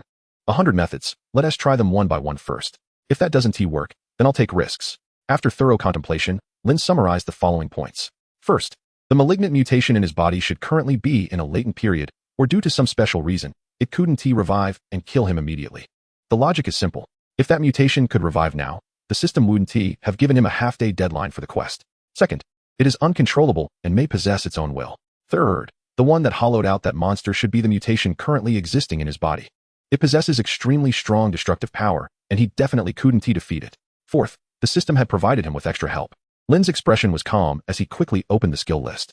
Infectious Aura, Curse Diagnosis, Function, Flesh Disaster. Lin's pupils instantly contracted.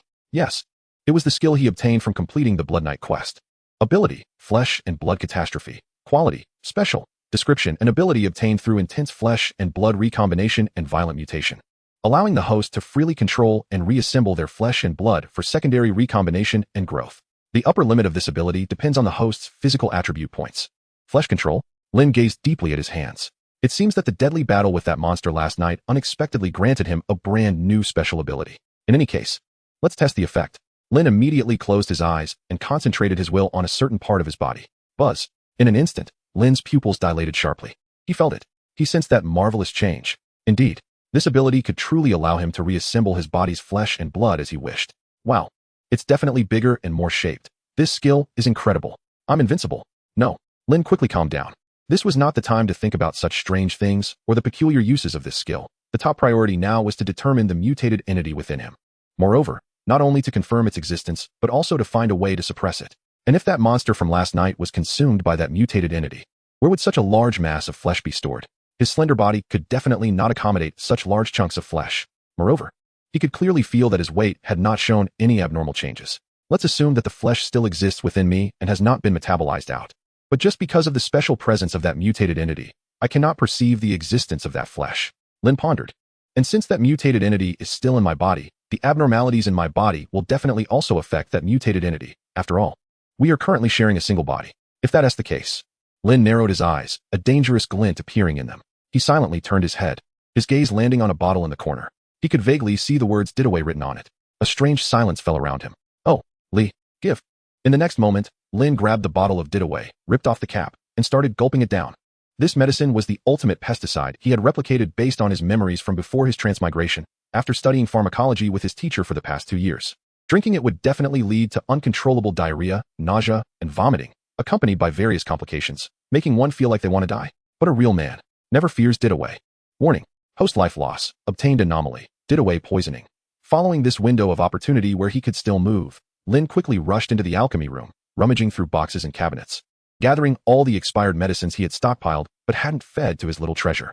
Lin squinted, popping the cap off a bottle of potion with a snap. Instantly, wisps of smoke shaped like skulls rose from the bottle. He didn't even know what kind of anomalies these expired potions would produce, but, holy give. Lin gritted his teeth, tilted his head back, and started downing bottle after bottle. Warning. Host acquired anomaly. Severe itching. Warning. Host acquired anomaly. Severe skin rash. Warning. Host acquired anomaly. Viral spread. The system alerts kept ringing in Lin's ears. His thoughts were very simple. Since that mutation was integrated with him, and if it had its own will, he could definitely use this method of self-destruction to force it out. Now it was time to see whose willpower was stronger. Without further ado, Lin quickly took a large pile of materials from the warehouse, opened his teacher's potion book rapidly, flipping through the pages while tossing various materials into the pot. Bubbling away, the potion pot soon began to emit colorful foams. Lin revealed a sinister grin, his eyes gleaming with a slightly sickly smile as he watched the bubbling potion, the multicolored light reflecting on his cheeks, making him look exceptionally terrifying. Ding. You have concocted a deadly plague potion 1. Ding. You have concocted a severe weakness potion 1. Ding. You have concocted a malignant virus potion 1. Your alchemy experience 1. Your alchemy experience 1. Chapter 69. He is forcefully pouring it in. The alerts continued to ring incessantly in Lin's ears. In less than 2 hours, Lin had concocted a dozen terrifying and strange potions according to the potion book. And to improve the taste, Lin also dug up some old wine that his teacher had treasured for many years. Everything was ready. Lin moved a rocking chair to the backyard, laid back, and took a sip of the virus potion followed by a sip of the old wine, shaking his head up and down, looking quite satisfied. Ding. You are poisoned. Your current life value is rapidly decreasing, expected to leave this world within 20 minutes. Gulp. Ding. You took a recovery potion, and your life value has temporarily recovered. Ding. The virus is recklessly destroying your major organs. You are expected to die from various complications within 15 minutes. Gulp. Ding. You took 2 bottles of potions, and your life value has temporarily recovered. Just a few minutes later, Lin let out a cold laugh, spreading his arms, feeling the impact of countless indescribable complications within his body. There were at least a dozen different types of pain, not to mention itching, burning, melting, coldness, high fever. It felt like countless ants were crawling inside him, or like someone was pressurizing his chest with an air pump. He was experiencing every adverse reaction you could think of. If this were happening to a normal person, they would have cracked open 10 times by now. Lin sneered, gritting his teeth. And now was the time to test willpower. Lin opened a stopwatch. 20 minutes was the goal. If there was still no reaction in 20 minutes, then he would go for another 20. Soon, the first 20 minutes were about to end. Lin still did not perceive any abnormalities in his body apart from these complications. Gritting his teeth, Lin grabbed a bottle of recovery potion and detoxification potion and downed them. Slap. He slammed the table and grabbed various deadly potions nearby. Let us go again. Time flew by. The second 20 minutes was approaching. He could vaguely see his left hand twitch a few times, but Lin didn't notice, as not just his left hand was shaking, his whole body was trembling. And not just trembling, his complexion was shifting through shades of red, orange, yellow, green, blue, and purple. Let us go again. Lin shakily reached out, weakly downing a detoxification potion. The third 20 minutes. Lin was already lying stiffly on the rocking chair, with various terrifying complications erupting all over his body. Comparable to the top 10 tortures of the Qing dynasty. His left hand had begun to twitch continuously. It was faintly visible that some yellow liquid seemed to be seeping out from his hand. However, in his current state, Lin was completely oblivious to the abnormality of his left hand, as there was no part of his body that was normal anymore. He had nearly overdosed on his medication. Lin could no longer speak. Yet, he still bravely picked up a bottle of pesticide and was about to pour it into his mouth. Finally, as the fourth 20 minutes approached, a clear and somewhat trembling system prompt rang in his ears. Ding. Fear level 10. His left hand had long since turned palm up, with a large amount of white foam bubbling out of the wound in his palm, twitching from time to time. But in his current state, Lin could no longer hear it. He had almost completely overdosed on his medication. Again, he trembled and reached out his hand, trying to grab the bottle of pesticide placed far away. The system prompt in his ears also became urgent. Ding. Fear level 10 ding. Fear level 11 ding. Fear level 12. Almost uncontrollably, his left hand trembled and grabbed the rocking chair's handle, wrapping around it tightly, causing a crack to open up in his palm. Countless bubbles erupted from that hand. Clearly, he was beyond saving. Overdosed. Overdosed. However, in his current state, Lin was completely short-circuited, dragging the chair forward, trying to grab that bottle of pesticide. From this, one could imagine just how immense his obsession was. I can still do it. System. Left hand. Aya. Ding. Fear level 15 ding. Fear level 20. As Lin was about to reach for that bottle of pesticide, his left hand finally panicked, frantically crawling in the opposite direction. While a large amount of white foam continued to bubble from his palm, leaving a long, sticky white trail on the ground. Overdosed. Overdosed. Is this mother body a pervert? It had never seen a source that desperately wanted to end itself. Antidote. Antidote. I can't take it anymore. Zero Yang Dai. Finally, the trembling left hand thrust forward, stretching the wrist, finally reaching the bottle of antidote, then forcefully opened it and poured it into the wound in its palm. After half of it was done, it instinctively turned its hand to look at the other side of Lin. Left hand, wow. It instantly exploded with rage. While it was pouring that half bottle of antidote, the other side of Lin had already begun pouring pesticide into his mouth. Gulp gulp. And judging by the efficiency, he was doing it much faster than it was. What a useless thing. Its entire hand was about to crack open. Ding. Fear level 10 ding. Fear level 10. At this moment, time was life. The left hand quickly grabbed the bottle of antidote and trembled as it poured it into its mouth. Originally, it wasn't too afraid of these poisons, but no matter how fearless it was, it couldn't withstand the mother body forcefully pouring them into it. A large dose could cause illness even if there was none. Finally, after finishing a bottle of antidote, the left hand's tongue hung out, drooping as if broken, wanting to recover properly. But in the next moment, it suddenly felt that the abominable body behind it was moving again. It instinctively trembled and turned its hand. Then it instantly saw Lin, already drugged, struggling to crawl on the ground, reaching out towards a bottle of unopened pesticide in front of a bunch of bottles and jars. That willpower to commit suicide with drugs was truly tear-jerking for anyone who saw it. Left hand, wow. Ding. Fear level 20 ding.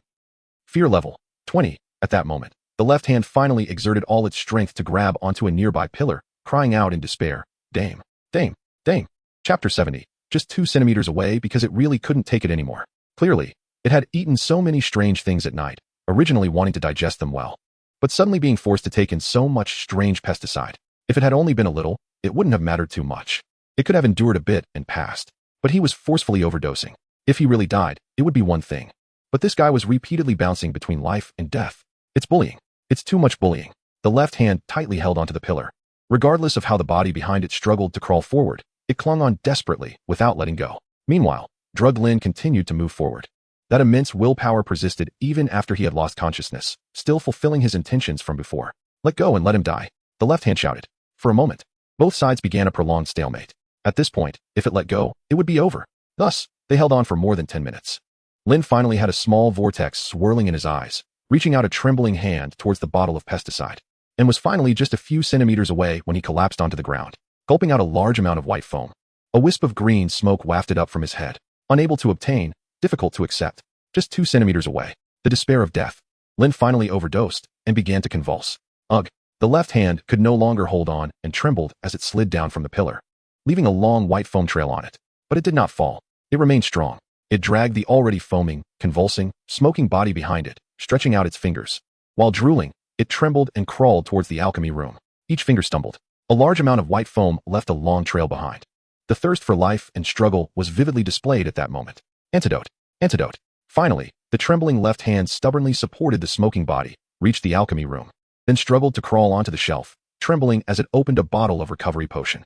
Gudu, finally using up all his strength.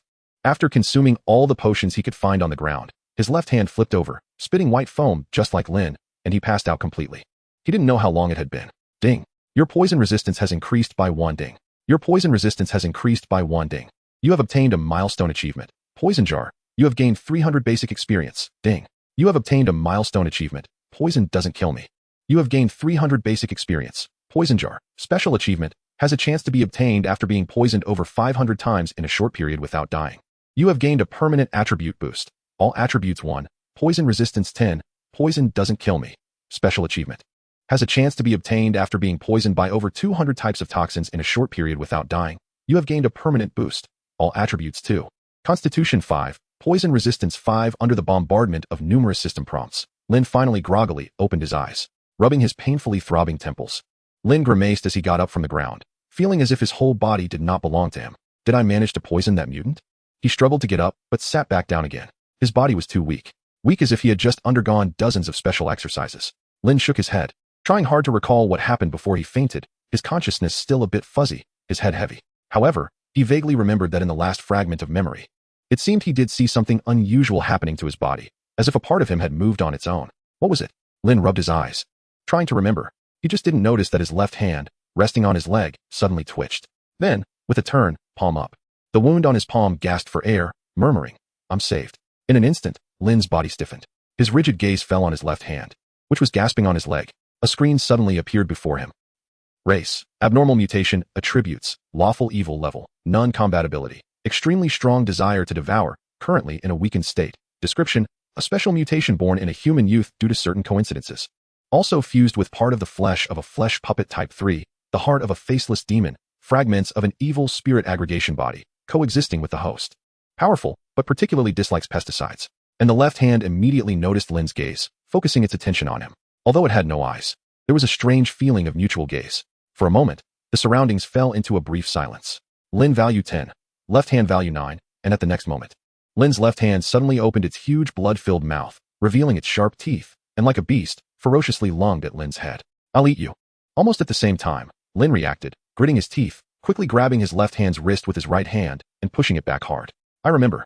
It really is my left hand that has mutated. No wonder I couldn't find the drugs when I wanted to." With a crash, Lin was pushed down to the ground by that immense force. The left hand's mouth grew larger and more ferocious, its sharp teeth snapping violently at the air in front of him. At this critical moment, Lin's ferocity also surged. He rolled over, gripping the wrist of his left hand tightly, gritting his teeth, and struggling fiercely. "No, this mutant's strength is too great. If this continues, I'm afraid I'm going to lose my head to this guy." He had to think of a way. Right, that thing. In an instant, the ability he had just acquired flashed in his mind. Ability, Flesh Disaster. Buzz. Lin instantly focused his consciousness on his left hand, gritting his teeth, and fiercely activated that skill. In a moment, blood surged in his arm, flesh wildly surged. But he immediately felt a huge repulsive force coming from his left hand, resisting his control. Clearly, this was the will of the mutant. "You actually have such a nasty ability. You think you can control me? I'll eat you." With a clatter, the teeth snapped even more fiercely. But even though Lin couldn't fully control that left hand, he still successfully suppressed the opponent's offensive, and the pressure on his right hand was greatly reduced. "You can still talk. I'll take you down. Today, let's see who will kill whom." Damn it. Lin was furious and ready to explode. Chapter 71. One of us must die today. Lin kept rolling with that left hand. For a moment, the whole room was in chaos. "Stop talking big. You nasty guy. Don't think just because I'm attached to you, I won't dare to move you." Lin pushed the left hand forcefully to the other side, cursing, "Come on. If you have the guts, come at me. Do you think I'm afraid of a hand? This is outrageous. A mere mutation dares to be so arrogant. No matter what, it must be dealt with today, if worse comes to worst. I'll just give up this left hand." Without saying a word, Lin used all his strength and charged towards a wall, crashing his left hand against it. "Lin, Health 1. Health 1, you dare to hit me? Watch out." In an instant, the tongue from the left hand suddenly extended several times, shooting directly at Lin's face. Clearly, if that terrifying tongue hit him, even if he didn't die, he would be left with a big hole. Just as that tongue was about to pierce through Lin, he seized the opportunity and viciously opened his mouth, Snap. Left hand, wah. Lin bit down on that tongue. Health 10. Lin health 10. Taking advantage of this moment, Lin gritted his teeth and rushed into the adjacent operating room. He grabbed a cleaver, raising it fiercely, ready to split his left hand in two. Die. But just at that critical moment, the left hand suddenly whipped its tongue hard, sending Lin crashing backward to the ground. The cleaver fell heavily to the ground, making a crisp sound. But Lin's fierce determination had already risen. One of them must die today. Without hesitation, Lin picked up the cleaver that had fallen to the ground. The left hand was equally unyielding, instantly gritting its teeth and grabbing a scalpel from the operating table. Come on, let's hurt each other. Clang, clang. The two knives collided in an instant, sparks flying everywhere, and the sound echoed like bells and drums. Lin pushed forward relentlessly, saying, "You're finished. Today, I'll chop you off first, and then I'll soak you in a jar to make a specimen." The left hand also pressed back hard, saying, "Give it a try." Flower. Clang, clang. For a moment, Lin and his left hand swung their knives fiercely, neither showing any mercy as they hacked at each other. The clashing of knives sent sparks flying in all directions. They fought from the operating room to the alchemy room, then from the alchemy room to the front hall, and finally from the front hall to the backyard. A stalemate ensued, with the battle fierce. Ding. Your combat ability 1 ding. Your combat ability 1 ding. Your combat ability 1. After fighting with his own left hand for more than 10 minutes, clang. The knives once again collided fiercely, falling into a tense standoff. I'll give you one chance. Just voluntarily leave my body now, and I'll spare your life. That line should be mine. Just obediently let me eat your head, and I'll let you go. Looks like we have nothing to negotiate about. Who wants to negotiate with you? I'm going to chop you. Clang, clang. And just at that moment of fierce battle, the two knives collided heavily together, the immense recoil causing both knives to fly out. The more agile left hand seized the opportunity in an instant, opening its massive mouth wide and enveloping Lin's head. I'm going to eat you. Seeing the crisis approaching, Lin couldn't care less. He suddenly thrust his right arm into that giant mouth, forcefully supporting its upper and lower jaws to prevent it from biting off his neck. Once again, the battle was tense. You're finished. The left hand swung forcefully, viciously pushing Lin down to the ground. But Lin finally seized the opportunity to pull his head out from its mouth. Watching that ferocious giant mouth thrashing in front of him, Lin gritted his teeth. Who's finished is still uncertain. And just at this critical moment, lying on the ground, Lin suddenly spotted a bottle of pesticide he had concocted, perfectly preserved among a pile of bottles and jars. In an instant, Lin felt as if he had seen the dawn. Yes, this seems to be the remaining bottle before the blackout. At that moment, Lin gritted his teeth, rolled over, and accurately bit down on the bottle of pesticide, then turned and pinned the swollen giant left hand beneath him. At that very moment, the left hand saw the vicious cold smile on Lin's face, and also saw the bottle of pesticide he was holding in his mouth. Left hand, wah. Fear level towards you 10. Fear level towards you 10. You can't open the cap. Don't get your hopes up. The left hand twisted forcefully. Really? Lin sneered. And under the left hand's gaze, Lin instantly activated the flesh disaster transformation. A tiny little hand slowly grew on his cheek, and right in front of it, he popped the cork out of the pesticide bottle. Left hand, wah. In an instant, amidst the left hand's high-frequency screams of terror, the entire bottle of pesticide gurgled down its throat. Choke on this. I'm going to choke you. After a few seconds, the left hand stood blankly in place, hiccuping repeatedly. Its mouth was filled with a sticky, strange liquid, fishy and hard to swallow. Ding. Host. You have acquired the abnormal status. Pesticide poisoning, mild. Warning. Warning. The pesticide you consumed has triggered a reaction of the residual toxins in your body, and the toxicity is starting to rebound. Ding. Your abnormal status, pesticide poisoning, mild, has transformed into pesticide poisoning, severe. Lin was taken aback. Buzz. Lin's expression instantly became hollow. No, he forgot. Since being poisoned would cause this mutant to react, then giving this mutant poison would mean he would. Instantly, his stomach churned. A massive wave of nausea rose from every capillary in his body. His complexion changed rapidly from white to red, then from red to purple, and from purple to green. Lin mumbled hollowly, "You stupid host, poisoning me. You have to." Left hand. In an instant, Lin suddenly turned his head and forcefully pushed open the cellar door, starting to vomit inside. Ugh, ding. Little darling's affection level towards you 10. Ding. Little darling's affection level towards you 10. The left hand, in its state, struggled to climb up, grabbing a knife nearby and tremblingly preparing to strike Lin. I'm going to kill you. I'm going to kill you, you nasty guy, daring to give me that terrifying pesticide. I must kill you. Left hand. In that moment, the left hand could no longer hold back, collapsing beside Lin and also vomiting into the cellar. Wait until I finish throwing up, then I'll kill you. Ugh. Ding.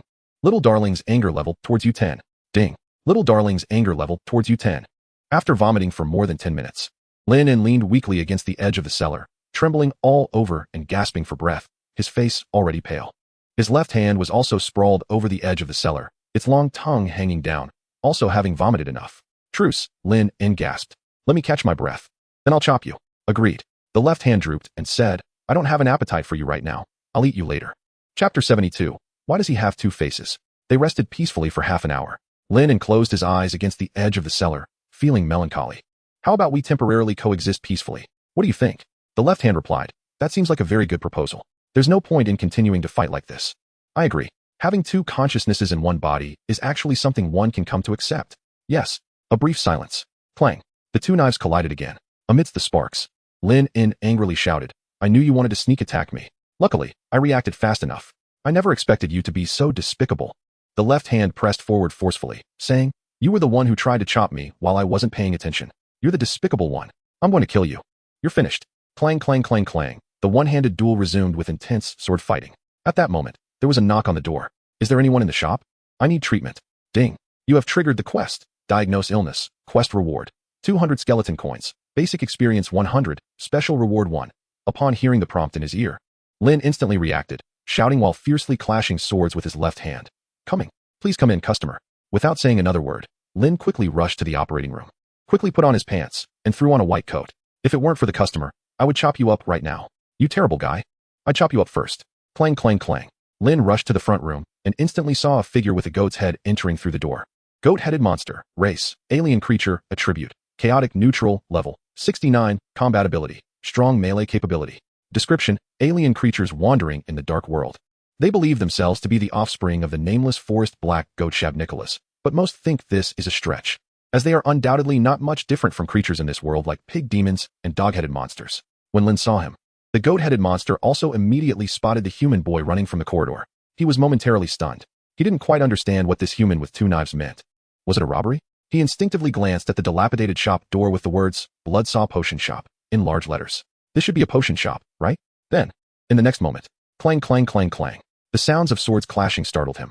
He widened his eyes, watching the human wielding two knives clanging them left and right, and instinctively swallowed. Welcome. Lin instantly turned his head, seamlessly switching to a friendly professional smile, saying, I'm the staff here. Since the boss is out, I'm the boss now. What can I do for you, customer? Then he instantly turned back, clang, clang, and resumed clashing knives with his left hand. Goat-headed monster value 1. The goat-headed monster was shocked, swallowing nervously, unconsciously leaning against the doorpost while glaring. I'm an outsider. I think I might be a bit sick. I heard this place is quite simple and honest, and I happened to pass by. So I thought I'd see if I could find a doctor. Clang, clang, clang. Lin instantly turned his head, seamlessly switching to a friendly smile, saying, then you've come to the right place. To be honest, there's no other shop around for miles. This is the only potion shop. Don't worry. No matter what illness you have, I guarantee you'll be cured. Clang, clang, clang. Lin instantly turned back, fiercely suppressing his left hand. The goat-headed monster, watching the sparks fly from the clashing knives, felt a shiver down his spine. Something's off. Something's off. This potion shop feels different from a normal potion shop. He trembled, pressing against the wall, staring wide-eyed as he backed away. Is that so? I think maybe you have some things to do. Should I come back another day? Saying this, he immediately turned to leave. Swish. A knife barely missed the goat-headed monster's forehead and embedded itself in the wall in front of him. Goat-headed monster. Just 2 centimeters away. Goat-headed monster value 5. Goat-headed monster value 5? Sorry. Lin said with an apologetic expression. He quickly dodged his head, avoiding the knives from his left hand, rushing to his side, and pulled out the dropped knife, clashing fiercely with his left hand again. Lin turned his head in a moment of free time, showing an apologetic expression, saying, I'm sorry, I accidentally slipped. I didn't scare you, did I? The goat-headed monster's legs trembled as he replied blankly. No. I mean, did you really slip? It doesn't seem like it. Because it felt like the knife was thrown because he showed signs of wanting to leave. It was indeed a slip, to be precise. I got a little distracted when I heard you want to leave, which affected my judgment and caused the knife to accidentally fly out. Lin explained apologetically. The goat-headed monster was taken aback. Really? Why does that reason feel super ridiculous? Don't be afraid, please come in. To be honest, you're the first customer in our little shop today. It makes me quite excited. Lin kindly stepped aside, pulling out a stool from behind the broken counter with his foot, saying gently, because our shop has just been renovated, but I assure you, aside from being a bit shabby, we have everything a medical shop should have. Rest assured, you'll have a pleasant shopping experience. Clang, clang, clang, clang. Lin instantly turned his head, angrily clashing knives with his left hand again. The goat-headed monster was dazed. Can it really be pleasant? Why do I feel like it might not be? The goat-headed monster swallowed nervously, trembling. Can I go out for a bit? I feel like stepping in with my left foot first might be a bit rude. Lin showed a regretful expression, saying, Is that so? Are you not planning to get treated here? The goat-headed monster replied blankly. If I say yes, what will happen? Lin showed a friendly smile, saying, Of course, nothing will happen, because the customer is God, and God has the right to choose. Saying this, Lin instantly turned his head, raising his knife, and began to slash with even more ferocity than before. I'll chop you. I'll chop you. Goat-headed monster. Goat-headed monster value 5. Goat-headed monster value 5? Why does he have 2 faces? Chapter 73, I'm already stuck. Something's off. Why is he saying such fierce things while fighting himself? Logically, it seems like there is only him here, right? Is he hinting at something? Is this the haunted alley? The local customs are so simple, wow. The goat-headed monster looked nervously outside the door. Then he looked at the 2 knives in his hands clashing with sparks. Weighing the pros and cons, he decided to observe the situation first. He tightly closed his legs, sat on the stool, and placed his trembling hands on his knees. Boss, may I ask why you are fighting with 2 knives? Are you practicing some powerful combat technique? Lin was taken aback. No, I just simply want to chop off my left hand, The goat-headed monster trembled all over, blankly asking, why? Lin turned his head and clanged his left hand, saying, I can't say much in detail, you just need to know that this hand is no good. It can eat people. Just now, it wanted to eat me, and if I don't restrain it, it might even want to eat you, the customer. He instantly turned his head and seamlessly switched to a friendly smile, saying, of course, you can rest assured. With me here, it won't hurt you. Ding. Goat-headed monsters trembling level 10 ding. Goat-headed monsters trembling level 10. The goat-headed monster sat on a small stool, legs crossed, trembling. Really? Why do I always feel like you're hinting at wanting to kill me in a roundabout way? You can't bully me, this outsider. Even if my IQ is low. You shouldn't insult me like this. This is a black shop. If I don't leave quickly, I'm really afraid I'll meet my end here. Besides, how could there still be humans running a shop in the dark world? Just thinking about it makes it clear that it's not normal. Because normal humans can't be so at ease. Let's go? He finally had this thought again. Boss, he said, when do you plan to treat me? Why don't you go prepare a bit? Lin was taken aback, then immediately overjoyed, and kindly said, you finally chose to get treated at our shop? That's great. You made a very wise choice, customer. You don't have to wait too long, I'll diagnose you right away. Saying this, Lin clanged his left hand against the knife, turned around, and quickly rummaged through his counter for his stethoscope. Clang, clang. Diagnosing you. You clearly want to kill me. It's written all over your face. If I stay any longer, I really will be out of my mind. A black shop. I'm out of here. Taking advantage of the time while Lin had his back turned. He quickly stood up, trying to make as little noise as possible, and stealthily moved towards the door. But at that moment, a loud clang suddenly came from behind him. Then, a loud shout followed. Wanna run? Let me see you run. You think you can hide? Whoosh whoosh. A series of sounds of something slicing through the air. This ghostly alley is full of my good neighbors. If I can't chop you up, I'll have my neighbor sister come chop you up later. The goat-headed monster instantly stopped in its tracks, not daring to move. Goat-headed monster value 10? You think just because you have a knife you're my match? Let me tell you, the hands I've chopped can circle the entire ghostly alley dozens of times.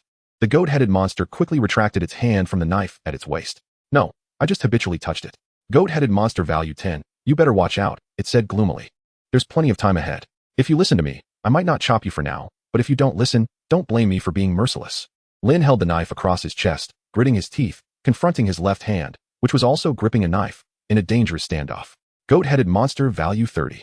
Taking advantage of this gap, he immediately turned his head, smiled, and pointed the knife at the stethoscope, saying kindly, customer, we can start now. The goat-headed monster, who had returned without anyone noticing, tightly closed its legs while sitting on the small stool, and quickly nodded, trembling.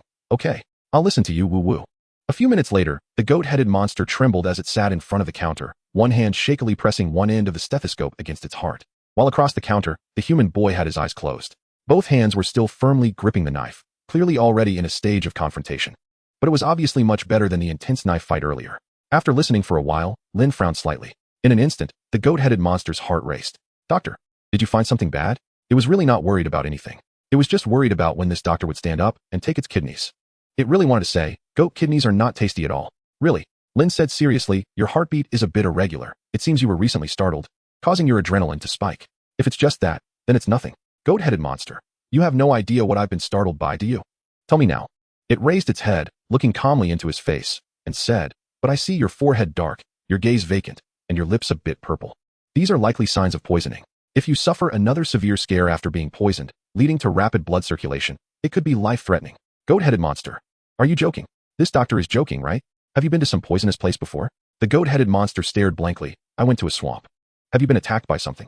The goat-headed monster blankly rolled up its sleeves, revealing scratch marks on its arms, saying, I wasn't attacked. I just got scratched by the vines inside. I bandaged it, and didn't think much of it. Ding. Auxiliary diagnosis in progress. Special toxin human-faced vine has been added to the database. Clang, clang, clang. Lin quickly clanged his left hand against the knife that wanted to sneak attack. Then he turned his head and quickly browsed the information provided by the system. His expression switched to calm, saying, human-faced vine. A highly toxic plant that grows in damp and cold places, usually lurks underground, and then attacks passing organisms. However, the incubation period for the toxin is very long, generally. It won't be fatal. Goat-headed monster. What about in unusual cases? Lin clanged his left hand against the knife, quickly browsing the information, saying, first, avoid being startled. Keep your heart rate from speeding up, and maintain a calm and peaceful mind to prevent blood pressure from rising. Just at that moment, while Lin was distracted. Whoosh. Right before the goat-headed monster's eyes, its left hand suddenly swelled several times, revealing sharp teeth, and it quickly engulfed Lin's head. Goat-headed monster, mama. Goat-headed monster value 10. Goat-headed monster value 10 second. Lin quickly hardened his neck with flesh and blood to prevent it from being bitten off. Then he stretched out his foot, forcefully pushing against the lower jaw of the left hand's giant mouth, trying to push it outward. Lin shouted, if the spread of the toxin has already occurred, then your body will gradually emit a strange fragrance, making it particularly easy to attract the appetite of evil creatures. But fortunately, our pharmacy is very safe, and there are no evil creatures. Slurp, slurp. The goat-headed monster, emitting a strange fragrance, sat there, its long, sticky tongue dangling down from the giant mouth of that left hand, unconsciously licking its cheek. Goat-headed monsters fear level 50. Goat-headed monsters fear level 53rd. Lin diligently raised 3 fingers of his right hand and quickly browsed through the information provided by the system. If the strange fragrance had fully emerged and attracted evil creatures, then immediate bloodletting treatment was necessary. Even a minute's delay could be life-threatening. The goat-headed monster immediately pulled out a small knife. With a thrust, he stabbed it into the major artery in his leg. Blood instantly gushed out. Wait. Lin extended his hand and said, I was mistaken. You should drink a lot of water and restorative potions to curb the venom accumulation. Bloodletting is a quick relief method and should not be used. The goat-headed monster. He looked at Lin, then at the knife stabbed in his leg and the spurting blood from the artery. Why didn't you say that earlier? You should have said it sooner. I've already stabbed myself. Chapter 74. It's all soaking in the backyard. Finally, Lin forcefully pulled his head out of the large mouth of his left hand. He tightly restrained the giant mouth with his right hand and saw the goat-headed monster's bleeding thigh. Anxious. Customer. Although I said bloodletting is a quick relief method, you really don't need to be so hasty to stab yourself. Aren't you here to seek treatment? Why the rush for relief? The goat-headed monster could no longer utter a word. Damn it. I never thought about relief. If you had said everything at once, I wouldn't have stabbed myself. He pointed at his bleeding thigh, frantically gesturing. Stop. Stop the bleeding. It's gushing. Goat-headed monsters panic level 10. Goat-headed monsters panic level 10. Have you come to your senses? Do you think living is better? It truly comforts me to see you changing your mind. Lin's expression was serious as he swiftly extended his foot. With precise footwork, he pressed down on the gushing artery. The blood spurted out instantly stopped. The goat-headed monster immediately slumped down, beads of sweat streaming down his dazed face. Can I not be treated here? How about you let me go this once? I swear, from now on, if I see you, I will definitely take a detour. Tears of grievance dripped from his wide-open eyes. Goat-headed monsters breakdown level 10. Goat-headed monsters breakdown level 10. Lin said sadly. I'm sorry. I'm still a novice and have made you experience some unpleasantness. However, once you leave this door, there won't be any other potion shops within a few hundred miles. The goat-headed monster trembled and cried. There are. There must be. Lin awkwardly replied. There really aren't. There used to be. But now they're all soaking in the specimen room in the backyard. He pointed to the specimens soaking behind him. At that moment, the goat-headed monster completely broke down. A tough man finally cried out loud. He thought of his parents, of his 3 years of wandering, and of his 2-year-old child waiting to be fed in the letter. And now he was about to meet his end in this black shop. He cried even harder. Don't cry, just leave it to me. I'm a doctor. And I guarantee you will walk out of here healthy. Lin tried to comfort him. Moreover, the poison of the human-faced vine isn't particularly fierce, in a sense. It's a type of chronic poison, and as long as the correct antidote is found, it can be easily removed. He used his ability to create tentacles and found a large number of potions from the counter. Then, before his eyes, he quickly mixed several potions in the right proportions. After the initial preparation was complete, Lin squinted his eyes, slowly spreading the tentacles, grabbing a syringe, and watching the sharp needle as the liquid squirted out. Let me give you an injection first. After a few injections, while it can't be said that the treatment was miraculous, it would definitely make you feel revitalized. I stabbed myself. The goat-headed monster instantly reached out his hand, trembling. Wait a minute. Puffed bleat. Ding. Goat-headed monster S terror level 10 ding. Goat-headed monster S terror level 10. A few minutes later, the goat-headed monster sat dazedly in a chair, filled with dozens of syringes of various sizes all over his body. And the wound on his thigh had been bandaged. Lin, using his tentacles, tied a bow on his thigh, saying, How is it? Is the effect very good? The potion I prepared for you is a special antidote developed by my teacher specifically for the poison of the human-faced vine. You definitely came to the right place at our Bloodsaw potion shop. Let me tell you, other places might not have the efficacy we have here. The goat-headed monster leaned there in a daze, feeling the unusual weakness slowly dissipating from his body. It truly was strange, after just a few injections. Although he had suffered a great mental blow, the abnormal weakness and drowsiness in his body had indeed been greatly suppressed. Even the strange fragrance emanating from his body had gradually faded. Could it be that this isn't a black shop for killing and looting, but a legitimate potion shop? Did I misunderstand? The goat-headed monster said in a daze. You don't plan to treat me first, and then slice me up, do you? Lin suppressed his left hand that wanted to eat him, and said, how could that be? Our Bloodsaw potion shop always adheres to the principle that the customer is God. As long as you have money, not to mention slicing you, you could slice me instead. Ding. Your soothing experience one ding. Your soothing experience one ding. The goat-headed monster's spirit has been greatly comforted, and you are successfully progressing towards being a qualified and reassuring doctor. The goat-headed monster sighed in relief, saying dazedly, then what if I don't have money? Buzz. The entire potion shop fell silent instantly. Even the left hand that was gnashing its teeth and wanting to eat Lin stopped moving. Lin was taken aback, raised his knife, and said, no money? The goat-headed monster instantly exploded with rage. Ding. Goat-headed monsters value 1 ding. Goat-headed monsters value 1. I definitely have. I have a lot. He quickly pulled out bag after bag of skeleton coins from his pocket at lightning speed. The speed was so fast that it almost left an afterimage. Looking at the clattering coins, Lin immediately revealed a friendly expression again and said, you really scared me. Don't joke around like that. Making me think you came to eat the. I had already thought about which part of you to slice. My heart was racing from your scare, huh? The goat-headed monster said, is that so? Ha. Goat-headed monster's blood pressure 1. Goat-headed monster's blood pressure 1. He quickly changed the subject, wiping the cold sweat off his forehead, saying, by the way, your potion seems to be quite effective. In just a few minutes, I already feel much better than before. Lin counted the money, a knowing smile on his face, and said, of course my teacher used to specialize in the mass cultivation of this toxin, so naturally, he has insights on how to treat it. You could say that in the entire dark world, our shop is the only one with the antidote for the man-faced vine.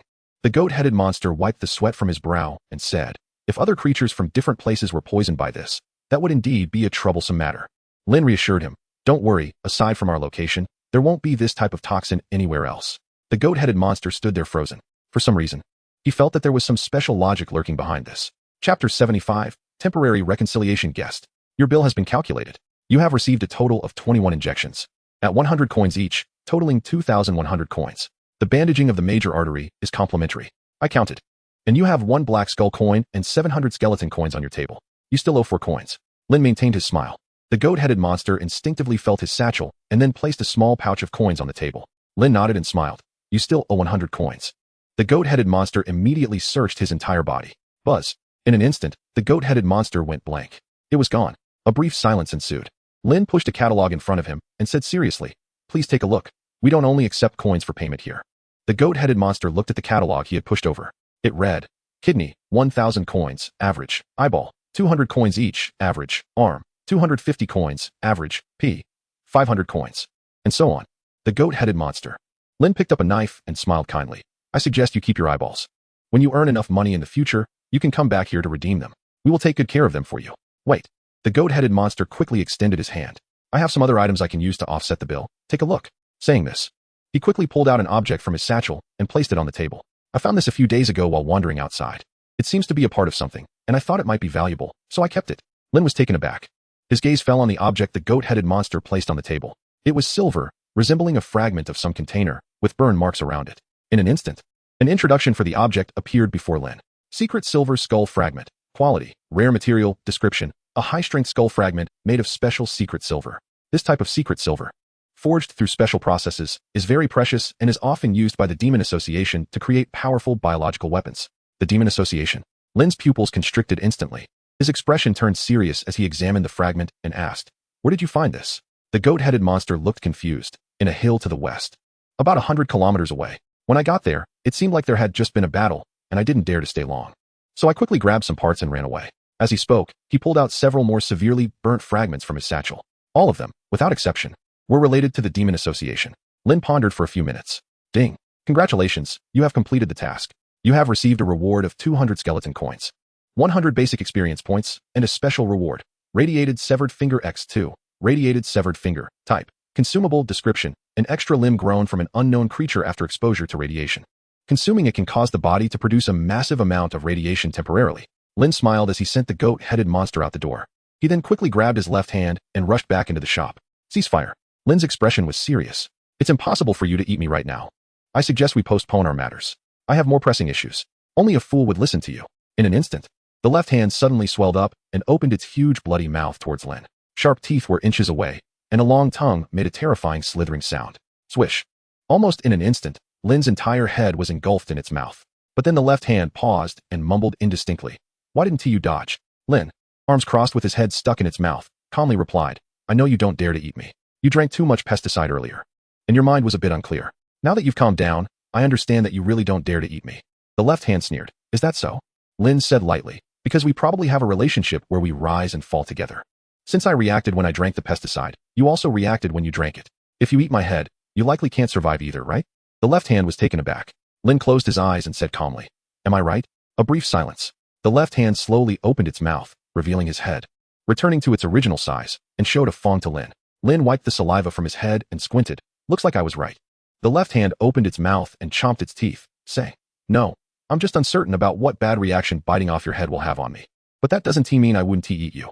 Clearly, the previous pesticide incident had caused it a significant psychological shadow. Ding. Your task, body's reaction. Current completion 50. Description. You have made the mutant doubt whether it can survive after killing you through a large amount of pesticide. But the mutant still maintains strong hostility towards you. Ding. You triggered the second stage of the task. Task time limit erased. Task objective. Survive in your interactions with the mutant without letting it realize that killing you wouldn't harm it. Lin. Wait a minute. Does it mean that it can actually survive after killing me? What a joke. If it had really bitten down earlier, wouldn't I be dead for nothing? Lin value tenem. The left hand with the fong moved, menacingly sizing up the suddenly sweating Lin. But Lin was not easily intimidated. His long-developed calm demeanor allowed him to quickly maintain his previous indifferent expression. Lin said lightly, Since you're unsure, I advise you not to try. Otherwise, it would be a case of one corpse, two lives, dragging your family down with you. I don't think you want to end up being the one who kills yourself. Right? If this gets out, you'll be laughed at. Lin, although appearing calm on the surface, was actually panicking inside. But he knew he had to stay composed. If he showed any fear, the mutated left hand would undoubtedly bite off his head without hesitation. Let us talk business first. Lin pretended to be calm as he put on his monocle, the lens reflecting a chilling white light.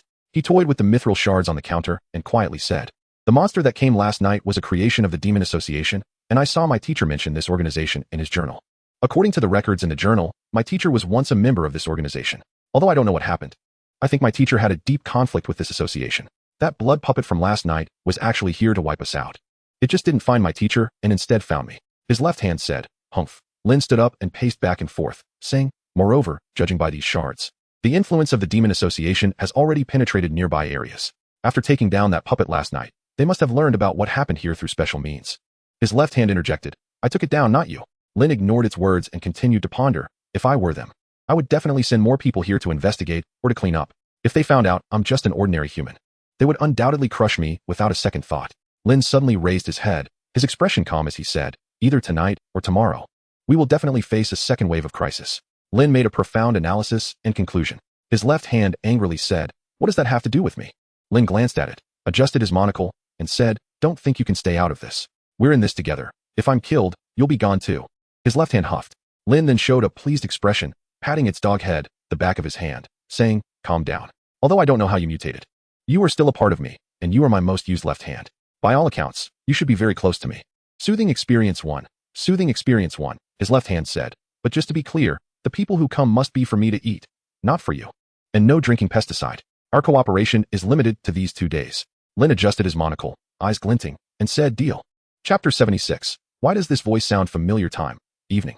Lin changed into a new combat suit in the attic, squinting as he found a suitable knife in the operating room. His left hand was fast asleep, the mouth in the palm bubbling softly. No, he still didn't have enough suitable equipment. Lin carefully searched through the empty shell of the blood puppet, but still couldn't find the revolver and bone knife he lost yesterday. Moreover, judging by the description of this left hand, his greatest trump card, the heart of the faceless demon, had probably already become part of this creature. That means his revolver and knife were likely swallowed by it too. Lin frowned. He glanced at his left hand, which was still fast asleep and bubbling. Should he look for them? Lin pondered. He then made a bold decision. Putting on a mask and gloves, Lin's lenses glinted as he quietly extended his right hand and gently pried open a gap in his left hand's mouth. After thinking for a moment, a slender tentacle suddenly sprouted from his shoulder. Under Lin's careful control, he maneuvered the tentacle into the mouth of his left hand. Strange. It seemed this mutation was not so simple. Although it appeared to grow on his body, it likely had its own special internal structure. Lin explored carefully, eyes closed, sensing delicately. Finally, he reached the deepest part without obstruction. His tentacle immediately touched many indescribable undigested flesh and mechanical structures. It seemed the monster that had been swallowed was here. Lin thought for a moment, and then began to pull things out. Ding. You have obtained a broken core 1 ding. You have obtained decayed flesh tissue 1 ding. You have obtained a demon hunting revolver 1 ding. You have obtained a bone knife of blood saw 1. Lin's eyes lit up. He found them. As expected, his guess was correct. Both of his pieces of equipment had been swallowed by this mutation. With a smirk, Lin retracted his tentacle and looked at the sticky revolver and razor. Click. He opened the safety. Not a single crack. After all, it was a legendary item.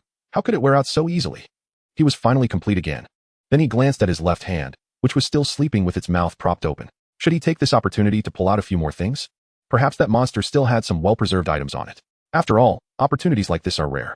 Thinking this, Lin cautiously extended his tentacle back into the mouth of his left hand. Ding. You have obtained Focused Eye 1 ding. You have obtained Dragon's Breath hand, damaged, 1 ding. You have obtained Wraith's Hair 1. As he continued to dig deeper, Lin's eyes grew brighter. Indeed, the stock was enormous. If all these good items were digested, it would be a huge loss. Saying this, Lin was excited as he pulled out items one by one, the speed of his tentacle moving in and out also increasing. Confused, it woke up.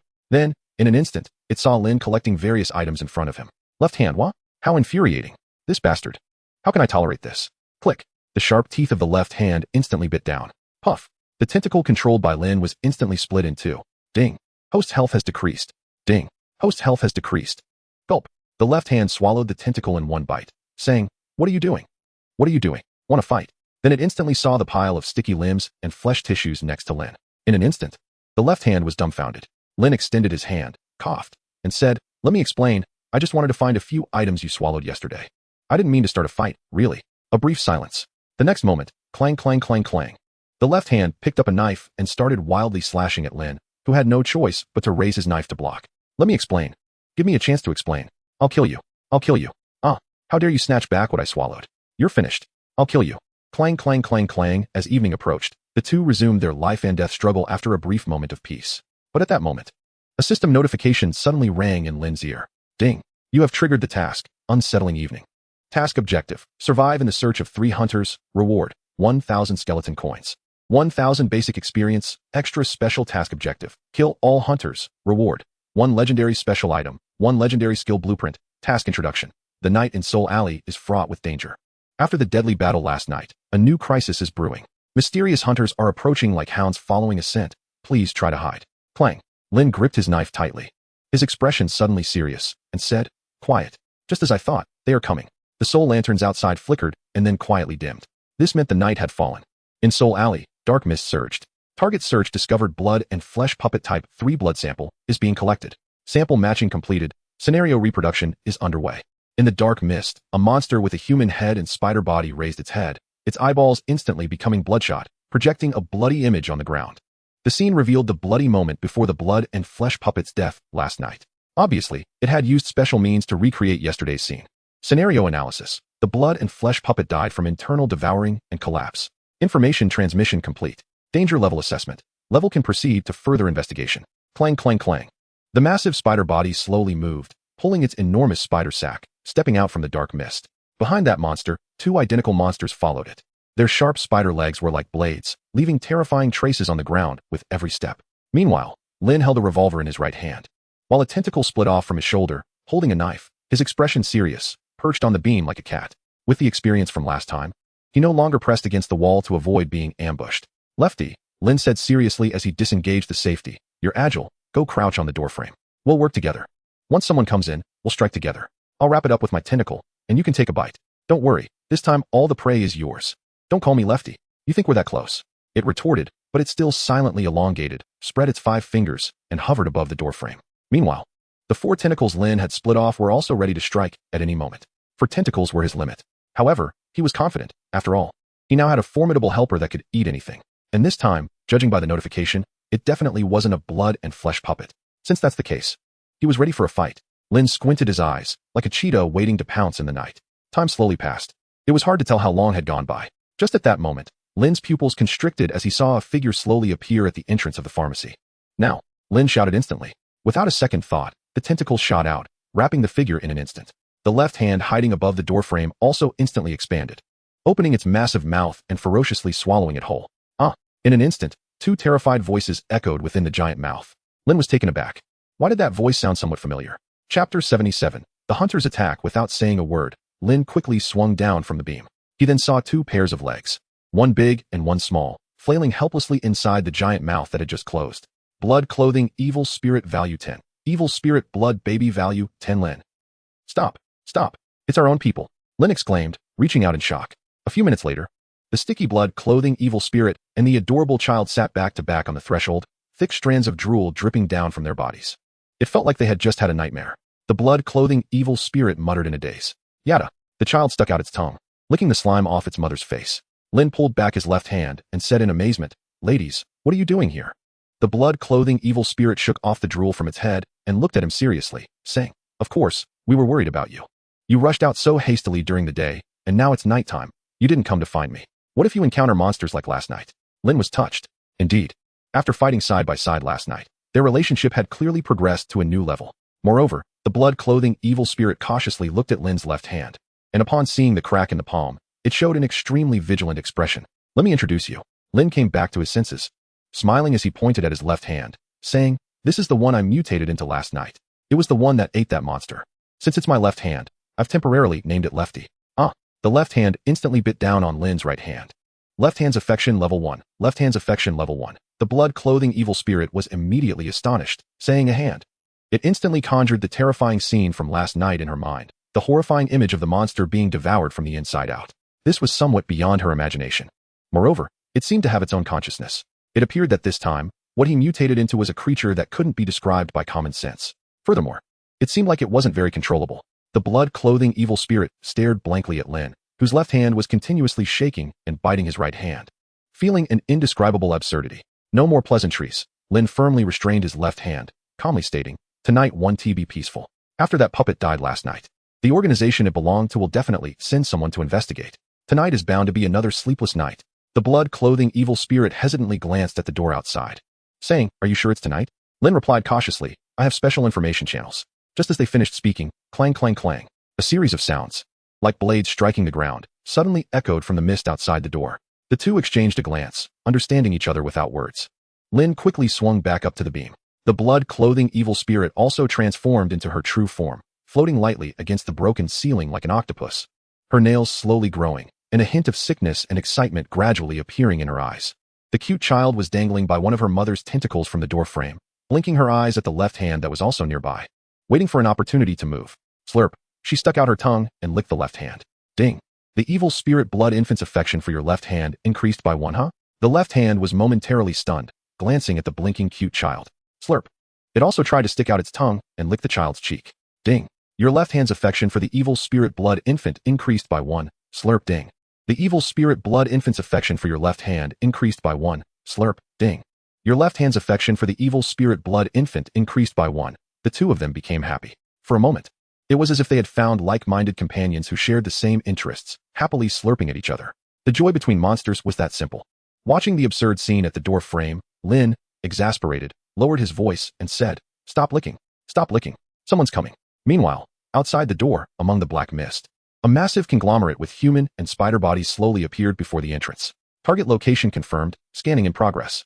The leading monster's eyeball instantly focused with a hint of red light. Its gaze immediately fell on the empty store. Almost in an instant, Lin rolled off, holding his gun with one hand, and aimed at the monster's eyeball. Bang! The gun fired, and the demon-hunting bullet instantly cut through the air, landing directly on the monster's eye socket. Crackle! In an instant, the holy power spread throughout the monster's body, countless currents surging through it. No need to hide. This time, it's a biological puppet. Prepare for battle, Lin shouted. Upon hearing the mechanical synthesized voice from outside the door, Lin knew that the opponent had scanning capabilities.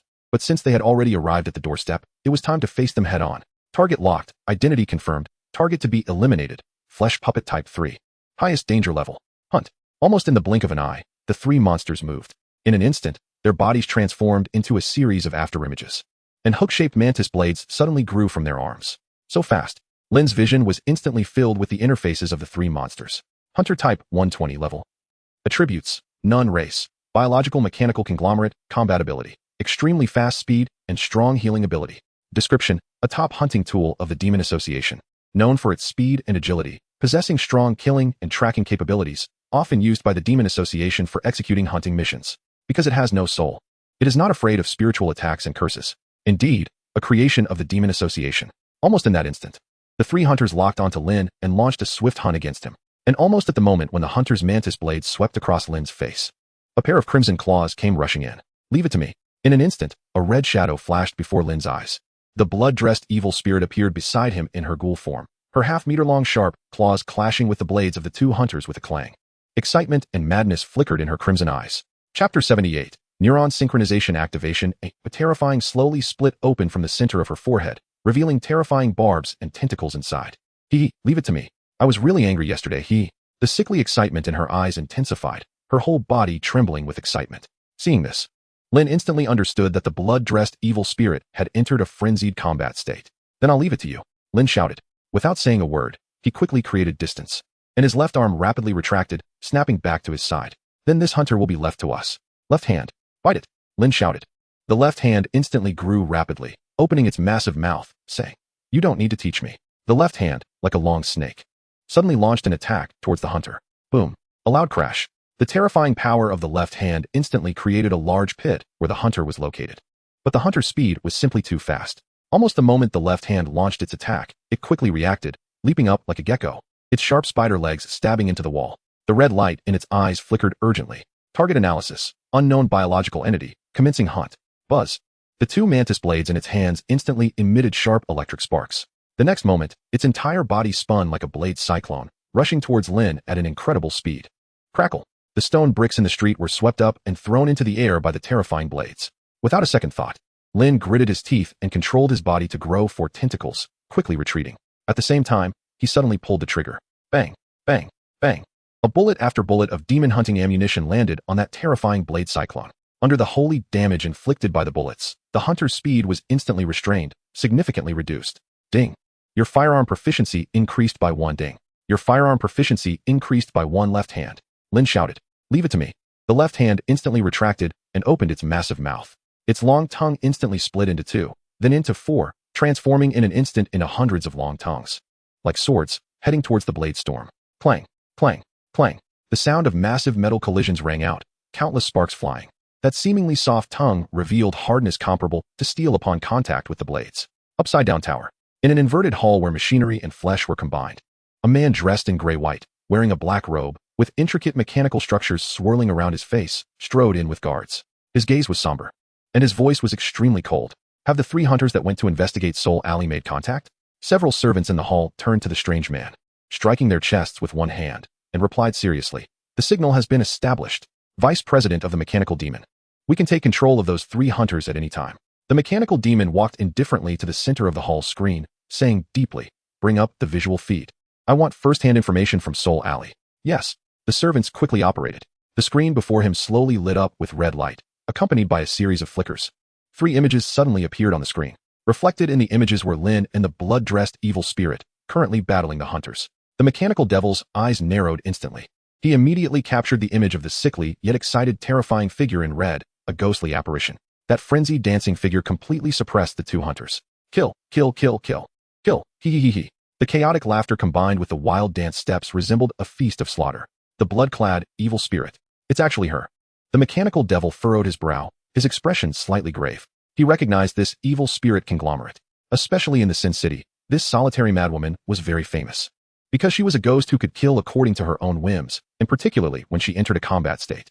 Her pathological excitement and determination to not rest until her opponent was dead made her a being many high-ranking powerhouses were unwilling to provoke. Impossible. Even she could never kill a Type 3 flesh puppet. His gaze sharpened. He was, apart from the president of their demon association, the direct leader of this internal purge. Over the past few days, he had used various methods, threats, and temptations to either kill or absorb the dozens of elders who once served as the main force of the demon association, and the flesh organization of the giant elephant, which they had kept separately back in the day, had mostly been retrieved by him during these days of hunting. According to the sensing among the giant elephant organizations, a shard was located in the Soul Alley, managed by the Bloodsaw, and the flesh puppet from yesterday was personally dispatched by him. His expression grew darker, and he turned his head to look at the visual feed of the 3rd hunter. Then, he saw the boy holding a gun with an extremely peculiar left hand. Could it be him? A human? His expression darkened further. It didn't seem like it. He could tell at a glance that this human, aside from his weird left hand, had poor actual strength. But soon his gaze fell on the hunting revolver in that human's hand, and when he finally saw the gun, his expression changed slightly. The demon hunter's revolver? It was only at this moment that he began to take that human boy somewhat seriously, because he could clearly see that the usually solitary blood-clad evil spirit seemed to be standing alongside him. And in the hands of this seemingly weak boy was the hunting revolver that the flamboyant man never parted with. This was enough to explain many issues. Establish a neural synchronization with the Type 3 hunter. The mechanical devil closed his eyes, forcefully pulled out a viscous mechanical interface from the back of his head, and plugged it into the flesh interface in the hall. Yes, Vice President. Neural information synchronization initiated. Identity verification. The mechanical devil has the highest authority. Type 3 hunter neural source synchronization successful. Link activated. Buzz. In an instant, when the mechanical devil opened his eyes again, he had already controlled the body of the Type 3 hunter, and his gaze immediately fell upon Lin, who was dozens of meters away. Almost at the same moment, a system alert sounded in Lin's ear. Ding. Warning. Warning. Crisis levels are rising dramatically. Ding. You have triggered an emergency special mission. Survive. Mission rewards. Basic experience 1000. Skeleton coins 1000. Special item 1. Chapter 79. Focused eye. Gaze curse. And almost at the instant he heard the alert, Lin immediately felt the difference in front of him. The hunter's eyes were now cold and wise compared to before. No longer mechanical, but more like a human. Not good. A severe crisis surged in. Left hand. Be careful. Lin shouted. He was about to retreat, but the hunter suddenly looked up, and his body shot toward Lin at lightning speed. The left hand instantly opened its massive mouth, replicating its previous technique, and its sharp tongue surged toward the hunter. Transformation. High temperature. Strong heat attribute. The hunter's pupils instantly covered with a layer of high-temperature flames, and the mantis blade on his arm also instantly flowed with an extreme burning light, shooting out countless sparks. Boom. With a loud sound, amidst the chaotic storm, the high-temperature blade instantly slashed through. The long tongue of the left hand was neatly severed and flew away under the extreme high-temperature cut. With a painful scream, the left hand quickly retracted, leaving only a smoking half of the long tongue. My tongue is gone, it exclaimed toward Lin. Lin quickly gritted his teeth and retreated, asking, can it recover?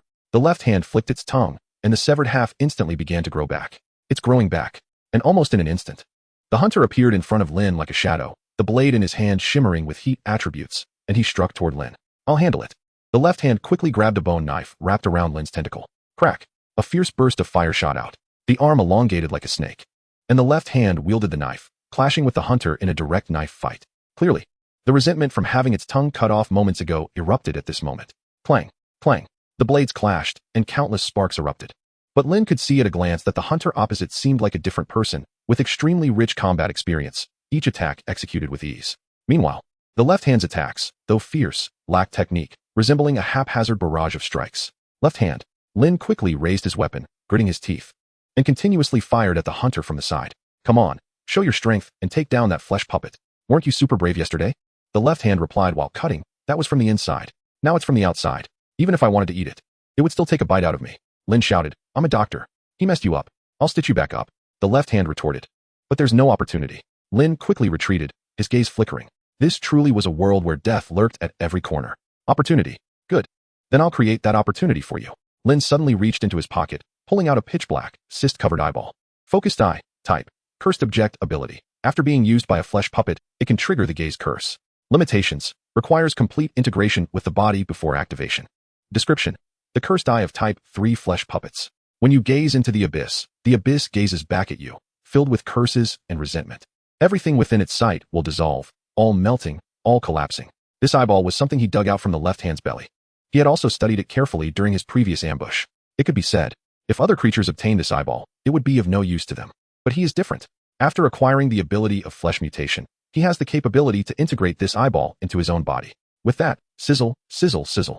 Lin instantly extended his finger, gritting his teeth, and forcefully inserted it into his right eye socket. Ding. Your vitality is being lost. Ding. Your vitality is being lost. And at that very moment, puff, a bloody eyeball was pried out from his right eye socket. He blew on it, gritting his teeth as he took out a small vial from his pocket, carefully placing his eyeball inside. Then picked up the monster's eyeball and forcefully punched it into his eye socket. Ah, it hurts like hell. Lin's right eye was bleeding profusely as he quickly activated the flesh mutation ability. Whoosh, a large amount of nerve tissue rapidly enveloped that focusing eye. Ding. You have linked a new organ. Focusing eye. Ding. Warning. Warning. The energy level of the focusing eye is too high. Your control over the extra limbs is significantly reduced. Whoosh. The two tentacles behind him instantly shriveled and collapsed. But that was enough. Because the left hand. Get out of the way, Lin suddenly shouted, grimacing as he covered his bleeding right eye. His whole body struggling to hunch over due to the immense burden from his right eye. At the sound of his voice, the left hand suddenly retracted. And upon seeing Lin's right eye, it immediately showed a look of shock. You used that puppet's eye? And almost at the moment she finished speaking, Lin suddenly raised his head, grimacing as he focused his gaze on the hunter. Gaze curse. Activate. Buzz, a sound like a snapped string resonated. The pupil of Lin's right eye instantly constricted, countless dense black lines rapidly converging at the center of the pupil. The hunter trembled, sensing an overwhelming crisis approaching. Almost in an instant, he instinctively accelerated to his utmost, moving so fast that afterimages appeared. But the curse had already been activated. Creak. It sounded like a sharp cry emitted by a burned, evil spirit.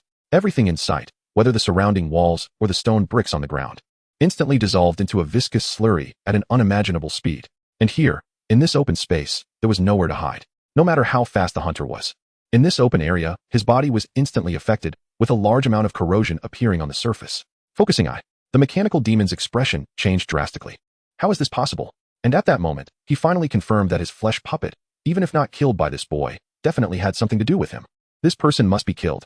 Chapter 80, Dragon Breath Arm. Fiery dragon flame in an instant, he gritted his teeth, enduring the biting corrosion and dissolution, and charged straight at Lin's direction. Left hand. Hurry. Lin forcefully suppressed his right eye, shouting madly. And in that moment, the left hand suddenly floated forward, revealing a sharp and bloodthirsty grin. All right, leave it to me. Wow, a sound like a crow's long cry. The sharp maw on the left hand suddenly opened wide, and a terrifying tearing force instantly swept across the entire street. The stone bricks on the ground were shattered and lifted, the surrounding buildings cracked loudly, and even the pitch-black mist hovering over the street was sucked into the left hand's mouth like a tornado. It was like the eye of a storm. That black mouth was like an abyss. That terrifying scene instantly caused the hunter's trajectory to deviate greatly. The mechanical demon's expression changed dramatically. At this moment, even he had to stop immediately, forcefully stabbing his dual blades into the ground to prevent himself from being swallowed by that massive sucking force, which resembled a black hole. But in that instant, he immediately sensed something was wrong. Not good. He shouted, locked onto you. A mysterious smile suddenly tore across Lin's face. In an instant, his right eye focused on the hunter, who was forced to stop his high-speed movement. The surging curse spread across the hunter's entire body like the whispers of an evil spirit. His body rapidly showed signs of severe corrosion. Sizzle, sizzle, sizzle. Countless blisters and cysts resembling burn wounds erupted on the massive spider legs. His face instantly became unrecognizable. Warning, large-scale dissolution damage detected, emergency activation of enhanced healing. Emergency activation of curse countermeasures. The hunter's body instantly triggered its built-in countermeasures. But at that very moment, he suddenly saw the human boy reaching behind him and grabbing an arm wrapped in black cloth. Not over yet. Lin's mouth suddenly stretched into a wide, slightly mad and sickly smile. A wave of immense unease swept through the mechanical demon's heart. Dragon Breath Arm. Type, Heavy Biological Aggregation Organization. Ability, Spit out fiery dragon breath. Description, a forbidden biological extermination mechanism of the flesh puppet, a powerful extermination weapon that aggregates the head of a giant dragon. The fiery dragon flame possesses a strong purifying effect against dark creatures, and the dragon head filled with resentment will unleash its endless hatred upon all enemies before it. Mutation. Lin shouted. His right hand suddenly threw the severed arm into the air. The two tentacles behind him quickly wrapped around the severed arm. Flesh surging as countless nerve tissues climbed and spread across the wound of the arm at an unimaginable speed. Ding. Warning. Warning. Body overload detected. Body overload detected. Roar. At that moment, a massive dragon roar echoed across the night sky. The severed arm wrapped in black cloth exploded instantly, revealing a gigantic black dragon head linked by flesh to that hideous arm, spreading forth, its eyes filled with endless fury and pain. Dragon breath. Lin suddenly grimaced as he controlled the dragon breath arm, directing the black dragon head towards the hunter. In that moment, the mouth of the black dragon head instantly gathered a fiery light that illuminated the entire street. The massive dragon mouth suddenly opened wide, as if to annihilate all impurities in this world. The scorching dragon breath, filled with endless fury, spewed forth like overturned lava towards the entire street. Roar. The fiery flames instantly enveloped everything in sight. Crack, crack, crack. Within the inverted tower, the massive screen was completely occupied by the scene of that scalding dragon flame. All the researchers in the hunter's hall displayed expressions of fear and shock, the immense might causing them to involuntarily retreat. And in the next moment, the screen of hunter number 3 instantly shattered. Warning. The number 3 hunter's core has melted, severing the neural synchronization automatically. With a hissing sound, the interface pulled from the back of the machine demon's head instantaneously broke apart, and the intense backlash caused him to disconnect from the neural sync with the no. 3 hunter. My lord machine demon. Are you alright? The surrounding servants immediately gathered in shock. The machine demon gasped, his face twisted in rage. with mechanical structures on his visage sparking and exploding. That guy, he used the killing weapon I meticulously set up for the flesh and blood puppet. How dare he? Boom. He smashed the machine in front of him into pieces with a single punch. He had every right to be furious. In his eyes, that human was clearly just a weakling. Aside from his unusually strange left hand, the only effective weapon he had against him was the demon-hunting revolver in his hand. But he never expected that human could actually load the biological weapon of the flesh and blood puppet onto himself. No, that guy absolutely cannot be human. Because humans could never possess such terrifying abilities. Could it be that he is a biological weapon developed by Bloodsaw? He gritted his teeth. Yes, that is the only possibility. Bloodsaw was once a senior figure in their demon association, and he was one of the forefront biomonsters researching the giant. It's possible he has been hiding in that remote place for the past decade, developing new biocreations. He clenched his fists tightly. The mocking smile of that human race appeared before his eyes, and the mechanical structures on his face crackled with sparks. His expression was fierce. If it weren't for the limitations of remote control, if his true body were there, even if he had equipped the focused eye and dragon breath arm, what difference would it make? Meanwhile, on the other side, with two sharp sounds signaling a cutoff, the other two screens instantly went dark. My Lord Machine Demon. Hunters number 1 and number 2 have been destroyed by that blood-clothed evil spirit. We have lost our signal link there. Two servants approached with serious expressions. The Machine Demon growled, "Don't worry about it. I will personally take my flesh and blood puppet to meet them tomorrow." Has Bloodsaw been found? One of the servants said gravely. The other hunters are tracking him. From the information we currently have, Bloodsaw has likely gone to the doll courtyard. He has a close relationship with the doll lady there. The Machine Demon narrowed his eyes, fingers cracking as he clenched.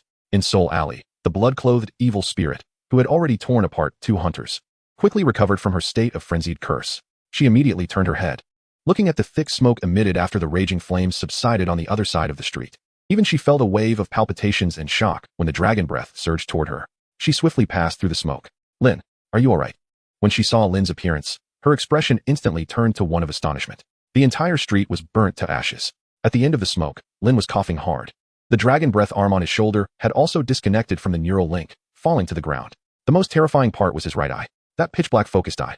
Just making eye contact could send chills down one's spine. "I'm fine." Lin forcefully removed the focused eye from his right eye. Then, in front of the blood-clothed evil spirit, he carefully took out a bottle containing his own eye from his pocket. With a snap, he pressed it into his right eye socket. Blood-clothed evil spirit value 5. The blood-clothed evil spirit's heart trembled. Lin took out a bottle of recovery potion and poured some into his eye, closed his right eye, and smiled. "I've already taken care of it." Burp. His left hand let out a hearty burp, revealing a satisfied tiger tooth. Then he spat out a screw. "Ding.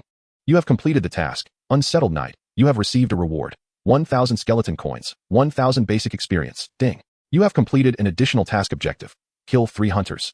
You have received a legendary special item. Night Doctor Job Change Quest Map. You have received a legendary skill map. Random diagnosis technique. Ding. You have completed the task. Survive. You have received 1,000 basic experience. 1,000 skeleton coins. You have received a special item. Night Demon Knife. Lin's eyes brightened instantly. This wave is simply a huge gain. He quickly opened the system rewards he had just obtained. Night Doctor Job Change Quest Map. Type. Quest item. Description. They are doctors walking in the night. A group of very caring surgical specialists whose goal is to make all patients show happy smiles. They are committed to helping all beings eliminate the troubles of disease. So it's best to bring some illness when you encounter them. Otherwise, they will be unhappy. Random diagnosis technique. Quality. Special legendary skill. Effect. Randomly diagnose up to 20 diseases for the target. Description. He should have some illness, right? It can't be that he has no illness, can it? He must diagnose something.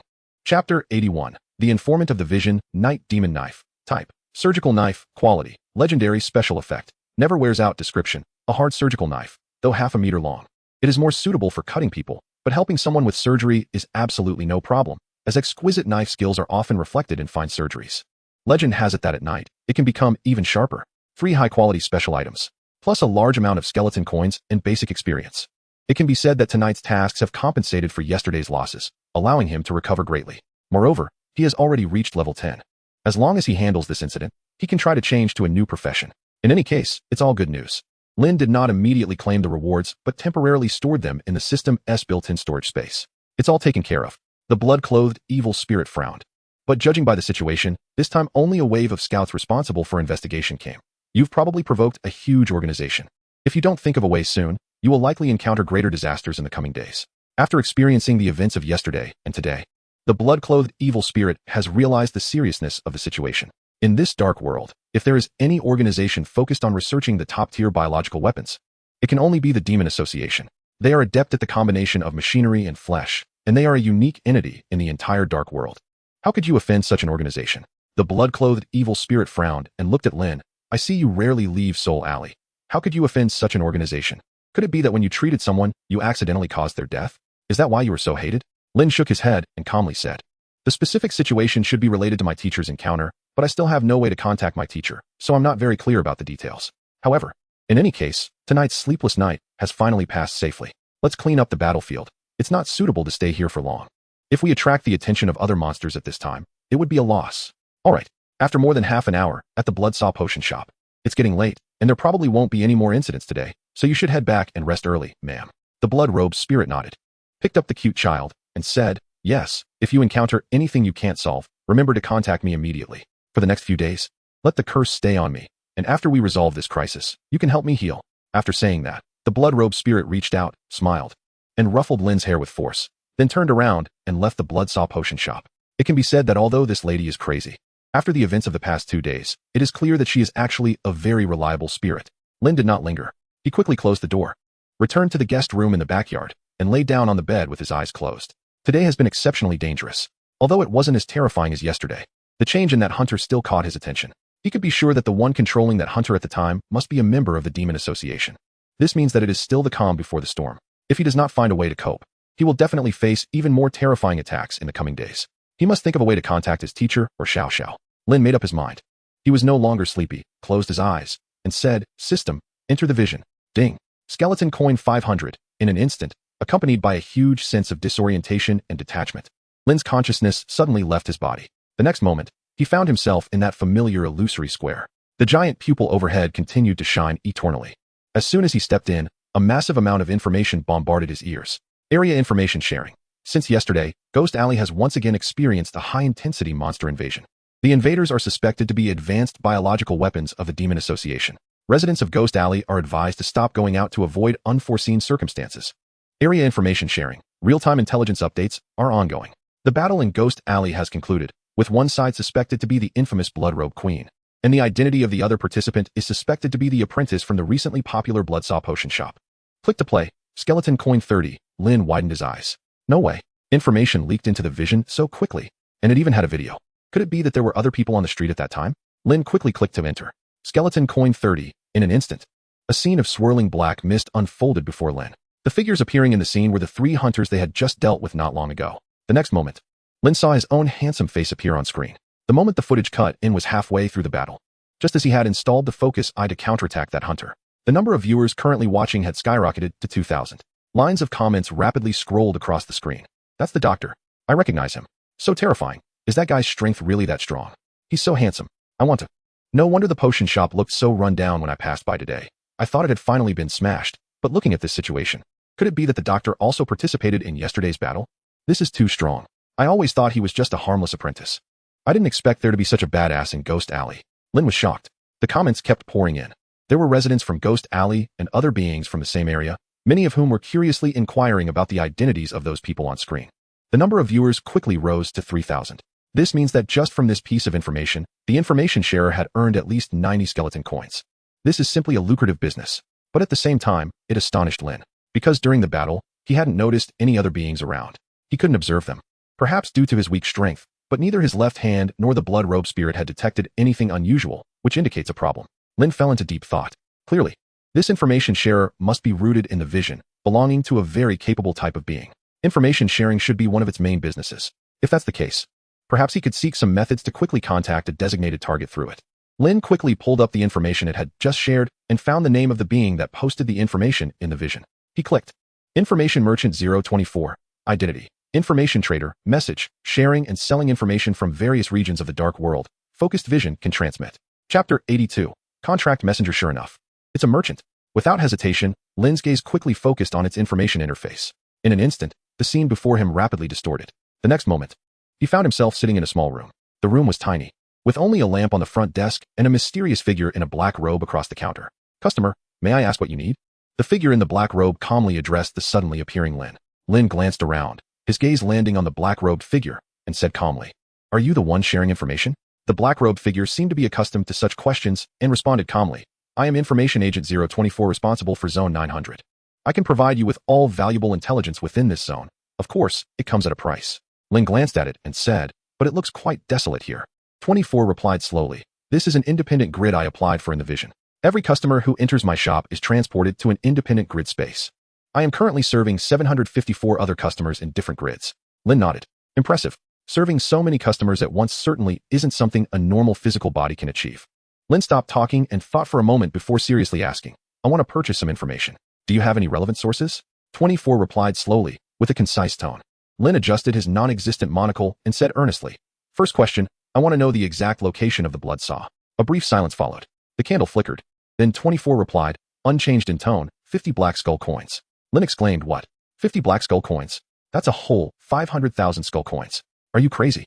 I couldn't even scrape that together by selling my entire shop. 24 replied slowly, the target information has been upgraded to level 1 day ago, and the information acquisition is under real-time tracking. The price has soared by 50 times, and you are not the only customer needing the coordinates of the target. Lin's heart stirred. As expected, his teacher's situation was not good. Besides him, the Demon Association was surely using various means to find his teacher. Lin calmed himself and said, Second question, how can I quickly contact a specific creature over a long distance? 24 continued without any pause, saying slowly, depending on the method, the pricing varies. The lowest fee is 100 skull coins, and the highest is 100,000 black skull coins. You can choose a specific standard. Lin closed his eyes and said, The cheapest one, direct transfer.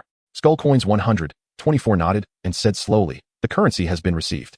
To answer your question, the fastest way to contact a specific creature over a long distance is through the Vision Realm. The Vision Realm is a mirrored world overlapping with the Dark World. Because it has a teleportation function, you can communicate with creatures logged into the Vision Realm in any area. A brief silence followed. Lin hesitated and asked, and then? 24 replied slowly, answer completed. Thank you for your patronage. Lin felt exasperated. Is that worth 100 coins? If I could contact someone in the Vision Realm, would I need to ask you? 24 replied succinctly. This is the lowest level of information. In other words, you get what you pay for. Lin tried to calm his emotions, closed his eyes, and said heavily, still the same question. This time I need information worth 1 black skull coin. Transfer successful. Skull coins 1,000. 24 paused and said slowly, the currency has been received. To answer your question, you can hire a contract messenger to deliver messages over long distances. The speed of message delivery varies according to the price of the contract messenger. After finishing, 24, who had been as still as a statue, extended a pale and slender hand from the black robe and placed a ledger on the counter. We also offer messenger hiring services here. You can choose any messenger from us. Lin glanced at it. This information seemed somewhat worth it. His gaze then fell on the ledger on the counter, and he began to look through it. Doom Bat, a beast-type messenger that can quickly transmit information through the target's body tissues and true name, while also bringing doom to the target. Tamed Hellhound, has a keen sense of smell and tracking ability, can deliver messages over long distances with just a trace of scent, but there's a high probability it won't return. Void Leap Beast, an extremely efficient messenger, possessing the fastest speed in the Dark World, quick in delivery, quick in teleportation, and quick to perish, fast in all aspects. Corrupted Earth Turtle King, possesses top-tier defense and armor in the Dark World, can guarantee 100 integrity of the message. Stable and reliable, has an industry-low accident rate, and has long ranked first in the information security list, unshakable. Lin looked around and felt that the Turtle King seemed somewhat reliable. I'll take the Corrupted Earth Turtle King. 24 paused, seemingly checking, then slowly said, booking for you. There are currently 5 idle turtle messenger available, accident rate, 0, speed, 1, wait. Lin interrupted it immediately, hesitating 1. 24 nodded and said, yes. Because the breed has been specially modified, the speed has increased more than tenfold compared to previous years. The Turtle King you are booking has also maintained the record for the turtle race in my shop for many years, and no turtle has been able to break it. Lin took a long time to respond. Do you have anything more reliable here? He took a deep breath, closed his eyes, and clenched his fist. 24 said slowly, only the current 4 types of messengers are idle, but we are accelerating the domestication of more types of messengers.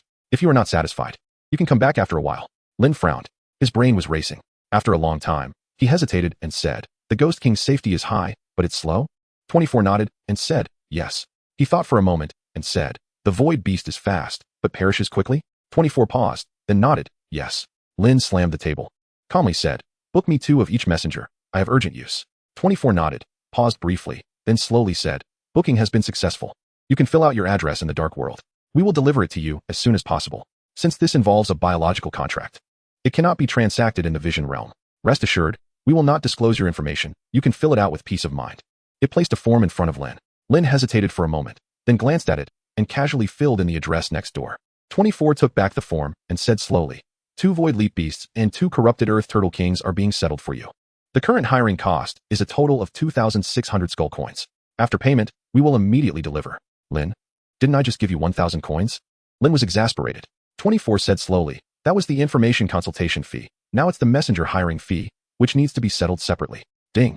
Skull coins 2,600. 24 said slowly, the currency has been received. We are arranging delivery for you. You can return and wait. The biological contract scroll will be delivered to you within 2 hours, along with a manual. You can use it correctly according to the instructions. Thank you for your patronage. Chapter 83 Random Diagnosis Technique Potion Shop. Lin slowly opened his eyes, leaving the vision realm. He immediately sat up from the guest room, glanced at his left hand, which was still fast asleep, quickly took out the Night Demon Blade, and swiftly flew out of the potion shop, carefully sneaking into the abandoned house next door. He found a well-hidden spot with a good view and hid, waiting for the delivery. Although it was a bit of a scam at this point, he had to quickly contact his teacher and Xiao Xiao. Otherwise, if the Demon Association really sent heavy troops, it would be too late to turn the tide. During this time, Lin quickly opened the system space and took out the 2 special items he received. Night Medic Job Change Task, Random Diagnosis Technique. Lin carefully read the descriptions above to understand the uses of these 2 items. After using the job scroll, a task will be triggered, and you will be teleported to a special location. Once you complete the task, you can officially change to become a Night Medic. The random diagnosis technique looked quite impressive. In other words, as long as one possesses this skill, they can quickly diagnose the target. Lin pondered. Use it. In an instant, the scroll in his hand transformed into beams of light that directly fused into his body. Ding. You have learned the special skill, Random Diagnosis Technique. Ding. The random diagnosis technique has 2 types of effects, active trigger and passive trigger. Passive trigger can quickly perform multiple random diagnoses on the target, allowing for rapid identification of diseases present in the target's body, and can be triggered through any tissue of the target's body. Active use. Focus your gaze on the target, randomly assigning the target at least 1, up to 20 diseases, consuming a large amount of mental energy. The diseases assigned depend on the target's constitution and the host's mental power. Hiss. After hearing the prompts, Lin gasped. Indeed. It was a legendary special skill that could actually assign disease effects to the target. This is too amazing. In an instant, a sinister chain appeared in Lin's mind. Assign diseases, treat diseases, and make a little money. Ugh, how vicious. No, I am a moral and conscientious good youth. I cannot do something so against my conscience. People cannot, at least should not. Thinking this, Lin glanced at his left hand. Ding. Passive diagnosis triggered. Detected target disease 1, indigestion. Detected target disease 2, fear of pesticides. Detected target disease 3, hypersomnia. Detected target disease 4, genetic mutation, recessive. A series of system prompts rang in Lin's ears. With just a quick glance, he could see all the ailments on his left hand.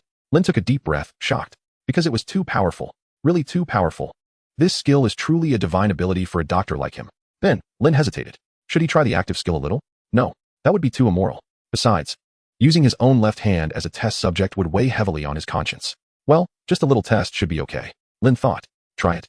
He then made up his mind, focusing his gaze on his sleeping left hand, his pupils instantly narrowing. Activate. Ding. You have randomly diagnosed the target with the disease, vomiting, and in the next moment, his sleeping left hand suddenly turned pale and woke up. So dizzy. Feeling a bit nauseous. What is happening? Did I eat something bad? No, that shouldn't be. Then a wave of nausea suddenly surged. Ugh, with a loud sound. The left hand instantly vomited a large amount of incomplete limbs. Ugh, ugh. Soon after, the left hand drooped down, saying, why did I suddenly vomit? This is not right. Lin immediately took out a bottle of recovery potion from his pocket and said, I told you not to eat so much. Look now, you're sick, right? You ate so much bad meat yesterday and then 3 machines today. It's strange if you don't vomit. Here, drink this potion and rest well. The left hand opened its mouth, unable to refute, saying, Gurgle gurgle. It gulped down the recovery potion. Ding. Left hand's favorability towards you 1 ding. Left hand's favorability towards you 1 ding. Left hand's attitude towards you has slightly improved, thinking that although you are annoying, you seem not too bad occasionally. Lin, the left hand yawned and arrogantly said, don't think I'll thank you, and don't think that just giving me a potion will buy me off. I will still eat you if I get the chance, hee hee. Lin, indeed, it is a very powerful skill. He closed his eyes to relax. 2 hours flew by quickly. Just at that moment, Lin suddenly felt a faint movement from outside. He quickly opened his eyes and hid cautiously. Whoosh whoosh. A gust of cold wind rushed in from outside, making the door creak. Under Lin's watchful gaze, a tall, thin shadow appeared at the door. Your delivery. A hoarse voice, as if the throat had been burned, came from outside. It seems to be the informant's delivery for sure. Lin's expression shifted slightly, and then he leaped down from the beams, calmly walked to the door, looked up at the tall, thin shadow. Is that you, Mr. Doublewood? Lin nodded and said, it's me. Lin showed the identification provided by the informant. The thin shadow sniffed slightly, confirmed the identity, then stiffly extended a pale hand, took off its headgear, and pulled out a beautifully packaged wooden box from inside. Please check it. Lin glanced at him. He then took the wooden box, opened it, and saw 4 neatly arranged scrolls inside, along with a card. On the card was written a line of common text from the dark world. Thank you for your patronage. Inform it. Instructions. Open the scroll, drip your blood, sign your name. The employment contract has been prepared for you. Once the steps are completed, the messenger will respond to your call. Postscript. Please write down your name on the back of the card and give it to my messenger to confirm that you have successfully received the goods. The thin shadow handed Lin a feather pen. Lin thought for a moment. He then reached out to take the pen, accidentally touching the shadow's fingertip. Lin instantly felt an indescribable chill spread throughout his body, making him shiver involuntarily. But at the same time, a series of prompts rang in his ears. Ding. Detected target disease, chronic rheumatism. Ding. Detected target disease, ugly. Ding. Detected target disease, cold poison eroding the body. Ding. Detected target disease, abdominal cyst. Chapter 84. You are sick. Very sick. Lin was momentarily stunned. Then he raised his head and seriously looked into the eyes of the messenger, remaining motionless. The thin shadow was taken aback, not knowing why this human was staring at him so directly, and that gaze seemed a bit eerie, making one feel a little anxious. You need to sign so I can report back, he said hoarsely. Lin extended his hand, seriously saying, please wait a moment. The thin shadow was taken aback and asked, what's wrong? Lin put on his monocle and deeply said, have you recently felt abdominal bloating and pain? A cold sensation all over your body, and your knees feeling cold and twitchy while walking? And did you feel a bit like crying when looking in the mirror? Instantly, the thin shadow froze in place. What is going on? How does he know? Indeed, in recent months, he had felt very uncomfortable all over. Especially after delivering a message to the deep cold bone land a few months ago, his body had been subtly off. But how could this person know about these symptoms? Looking at the shocked expression of the tall, thin ghostly figure, Lin calmly adjusted his glasses and said, friend, your time is short. The tall, thin ghostly figure. Lin continued earnestly, as you can see, I am a professional doctor. When I touched your fingertip just now, I noticed something was wrong with your body. May I ask if you have experienced the symptoms I mentioned earlier? The tall, thin ghostly figure was astonished. Why yes, a little. Lin nodded seriously and said, have you been to a frigid place recently and been hurt by some twisted creature? Do you feel a dull pain in your knees every cloudy day? The tall, thin ghostly figure was shocked. How do you know? Lin squinted and said, let's not worry about how I know. You just need to understand that your condition is serious. If you don't get treated soon, you could end up paralyzed or even dead, or at the very least, lose your job and drift through life. The tall, thin ghostly figure panicked. This. Lin adjusted his glasses, seriously motioned with his hand, and strode toward the door next door. But fortunately, you met me, a professional doctor dedicated to saving lives. If it weren't for our fate, I wouldn't bother telling you all this. Right next door is my shop. Come, and I'll help you properly. Don't worry, the cost isn't high. A few minutes later, inside the dimly lit blood-saw apothecary, the tall, thin ghostly figure sat dazed on a small stool, staring at the human boy across from him who had already put on a white coat. He didn't know why he had stumbled in here. Logically, he should have hurried back to report. But the symptoms he just mentioned had indeed troubled him for months. And this doctor had only touched him once before accurately stating all his symptoms. Could it be that even a messenger like him had stumbled upon an opportunity? Lin, wearing a mask, looked at him seriously and said, customer, your illness is a bit complicated and numerous. I'll check them one by one. Now, please lift your leg. The tall, thin ghostly figure instinctively glanced at his leg and then at Lin's trustworthy gaze. He obediently placed his leg on the counter. Then, bang, Lin took out a small hammer and tapped his knee. The tall, thin ghostly figure. Tall, thin ghostly figure value 10. Lin asked seriously, does it hurt? The tall, thin ghostly figure trembled and said, yes. It hurts dozens of times more than before. Lin said deeply, it should hurt. The root of your illness is right here. You clearly have chronic rheumatism triggered by cold poison. If this continues, you will eventually develop bone hyperplasia and won't be able to get out of bed. The tall, thin ghostly figure trembled, but it never hurt this much before. You just tapped it, and it hurts this much. Did I hit hard? Lin asked deeply. The tall, thin ghostly figure stared blankly. No, not hard. Lin adjusted his monocle and said seriously, if it didn't hurt that much, it means the illness has already penetrated to the bone. Do you really wish to end up unable to get out of bed? The tall, thin ghostly figure stammered, unable to say a word. After a long time, he hesitantly muttered, it's not that serious, right? Slap. Lin slammed the table, startling the tall, thin ghostly figure into a shiver. Lin said deeply, that's absurd. Do you know how many patients have died because of a lucky mindset, stubbornly holding on until the end? Do you know what kind of torment it will be when the pain really eats away at your whole body? It hurts. Lin's body slowly leaned forward, saying deeply, it hurts like hell, especially on cloudy days. At first, it feels like ants are crawling, then it feels like a hammer is pounding, and in the end, it feels like knives slicing through, one cut after another, swollen like a meatball, and just touching it is excruciatingly painful. The tall, thin ghostly figure kept leaning back, wide-eyed, gripping the stool legs, trembling uncontrollably. Treat, treat. I'll treat it right now. Don't say any more, doctor. A few minutes later. This is our shop's specially made Bloodsom muscle and bone patch. Apply it 3 times a day, 1 patch each time. After applying, you'll feel warm and itchy, and the pain will be greatly relieved. This is a medicine for treating rheumatic pain. You need to boil this 2 pounds of medicine and drink it once a day for 7 days. If it doesn't work, come back to find me. Your physique is slender. It's clear you're malnourished. I'll prescribe some tonics to ensure you're healthy and can run like Lu Xiang. Lin calmly stuffed various medicines into the arms of the tall, thin ghostly figure. The tall, thin ghostly figure sat dazed, holding an increasingly absurd pile of medicine, saying, Doctor, are we taking too much medicine? Lin replied calmly, Too much? This is just the medicine for your chronic rheumatism. I haven't even mentioned the other illnesses. The tall, thin ghostly figure trembled. What else is there? Lin sat down and pushed the medicine aside. He looked seriously at the tall, thin ghostly figure. In the past few days, have you been feeling extremely cold, and no matter how you exercise or keep warm, you can't stop that chill? The tall, thin ghostly figure widened his ghostly eyes, looking at his pale hands, saying, Why yes. Lin squinted. And don't you often feel that the chill is surging from the inside out, coming in waves from your abdomen to your whole body? The tall, thin ghostly figure was shocked. Exactly. Lin said deeply. Based on my preliminary diagnosis, you may have been infected with cold poison, and it's a malignant cold poison. This condition has even caused a malignant cyst in your abdomen. The tall, thin ghostly figure was shocked. That can't be. Clang Lin drew out his night demon blade, calmly saying, Whether it's true or not, we'll know once we operate. Chapter 85. Your loyal Dr. Shumo. 10 minutes later. Operating room. The tall, thin ghostly figure lay trembling on the table, watching Lin continuously sharpening his knife, saying, Do we really have to operate? Lin nodded, blowing on the reflective knife, closing his eyes. There's no choice. The root of the illness is there. Without surgery, it's impossible to treat it with medication. The tall, thin ghostly figure trembled and stammered. See, can I have anesthesia? Lin was taken aback. He then smiled apologetically, rubbed the back of his head, saying, I almost forgot again. Look at my memory. Don't worry. I'll give you the anesthesia right away. After saying that, Lin quickly dropped the knife and began rummaging through the bottles and jars in the cabinet behind him. The tall, thin ghostly figure suddenly became alert. Why do you say again? Something's off. Something's wrong. Isn't it normal to give anesthesia before surgery? Why do you seem to not even know where your anesthesia is?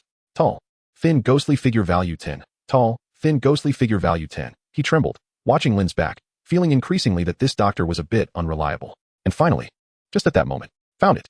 He heard Lin's joyful voice. The tall, thin ghostly figure sighed in relief. Expired? Lin frowned at the bottle in his hand. Clink. The tall, thin ghostly figure instantly sat up. Lin turned his head, looking at the tall, thin ghostly figure who was chattering his teeth, wide-eyed and trembling. Lin frowned. Can you hold on a bit? No. The tall, slender ghost instinctively reached out his hand, filled with terror. He absolutely did not want to endure this.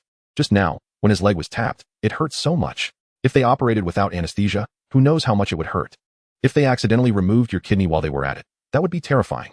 Seeing the patient so resistant, Lin thought for a moment and then frowned slightly, saying, However, there is another method of anesthesia. I wonder if you are willing to try it? What method? The tall, slender ghost seemed to see hope.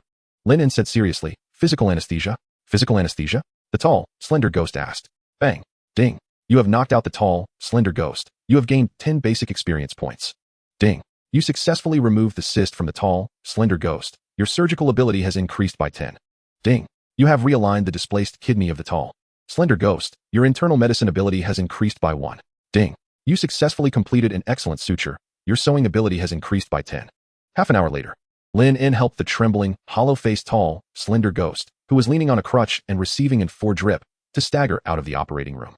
His head was wrapped in bandages, physical anesthesia. His waist was wrapped in bandages, not a kidney removal, but cyst removal. His legs were wrapped in bandages, old rheumatism.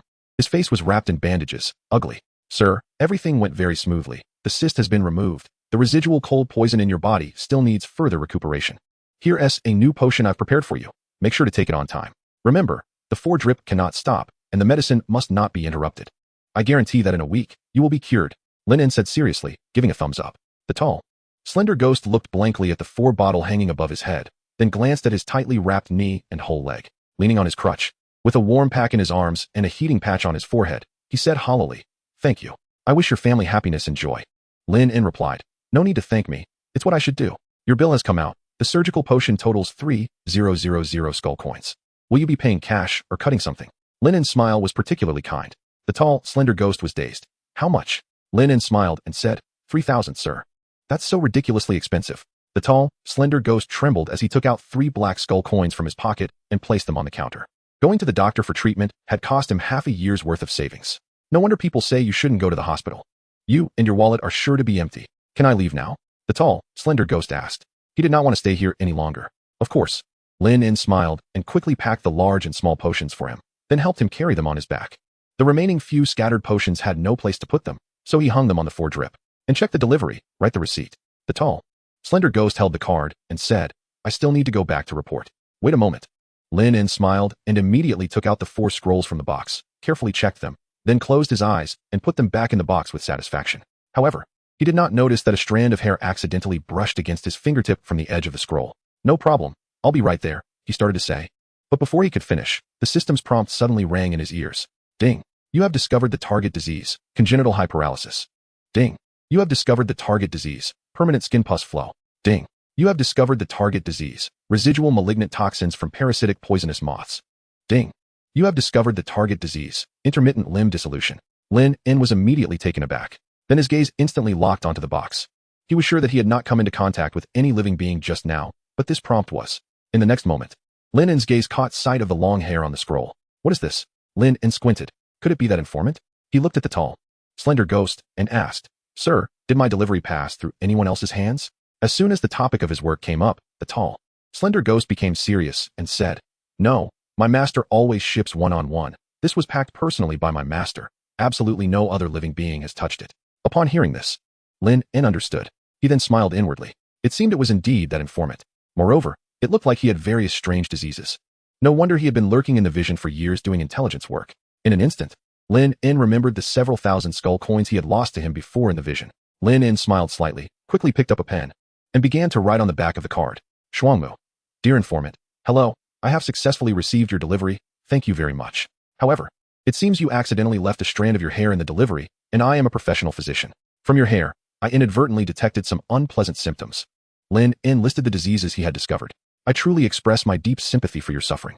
If you see my receipt, please remember to come to the pharmacy in the vision to find Mr. Shuangmu. Remember to make an appointment and bring enough money. I can provide you with further diagnosis and treatment. Wishing you health. Your loyal doctor, Mr. Shuangmu. Chapter 86. You are the moonlight in my heart. The receipt was ready. Please be sure to deliver it to your master. I am very satisfied with this delivery. Lin In smiled as he handed the card to the tall, slender ghost. The tall, slender ghost took a glance at the content on the card, and his face instantly turned green.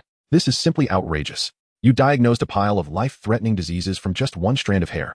Is this rocket science? But this was none of his business. Without saying a word, the tall, slender ghost immediately turned around, leaning on his crutch and receiving in foredrip, and quickly made his way to the door. Just as he reached the door, he heard Lin In's voice calling out from behind. Sir, welcome to come again next time. Thank you for your patronage. The tall, slender ghost trembled. His hand on the crutch quickened its pace, almost fleeing into the black mist. Watching the tall, slender ghost disappear, Lin In did not delay further. He quickly took out the 4 scrolls from the box. Slowly, he opened them. The finely engraved hexagram rune array on the scroll immediately attracted Lin In's attention. Spellcraft, or rather, the summoning and contract array commonly used in the Dark World. Through similar arrays, one could sign a temporary contract with beings from the Dark World or other realms, and the 4 scrolls in his hands were clearly specific.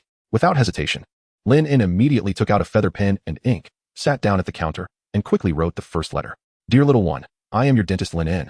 Do you remember me? Not long ago, you became the first lifetime member of our store, and I feel extremely honored and delighted about it. You are a very friendly and lovely girl.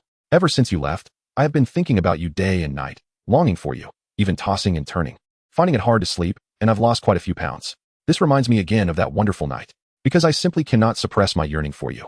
I have decided to write you a letter today, as I feel that if I don't write to you, I won't be able to go on living. You are like a beam of white moonlight in my heart, truly impossible to shake off. So, can you accept my invitation?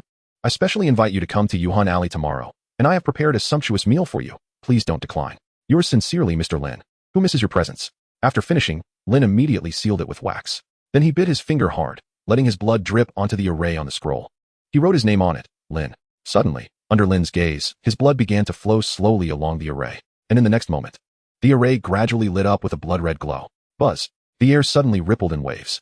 In an instant, the array burst forth with a beam of light, and 2 creatures the size of a person slowly emerged from the light. One of them had a streamlined body, looking like a cheetah, but with dense red runes flowing all over its body, and it flickered as if it would disappear at any moment. The other was a giant tortoise. its shell covered with brown moss, and its head was grotesquely ugly. Void Leap Beast, level 80, alignment, lawful neutral, combatability, fast. Description: a strange creature wandering in the void and abyss, in open areas, when you look up at the void. If you see a large group of meteors swiftly passing through the sky, do not doubt, they may not be meteors, but a herd of leap beasts definitely darting through the void. Corrupted Tortoise King, level 81, alignment, none, combatability, tough. Description: the Tortoise King that lies dormant in the corrupted marsh. They are gentle and sluggish, spending a significant part of their lives in sleep. Thousands of years hold almost no meaning for them, although most corrupted tortoises are unwilling to leave the marsh. There are always some unique individuals looking for work in the outside world, like delivery services. Seeing these two extraordinary beings arrive, Lin was pleasantly surprised. "Are you my messengers?" Lin greeted with a smile. The Void Leap Beast let out a howling response. The corrupted Tortoise King slowly turned its head and opened its mouth, saying, "I." Lin blinked. Time flowed slowly. Lin opened his mouth, holding his breath. "You're." A minute later. Lin was stunned, holding his breath. Message. After the Tortoise King finished speaking, its head revealed a clumsy tortoise smile at an indescribable slow pace. Lin nearly forgot to breathe. He wiped the cold sweat from his forehead and solemnly handed the letter to the Tortoise King, saying earnestly, "Then I will trouble you. I heard from your master that you only need a trace of the target's bodily tissue or breath to quickly locate the target and deliver the letter." Lin reached into his pocket and took out a small piece of tooth fragment he had just scraped off the holy spear. "This is a little piece, remember this scent. And make sure to deliver the letter quickly." The Tortoise King sniffed. Then, at an indescribably slow pace, it extended its head, slowly opened its mouth, and took the letter. "Good." Then, under Lin's anxious gaze, it took 10 minutes to slowly reach its back. Click. Its back slowly opened a small door. Lin finally lost his patience. He grabbed the letter and at an unimaginable speed stuffed it into the hidden compartment behind its shell, closing it with a snap. "I." The Tortoise King slowly opened its mouth, looking clumsy. It began to move its four limbs at a barely visible speed, starting to advance towards the door. Lin's temples were throbbing wildly. He ignored it and let it run ahead. His gaze then fell on the eager Void Leap Beast beside him. "You have a task too," Lin said seriously. "I know your speed is the fastest in your messenger world." Before Lin could finish his sentence, the Void Leap Beast instantly vanished from his sight, then reappeared in front of Lin, crouching and panting. "Oh woo." It howled with its head raised, then placed a small piece of stone in front of Lin. Lin was stunned, saying, "Is this a meteorite fragment? Are you saying you just went to the outside void in that brief moment?" The Void Leap Beast proudly stuck out its tongue. Lin took a deep breath, closed his eyes, and patted its head, saying, "Hurry." Indeed fast. "But." Lin pointed at the blood spurting out from its forehead, exclaiming, "Your skull is cracked. Watch where you're going when you're speeding. You're fast, but if you get yourself killed just as you step out the door, I won't even get to send the letter before I have to pay for your burial expenses." Chapter 87. On the brink of death, yet still thinking of you. My disciple Lin knew that neither of these messengers could be relied upon. No, they must be combined. Lin immediately turned his head to the corrupted Tortoise King, which had managed to move out 10 centimeters with great effort. A few minutes later, Lin clapped his hands, satisfied as he looked at the Void Leap Beast he had forcibly stuffed into the Tortoise King's shell. The principle was actually very simple. There was still a large gap inside the Tortoise King's shell, and the Leap Beast belonged to the type that was flexible but prone to sudden death. By squeezing it into the shell and pulling its limbs out through the 4 openings, in a sense, they had achieved a combined evolution. Void Leap Tortoise. It would balance the speed of the Void Leap Beast with the defense of the Tortoise King. Although the speed would definitely decrease due to the increased load, the defensive power would be greatly enhanced. No longer would they fear the Leap Beast crashing into itself and getting killed. However, for safety, Lin also added some extra measures. He welded shut the excess gaps around the 4 openings. This way, there would be no worry about the Void Leap Beast moving too fast and throwing the Tortoise King out. Set off. Lin patted his head and seriously addressed the 2 creatures squeezed out of the turtle shell. "Turtle, you are responsible for safely delivering the letter to the recipient, and Dog, you are responsible for quickly transporting Turtle to the destination. I believe that once you two are joined together, you will definitely become a refreshing force in the messenger world." With a clap on the turtle shell, Lin shouted, "Set off." Boom. Almost in an instant, the wall was blasted open by the Void Leap Turtle, disappearing at an unimaginable speed into the black mist. Lin wasted no time. He immediately sat down, picked up a quill pen with seriousness and dedication, and began to write the second letter. "Dear teacher, I am your apprentice Lin. I can't take it anymore. I am dying. My body is bleeding, and my brain is oozing out. I am about to crack apart. Although I received your warning before, they are just too strong. Those wicked guys have already smashed our shop, burned our sign, and beaten your most beloved apprentice. Teacher, my life is hanging by a thread. But I still remember your instructions before I go. I did not take good care of the shop. I have disappointed you, but before I die, I still want to know, are you still alive? This messenger is hired with the last of my strength and a little money. I don't know if I can successfully deliver this letter, but I still want to say, once a teacher, always a father. Please make sure to burn those 3 incense sticks for your student tomorrow. Your dying apprentice, Lin, sending this letter. Lin was moved to the point of tears. He quickly sealed the letter and then used the same method to create a second void leap turtle. With a clap on the shell, the messenger sped away. Lin looked seriously at the door and said, "It seems we won't make it in time." A few hours later, in a vast temple complex on the edge of the land, a high-profile grand meeting was taking place. This was the territory of the Unicorn Demon King, one of the 72 great kings of the Dark World. The clan of unicorn demons, led by him, was renowned throughout the major worlds of the Abyss. This was not surprising, as king-level powerhouses were terrifying existences, second only to source-level beings in the Dark World. Because of this, the Unicorn Demon clan thrived in the Dark World. Although his strength ranked at the bottom among the 72 kings, even those of higher rank dared not provoke this clan. For all high-ranking beings knew that the 3 source-level headhunters who roamed the Dark World were once close friends with him in life. Because of this, the Unicorn Demon clan had also rapidly ascended to become a top force in the Dark World. Brother Titan, I am truly honored and pleasantly surprised that you accepted my invitation to gather. The broken-winged Unicorn Demon King stood up boldly, raising a giant cup that was 2 sizes larger than his own body with one hand, laughing as he toasted the 3 massive heads on the main altar. 3,000 years. To have your brief clarity, dear brother, I must toast you. He tilted his head back, pouring the giant barrel of blood wine into his mouth. Meanwhile, a large number of unicorn demons were respectfully and fervently pouring fresh corpses into the containers in front of the 3 headhunters. These were fresh blood sacrifices just slaughtered. If Lin were here, he would immediately recognize that the slightly smaller of the 3 massive heads on the main altar belonged to the little one he had seen before. Xiao Xiao. Ding. Xiao Xiao opened her huge mouth, revealing a row of shiny teeth, making the unicorn demons below tremble in fear. So shiny, the Unicorn Demon King exclaimed.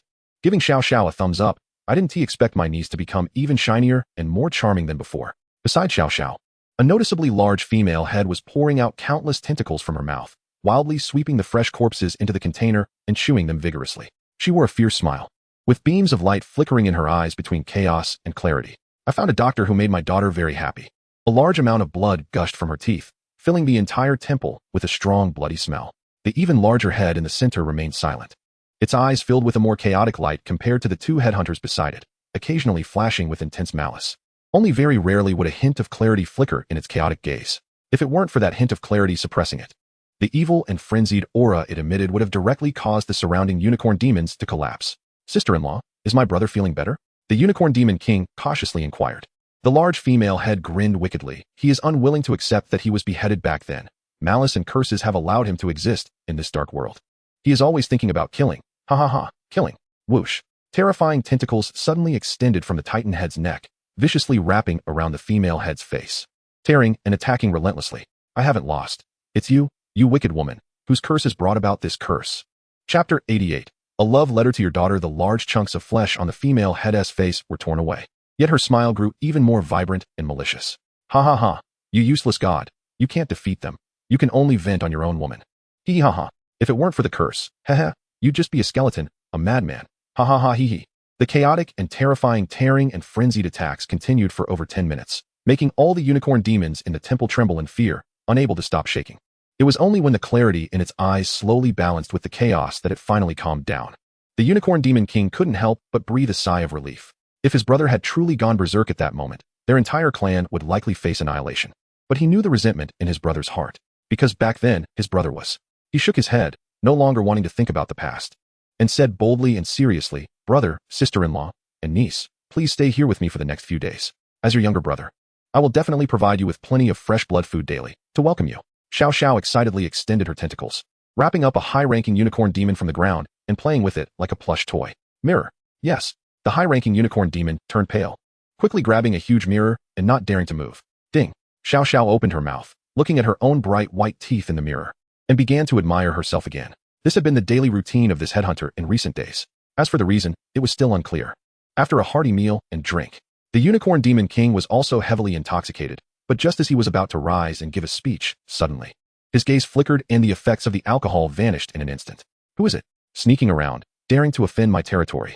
In a moment, he punched through the void, suddenly reaching out his hand and instantly grabbing a giant turtle from the emptiness. Crack, crack, crack.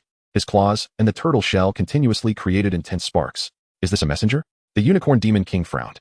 As a king-level existence, he had naturally heard of such highly secure turtle messengers. What is going on? That female head turned with a sinister expression, her gaze landing on the Unicorn Demon King. The Unicorn Demon King immediately said, It's a void messenger. It should be for me. I will handle it right away. Without saying another word, he immediately linked his consciousness to the Turtle King in his hand. Since someone used the Turtle King to send a message, it should have been sent at least hundreds or 1,000 years ago. Is it from an old friend of mine? He felt some confusion, but the next moment, when he received the message from the Turtle King, he was momentarily stunned and said, "Not for me." Then he suddenly frowned, turned his head to gaze at the unicorn evil ghosts below the stage, and shouted, "Who called Xiao Xiao? Get the hell out here." But just as he finished speaking, a voice came from the high platform behind him. "My name is Xiao Xiao." The unicorn demon king shivered. He instinctively turned his head in shock to look at the headhunter grinning at the mirror. He then turned his gaze to the female head beside him, utterly bewildered, clearly. He did not believe that his sister-in-law would give their daughter such a peculiar name. Moreover, it didn't even sound like a proper name. It was more like a pet name for a kitten or puppy. His face was filled with disbelief. The female head twisted her neck, a hint of clarity occupying part of her gaze, and said, "Has our daughter gotten a name?" Xiao Xiao turned her head and smiled widely. Ding! The bright teeth flashed with light. The female head's gaze immediately seemed to melt as she extended her tongue and began to lick her daughter's face, clearly very indulgent towards her child. The unicorn demon king paused in astonishment. Seeing there was no response was tantamount to tacit approval. Click! A small door slowly opened behind the demon king, revealing a letter inside. The unicorn demon king thought for a moment, picked up the letter sealed with wax, and felt a wave of oddness. Because who would actually write a letter to a primordial level being?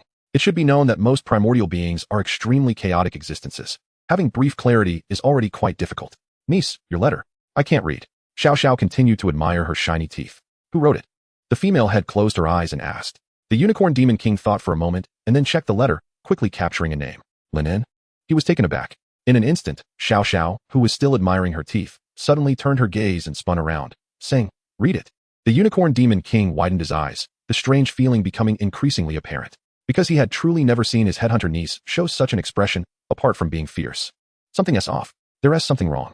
Who exactly is this Lin En? Just based on this expression, he felt that Lin En must be somewhat impressive. He blankly opened the letter and quickly scanned it. And when he finished reading, his expression instantly changed. Do I really have to read it? It felt like the tone and wording in this letter were not suitable to be read out loud in public. "Read it," Xiao Xiao said. The unicorn demon king hesitated. Then I'll read it. Dear little Xiao Xiao. Buzz. The action of the female head licking her daughter's cheek suddenly stopped. The confusion in the Titan head's eyes also abruptly halted. For a moment, the surroundings eerily fell silent. Xiao Xiao moved her tentacles slightly and said, continue. The unicorn demon king trembled as he held the letter, sweating profusely, and read, "I am your dentist, Lin En. Do you remember me? Not long ago, you became the first lifetime member of our store, and I feel extremely honored and delighted about that." The two massive heads perked up their ears. Xiao Xiao said, "I remember." The unicorn demon king glanced nervously at his silent elder brother and sister-in-law at the main seat, swallowed, and said tremulously, "You are a very kind and lovely girl. Ever since you left, I haven't been able to sleep well day and night. My mind is filled with thoughts of you. I can't eat or drink, and I've lost quite a few pounds." In an instant, the entire place fell silent. Chapter 89. Is he luring? Even the numerous unicorn evil ghosts below fell into a dazed state. Several of them spilled their drinks while pouring them into their cups. Xiao Xiao nodded and said, "I've lost 2 pounds too." "No." The evil spirit king trembled in his heart. "The two meanings are different, niece. You are starving because you miss your teeth, while this guy in the letter is flirting with you. He is teasing you." His hand holding the letter began to tremble, as he really didn't dare to continue reading, because what followed was even more mushy. "Read it," Xiao Xiao eagerly urged. "Read it," two extremely grim and terrifying voices said. The unicorn demon king instinctively raised his head, and in an instant, every hair on his body stood on end. A massive shadow was cast down. He didn't know when, but the two large heads of his elder brother and sister-in-law had already appeared before him, staring at him intently. And his elder brother's originally chaotic gaze had somehow become clear, but it was obviously not the normal kind of clarity. It seemed to be a kind, even more terrifying than chaos. He was drenched in sweat, wide-eyed, experiencing the feeling of being stared at by death itself. He instinctively swallowed, trembling as he read, This reminds me of the wonderful night we spent together. Buzz." The hair of the two heads in front of the unicorn demon king suddenly surged wildly like tentacles, causing all the hair on the unicorn demon king to stand on end in fear. The lovely female head said maliciously, "Night?" The Titan head sneered. The unicorn demon king gulped nervously, trembling as he said, "The letter says so. It truly was a wonderful night. Continue reading." Xiao Xiao swayed her entire body with her tentacles. The two heads trembled almost simultaneously. This kind of joyful expression, could it be that their daughter has already? "Read it." The two heads became anxious. The unicorn demon king felt as if he was about to split apart. He was internally crying out in despair. Which bastard wrote such a mushy love letter to his niece at this time? And in front of her parents no less. He truly wished he could give himself a slap. After reading the letter, he should have just found a subordinate to read it. Why did he have to get involved in this mess? He was lying here playing with his life. But now he has no way out. Gritting his teeth, he trembled and said, "Because it is truly difficult to suppress my longing for you. After much thought, I have decided to write you a letter today. I feel that if I don't write to you, I won't be able to live." Crack, crack, crack. He could already hear the terrifying grinding sound of the two heads in front of him. Can't live? The Titan head's eyes were about to burst. You are like a beam of white moonlight in my heart, truly impossible to shake off. Crack, crack, crack. The Demon King felt the ground cracking with countless fissures. The white moonlight in his heart, that female head, was grinding her teeth, her eyes flashing with light. The Demon King, trembling, held the letter. "So I want to invite you to gather in the Soul Alley. And I have already prepared a grand feast for you. Longing for your presence, Mr. Lin." He recited this ridiculous love letter at an extremely fast pace. Below the stage, all the demon unicorns were stunned, with their mouths agape, unable to utter a word. A brief silence. "Is that it?" The two heads asked in unison, looking fierce. The Demon King, in a daze, held the letter and said, "In no more." The little one moved her tentacles and said, "You miss me this much? And their essay grand feast?" Another brief silence. Then, under the dazed gaze of everyone, the little one, clearly in a happy mood, jumped off the stage, extending a tentacle to take the letter from the Demon King's hand. Then she hopped and said, "Mom and Dad are gone. The daughter is going to have a feast." And then, under everyone's watchful eyes, she bounced out of the temple, humming a cheerful tune, a pure and naive girl who was taken away by a letter. The next moment, the countless demon unicorns finally reacted, their jaws dropping in terror. What kind of dimensional joke is this? What on earth is that, Lin? What an incredible existence. So strong, beyond comprehension. Writing to an even more primordial horror existence is one thing, but to write a love letter filled with courtship and ambiguity, that's unbeatable. You're trying to hook up with someone's daughter right in front of her parents. Does he even know this whole family are primordial ancient gods? Finally, the Demon King raised his head, looking at the two silent hunters. He already felt that the atmosphere around him was off. That big brother and sister-in-law, I think. Boom. But before he could finish his sentence, the Titan head suddenly went mad, roaring, countless tentacles wildly dancing throughout the temple, the entire dome cracking open. Damn it. Taking advantage of my weakness. Trying to hook up with my daughter. Writing such cheesy stuff. This is too much. Calm down. It's not easy to find someone who likes our daughter. You need to calm down. My daughter is only 5 years old. She hasn't even reached adulthood and is already being hooked up with. I beep. She was 5 before she died. Now she is 3,000 years old, already an adult. Old man, don't ruin this. The entire temple went into chaos. The female head was constantly trying to restrain the already rampaging Titan head. Roar. The terrifying roars directly blew the entire dome away. The Demon King exclaimed, Big brother, you're clear-headed.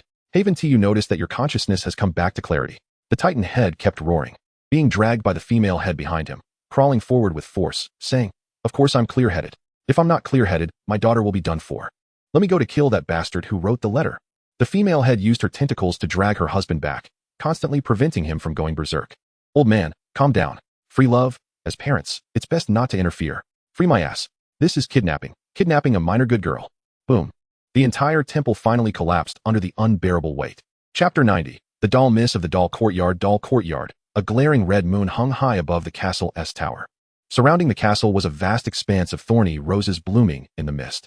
Blood-red petals littered the long and silent path, and the air faintly resonated with eerie and hollow melodies. Crack, crack. Flower field. The sound of footsteps echoed. In the faint black mist, one after another, human-headed spider-bodied hunters cautiously advanced toward the central castle. Ready to launch the third assault, Team 21 of Hunters requests to issue the assault order. Order received, confirmation accurate, attack. The leading hunter's eyes flashed with red light, and in the next moment, dozens of hunters suddenly rushed toward the flower field in the black mist at extreme speed.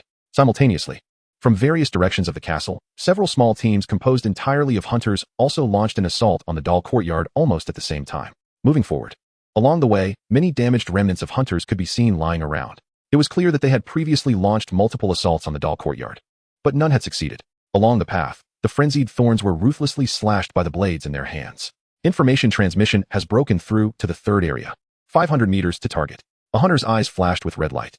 But at that moment, they suddenly saw, at the end of the misty path ahead, a figure faintly emerging.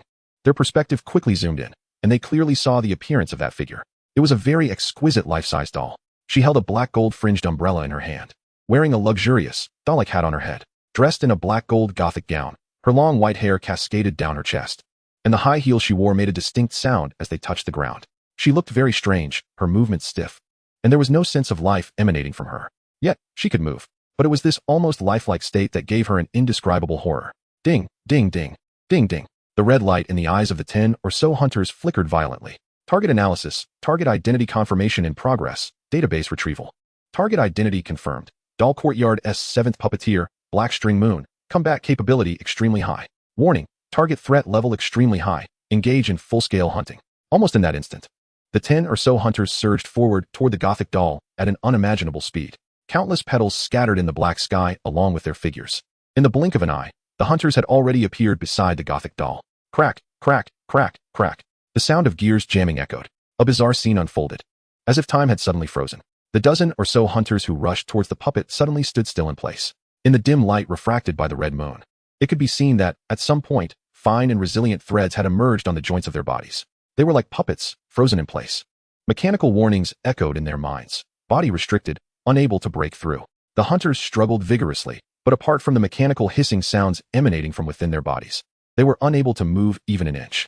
In the flower field, the exquisite Gothic puppet tilted its head slightly. The joints of its fingers could be seen gently flicking. Suddenly, one of the hunters spun around, and the sharp mantis blade on its arm instantly pierced through another hunter's head. The sound of piercing echoed again. The hunters stabbed into each other's heads one by one, as if performing in a stage play. Only one hunter remained. The Gothic puppet lifted its head, looking at him with the innocent gaze of a little girl, as his eyes flickered nervously. Light rain pattered against the black umbrella. The Gothic puppet suddenly tilted its head. With a crack, the neck of the hunter in front of her twisted at an unnatural angle and was instantly broken. The body sparked and then fell heavily to the ground. In less than a minute, all the hunters were eliminated without exception. The invaders at the northern gate were all wiped out. Record, 59 seconds. The Gothic puppet turned mechanically to report. At the same time, several different voices echoed in her ears. The invaders in the southern region were all wiped out. Record, 3 minutes and 51 seconds. The invaders in the northwest region were all wiped out. Lightly injured, need to replace parts. The invaders in the eastern courtyard are being processed. Estimated time remaining, 5 minutes. Xianyue, how come your efficiency is so fast? Did Madame's engineer give you new parts? Xianyue is a cleaning-type puppet. Of course she is faster than us. Stop chatting. Quickly finish the battle. We still have to report to Madame. Amidst the noisy voices, the Gothic puppet walked step by step along the path, holding the black umbrella, heading towards the castle. Each of her steps was perfectly measured, the Gothic dress fluttering slightly in the wind. But at that moment, she suddenly stopped. Her gaze shifted slightly to the corner of her eye, as if she had discovered something. In an instant, dense, glass-like threads pierced into the nearby space. With a hum, the space suddenly tore open, revealing a bizarre turtle king being controlled by the threads, dragged out from the void in a strange, upside-down manner. The messenger turtle king rarely widened its eyes and spoke the 3 words at a speed hundreds of times faster than usual. The Gothic puppet tilted her head. A few minutes later, inside the castle, Bloodsaw, your letter. In a hall filled with gears, the elegantly dressed puppet lady walked in with graceful steps. Her nearly 3-meter-tall figure was curvaceous and exuded nobility. If one disregarded her height, she looked just like a medieval noblewoman. On the other side of the hall, the tall and burly Bloodsaw leaned against a mechanical platform, his gaze flickering. Beside him, several doll-sized puppets with button eyes were using various tools to help treat his massive wounds. A letter? Bloodsaw said gravely. Who sent it? The puppet lady elegantly sat in a luxurious chair across from him, gently lifting a cup of rich coffee. Unconcerned, my daughters found it in the courtyard. It was sent by a void messenger. The sender's name is Lin. Do you know him? Upon hearing this, Bloodsaw was taken aback. Lin? How is that possible? He struggled to stand up, dragging his massive body with a frown as he walked towards the table to take the letter. Who is he? The puppet lady asked, moving her lips. He is a child I adopted 2 years ago. Bloodsaw stared at the letter and said, he has been my apprentice at the apothecary for the past 2 years. A few days ago, I realized that the Demon Association might go to Soul Alley, so I urgently sent him a message. It seems he managed to avoid their clutches. He steadied himself and quickly opened the envelope. As soon as he saw the crooked handwriting inside, he confirmed it was indeed his apprentice's handwriting, because only this guy could write so poorly. But when he read the line that said, your dying apprentice, Lin, his expression changed dramatically. Chapter 91. My apprentice is breaking apart teacher. I am your apprentice Lin. I can't hold on any longer. I'm bleeding, my brain is oozing out. I'm about to split apart. His focus immediately sharpened. His expression grave as he quickly read on. The more he read, the more evident his anger became. By the time he reached the final line, your dying apprentice, Lin, his hand gripping the letter visibly trembled. This was no ordinary letter. This was clearly a farewell letter from his apprentice. Damn your Demon Association, he roared, slamming his fist into the floor, sparks flying from his entire body, and the ground cracked open instantly. He breathed heavily, his eyes blood red. His sudden emotional outburst even startled the puppet lady nearby. Bloodsaw, what are you doing? Without a second thought, Bloodsaw gritted his teeth, quickly got up, and pushed the door open to leave. Madam, Thank you for sheltering me these past 2 days, but I must leave today. If there is a chance in the future, I will repay your kindness. His heart was filled with rage. But just as he was about to step out the door, countless threads suddenly bound his body in place. What are you going crazy for? Your injuries are not healed yet. If you go out now, are you looking for death? The puppet lady narrowed her eyes. Gripping the threads, there are hunters tracking you outside everywhere. I guarantee that the moment you step out of my courtyard, you will be killed by the flesh puppets outside. Bloodsaw, infuriated, forcefully tore at the threads restraining him, his face twisted with rage. Rather than sitting here waiting to die, I would rather kill them in a fight. The Demon Association. I will make them pay in blood. He roared. One thread after another controlling him was snapped. It was clear just how furious he was. The puppet lady frowned. The usually calm Bloodsaw had become so uncontrollable. Clearly the contents of the letter had triggered his emotions. She suddenly reached out her hand, using a silk thread to pick up the letter on the ground, frowning as she read it. After a few seconds, she finished reading the letter in her hand, furrowed her brows, and said, "Your disciple has." Bloodsaw trembled all over, gritting his teeth, his veins bulging, and murky liquid flowed from his blood-red eyes. It's my fault as a teacher. If I had known this was a trap, I should have sent him to a safe place earlier. His eyes were nearly bursting with rage, and his emotions were almost out of control. The scene of his disciple writing this letter flashed in his mind, covered in wounds, missing limbs, bleeding constantly. With a cracked head, he had struggled to hold the pen with great willpower, trembling as he wrote this farewell letter to his incompetent teacher. He saw the 2 dried tear stains on the letter. Clearly, when he wrote this letter, he must have been crying weakly, bleeding and shedding tears at the same time. How pitiful. How helpless. The memories of the past 2 years spent together flooded his mind, although he rarely smiled and treated him like a servant. The bond of teacher and disciple could not be erased. Bloodsaw howled hysterically. Demon Association. Today you killed my disciple. Tomorrow I will surely destroy you. Bloodsaw will never share the heavens with you. Crack. The threads binding him were broken one by one. Just as he was about to lose control and charge out in fury, Madame Puppet gritted her teeth and instantly summoned more silk threads, firmly restraining him in place. Calm down. Even if you go out now, it won't solve any problems. Besides, I think there is something wrong with this letter. Bloodsaw gritted his teeth, large tears splattering on the ground as he roared. That my disciple's handwriting. It can't be fake. Do you think I wouldn't recognize my own idiot son's writing? Madame Puppet was also anxious, exasperatedly saying, "Don't let the content of the letter cloud your judgment. Have you ever seen someone on the brink of death writing so expressively, with so many punctuations in every line?" A brief silence. Madame Puppet rubbed her forehead, took a deep breath, and waved the letter, saying, "If he is about to die, can he still write a heartfelt letter like this? Think about it." She angrily walked over and punched his head several times. She pointed at the letter, exclaiming, "Look at the words on it. They are clear and precise. Each punctuation is round and full. Does this look like someone who is about to die? This is obviously something that can only be written when one is at ease." She paused, flipping the letter over, and pointed at the drawn expression on it. He still has the energy to draw such a miserable expression. Bloodsaw stood there, mouth agape, unable to say a word. Madame Puppet took a deep breath, withdrew her control over the silk threads, leaned back against a chair, and said, "You idiot. Just like back then with that wooden head, your brain cells must be dead. Probably only muscles are left." Bloodsaw slowly got up, holding the letter, hesitating. "Are you saying my disciple was just messing with me? He really isn't in any trouble?" Madame Puppet rubbed her forehead. "He is not completely fine. He must have encountered some crisis, but it definitely isn't as dire as he wrote in the letter. If you don't believe me, you can check the vision. If the soul wandering alley is really gone, there will definitely be discussions in the vision." She casually tossed a vision stone to Bloodsaw. A few minutes later, vision, accompanied by 2 beams of teleportation light, 2 ethereal figures slowly appeared in the number 900 vision square. Bloodsaw's gaze remained uncertain, while Madame Puppet beside him remained calm, arms crossed. This should be the corresponding vision square for the soul wandering alley. You can check the regional channel yourself. If something really happened in the soul wandering alley, someone will definitely post information here. Bloodsaw said solemnly, "Even if you say that, I still feel my disciple is in trouble." Crack. Madame Puppet punched him on the back of his head. She took a deep breath, rubbing her forehead. "Hopeless idiot. Just look for yourself." Bloodsaw, still doubtful, opened the regional channel for square number 900. As soon as he saw the content being discussed, his expression changed drastically. Regional channel, Blood Doll. It's bad, screaming. It's bad. Something big has happened. Uncles and aunts of the soul wandering alley. Do not go outside. A terrifying creature has come. Necromancer. What is going on these days? Why is there such a level of existence coming here every day? No way. I can't stay here any longer. I must move out quickly. Bells ringer. Residents of the soul wandering alley, secure your doors and windows, if you can. Go to the basement immediately. Hide your presence. Whether our soul wandering alley will be destroyed today will be left to fate. At almost the same time, an urgent regional message appeared before all beings in square number 900. Informant, warning. A source-level creature has appeared near the soul wandering alley in Sin City again. If you can evacuate, please evacuate urgently.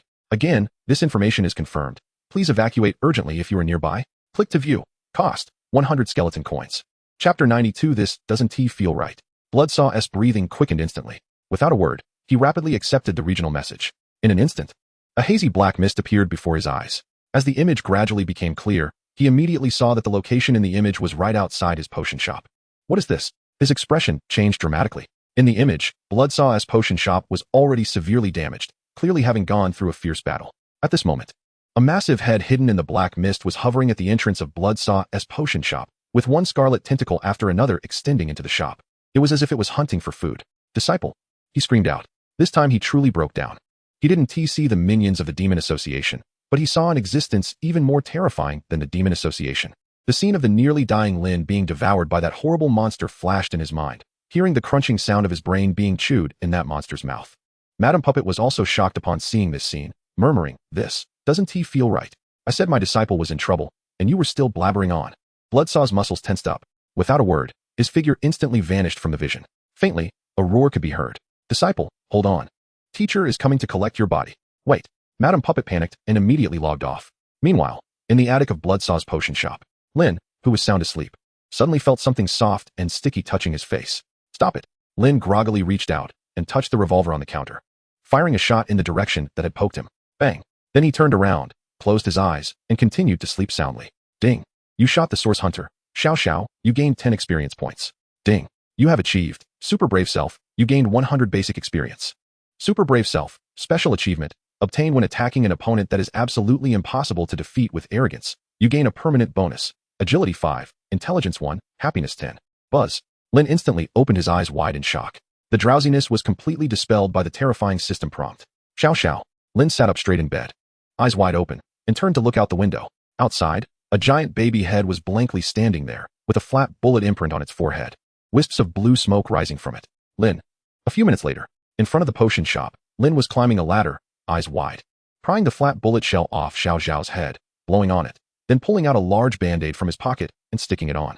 Is this some kind of welcome ceremony? Suddenly shot right on Xiao Xiao's face. Xiao Xiao held his eyeball with a tentacle, watching Lin's actions. Lin wiped his sweat and said, let's just think of it as that. He quickly jumped down from the ladder, tossed it aside, and put on a welcoming expression. Xiao Xiao, I didn't expect that after just writing you a letter last night, you would come so quickly. It really surprises me. Xiao Xiao said, I saw you missing me, so I rushed over. Ding. Xiao Xiao's favorability towards Yu1, Lin was extremely touched. It really made him feel honored. Having such a cute and understanding guest is truly an amazing thing. It seems today is going to be great. If those lackeys from the Demon Association come, I guarantee I'll kill one if they come, and kill a pair if they come in pairs. Look at my teeth. Xiao Xiao grinned, proudly showing off his row of pearly white teeth. Ding. The teeth flashed sharply at Lin. Right? Lin instantly gave a thumbs up and said seriously, they're really well maintained. Just as shiny as before. It seems Xiao Xiao, you've also taken good care of your teeth. Yes, I haven't eaten for 3 days. While this does keep your teeth in good condition, it's not okay if you don't eat anything. Hey, how about this? Come to my backyard, and I'll make you some pastries to whet your appetite. Then give you a full body treatment. I guarantee Xiao Xiao, apart from your teeth, other places will also be exceptionally shiny and charming. How about it? Meanwhile, several kilometers outside Ghost Soul Alley, behind a small hill, a huge head could be vaguely seen hiding half behind the hill, tentacles wrapped around a giant telescope, peering toward Ghost Soul Alley. Behind the hill, the Unicorn Demon King stood with hundreds of elite guards, not daring to move. That's right. After Xiao Xiao left, they had quietly followed behind. This was his idea because otherwise, his older brother in a rage could easily destroy their base. Big brother? What is going on? Did you see that bastard? The Unicorn Demon King glared. The female head next to him, holding the large telescope, grinned wildly and said, he is a handsome boy. Just a bit small. Just as she finished speaking, the Titan head smashed the telescope onto the hill, roaring wildly, thrashing its tentacles and destroying the surrounding terrain. Damn it. I'm going to destroy him now. This tiny race. Trying to drive a big car? I'll make you regret it. Calm down. Don't rush in and ruin my daughter's good fortune. Besides, what is wrong with being small? You weren't big either. Finally, they managed to hold back the furious Titan head. The Titan head angrily snatched the telescope, breathing heavily, and continued to peer through it. Blocked by the ruined house. I can't see. He took my daughter home to do such despicable things. He dares. He furiously slapped his tentacles against the nearby hill. Calm down. We're just here to gather intel, not to fight. Finally, the enraged Titan head ground its teeth, picked up the special hearing aid made for them by the Unicorn Demon Clan, and quickly received the sound coming from that direction. Soon, they picked up the sound signal from the Bloodsaw Potion Shop in Ghost Soul Alley. Is this really necessary? Xiao Zhao's voice sounded a bit confused and resistant. Don't worry, since it's a full service, we'll definitely consider all aspects. I'm your doctor. You don't have to worry about anything bad happening. Chapter 93. Confirmation from the big shot. Hearing that annoying statement, behind the hill, the Titan head's tentacle holding the hearing aid began to tremble. Meanwhile, the Unicorn Demon King and the others, using special means to receive the sound signal from that side, widened their eyes, holding their breath, unable to say a word. Something's off. Something's off. Why is the situation slowly developing in a strange direction? It can't really be as they think, right? This is impossible. Damn it. The Titan head was almost out of control with rage. The small hill was directly tossed into the sky. Don't stop me. Let me kill him. That bastard tricked my daughter over and did such vile things. I'll kill him. The Titan head roared and charged forward. Behind him, the female hunter pulled him back with her tentacles. It must be a misunderstanding. Our daughter is like us, without a body. The Titan head slammed its tentacles against the ground, roaring. The other places are even more unacceptable. The Unicorn Demon King and the others were nearly at their breaking point. Amazing. Truly worthy of being a real warrior. At that moment, without exception, all the elite guards, including the Unicorn Demon King, felt an indescribable admiration for that human named Lin. A true warrior dares to face a bleak life. An even braver warrior dares to stand tall against the source level and not fall. How strong must one be to attract someone with just a letter and then take them to the backyard for some intense operations without a second thought? This person is simply invincible. In the backyard of the potion shop, Lin forcefully pried open the ear hole of the giant head, holding a lamp and curiously peering inside. He could vaguely see a large amount of sticky foam, mixed with dirt, flowing out of the ear. Got a good look. Lin picked up the item and smiled as he gave a thumbs up to Xiao Xiao. It turned out to be blocked, but don't worry. With my special lubricant and foaming agent, just a few pokes, and it will be fine. Xiao Xiao said. Thank you for your trouble. Ding. Xiao Xiao's trust level increased by 1. Without saying a word, Lin immediately grabbed a brush and forcefully poked it into Xiao Xiao's ear, clearing out the large clumps of dirt from the deepest part of the ear canal. It didn't take long at all, and Lin had cleaned out all the blockages in the ear. Lin smiled and asked, "Does it feel clearer now?" Xiao Xiao listened to the distant sounds in amazement and said, It seems I can hear more things than before. The doctor is amazing. Ding. Xiao Xiao's favorability increased by 10. Ding. Xiao Xiao's trust level increased by 10. Lin gave a thumbs up, his teeth gleaming with a bright light as he grinned and said, "This is just the beginning. We need to take care of other areas too. I'm starting now." In the distance, behind a hill, a group of unicorn demons stood guard beside the equipment, listening intently to the increasingly strange and deep sounds coming from that direction. The furious Titan's head was tightly wrapped in place by the female hunter's tentacles, its blocked mouth continuously letting out angry roars, its eyes burning with frenzied rage. Ugh! The Titan's head roared in anger. The female hunter numbly covered half of her face with her tentacles and said, "My daughter has grown up." The nearby Unicorn Demon King blankly nodded unconsciously and muttered, "It actually lasted for more than 2 hours." At this moment, his admiration for the boy named Lin was like a torrential river, endlessly flowing. It was like the Yellow River flooding, out of control. Really, he could no longer think of any adjectives to describe his feelings. Just a head, and so many tricks were played. If it had a body, it would be something else entirely. Ding. Unicorn Demon King's admiration level increased to 50. Ding. Unicorn Demon King's admiration level increased to 80. Ding. Unicorn Demon King's admiration level increased to 100. Ding. Congratulations, you have triggered the achievement. Acknowledgement from a big shot. You have gained 200 basic experience. Acknowledgement from a big shot. A special achievement. There is a chance to gain deep admiration and appreciation from a king-level existence. You have received a permanent bonus. All attributes 10, charm 1. While Lin was happily washing Xiao Zhao's face with bubbles, he suddenly froze, looking around in confusion. He was completely bewildered. How did he get another strange achievement? He clearly hadn't done anything here. Could it be that someone watched last night's video? Or that his critical hit potion received some recognition from a big shot? This seems quite possible. After all, his potions are unique, perfect potions produced by the system. Thinking of this, Lin felt even more relaxed. His movements while tending to Xiao Zhao's skin became more skilled. Ding. Xiao Zhao's favorability increased by 1. Ding. Xiao Zhao's favorability increased by 1. What he didn't know was that in another direction of the Ghost Soul Alley, a tall figure in a black robe slowly emerged from the black mist, appearing at the entrance of the alley. He squinted his eyes, and the mechanical structures on his cheeks gleamed with an eerie light. Behind him, 2 massive flesh puppets slowly appeared, their enormous pupils staring blankly at the Ghost Soul Alley. Stopping behind him, also appearing were numerous spider-bodied hunters. A glance showed them to be densely packed. "We have arrived," the mechanical demon said expressionlessly. Chapter 94, Xiao Xiao? Are you hungry? After the battle yesterday, he immediately mobilized a large number of troops from the Demon Association to the location as quickly as possible. The image of that human boy reappeared in his mind, the one who could integrate the cutting-edge biological weapon he developed into himself. "I hope you haven't escaped." He squinted, his expression cold. Otherwise, it would really be a lot less fun. He already had follow-up plans. This time, he aimed to capture a live specimen and take it to his laboratory for dissection to study the peculiarities of that human. Perhaps with this sample, he could make significant breakthroughs in the subsequent production of cutting-edge biological weapons by the Demon Association. To be safe, he used his authority to mobilize 2 large Type 3 flesh puppets at once, along with a large number of hunters. With such a configuration, even a king-level existence would have to take the long way around. This time he was absolutely confident. A cold smile appeared on his face. You should feel honored to have me, the vice president, personally come to deal with you. Your death won't be too unjust. Let's go. He led a large number of hunters and flesh puppets into the Ghost Soul Alley. At the same time, a sudden system notification rang in Lin's ears as he was happily wiping Xiao Zhao's face with a towel in the backyard. Ding. You have triggered a special mission. Leave a whole corpse. Mission description. Try your best to stay alive, and if you can't, try to keep your corpse as intact as possible. Mission rewards. 5 black skull coins, 3,000 basic experience. Special reward 1. Leave a whole corpse reward. 50 black skull coins paper money, 1 titanium alloy coffin, 5 wreaths, 1 decent suit. Buzz. Lin's movements instantly froze in place. But he quickly regained his composure, his expression rapidly returning to calm. A mission was triggered? It seems just as I guessed, after 2 failed hunts. The Demon Association finally decided to send a stronger existence to deal with me? And since the system has issued a mission, it indicates that this crisis is imminent. Moreover, this mission is a bit outrageous. Has the standard for completing the mission been lowered to this extent? In his mind, the image of a well-dressed version of himself, lying peacefully in a titanium alloy coffin with flowers in hand, floated up. Outside, paper money flew and wreaths drifted. The entire process was already arranged. Lin gritted his teeth and his expression turned serious. But fortunately, he was smart enough to invite Xiao Xiao over last night. Although it was a bit regrettable that the teacher didn't return, it was still mostly okay. Xiao Xiao, are you hungry? Lin turned around and looked seriously at Xiao Xiao, who was washing herself. Xiao Xiao replied, is it a feast? I haven't eaten anything for 3 days. Lin earnestly gave a thumbs up and smiled. Don't worry. The takeout I ordered has arrived. Definitely a feast among feasts. This time I'll make sure you eat your fill.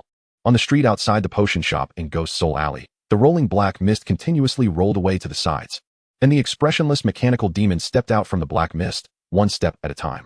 Behind him were 2 massive flesh puppets and countless hunters. Stop. He suddenly stretched out his hand, halting the large troop behind him. His gaze instantly fell on the boy slowly emerging in front of the street. Dressed in linen, arms crossed, a slight arc on his face, and a mysterious smile in his eyes, Lin stood there quietly, looking at them. The mechanized demon squinted his eyes. He recognized the boy at a glance. He was the one who had taken out one of his hunters last night. He actually didn't escape. And he was standing there so brazenly? What the hell is going on? Welcome everyone. I've been waiting for you for a long time. Lin smiled and bowed with a very gentlemanly gesture towards the mechanized demon's large troop, adjusting his monocle.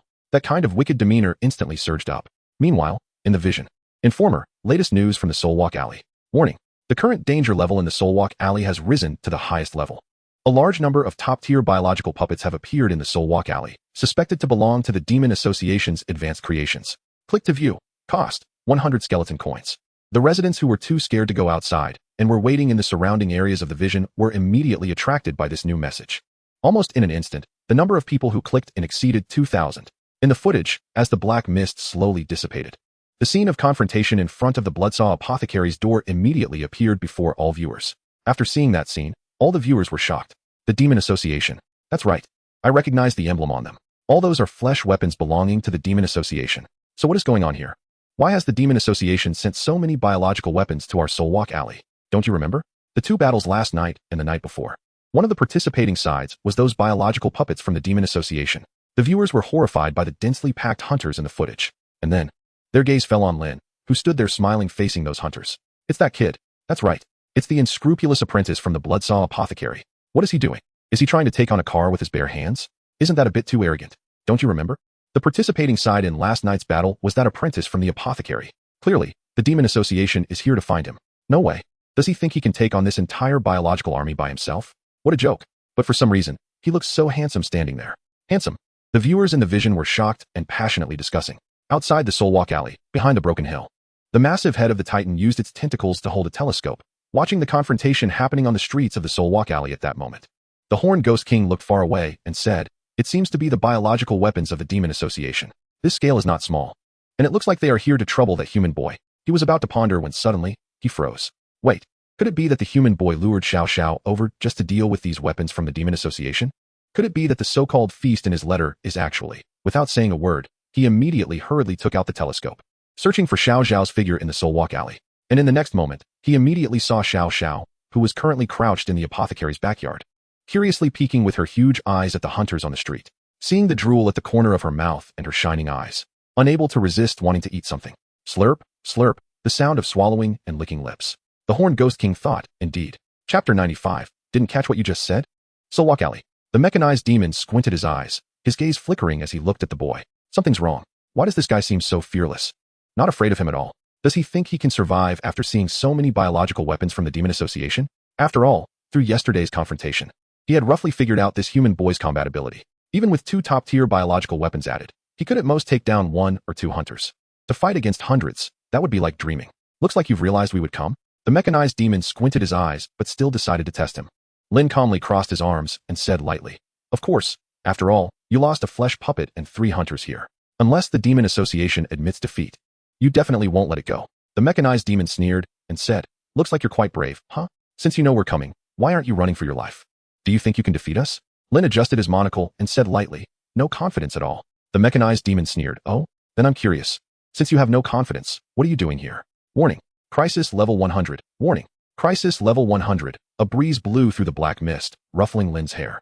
He slowly raised his head, adjusted his monocle, and then meaningfully said, "Nothing, just showing off." The wind blew up the dust on the ground. The mechanized demon was momentarily stunned, opening his mouth as if he wanted to say something, but for a moment, he found himself speechless. Because he genuinely didn't know how to respond to that. It seemed to touch his blind spot of thought.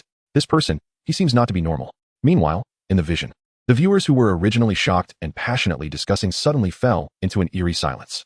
Lin's monocle reflected a white light as he said lightly, "Because my teacher once told me, if you encounter a sure-win situation and still hesitate, then that's really too disgraceful.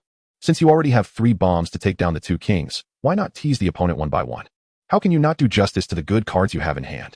How can you not do justice to your parents who gave you life? Ding. Your notoriety in the dark world has increased by 1 ding.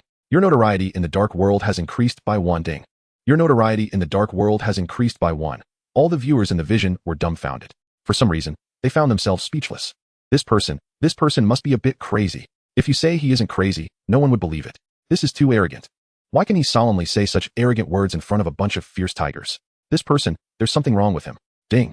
The mechanized demon's anger increased by 10 ding. The mechanized demon's anger increased by 10 ding. The mechanized demon has been successfully provoked by your posturing. What a tease one by one. You shameless guy, dare to act so pretentious in front of me. Have you finally shown your true abilities? Mechanic Demon gritted his teeth, his expression twisted with anger. Who is he? He is the vice president of the Demon Association. A top demon who has developed countless cutting-edge biological weapons. And this guy, with no sense of self-awareness, actually dares to put on a show in front of him. This makes them look like complete fools with no intelligence. He detests those who like to show off in front of him the most. He was already out of patience. The components of the giant statue can be discarded. This guy must die. Kill him. Mechanic Demon roared in fury, instantly issuing the command. Countless hunters behind him suddenly looked up and instantly rushed towards Lin with unimaginable speed. The 2 massive flesh puppets beside him focused their vertical pupils in an instant. You think you're so capable? Are you enjoying this act? Flesh puppets, activate the highest level of biological extermination. Initiate war mode. I want you to crush him into a single-celled blood sludge. Mechanic Demon roared fiercely, almost at the moment his command was issued. The forms of the 2 flesh puppets immediately changed, countless arms screeching as they crawled up from their flesh. War mode activated, highest response command effective, biological extermination mode initiated. Target locked, dragon breath arm activated, focus eye opened, evil spirit corridor activated, commence hunting. Buzz. In an instant, the speed of the 2 terrifying flesh puppets reached its peak, directly surpassing the hunters surrounding them, and countless frenzied arms screeched out from their bodies, launching the highest level of attack towards Lin. Do you think your pretentious act can save your life? My flesh puppet type 3 is the best war weapon in this world. So what if that blood-clothed evil spirit comes? So what if a monarch level comes? He roared, his body crackling with rolling electricity, saying, so what if a source level comes? His thunderous voice echoed throughout the entire spirit alley. Boom. With a loud bang, almost at the moment he finished his roar, a massive head descended from the sky, landing with a thud on one of the flesh puppets that had almost charged to Lin's front. Splash. A large amount of rotten flesh and blood splattered out from beneath that head. An eyeball of a flesh puppet still flickering with red light rolled to Mechanic Demon's feet. Ding. A small one has crushed a flesh puppet type 3. You have received a friendship reward. 200 basic experience. The entire scene fell into silence. Mechanic Demon still maintained the posture he had just now, mouth agape, as if time had stopped for him. The eyeball rolling at his feet was still steaming and glaring at him. A source-level aura emanated from the massive head, enveloping the entire street. The echo of his earlier arrogant words still resonated in the spirit alley. So what if a source level comes? So what? Lin rubbed his ears, curiously perked up, and said, I didn't hear clearly. What did you just say? Chapter 96 Come. Ride me. Then, in an instant, the scene revealed a huge, drooling head. Instantly, everyone watching the live broadcast screamed in terror. Even the screen visibly shook and rapidly pulled away at an unimaginable speed, not daring to get close. It was that source-level headhunter. That source-level monster. Are you kidding? This is impossible. Could it be that the monster came to Spirit Alley not to kill, but was invited by that guy Lin? How could this be possible? Ding. The bell ringer's fear level towards you. Ting. The night devourer's fear level towards you. Ting. The blood servant's fear level towards you. Ting. You have successfully triggered the achievement, Spreading Fear. You have gained 200 basic experience, Spreading Fear, milestone achievement, obtained when over 1,000 beings develop a fear level towards you. You have taken a solid step towards the nameless evil spirit once again. You gain a permanent buff. All attributes 5. Monster Fear Level 1, Happiness 10. Lin listened blankly to the system prompts ringing in his ears. The little one licked its lips with its long tongue, excitedly saying, Is this takeout? So much meat. I can't hold back anymore. Don't worry, little one. No one will fight you for it. They all belong to you. Lin reached out and rubbed the head's face. Mechanic Demon stood rigidly, trembling as he gazed at the head that had descended in front of that human, mouth agape, his mind buzzing. How could a source level? He stepped back in terror, his whole body shaking uncontrollably. This is impossible. Ding. Mechanic Demon's fear level towards you. Ting ding. Mechanic Demon's fear level towards you. 10. Lin slowly stepped forward, picking up the 2 eyeballs of the flesh puppets from the ground. He twirled them in his hand. He looked deeply at Mechanic Demon, saying, You all called for help. Of course, I can't fall behind.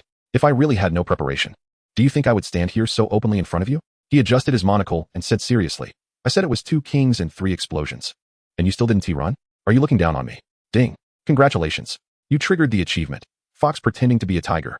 You have gained 200 basic experience. Fox pretending to be a tiger. Special achievement. Successfully intimidating a target stronger than yourself by leveraging the power of a stronger ally. You gain a permanent buff. Intelligence 3, Fame 5. Lin, Mechanic Demon trembled as he stepped back, his gaze reflecting the massive headhunter. Then looking at the flesh puppet crushed into blood sludge and its twitching hand. Additionally, he constantly heard urgent warnings from another flesh puppet. Target analysis. Source level. Highest level warning. Cannot contend. Cannot devour. Battle win rate analysis. 0. Devour success rate analysis. 0. Recommend immediate escape. Immediate escape. And at that moment, Mechanic Demon finally reacted, suddenly roaring as he turned. Run. In that instant, Mechanic Demon almost unleashed the fastest reaction speed of his life. He turned around at an unimaginable speed, like the wind, and bolted towards the direction he came from. Seeing this scene, Lin grinned and said, Little one, it's up to you now. Eat to your heart's content. If you're still hungry, I'll take you to their lair to eat. Little one joyfully replied. In an instant, Little one excitedly opened its mouth, and countless tentacles rushed towards the hunters on the street like a tidal wave. After wrapping around them, it put them in its mouth, crunching, chicken-flavored. So delicious. Besides the meaty aroma, there's also a metallic chewiness, so tasty. Little one was overjoyed. Ding. Xiao Xiao ate a hunter, and your favorability with her increased by 1. Ding. Xiao Xiao ate a hunter, and your favorability with her increased by 1. For a moment, the entire Soul Alley became a paradise for diners. One by one, the hunters screamed and rushed chaotically after the mechanical demon, while a few blind hunters bravely charged forward, striking Xiao Xiao on the nose with their blades, only to have their weapons shatter. Crunch, crunch. Xiao Xiao joyfully rolled up one after another, feeling a sense of being treated by a doctor she really liked, which was truly overflowing. She must eat them all. There can be no waste. She was really, really happy. Besides Uncle Unicorn, no one had ever treated Xiao Xiao like this before. In the viewing world, when they saw the sudden reversal of the situation, all the onlookers were stunned. Sure enough, that root-level hunter was summoned by Lin. I can't believe I can witness the feeding scene of a root-level monster in my lifetime. I've made it. It was just like eating a little chicken. Wait a minute. Do you remember that a while ago? 3 hunters devoured many creatures in our area, but didn't touch Soul Alley? Could it be? Could it be because of that apprentice here? Once this was said, all the residents of Soul Alley were dumbfounded. That's right. Once they realized this, they understood immediately. No wonder. No wonder. That means, if it weren't for that boy named Lin in Soul Alley, they would have probably. And just at that moment, when their gaze returned to the screen, they were instantly shocked. They saw the enormous root-level hunter suddenly extend a tentacle, wrapping around Lin's waist and lifting him onto its head. Then it began to bounce and chase after those daring enough to escape. Holy cow. No way. That root-level hunter actually let him ride it voluntarily. What is their relationship? This relationship definitely can't be just a simple acquaintance. It's unprecedented. He seems to be the first human in history to dare to ride on the head of a root-level monster. A root knight. Seeing this terrifying scene, everyone trembled in disbelief, because this truly exceeded their understanding. It was like a world-renowned lowly queen suddenly arriving in their remote and desolate place. Then turning to the ordinary silly son of the neighbor next door and saying, "Come, ride me." This was absolutely a horrifying scene that would shatter their worldview. Chapter 97. Request for support. Request for support Soul Alley. Ding. You have triggered the epic achievement. Root Knight. You gain 1000 base experience. Root Knight. Epic surreal achievement. Successfully made a root level monster willingly let you ride it while still having a great favorability towards you. Description. This is an epic achievement that is impossible to obtain in the early stages, with a difficulty level equivalent to other epic achievements such as Root Friend and Root Whipper, only second to the hell level difficulty of Root Knight and Root Baby. Ding. Congratulations. You have obtained the epic permanent buff. 50 increase in speed when riding a root level monster, 10 stamina, 50 accuracy, 10 charm. In the midst of a whirlwind, the system's prompts kept ringing in Lin's ears. Lin held on to Xiao Zhao's hair tightly, preventing himself from falling off, and said, "What a ridiculous achievement. System, enough already. This is clearly a very normal friendship. How can it be called a root knight? Moreover, since they were good friends, letting him ride a bit was not a big deal. Xiao Xiao, chase over there. They are running a lot that way. You just eat. I'll provide support," Lin shouted. Without hesitation, he immediately took out his revolver, disengaged the safety, and aimed at the head of a distant hunter. With a click, he pulled the trigger. Bang. Ding. You hit a hunter, your firearm proficiency increased by 1. The struck hunter was instantly frozen in place by the holy current of the demon-slaying bullet. Then Xiao Xiao extended her tongue and quickly rolled it in to eat. Crunch, crunch. It was both crispy and delicious, and it was still alive. For Xiao Xiao, this was truly a delightful experience. Xiao Xiao, over there. Bang. Ding. You hit a hunter, your firearm proficiency increased by 1. Crunch. Ding. Xiao Xiao joyfully ate a hunter, your favorability increased by 10. Bang. Firearm proficiency increased by 1. Bang. Firearm proficiency increased by 1. This terrifying hunt had already shocked all the creatures passing by outside Soul Alley. One after another, hunters ran in panic, while behind them, gunfire echoed continuously. Then, a massive head, carrying a rapidly shooting human boy, suddenly leaped out from the black mist. As they watched in shock, it soared over their heads. Catch the shrimp. Explode the Special Forces camp. Zzz. Lin gritted his teeth, firing his gun while holding onto Xiao Zhao's hair, sparks flying as he drifted along in pursuit. Speeding like the wind. Lightning fast. What just flew past my face? A passing creature looked on in shock. And why is there strange music playing? Bang bang bang. Under Lin's precise supportive shooting, one after another, hunters became the chewed snacks in Xiao Zhao's mouth. 51. 52. 54. Xiao Xiao, are you full yet? Lin shouted, firing rapidly. Xiao Xiao licked her tongue and leaped up from the sky. Then let's chase that big one, Lin shouted, shooting into the sky. Good Xiao Xiao. Boom. The massive head suddenly dropped to the ground, sparking and racing toward the direction the mechanical demon fled. What a joke. What a dimensional joke. The mechanical demon, terrified, pressed down his hood and sprinted away at 10 meters per step. And in his mechanical eye, connected to the hundreds of hunters he brought, there were now less than half left. It had only been less than 10 minutes. Root level. Their entire association didn't have a single root level creature. Why the hell did he randomly encounter one in this remote place? The howling wind rushed into his terrified gums, and the speed at which he flailed his arms reached its peak.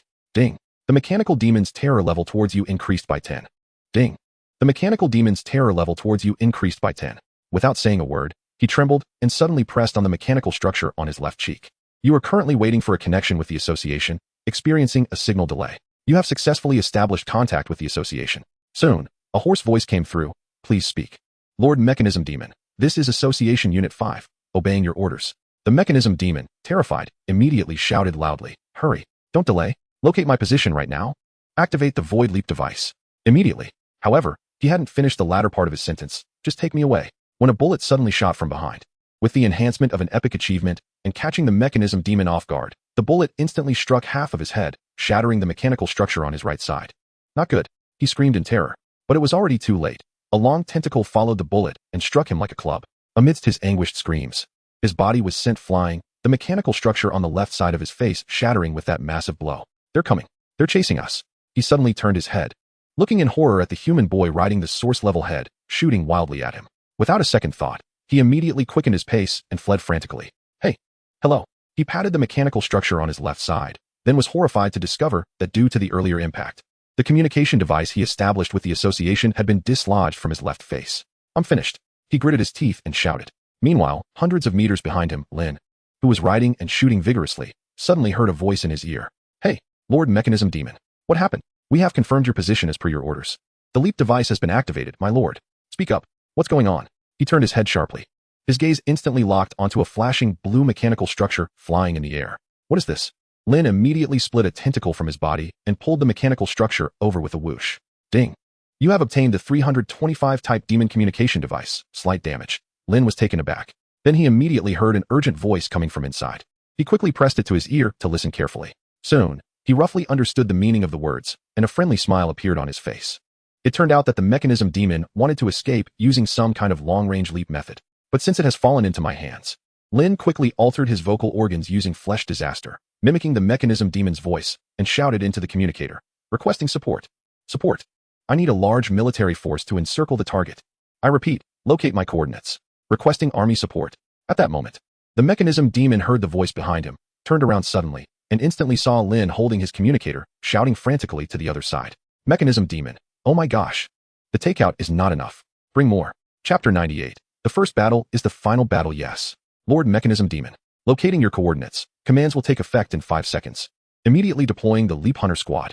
A reply quickly came from the communicator, followed by a series of crackling, operational sounds. Clearly, they had also realized their Mechanism Demon Vice President had encountered an extremely urgent crisis on this outing. Immediately notify Area 41. Unseal all hunters within the area. Emergency orders. The Leap device has been activated. Please proceed to the designated location to assemble.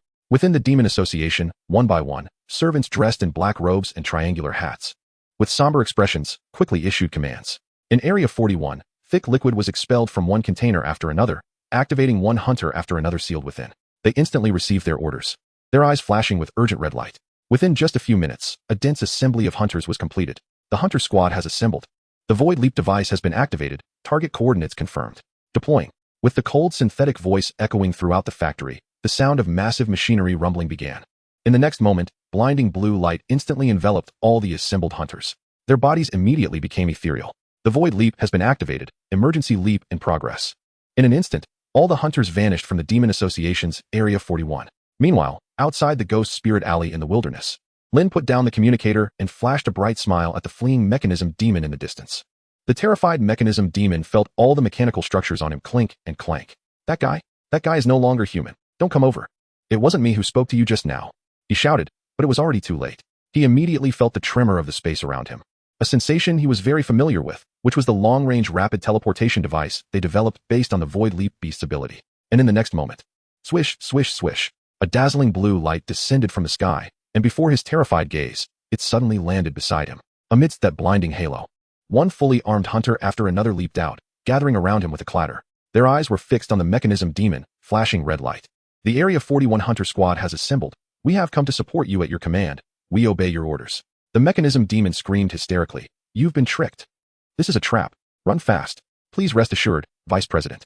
The Area 41 Hunters are advanced modified types. We possess higher intelligence and biological extermination capabilities, and we have yet to record a single failure. The leading hunter suddenly brandished its sharp mantis blade, slicing through the air with a swish. It looked serious and said deeply, our purpose is speed. Faster. Very fast. Quickly resolve battles, quickly eliminate enemies, quickly penetrate enemy lines. Regardless of the opponent, we fear nothing. The first battle is the final battle. Smack. A tentacle sweeping in from a distance instantly flattened it into a meat pie. Ding. A small one killed a modified hunter. You have received a friendship reward, 50 experience. Mechanism demon. Hunters, run.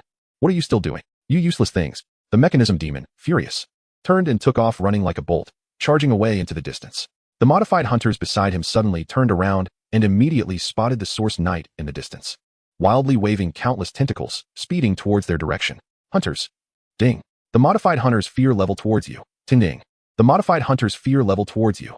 10. In an instant, the hunters that had leaped over immediately rushed past the mechanical demon at an unimaginable speed, like the wind, swiftly fleeing ahead at a pace faster than his own. The mechanical demon shouted, Zero. These useless things. They run faster than I do. He was nearly exploding with rage. Come back. All of you come back. Protect me. He howled in desperation. But just as he finished speaking, a massive shadow suddenly fell from the sky onto him. He looked up abruptly, and to his shock, a gigantic source-level head, carrying a human boy, swept past above him and landed heavily in front of him. The writhing tentacles beneath the head surged forward in a wild, curving path, sparking as they chased after the hunters that had leaped over. The mechanical demon held his head in his hands, exclaiming, Damn it, surround and hit the reinforcements. Mechanical demon collapse level 10. Mechanical demon collapse level 10. Catch the shrimp. Love to blow up the special forces camp. Bang bang bang. Ding. You shot a modified hunter. Your gun proficiency increased by 1. Ding. Xiao Xiao devoured a modified hunter. Your friendship level increased by 1. You gained a friendship reward, 50 base experience. Ding. Xiao Xiao devoured a modified hunter. Your friendship level increased by 1, happiness points 10. It was like a tiger entering a flock of sheep. Riding on Xiao Xiao, Lin unleashed a barrage at the fleeing hunters below. Like a tiger tank roaring into an infantry formation, he was the machine gunner on top. Spraying fire down onto the infantry below. 7 o'clock direction, 2 hunters. Edible. Swish, swish, crispy crunch. 12 o'clock direction, a total of 3 hunters, Xiao Xiao. Accelerate and crush them. Swish, swish, swish, swish. Ding. Xiao Xiao killed a hunter. Ding. Xiao Xiao killed a hunter. Ding. Xiao Xiao killed a hunter. The unstoppable rampage began. In the viewer's perspective, many were shocked as they followed the one-sided hunt and crushing unfolding on screen. This was simply a dimensional strike. Because this could no longer be called a battle. It was like a max-level boss returning to the newbie village. Or like Tyson being placed in a ring full of underage female boxers. It was almost a one-sided slaughter. They had never witnessed such a battle. This was truly inhuman. Chapter 99, Lord Mechanical Demon, S. Support Xiao Xiao. Are you full? Not quite. I'm really hungry today. Of course there is. Eat as much as you want. And if it's not enough, I'll call for more. Lin said seriously, then immediately picked up the communicator. Instantly switching to the mechanical demon's voice, Lin yelled into the communicator. Support. Requesting support. Do you want me to die too quickly? With this little manpower, it's just a gap filler. Right now? Immediately. I need more troops on the battlefield. Do you hear me? If you send this little next time, when I return, I'll twist your heads off and use them as night pots. All the contacts on the other side of the communicator were shocked. A stream of cold sweat dripped from their heads. Even their hands began to shake. Yes, Lord Mechanical Demon. We will immediately gather more personnel for you. Please don't be angry. They were very aware of their vice president's temperament. He was a merciless tyrant. If you dared to anger him, he wouldn't hesitate to send you to the factory for processing. Issue a full area mobilization order. The vice president is in crisis and requests army support. Activate the mechanical swarm units. Activate the exterminator units. Activate the biocluster puppets. Void leap device activated. Assembly teleportation. Outside the soul alley, the fleeing mechanical demon immediately sensed a greater void tremor coming from around him. He instantly understood what was happening. More is coming. He truly felt like he was about to collapse. Don't teleport. Don't send them. You need to nurture them. The mechanical demon, in a mental breakdown, held his head, screaming as he looked at the blue halos continuously arriving next to him. But it was of no use. Almost in the next moment, one after another, massive teleportation gates appeared around him. A dense swarm of mechanical units and exterminators fiercely surged out from those gates. But almost at the same time they appeared, Xiao Xiao, carrying Lin, instantly drifted over, opening countless tentacles. Mechanical swarm units. Exterminator units. Xiao Xiao, go. Lin roared as he began to shoot at the appearing units. Okay. And then, in front of thousands of shocked viewers, Xiao Xiao charged into the oncoming units like a tiger entering a flock of sheep. Ding. Xiao Xiao killed 10 mechanical insects. Ding. Xiao Xiao devoured 6 exterminators. Ding. Xiao Xiao devoured 10 biopuppets. In the Magic Association's communication station, several communicators smiled into their devices, saying, Vice President, what about now? We have followed your orders and dispatched a large number of troops for you. This is the association's top reserve. Lin continued to shoot at the mechanical swarm below, praising as he picked up the communicator. Good. You all did very well. This support is timely and substantial. I remember you. When I return victorious, I will definitely reward you well. The communicators immediately showed expressions of immense excitement, their minds filled with visions of their mechanical lord's satisfied expression upon returning, picturing their rapid rise and bright future after being promoted. After all, earning the praise of the mechanical lord was truly their greatest honor. Yes, my lord. Serving you is our duty and our utmost glory. Our loyalty to you is as clear as day. They quickly became excited and fervent. Without hesitation, one of the communicators eagerly began contacting other major districts. Emergency order. Vice President urgently requests more support. All idle personnel report immediately to the Void Leap Zone. Assemble at the Leap Zone. In an instant, a large number of troops within the association heard this urgent mobilization order and began to act swiftly. Because within their magic association, aside from their president who had been immersed in the core area, their vice president, the mechanical demon, held the highest authority within the association. Especially during this time when their president was preoccupied with his own modifications and neglected worldly matters. It could be said that all major affairs within the association were decided by the vice president. Such prestige was absolutely not to be underestimated. Lord Mechanical Demon, we have urgently dispatched a large number of mobilized troops for you again. Do you still need long-term support? Several liaison officers excitedly contacted us. Lin cheerfully cleared his throat and loudly praised. Good. You really are something. For this alone, when you return, you can become my trusted aides. You are all promoted 3 levels immediately. When I return, I can consider bestowing honors upon you. The liaison officers were overjoyed. Without a second thought, they immediately knelt in front of the communication device, excitedly knocking their heads and saying, "Thank you, Lord Mechanic Demon, for your support. We are willing to serve you forever, Lord Mechanic Demon." Tears were streaming down their faces. Ding. Congratulations, you have triggered the achievement. Professional Dreamer, you gained 200 basic experience. Professional Dreamer, special achievement. By painting dreams for hostile members, making the target grateful and submissive, there is a chance to obtain when they are deeply moved.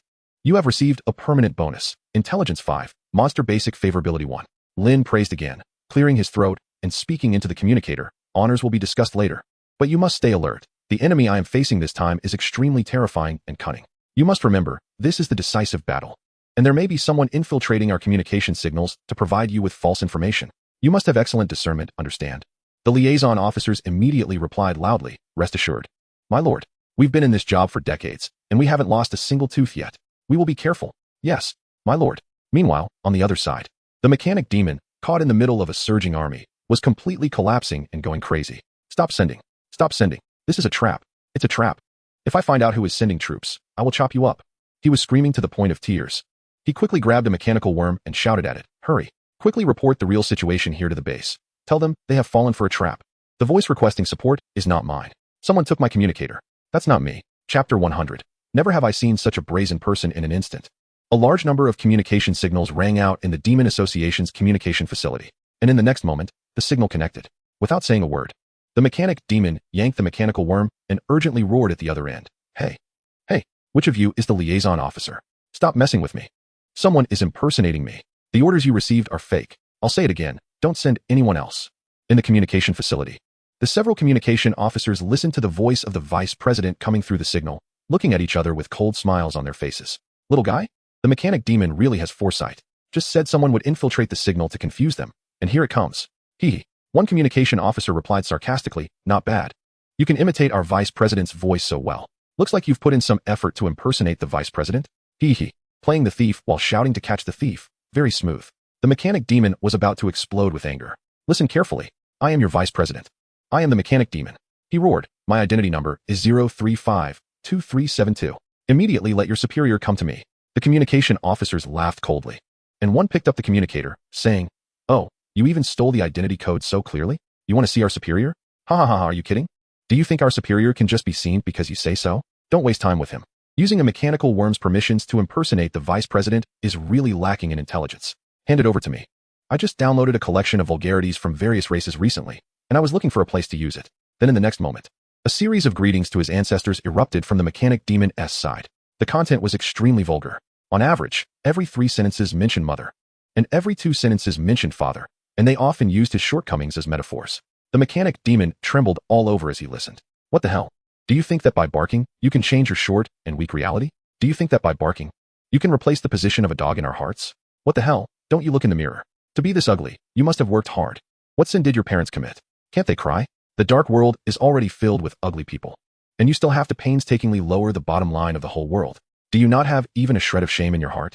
Being this ugly and still coming out to deceive, I have truly never seen such a brazen person. Ah! The Mechanic Demon howled to the sky in anger, finally unable to hold back and spewing a mouthful of blood. Blood sprayed 5 steps away. He had already been driven to the brink by that human, and after being harshly scolded by his own subordinates for more than 10 minutes, even the strongest mental resilience couldn't withstand it. He clutched his chest, pushed away the nearby mechanical worm, and trembled as he pointed at Lin's head in the distance, saying, I won't share the same fate with you." Puff! The second mouthful of blood gushed out, and the mechanical structure on one side of the Mechanic Demon exploded with countless sparks, emitting thick black smoke. His eyes rolled back, and he began to spew blood, eyes wide open, his whole body sparking, and he crashed into a shutdown. Ding! You triggered the special achievement, defeating the enemy without fighting. You gained 200 basic experience. Defeating the enemy without fighting. Special achievement. By using special means to make the main brain-level character of the enemy camp explode in mentality and faint, you can obtain. You have received a permanent bonus. All attributes 5, intelligence 5, happiness 10. Meanwhile, in the distance, the Titan head that had been observing from afar with binoculars was also rarely not furious. The tentacles behind its head swayed left and right, indicating that it was in a relatively good mood at the moment. The female head, Content, held the binoculars, licking her long tongue over her lips, saying, My daughter really found a good boyfriend. Treating my daughter with so much food is truly heartwarming. What do you think, old man? Favorability 1.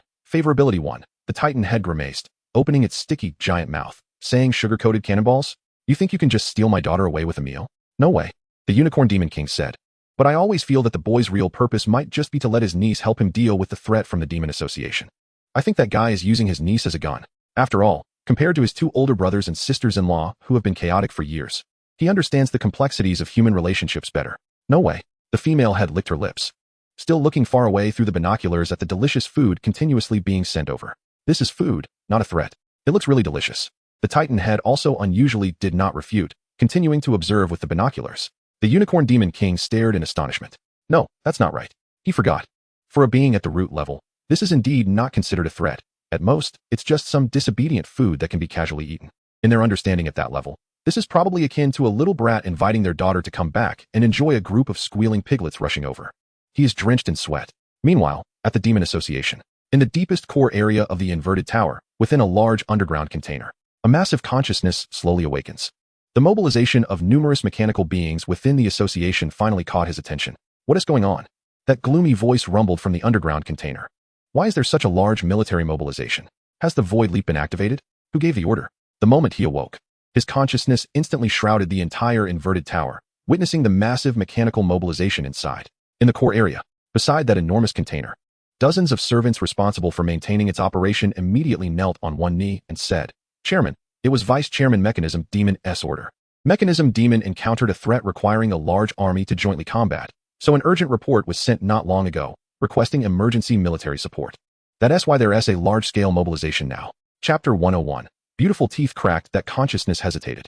He quickly took control of most of the flesh and mechanical devices inside the inverted tower. Mechanism Demon is his most trusted subordinate, which is why he granted him the highest authority within the association, allowing him to handle all matters, big and small. But that doesn't mean that everything can proceed without his authorization. Such a massive personnel mobilization is not a trivial matter. Almost instantly, he remotely connected to Mechanism Demon's communicator. "Mechanism Demon, what is going on? How could you allow such a large-scale biological army mobilization? You must give me a reasonable explanation." That gloomy voice rumbled through Lin's communicator. Lin was momentarily stunned, then immediately understood that anyone who dared to speak to Mechanism Demon in such a tone must be the true authority of the Demon Association. Without any hesitation, Lin smiled slightly, altered his vocal cords again, mimicking Mechanism Demon's tone and pitch, saying, "Chairman, I've encountered some big trouble here. Once I resolve the situation, I will report to you immediately." A brief silence. There was silence on the other end of the communicator, but almost just a few seconds later, that voice rang out again. But compared to before, it had become extraordinarily cold. "You are not Mechanism Demon. You took his communicator." Just as Lin was about to say something, the signal abruptly cut off. Almost simultaneously, the previously continuous mechanical and flesh army that had been leaping over also ceased. Lin immediately understood. It must be that the one had taken over the authority of the Demon Association. Lin smiled slightly. However, he never really thought he could deceive that being with his voice. After all, those who truly command an organization are not so easily fooled. Meanwhile, within the inverted tower of the Demon Association, that consciousness coldly said, "Mechanism Demon has probably encountered an accident. You worthless fools wasted so many of my troops and let others toy with you. You've completely disgraced our Demon Association." That rumbling voice echoed throughout the entire inverted tower. The communicator's operators instantly trembled, their faces pale, and they knelt to the ground. He almost instantly took remote control of all the armies outside the Soul Alley, including hunters, mechanical swarms, and sweepers. His will descended instantly, and through their perspectives, he quickly locked onto Mechanism Demon, who was already bleeding and unconscious, and that head that was rampaging. Root level? His gaze was cold as he quickly analyzed. So that's it. It seems this time he was set up. They want to use a root level being to give our association a warning? His eyes were indifferent. He swiftly grasped the entire battlefield situation. As for the losses of those mechanical creations, he didn't care because they were merely products of the biological factory. As long as the inverted tower exists, given time, he could quickly replicate an identical army. The only thing he cared about was that root level being currently devouring his creations. He could see at a glance. Although that head was also root level, it still fell short compared to those that truly represented fear and disaster. His thoughts quickly became active. Whether Mechanism Demon lived or died didn't matter. Losing a vice chairman would allow him to promote others, but a truly unsolvable root level being is something rare and precious. He narrowed his eyes. If he could capture that root level being, then even without collecting all the components of the Colossus, it would still be able to exert considerable power. Right? Unseal my second body. Activate the leap. I want to personally meet it. He narrowed his eyes, a cold light flickering within. Almost simultaneously, Lin, who was quickly hunting down the remaining troops of the Demon Association, suddenly raised his head, immediately feeling the disturbance in the surrounding space. Compared to the previous disturbances, this one was much more intense. Lin immediately sensed a hint of unease. Xiao Xiao, are you full? Lin immediately asked. Xiao Xiao replied, I'm 8/10 full. I still want to eat something delicious. But almost as soon as she finished speaking, a deep blue light circle suddenly fell from the sky, directly crushing dozens of mechanical bugs in the wilderness into dust. A massive figure exuding terrifying might slowly appeared in Lin's view. And almost instantly, a panel of that figure floated before Lin. Hunter puppet, race, flesh construct, level. Attributes, none, combatability, strength surpassing kings, description, one of the Demon Association's most advanced flesh constructs, derived from the Colossus Project. Also the top defensive weapon created by the Demon Association against king-level and root beings. However, due to the immense power derived from the Colossus Project, only one person in the entire association can control it. If you encounter it, please pray it is not targeting you. Buzz. Lin's gaze became vacant. This is too much. Is this the big one from the Demon Association? Warning. Warning. Crisis level 100. Please evacuate immediately. Warning. Crisis level has reached 100. Please evacuate immediately. But almost at the moment the system alert sounded, a skinless giant hand instantly emerged from the body of the massive flesh giant, sweeping towards Xiao Xiao.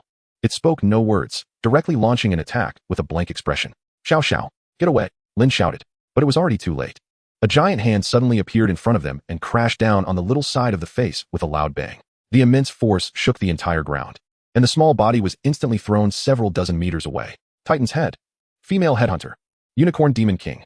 The flesh giant trembled, narrowing its eyes as it looked at the little one who had only been displaced by a few dozen meters, its expression turning serious. Clearly, this probing strike had given it a rough understanding of the strength of that primordial creature. Dust swirled and dispersed. The little one, who was biting a hunter, stood there dazed. She instinctively took out her eyeball to look at her cheek. Suddenly, a crack was heard. A small piece of one of her teeth broke off and fell to the ground. Instantly, her eye sockets turned red at an unimaginable speed, and a tremendous sense of grievance surged up. Are you okay, Xiao Xiao? Lin exclaimed, reaching out. Wah! A cry erupted. Xiao Xiao immediately began to cry pitifully, pointing at one of her baby teeth and saying, Doctor, my beautiful tooth cracked. Wah wah wah, it cracked. Woo woo. Chapter 102. They must be gone. I said so. Lin hung upside down in shock, and Xiao Xiao opened her mouth to show Lin her cracked front tooth. It's cracked. It's cracked. I can't even talk properly now. Wah wah wah. Xiao Xiao cried, feeling very sad. Meanwhile, behind a distant hill, the Unicorn Demon King looked at the scene in the distance, his mind buzzing. He instinctively turned his head to look at his elder brother and sister-in-law. Instantly, his expression changed. The two heads, larger than small mountains, sat side by side, with dark clouds gathering ominously above them. From behind, their expressions were completely hidden, but the terrifying aura radiating from their silent figures gave a sense of impending doom, as if a storm was about to sweep in. This is bad. This is really bad. Because he was very clear about how much his brother and sister-in-law spoiled their daughter. They would hold her in their mouths for fear she would melt, cradle her in their hands for fear she would break, and would escort her far away whenever she went out, quietly following her, fearing that their daughter might encounter any mishap. And now, a major competition had just occurred. The Unicorn Demon King swallowed hard and said wide-eyed, Brother, sister-in-law, I think. Crack. Countless terrifying cracks instantly spread out from beneath the two heads. Unicorn Demon King. Why-ya-ya. The Titan head narrowed its eyes, which were as big as small buildings, and said, Did you see clearly just now? The female headhunter revealed a malicious expression and said, I saw it very clearly. At this moment, these two heads, which had been hostile to each other for thousands of years, stood together in perfect synchronization for the first time. The Titan head said deeply, I am very angry right now. The female headhunter ground her teeth and maliciously replied, So am I. A brief silence ensued. And just in the next moment, under the shocked gaze of the Unicorn Demon King, a loud boom sounded. The two heads suddenly leaped up, soaring thousands of meters into the sky. The Unicorn Demon King looked on. Gone. Absolutely gone. He swore that anyone who dared to make his brother and sister-in-law's daughter cry in front of them would be beyond salvation, even if the gods themselves came. That guy really had no sense at all. He didn't even look at who he was dealing with before casually challenging them. Losing a few puppets would have been one thing, but now it was truly gone. Meanwhile, on the battlefield, under the control of that colossal consciousness, countless surviving hunters and mechanical insect troops quickly gathered around the enormous head of the hunter god. Standing tens of meters tall, it resembled a giant that had been skinned, with its hideous, crimson tendons clearly visible. The hunter god puppet raised its head, its expression indifferent, radiating an incredibly terrifying aura. It moved its wrist slightly, looking down at the crying Xiao Xiao and Lin, who was constantly comforting her and telling her not to cry, and said indifferently, You must be the human who destroyed one of my flesh puppets a few days ago.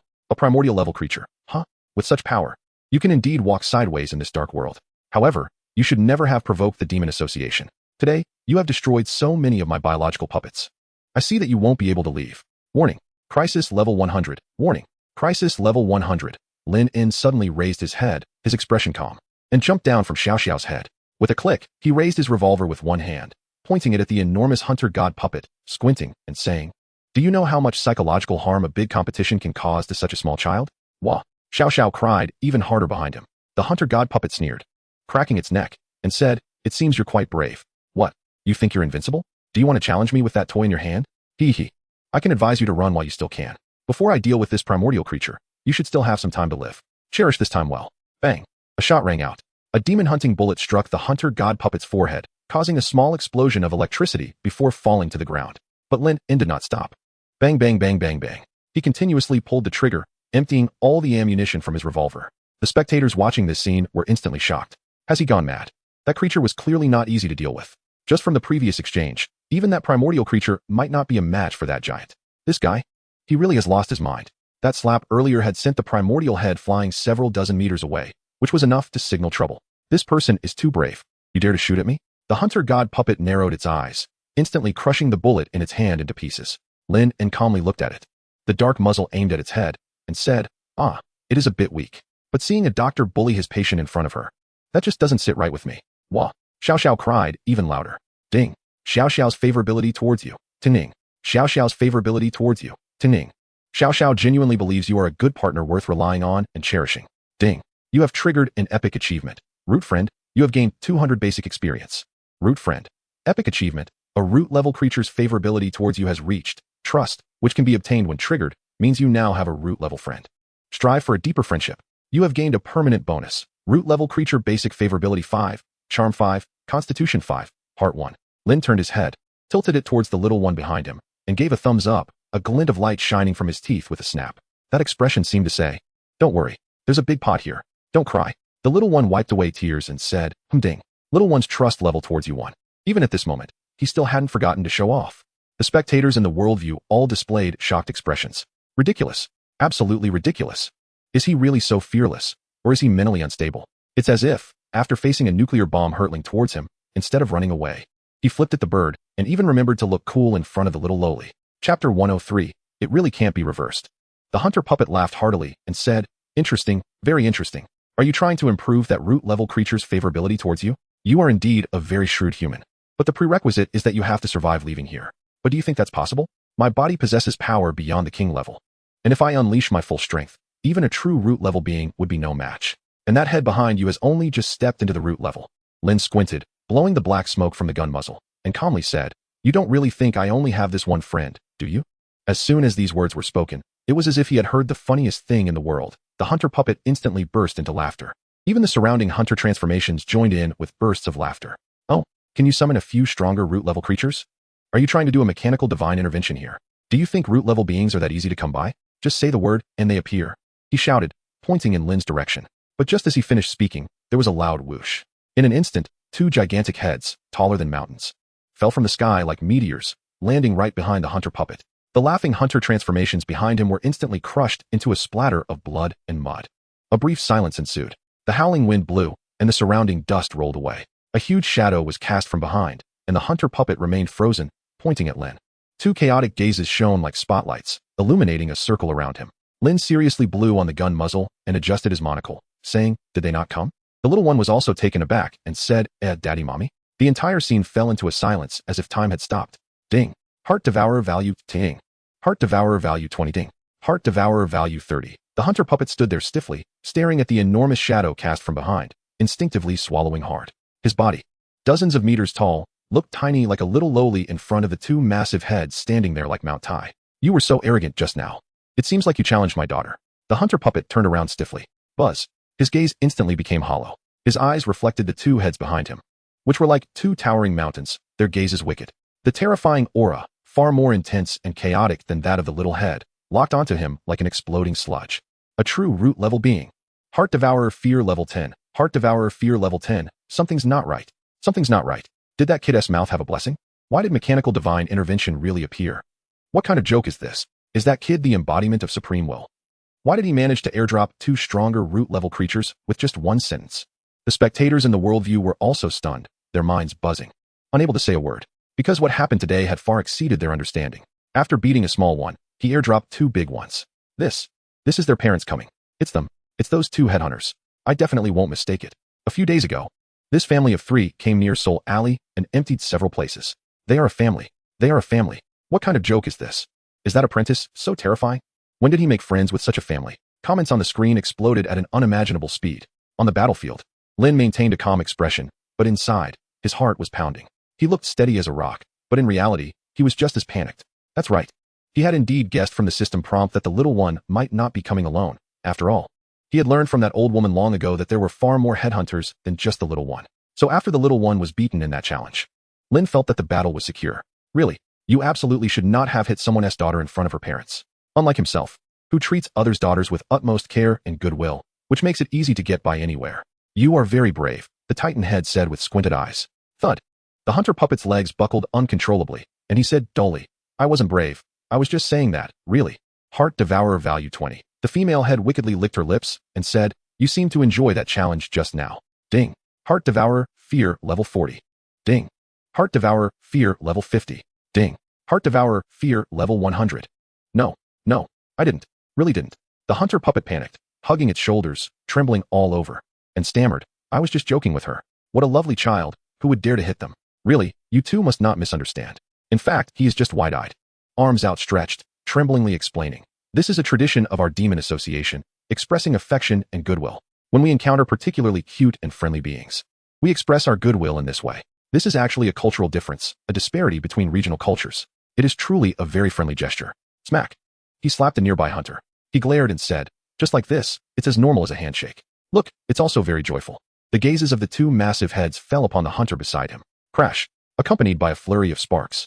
The hunter's head rolled to the feet of the two giant heads. Hunter puppet. I used too much strength. A brief silence. He glared, pointing at the hunter's head, and said, you see, even though his head is indeed gone, he is still very happy. Look how nice he looks when he smiles. The hunter puppet knelt there, hugging himself, unable to say a word. The Titan head said deeply, why did you stop talking? The female head squinted and said, weren't you just saying how happy you were? The hunter puppet was almost in tears, trembling as he cried, I can't come back. Chapter 104. Emergency Plan 0. Hunter's Collapse Level 10. Hunter's Collapse Level 10. And just at that moment, the two massive heads furiously dragged him over. Countless tentacles shooting out from their necks, pressing down on the hunter puppet and delivering a flurry of blows. Boom, boom, boom, boom, boom. In an instant, screams echoed. And the hunter was being beaten up and down, dust swirling everywhere. Damn it. Beat me, beep, you beep. Do you know how much psychological damage that duel would cause my daughter? Beat first, eat later, eat first, beat later. Growl in that moment, the earth trembled. Thick dust shot up into the sky, and the dozens of meters tall giant stood before the two Titan heads, like a helpless doll, truly having no room to fight back. All the spectators watching this scene were left with their mouths agape, their minds blank. They vaguely seemed to see the giant, surrounded by the two heads, attempting to resist, but as soon as it reached out its hand, it was instantly pushed down and trampled. Slap, slap, slap, slap. The rhythmic sounds of beating and screams made one's heart tremble. They're literally beating the crap out of it. Is this the power of a root-level existence? Indeed. One thing suppresses the other. Just a moment ago, that giant was so arrogant. So terrifying. So terrifying. Suddenly, information about the two heads appeared before Lin. Head of the Titan level. Race. Attribute. Chaotic evil. Chaotic neutral. Combatability. No need to run. Description. The head of a Titan that fell from a higher unknown world into the dark world, filled with endless rage and chaos. And the resulting mad curse made it one of the most unsolvable root monsters in the dark world. It rarely has clarity, but once it falls into chaos, it becomes a disaster for all beings in the dark world. Head of the Witch God level. Race. Attribute. Chaotic evil. Lawful evil combatability. Believe me, sometimes death is a kind of happiness. Description. The head that fell at the same time as the head of the Titan. Cursed to become extremely cruel and vicious. She takes pleasure in tormenting her prey. Every being she targets will ultimately die in extreme pain. Seemingly only this malice can suppress the mad resentment deep within her heart. Yet even so, her love for her daughter remains unwavering. She especially wants to marry her daughter off. Lin. Upon seeing the descriptions of the two massive heads, his heart began to race. Lin stared wide-eyed. Because from the descriptions above, the little parents seemed to be able to connect with those ethereal deities. This involves his knowledge blind spot, as that realm is truly too far from him right now. And if they are related to the gods, then isn't the little one also? He turned his head, looking at the little one waving her tentacles, teeth gleaming. God. Lin's gaze instantly went blank. Lin value 1, and it seemed that upon noticing Lin turned, the little one stuck out her tongue, licking Lin all over with her sticky slime. My daddy and mommy are very powerful, although I don't know why they came here. I'll introduce my favorite doctor to Daddy and Mommy later. Lin wiped his face of slime and immediately perked up. Indeed, the little one is still very friendly and cute. With the little one around, the two elders should be very friendly to me, right? Rip, rip. Under the fierce tearing of the two massive heads, the giant made of flesh and blood let out a piercing scream, and then was instantly torn in half by the fearsome jaws. Run. He was terrified, and finally, at that last moment of being torn apart, he successfully extracted his consciousness from the hunter's body. This forceful extraction, without any steps, also dealt a significant blow to his consciousness. In an instant, his consciousness returned to the core area of the Demon Association's inverted tower. In the hall, the servants were terrified to see a slime-covered hand suddenly reach out from the container stuck at the bottom of the hall. Crash! Countless sparks erupted. As they watched, their president gritted his teeth, struggling to climb out of that container. The thick cables and tubes sticking into him snapped as he burst out, fully naked. President, what happened? Your body is still in the transformation phase. How are you? The surrounding servants, pale-faced, gathered around. Immediately issue the highest level command to the entire association. The heart-eating demon gritted his teeth, his face twisted with rage. All senior personnel still inside the inverted tower, immediately cease all work. Activate the zero-level defense plan. At the same time, initiate the emergency evacuation plan, and immediately teleport all components of the giant. As soon as this was said, all the surrounding servants were shaken. Zero-level emergency plan? Are you kidding? That is a doomsday-level plan that has only been activated since the establishment of the Demon Association's inverted tower when facing an unsolvable life-and-death crisis. Is it true that the Demon Association has reached the point where they have to activate that plan? Hurry! The Heart-Eater roared. The several attendants trembled all over, panicking as they hurried towards the communication devices around them. This is no joke. Their president is not joking. The Demon Association is indeed facing an unimaginable crisis. Buzz, buzz, buzz. Inside the inverted tower, all areas lit up with a blood-red glow, and the piercing alarm echoed throughout the entire tower. Warning, warning, all association members. Please note that the Zero Emergency Evacuation Plan is being activated. All members, please return to your posts. Warning, warning, the doors to the outside world are about to close. The inverted tower is about to be fully sealed. Initiating highest level emergency evacuation. Chapter 105. Head, let us talk privately, you and I. Members inside the inverted tower were all shocked, listening to the alarm ringing in their ears. The president has activated the Zero Evacuation Plan. What in the world has happened? Could it be that the Demon Association is facing a life-and-death crisis? Hurry, return to your posts. In an instant, all personnel inside the inverted tower were in a panic, running around. Not only the members inside the inverted tower, but also members of the Demon Association scattered throughout the dark world almost simultaneously received the information about the activation of the Zero Plan. Meanwhile, Bloodsaw, who had left the puppet courtyard and was rushing through a forest towards Soul Alley, also felt a jolt as he sensed the alarm ringing within his body. The Zero Plan has been activated. His face instantly showed a look of shock. He had once been a senior member of the Demon Association, and during its initial establishment, he had participated in the construction and renovation of the inverted tower alongside the old president.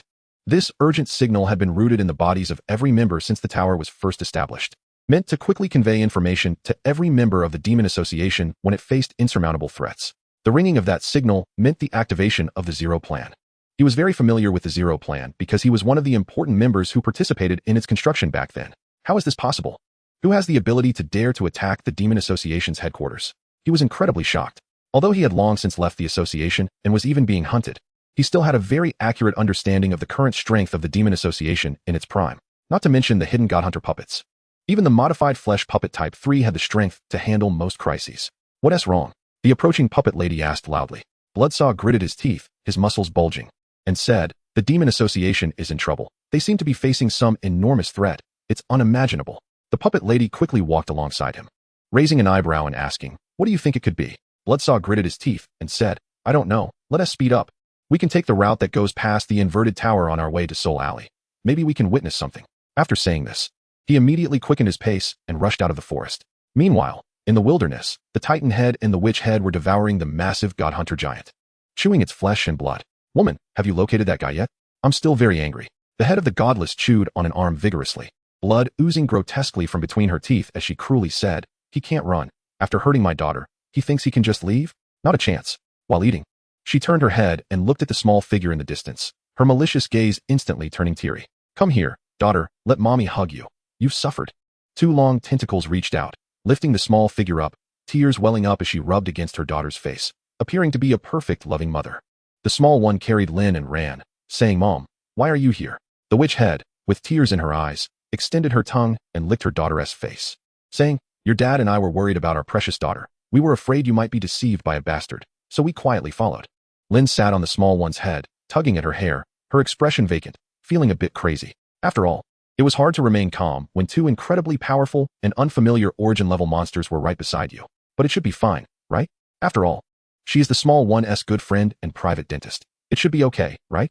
Lin value 10, Lin value 10, the small one said, and then excitedly pointed at Lin on her head with her tentacles, becoming happy as she danced her tentacles, saying, Dad and Mom, let me introduce you. This is the super wonderful Dr. Lin, whom I really like. He is a great person and very skilled. Every time I go to see him, he makes me feel very comfortable. She flashed a bright smile, revealing her white, sharp teeth, indicating her clean mouth. Buzz. Instantly, Lin felt two murderous gazes fixed on him. Warning. Warning. Crisis level rising to 999. Warning. Warning. Crisis level rising to 999. Lin's body instantly felt all the hair on his body stand on end. Something's wrong. Why does it feel like the small one's parents seem to really want to kill him? Uncle Aunt, hello? Lin widened his eyes, using all his strength to keep himself from breaking down. I am the small one's dentist and caregiver. My surname is Lin. I live at 55 Seoul Alley. I am 17, unmarried, have a house, my parents are deceased, and I have some savings. Please take care of me, Uncle and Aunt. A dead silence. Those four eyeballs, larger than houses, stared at him, as if they were ready to devour him at any moment. In this situation, he was really trying hard not to crack. Is that so? The two heads squinted their eyes at him. Warning. Crisis level rising to 9,999. Warning. Crisis level rising to 9,999. Lin shivered, his head feeling dizzy. What is going on? It's strange. Why is it that despite his efforts to make himself clear, the hostility from the small one's parents is rising instead of falling? Not bad, young man. The Titan head extended a tentacle, squinting its eyes, crunching on the flesh, poking Lin's side, and said, You drive very skillfully. Lin value 10. Lin value 10. Another forked tongue from the other side also poked at Lin's side, and a friendly yet tormenting cold laugh echoed in his ears. A letter tricked my precious child over. It's really bad to deceive little girls. You ride my daughter so comfortably. The sound of alerts kept ringing in Lin's ears, warning her that her value was plummeting. Warning. Warning. Host current value is about to reach 0. Please stabilize your mind immediately. Ding. Congratulations. You have triggered a special achievement. Source level malice. You have gained 300 base experience. Source level malice. Special achievement. Enduring 60 seconds without dying in front of a source level creature that harbors immense malice towards you has a chance of being obtained, proving that you are a brave person. You gain a permanent bonus. Spirit 5, Constitution 5, Courage 5. Ding. Congratulations. You have triggered the second stage achievement. Double portion of malice. You have gained 500 base experience. Double portion of malice. Special achievement. What? You actually endured 60 seconds without dying in front of two source-level creatures that harbor immense malice towards you. No one knows how you did it, but this undoubtedly proves that your ability to attract hatred has reached an extraordinary level. Your courage is unparalleled. You gain a permanent bonus. Spirit 10, Constitution 10, Happiness 10. No. Lin stood there stiffly. I'm not happy at all. Where do you see me happy?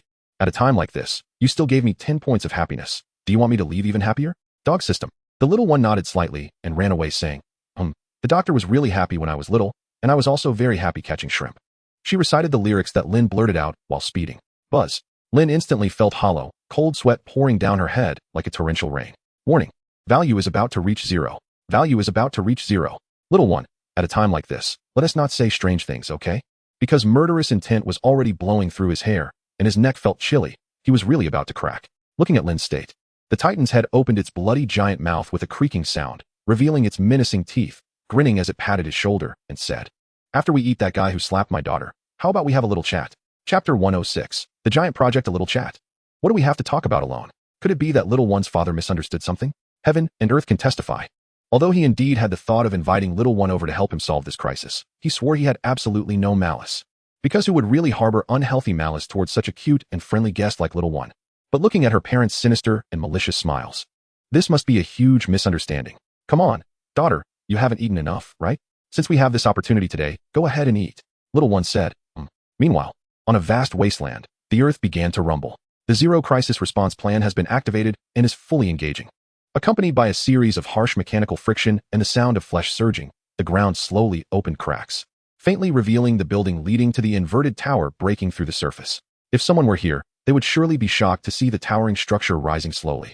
The ground breaking apart, the earth fracturing, accompanied by loud sounds of earth being broken, as one massive mechanical arm after another, each hundreds of meters long, emerged from the surrounding ground. With a huge noise, a colossal creation made of flesh and mechanical structures gradually appeared above the ground. It could be vaguely seen that it resembled an inverted mechanical tower, and at this moment, the surface of the tower was covered with hard flesh masses that were constantly expanding and contracting. The Zero Plan has been fully activated, and the highest defense mechanism has been engaged. The experimental giant model number 012 has fully opened and entered an emergency combat state. In a deeper closed space underground, the president of the Demon Association, Heart-Eating Demon, coldly watched the screen displaying the inverted tower rising from the ground. Countless data flickered on the screen, showing various statistics of the massive giant. President, the Zero Plan has been perfectly activated. All data is operating normally. The Heart-Eating Demon had a cold expression, smirking, and said, "Good, very good. This is the strongest defensive measure set by our Demon Association since its establishment. As long as the Zero Plan is activated, the entire inverted tower will transform into a giant and become an unparalleled war weapon." Over the centuries, with successive upgrades and modifications by elite personnel from the Demon Association, the current inverted tower is completely different from before. More importantly, with the gradual excavation of the giant's major components. It was 10 years ago that he personally oversaw a comprehensive upgrade of the inverted tower. It can be said that the current inverted tower is their closest success in the research of giants. Its destructive power and defensive capability can be described as catastrophic. President, what exactly happened? Why are we in such a hurry to activate the experimental giant model? The high-ranking members gathered in the core area asked solemnly. The Heart-Eating Demon said deeply, "We have been targeted by 3 source-level creatures. If we do not activate the Zero Plan immediately, once they arrive, we will have no chance." Upon hearing this, everyone around changed their expressions dramatically. What? Source-level creatures? 3 of them? How is that possible? Sir, you must be joking. Which fool dared to provoke such a level of existence? Is he out of his mind? He can't drag us down with him if he wants to die? The Heart-Eating Demon said deeply, "I provoked them. What's wrong?" Suddenly, everyone around fell silent. The Heart-Eating Demon raised his head, his eyes flickering, and coldly said, "The inverted tower contains all the research data from our association for all these years. We absolutely cannot easily give it up. You all go down immediately and arrange to transfer all data related to the giant project first, then the data of other advanced biological weapons." He gazed deeply at the screen displaying the tower reaching into the clouds, squinting and saying, "However, I still have confidence in my top creation. Even if those 3 source-level creatures come together, so what? Even if we can't win, we can certainly buy a few hours." In the desolate wasteland, at the location of the Demon Association, the figures of Bloodsaw and Doll Lady suddenly leaped up from the other side of the rolling black mist mountains, and the entire wasteland instantly came into view. In almost an instant, Bloodsaw saw the tower wrapped in flesh that reached into the clouds at the end of the wasteland. His expression instantly became serious. Indeed, the Zero Plan has been activated. What does that Heart-Eating Demon want to do? How dare he activate this creation? Such a terrifying giant is simply like an apocalyptic giant, making it unimaginable that this is a man-made object. Looking at the massive size, it seems that even a root-level creature would definitely have the power to fight. What exactly is it? Madam Puppet asked in astonishment. Bloodsaw squinted, flexing his explosive muscles, and said grimly, "This is the highest research achievement of our Demon Association, and also the first-generation prototype war machine we constructed by imitating the giant statue. It almost combines the cutting-edge technology of our Demon Association throughout the ages, and it is the largest creation we can make at this stage. It is based on the technology of a fallen technological civilization in our dark world." Upon hearing this, Madam Puppet trembled all over. She had some understanding of the research of the Demon Association. In this dark world, the Demon Association is a large organization specializing in mechanical and flesh transformation. And in this regard, they can be said to be unique. Flesh is weak, machinery ascends. This was the purpose when the Demon Association was founded. However, as the Demon Association developed, they began to study both flesh transformation and mechanical ascension simultaneously. Thus, they achieved an unprecedented height in the fields of flesh and machinery in the dark world. Madam Puppet questioned, "A technological civilization?" Bloodsaw replied deeply, "Yes. But rather than a technological civilization, it is more accurate to say it is the lost legacy of that civilization.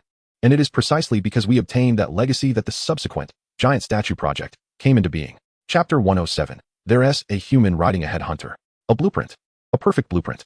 And a true giant statue that shattered from the outside world into the dark world. That was probably around 3,000 years ago when the giant statue, which carried the technology of an entire civilization, fell from a higher world with a thunderous crash. That was the perfect combination of flesh and machinery. From the information they uncovered, the complete giant statue's strength even surpassed the root level, reaching a level beyond their comprehension. And because of this, members of the Demon Association throughout the ages have fervently sought to uncover the secrets of that giant statue, even wanting to reconstruct it at one point. Because if they could really reconstruct that giant statue, no one in the entire dark world would be able to rival them. However, later, due to some terrifying discoveries, This plan was explicitly prohibited by the old president. The various parts of the giant statue that were excavated were kept by a group of elders who led the plan at that time, and the giant statue project was thus shelved. But who would have thought that after the heart-eating demon ascended, he completely disregarded the orders of the previous president and restarted that terrifying plan? Madame Puppet frowned, gazing at the inverted tower, and asked, "What is the combat capability of this tower? How does it compare to the true giant statue you mentioned?" Bloodsaw replied deeply, "It is completely incomparable. But it was built using some theories from the giant statue. If we talk about destructive power, it is on par with the root level." Madame Puppet suddenly thought of a possibility. Just as she was about to share her guess with Bloodsaw, suddenly, the ground shook violently once again. It felt like some enormous footsteps, as if a giant mountain was rumbling against the ground. Boom, boom. Could it be? The two were instantly jolted. Standing on the mountain, they quickly turned their heads towards the direction from which the tremors came. And in the next moment, with a massive tremor, in the distance on the wasteland, a gigantic girl's head suddenly leaped up from a crevice, appearing in their line of sight. That is, the headhunter? Bloodsaw was immediately shocked. He recognized the massive creature appearing in front of them at a glance. He quickly picked up the binoculars to observe carefully. And then he finally confirmed. Yes, it really is the headhunter. Could it be that the Demon Association has provoked such a monster? Seeing this scene, Bloodsaw almost immediately understood the reason for the activation of the Zero Plan. Indeed, the establishment of the Zero Plan was originally a scheme prepared by the Association for encountering terrifying creatures at the king level and root level. They are simply insane. Bloodsaw's face was filled with anger, gazing far at that massive head. Although he was currently being hunted, as a former elder of the Demon Association, seeing this scene still filled him with rage. However, that headhunter appeared to be a bit smaller, and its strength should not be comparable to those truly powerful root levels. He gazed seriously and said, "If there is only this one, the prototype giant statue could still easily deal with it." But almost just as he finished speaking, boom, another loud sound erupted. A head that was several times larger than the previous one suddenly leaped up from the crevice behind it. Bloodsaw, Madame Puppet. At this moment, Bloodsaw was instantly shocked. There's another one. His gaze quickly shifted to the other head, which seemed to be a female head, filled with malice and cruelty. Just one glance would send chills down your spine. Bloodsaw gasped in horror, tremblingly said, "It's over. I thought there was only one. But it turns out we attracted two root-level creatures at once. One of them is even a mature body." Madame Puppet opened her mouth, wanting to say something. But for a moment, she couldn't utter a word. Bloodsaw pondered for a moment and thought, but if there are only two root levels, even if the prototype giant statue can't hold up, it should still buy some time. For data transfer, this time should. Boom. Before he could finish his sentence, a head that was much larger than the other two heads suddenly leaped up from the crevice and landed heavily beside the two heads. Bloodsaw, wow. Madame Puppet, THTHTH this. Bloodsaw value 10. Bloodsaw value 10. Madame Puppet value 10. Madame Puppet value 10. Bloodsaw trembled his arms and said, 3. There are 3. Did we poke the root nest? Are you kidding me? Madame Puppet murmured, "What do you think the odds of victory for the Demon Association are?" Bloodsaw jumped up, stomping the ground, and exclaimed, "What victory? It would be good to leave some scraps. No matter how powerful the creation, you can't deal with 3. With this time, it would be better to go back and wash up and sleep early." Madame Puppet dazedly picked up the binoculars, gazing at the 3 root-level head hunters appearing in the distance. To be honest, after living in the dark world for so many years, it was also her first time seeing so many root creatures gathered together. It must be said, it was both terrifying and spectacular. She observed carefully, and just at that moment, she suddenly froze. Because she suddenly saw that among the smaller heads, it opened its mouth and extended a tentacle, wrapping around a humanoid creature and placing it on its own head. And the originally terrifying expression of the girl instantly changed. Madame Puppet, wait, something's not right. The art style suddenly feels a bit off. Why does a root-level headhunter have such a cute expression on their face, like a little sister being spoiled? And what's up with that human? They don't seem like the headhunter's emergency food after all.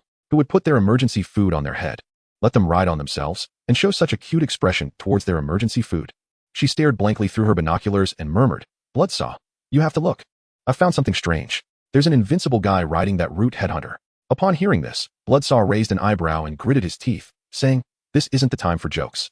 The upside-down tower is definitely gone. We should hurry and figure out how to bypass this road to the City of Sin." Madame Puppet murmured, "No, you have to look. I'm not joking. There really is a human riding that headhunter." Bloodsaw suddenly became a bit impatient. What time is it? Still joking around? A human? Riding a headhunter? Why don't you say a mouse is riding a cat? He impatiently picked up the binoculars and looked toward the 3 headhunters. Chapter 108. The initial attempt to scare the teacher Buzz. In an instant, his gaze became hollow. His body stiffened in place, as if petrified, frozen in position.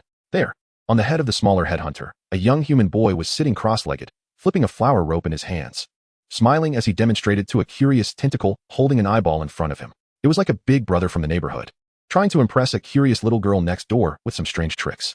But that's not the point. He instantly recognized the boy's face. His disciple.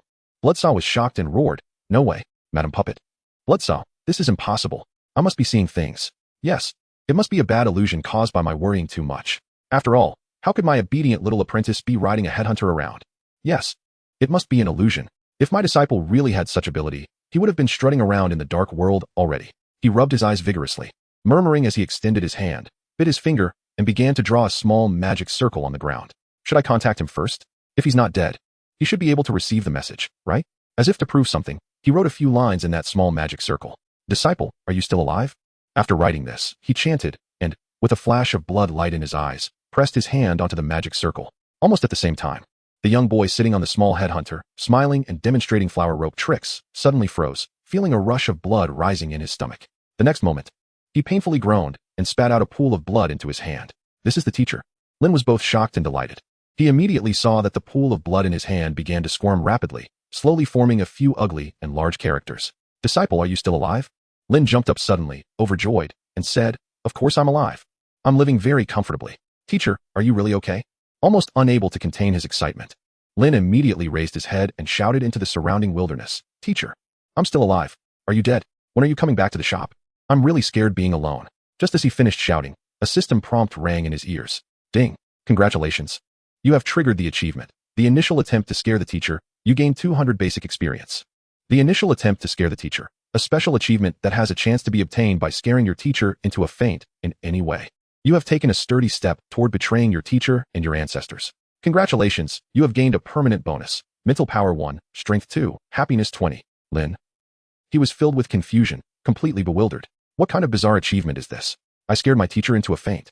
This system can't just hand out some inexplicable achievements like that. On the mountain peak. Bloodsaw, what's wrong with you? Don't scare me. What is going on? Madam Puppet looked in shock at Bloodsaw lying on the ground, twitching, completely at a loss. What happened? He was fine just a moment ago. Could it be an epileptic seizure? That shouldn't be. Logically speaking, can a modified human even have epilepsy? Bloodsaw, hollow-eyed, muttered. That guy riding the root-level headhunter really is my disciple. Madam Puppet. In the wilderness, Lin looked around in confusion, finally shrugging, not understanding the situation. Time continued to pass. A few minutes later, we arrived at the place where the head of the witch god grinned and licked his lips. Lin immediately opened his eyes, and his gaze was instantly drawn to a massive blood and flesh tower appearing at the end of the wilderness in his view. He stood up, gazed far and wide, his expression astonished. Could it be that is the upside-down tower, the headquarters of the Demon Association, the organization that was hunting his teacher in him? Is that it? Rolling dust and mist were dispersed, revealing a tower that reached into the clouds, shimmering with metallic and mechanical luster, with enormous gears engaging with the dark, expanding flesh. Constructing a bizarre, giant statue that combined mechanical and flesh elements. Huge mechanical arms bizarrely grew out from the flesh bulbous at the base of the tower. The top of the tower resembled a giant chimney, billowing thick black smoke of a post-industrial era. The clash of flesh and machinery. It had an extremely grotesque steampunk style. The upside-down tower. Almost simultaneously, an information panel appeared before him. Trial type, giant statue number 012, upside-down tower, level.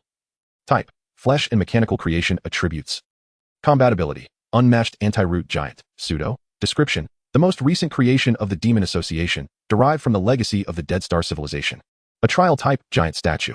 However, because only part of the giant statue's blueprint was used, it cannot be compared to a true giant statue. Nevertheless, the upside-down tower, which integrates hundreds of years of research achievements from the Demon Association, still possesses terrifying power that can rival the roots. Almost at the same time, a series of system prompts triggered again in Lin's ears. Ding! You have encountered the first miracle creation. The pictorial system has been activated. You can now freely use the pictorial system to record any creature or wonder you encounter. And you can spend a certain amount of skeleton coins for an in-depth analysis of a specific pictorial. Ding! The cost of analyzing the encyclopedia with skeleton coins is related to the target's strength and structure.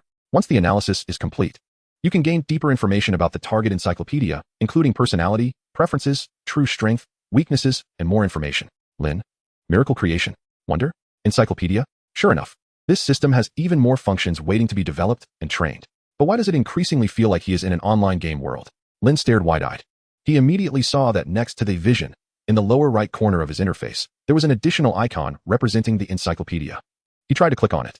Instantly, pages showing the encyclopedia information about appeared before him.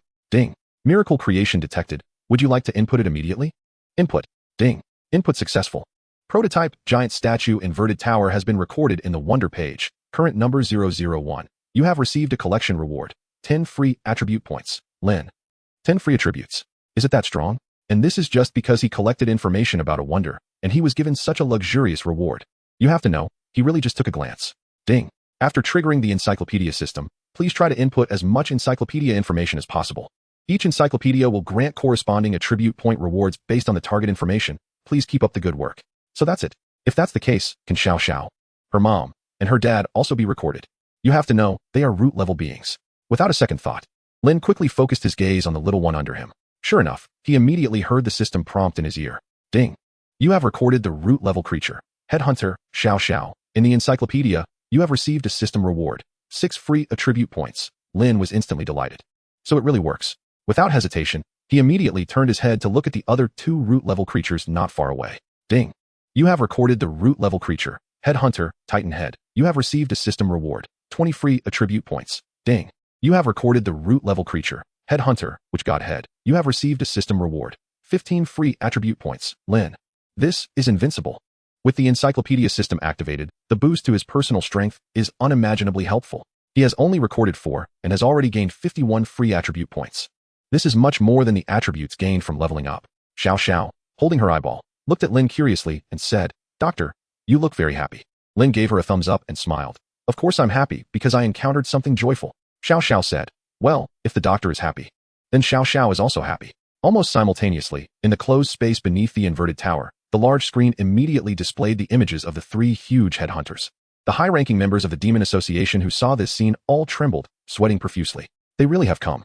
The heart-eating demon sneered, pressing his hands against the screen, staring fiercely at the 3 headhunters, and said grimly, Good, very good. Since you've come, let me show you the powerful strength of our association's top creations.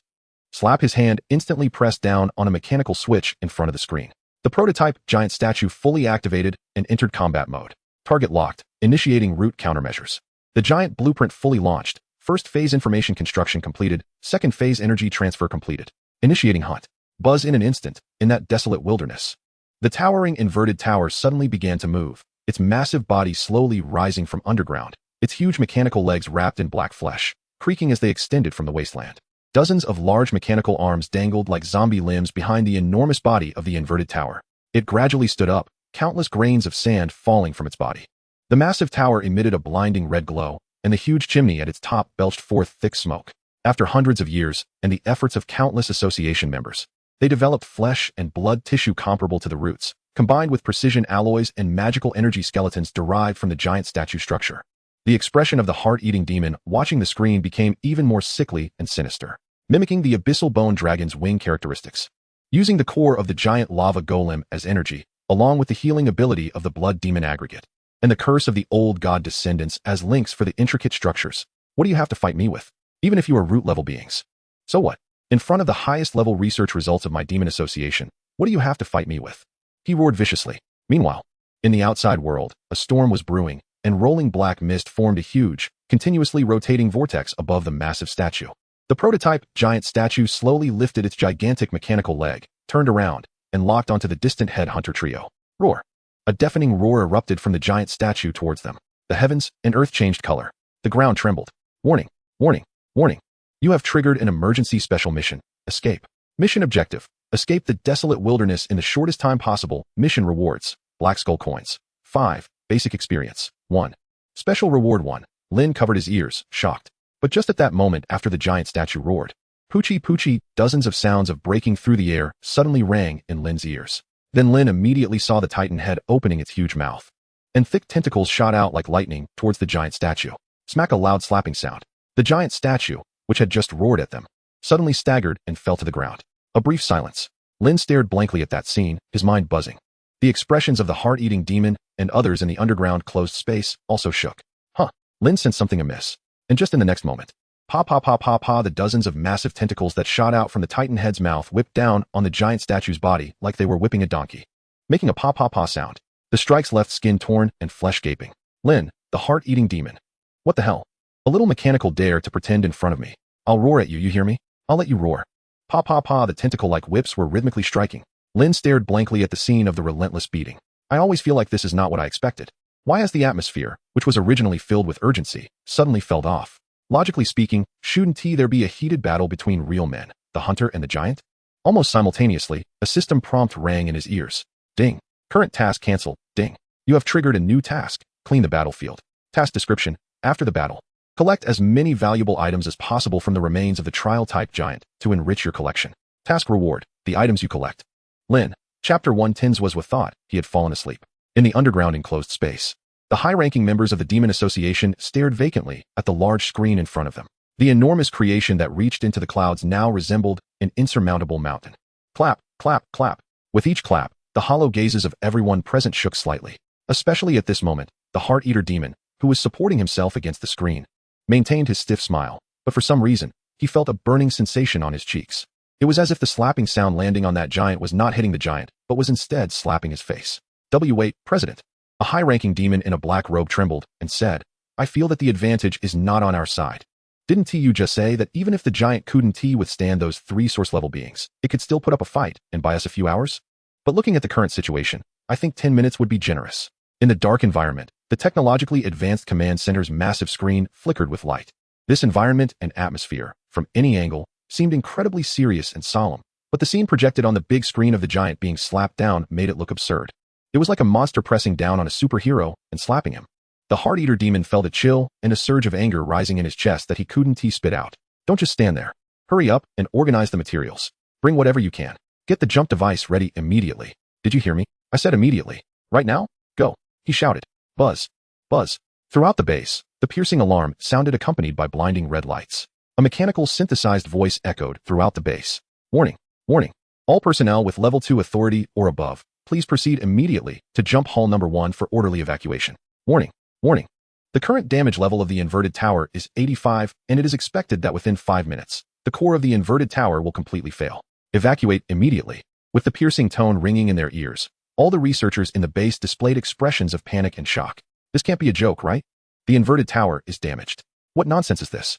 Haven T, we already activated Plan 0. How long has it been since activation? You're telling me the inverted tower is damaged. What kind of power is strong enough to topple the inverted tower? Wait, level 2 personnel. What about those below level 2? In an instant, the entire base was enveloped in a sense of panic.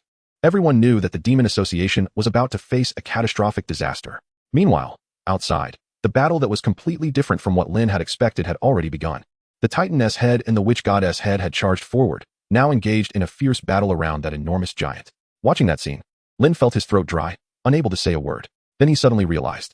Yes, the kind of intense clash of steel he had envisioned in his mind. The thunderous impact of machinery against flesh, the shocking scene of a superhero fighting a monster, would only happen between evenly matched opponents. But if the strengths are not on the same level, then the stronger side can truly bully the weaker side in various ways. I've learned. Lin's eyes widened. He felt he had grown. Then, his gaze suddenly moved.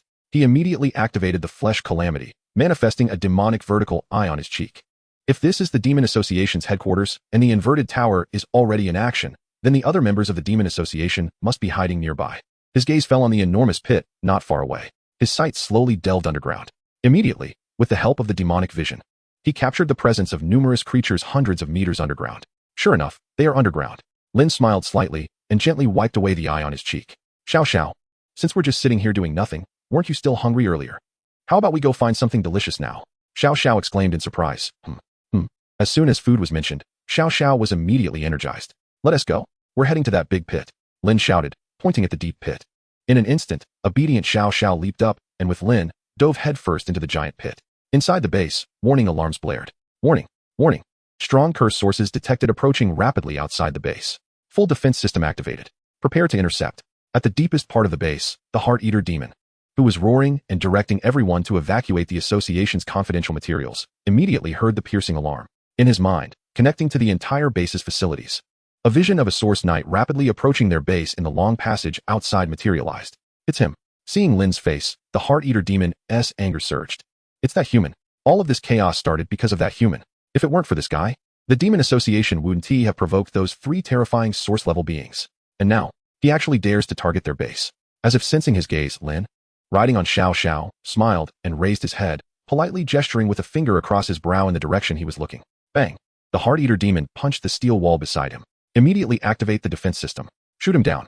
Focus on that human and bring him down. He roared with rising anger. Ding! The Heart-Eater demon's resentment towards you. 20. Ding! The Heart-Eater demon's resentment towards you. 20. Hearing the system prompts ringing in his ears, Lin smiled slightly, looking at the surveillance equipment spread throughout the massive corridor. He crouched down on one knee, like a cheetah ready to pounce. Xiao Xiao, just charge ahead, leave the rest to me. Our target is that guy who dares to offend you. Nodding slightly with force, the small creature quickly wriggled its tentacles, its massive head charging forward like a heavy-duty loli. Racing ahead, its trust and affection for Lin had already reached a point where it would obediently listen to his words. In its heart, Lin had long become a trustworthy and excellent big brother doctor, someone it could communicate with deeply. Zuozhuo, stop playing dead. I know you've woken up long ago. It's time to use you, so wake up quickly. With a slap, Lin gave Zuozhuo a light smack on the head. Ding. Zuozhuo's affection for you increased by 1. Ding. Zuozhuo is trying hard to make itself look like a normal left hand, not out of fear, but simply obeying its heart's desires. Zuozhuo believes it is asleep. Chapter 111. Great success. Slap. Lin gave it another smack on the head. Ding. Zuozhuo's affection for you increased by 1. A notification appeared above Lin's head. He closed his eyes and took a deep breath. Then, bang, bang, bang, bang, bang. Along with the fading echoes of the smacks, a barrage of system notifications rang in Lin's ears. Finally, Zuozhuo opened its mouth wide and bit down on his right hand, shouting, "Stop bouncing. Stop it. What about the cotton candy? I already said not to wake up," completely disregarding whether I can handle it or not, and still pushing hard. Lin didn't give it a chance to argue. Grabbing its 2 fingers and saying seriously, "Zuozhuo, you're not going to chicken out, are you?" The left hand instantly perked up, showing a surprised expression, and said, "Chicken out? What weird talk is that? Am I scared? No way. I'm not afraid of anything, even if it's a huge head or something." It seemed to have heard the strange conversation above. The small creature, racing forward, curiously plucked out an eyeball, lifting it with a tentacle and looking at Lin, asking, "Doctor, did you hear someone talking?" Wow. Seeing that eyeball roll over, Zuozhuo instantly freaked out, pulling Lin's arm back and hiding behind his shoulder, its teeth chattering. Ding. Zuozhuo's fear of the small creature increased by 10. Ding. Zuozhuo's fear of the small creature increased by 10. With the continuous system notifications, the small creature tilted its eyeball curiously and said, "Huh, it's fine. Xiao Xiao, you don't need to mind. My left hand is just a bit shy. It'll get used to it," Lin said, eyes closed, a slight smile on his lips. The small creature said curiously, "Oh," and then reached its tentacle back again. As for why the doctor's left hand seemed to move on its own and was afraid of it, it didn't find it surprising. After all, just as it had so many tentacles, it was completely normal for a doctor to have a moving left hand. Feeling the left hand's tremor, Lin grinned as he grabbed its wrist, lifting it in front of him and saying, "Zuozhuo, you're shaking." The left hand hugged its palm with its pinky and thumb, saying, "No. Where did you see me shaking? I was just stretching casually. Did I shake?" "I didn't shake." Ding. Zuozhuo's fear of the small creature increased by 5. "Afraid of the soft? Scared of the hard?" Lin said with a teasing smile, pointing at the left hand. The left hand instantly shivered, exclaiming, "No, I didn't. Where am I afraid of the soft and scared of the hard? I'm just a normal mutation, and of course, I'll inevitably be scared when encountering beings I can't fight against. That's completely normal." Its expression became hollow. It looked at Lin's increasingly mischievous grin, feeling as if 2 evenly matched opponents suddenly discovered a weakness that could be targeted, and one was ruthlessly exploiting that weakness. Zuozhuo heard the voice and came back to its senses, only to see a sinister face close to it. "Ah, you scared me. What are you doing?" Ding. Zuozhuo's fear of you increased by 2. Lin leaned in menacingly, and cold sweat started to bead on the back of Zuozhuo's hand. "You should listen, right? Zuozhuo wouldn't disobey, would you? After all, cold mixed pig trotters are quite crunchy. Are the other hands crunchy too?" His voice was so eerie. It felt like someone was blowing cold air on Zuozhuo's scalp. Ding. Zuozhuo's fear of you increased by 5. Ding. Zuozhuo's fear of you increased by 10. Zuozhuo's teeth chattered, and it swallowed nervously, saying, "You can't be hinting that I should be fed too." Ding. Zuozhuo's fear of the small creature increased by 20. Lin said kindly, "How could that be? You're my left hand that has been with me for 17 years. How could I do something so heartless? After all, I'm not a devil." Zuozhuo finally sighed in relief. It had to be cooked first before being seasoned, right? Ding. Zuozhuo's fear of you increased by 10. Ding. Zuozhuo's fear of you increased by 10. Lin smiled broadly, then pulled out a lollipop and a bottle of pesticide from his pocket. Placing them in front of Zuozhuo, Zuozhuo cried out in fear, "What are you doing?" "Woo-woo." Lin smiled and said, "It's a multiple choice question. Obedient children get candy, and disobedient children get medicine." "Zuozhuo, do you want to be an obedient child or a disobedient child?" Zuozhuo said pitifully. "Can I choose obtuse angles?" A brief silence followed. "Xiao Xiao, today, the doctor is treating you to cold mixed left hand." Lin shouted as he turned around. "Zuozhuo?" The small creature asked curiously, "Huh? Is it really delicious?" "Extremely delicious. The ingredients are fresh and lively. When you take a bite, it even makes a special wah wah wah accompaniment." "Wow, that sounds so novel. I really want to try it." "Zuozhuo." At this moment, Zuozhuo finally cracked. Because with this guy's twisted personality, he might really do it. "Be obedient." "I never said I wouldn't be obedient. I didn't. From now on, you be the big one." And I'll be the small one. That should work, right? Woo-woo. Don't mix me cold. Ding. Zwazwa's obedience to you increased by 1. Hearing the system notifications, Lin's smile bloomed. He picked up the lollipop and said with a smile, "Open your mouth." Zwazwa obediently opened its mouth. Lin closed his eyes, squeezed Zwazwa's pinky, and said, "Isn't this right? After all, I'm not a devil. If you listen, we can still get along well. You can completely trust me as your father figure. With a piece of meat for me, there will definitely be a bone for you to chew on. Sweet, right?" Zwazwa held the lollipop and replied, "Sweet, woo-woo." Finally, Lin had temporarily subdued the left hand, and he felt extremely relieved. Although he had used coercion and temptation, he had made some progress. He believed that as long as he applied both kindness and severity, he would eventually turn this disobedient mutant into his ally. A small sound came from below as the doctor approached. Lin In smiled slightly, suddenly raising his head and pulling out a grotesque severed hand from the system space. It was the dragon breath arm. With a crash, the blood and flesh mutation activated. Vines of flesh suddenly sprouted from his shoulder, attaching themselves to the dragon breath arm. The lifeless eyes of the dragon head on that arm instantly lit up with raging flames. Ding. You have linked to the dragon breath arm warning. Your body is severely overloaded. But Lin In didn't care. System. Allocate all attribute points to Constitution. Ding ding ding ding ding. Chapter 112. Your whole family loves Lolis. In an instant, the system's explosive allocation prompt rang in his ears. As the allocation completed, he immediately felt a surging heat flow through his body like a flood bursting its banks, flooding his entire being. The immense pressure from linking to the dragon breath arm was also instantly relieved by the oncoming heat flow. Ding. Constitution allocation complete. Dragon breath arm load reduced to light load. Lin In's panel instantly appeared before him. Lin In, level 10, experience accumulating for class transition, race, human mutation, faction, analysis pending, strength, 47 agility, 51 intelligence, 61 constitution, 154 special attributes, happiness, 70 love, 1 description, a clever human apprentice at the Bloodsaw Potion Shop. A lowly enthusiast skilled at deceiving little girls. Despite undergoing numerous battles, he still cannot change his malicious mindset of suddenly jumping out to forcefully act cute. However, he seems to possess a high pain tolerance and mental resilience, showing no normal surprise at the various anomalies in his body. Recently, he seems to have gradually developed a fascination for the thrill of soft rice hard eating. Lin In. This system is really pushing it. You are the lowly enthusiast. Your whole family are lowly enthusiasts. But Lin In knew it wasn't the time for that. He decisively ignored the system's extremely unfair evaluation and malicious slander against him. Lin In looked at his constitution that had already exceeded 100 and smirked. The King of Hell has come.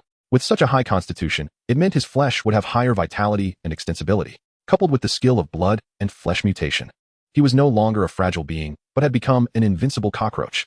Little, force it in. Boom. With a tremendous roar, the giant steel door leading to the underground base was smashed open by Little's head, creating a huge hole. The defense system detected a target invading the base, fully activating the Hunter biomachine, locking the target and opening fire. Buzz. Almost in an instant, cracks opened up on both sides and above the steel corridor, revealing automated gun turrets, with countless red dots targeting Lin In riding Little. Target locked. Da-da-da-da-da. The massive turrets suddenly rotated and unleashed a torrent of fire towards Lin In.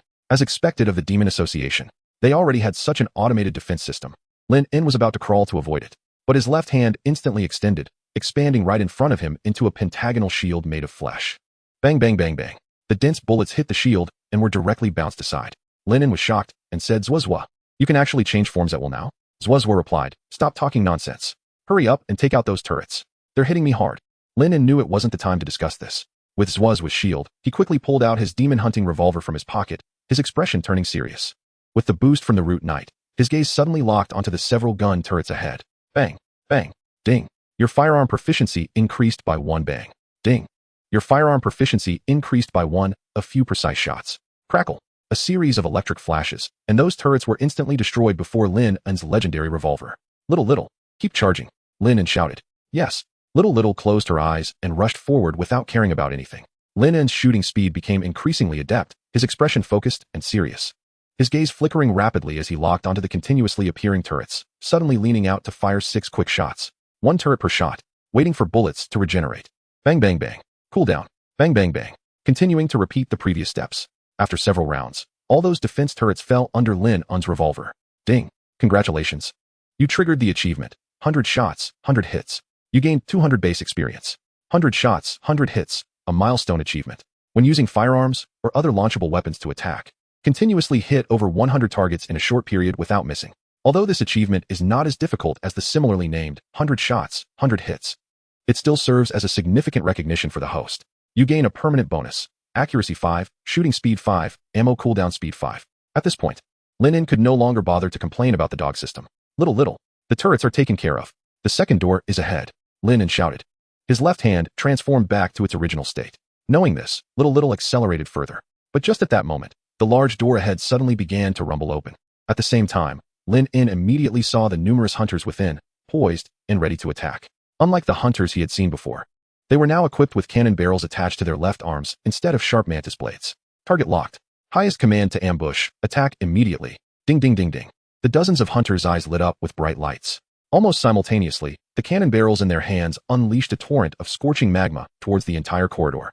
The rolling magma almost instantly engulfed the entire corridor. Breathing fire in front of me, Lin En was shocked. Can this really be tolerated? What about us? In an instant, Lin En suddenly stood up, and the dragon head linked to the dragon breath arm on his shoulder suddenly seemed to come to life, circling menacingly as it gazed at the surging flames. With a dragon's roar, the massive black dragon head tilted back and let out an extreme high-temperature flame. No, that isn't fire. That's dragon breath. Roar. In an instant, Lin gritted his teeth, fiercely restraining the nearly uncontrollable dragon breath arm. The enormous dragon mouth unleashed a torrent of dragon breath towards the incoming fire sludge. Whoosh. Two massive flames collided, causing the entire corridor to dissolve under extreme heat. Ding. Your flesh mutation ability level 1 ding. Your flesh mutation ability level 1 warning. Warning. Fire sludge ejection cannot suppress the target. Immediately switch to defense mode. Immediately switch to defense mode. Crackle. At the end of the corridor, the hunters' fire sludge launchers continuously exploded with sparks due to overload. The firelight reflected on their skin, which was already being suppressed. Warning. Overload. Overload. Initiate defense mode immediately.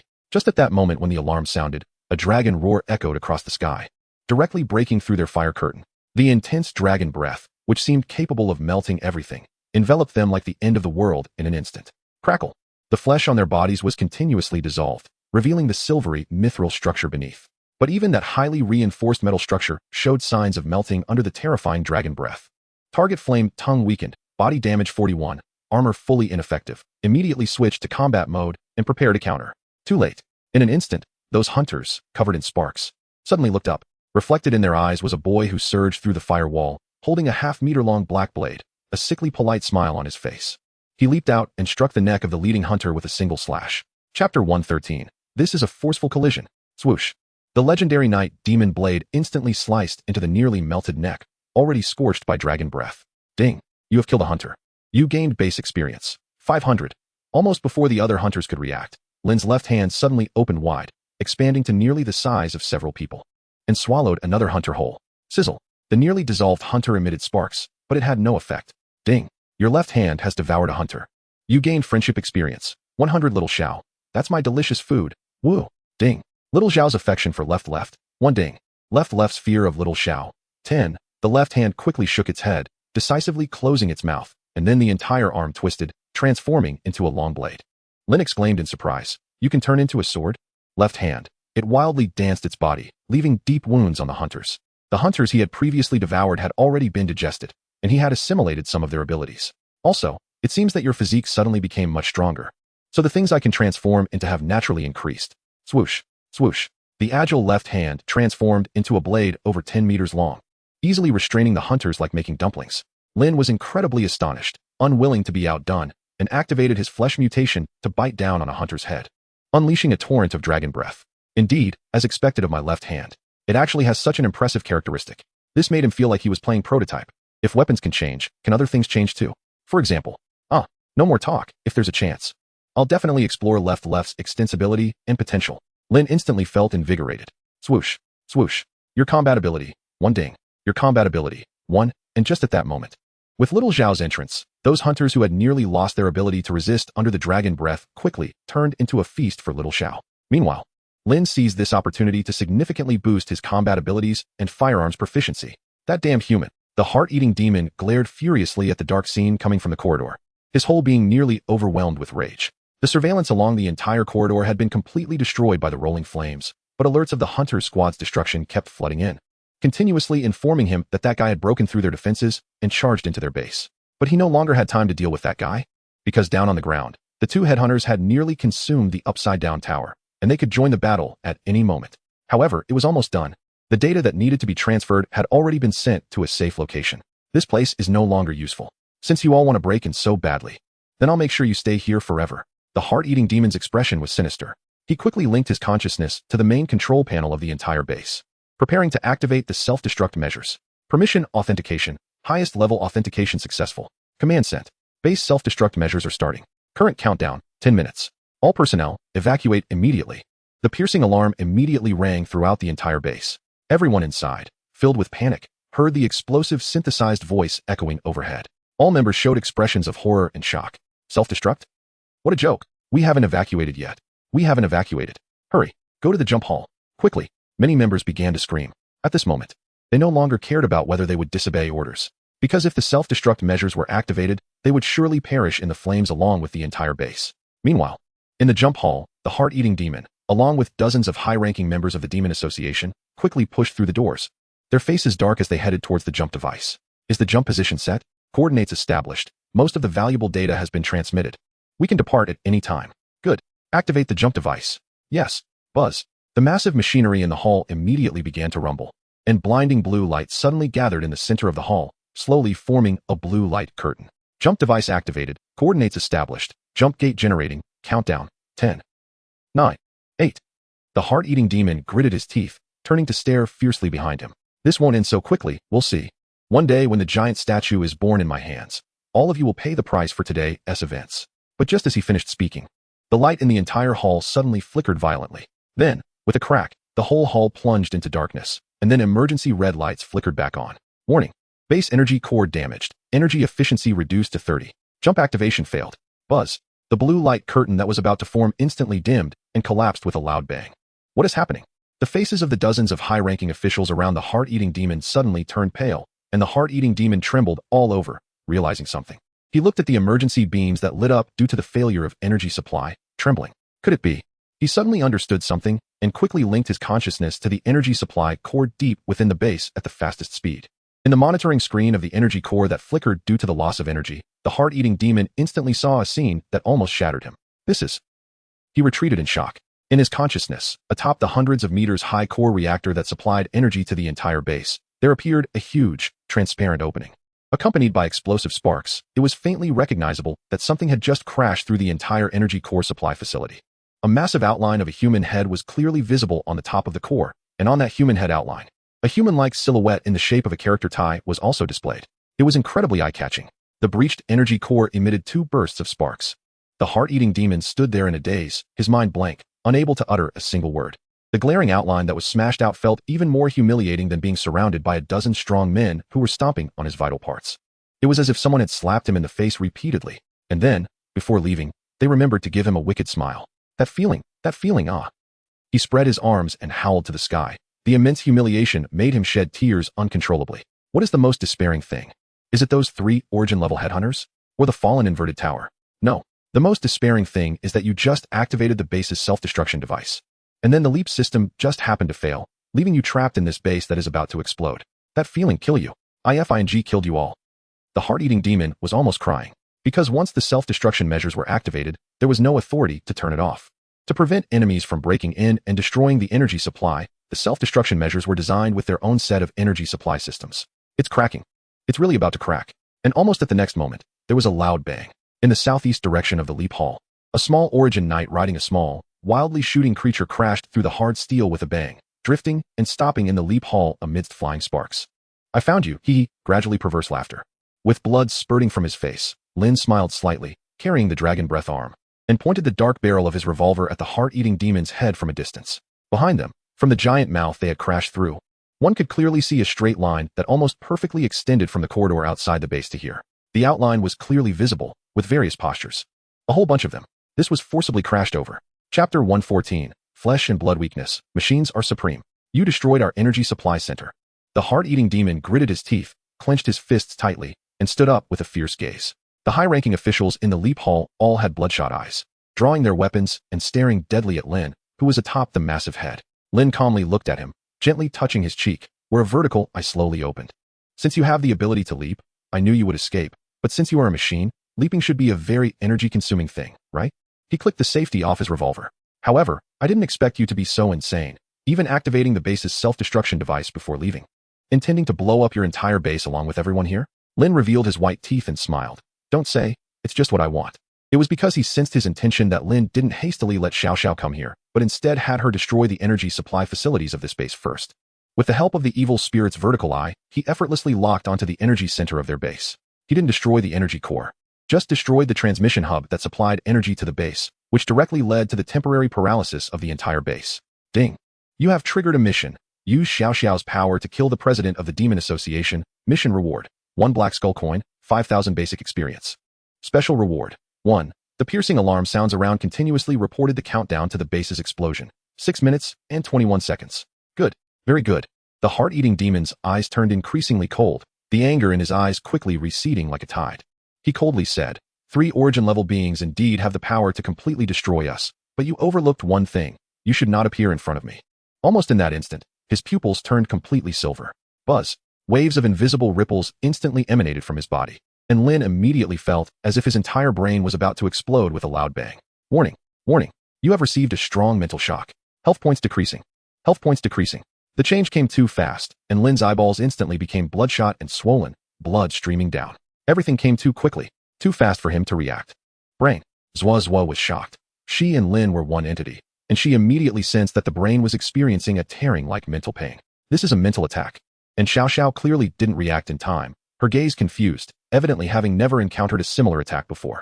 At that moment, Zhuo hesitated for almost no time. She suddenly opened her huge mouth and let out a sharp, evil spirit-like wail. Her entire arm quickly dissolved, turning into pools of thick, pitch-black liquid that splashed onto the ground. Wow! A baby's cry echoed. The thick, black liquid that fell to the ground immediately struggled and morphed into one after another baby identical to Lin. As soon as those babies appeared, they opened their large, pitch-black mouths and emitted strange cries. Distorted, eerie, contaminated. If the blood robe evil spirit were here, they would definitely be shocked to recognize that those terrifying, sticky infants were the mutations that appeared when Lin was inside that flesh puppet. And almost at the same time, the heart-eating demon immediately felt an overwhelming sense of nausea and dizziness wash over him. The cries were like an extremely malicious curse, a terrifying mental pollution that instantly caused huge disturbances to his mental waves. You actually will. He suddenly bent over in pain, struggling against the interference. The mental shock launched at Lin was immediately interrupted by this sudden disturbance. Almost at that instant, Lin abruptly opened his blood-red eyes, swollen and congested, and suddenly raised his revolver, coldly pointing it at the forehead of the heart-eating demon. Bang, bang, bang, 3 gunshots rang out. The demon-hunting bullets instantly struck him, and a massive surge of holy electricity crackled and spread across his body. Simultaneously, small tentacles followed closely. With a sharp sound, the tentacles instantly pierced through his neck, causing his head to separate from his body. Enduring the intense pain in his brain, he rolled over, looking at his left hand, which had dissolved into countless black slime. Lin said gravely, Zhuo, how are you? The slime began to gather again, slowly climbing up his body and collecting on his left arm, reforming into his left hand. Zhuo's condition was clearly a bit weak. It was evident that using that terrifying technique had drained her significant energy. Zhuo spat out a lump of black slime and said, I'm fine, just a bit of loss of appetite. I probably won't be able to eat anything for a few days. Seeing Zhuo's dizzy state, he knew that if she hadn't reacted in time, he would have likely suffered a mental explosion and died instantly. This truly is a dangerous world, even with a being like Zhuo by his side. Absolute safety is impossible. What was that from the doctor just now? Lin looked up and said, mental attack, a direct assault on one's will and spirit. Utterly unpredictable and extremely terrifying. Clearly, Zhuo was not specialized in this area and was only half informed about mental attacks. That guy just now was clearly targeting him. He must have known that even if he wanted to launch a mental attack on Zhuo, it would have little effect given her root-level consciousness. He really wanted to kill him. After discovering his name from the system's prompt, he should have realized that this guy possessed extremely strong mental power and would definitely use mind-related techniques. If it weren't for Zhuo, he would have likely met his end. Is that guy dead? Lin squinted and said, he must have transferred his consciousness at the last moment. This guy likely has more than one body. The absence of a completion notification from the system proves that the guy is still alive. Without hesitation, Lin immediately activated the evil spirit vision and laughed deeply. Zhuo, let's go. Since he failed to eliminate me the first time, he shouldn't expect to have a second chance. Meanwhile, in the deepest core area of the base, a huge container emitted faint mechanical synthetic sounds. Consciousness transfer complete. Body no. One has finished merging and is restarting. Crack, crack. Countless electrical sparks exploded within the container. In the next moment, a precise mechanical hand suddenly broke through the container's hard outer wall. A pair of eyes glowing with red light faintly illuminated. Flesh is weak, machinery reigns supreme. A hoarse voice echoed.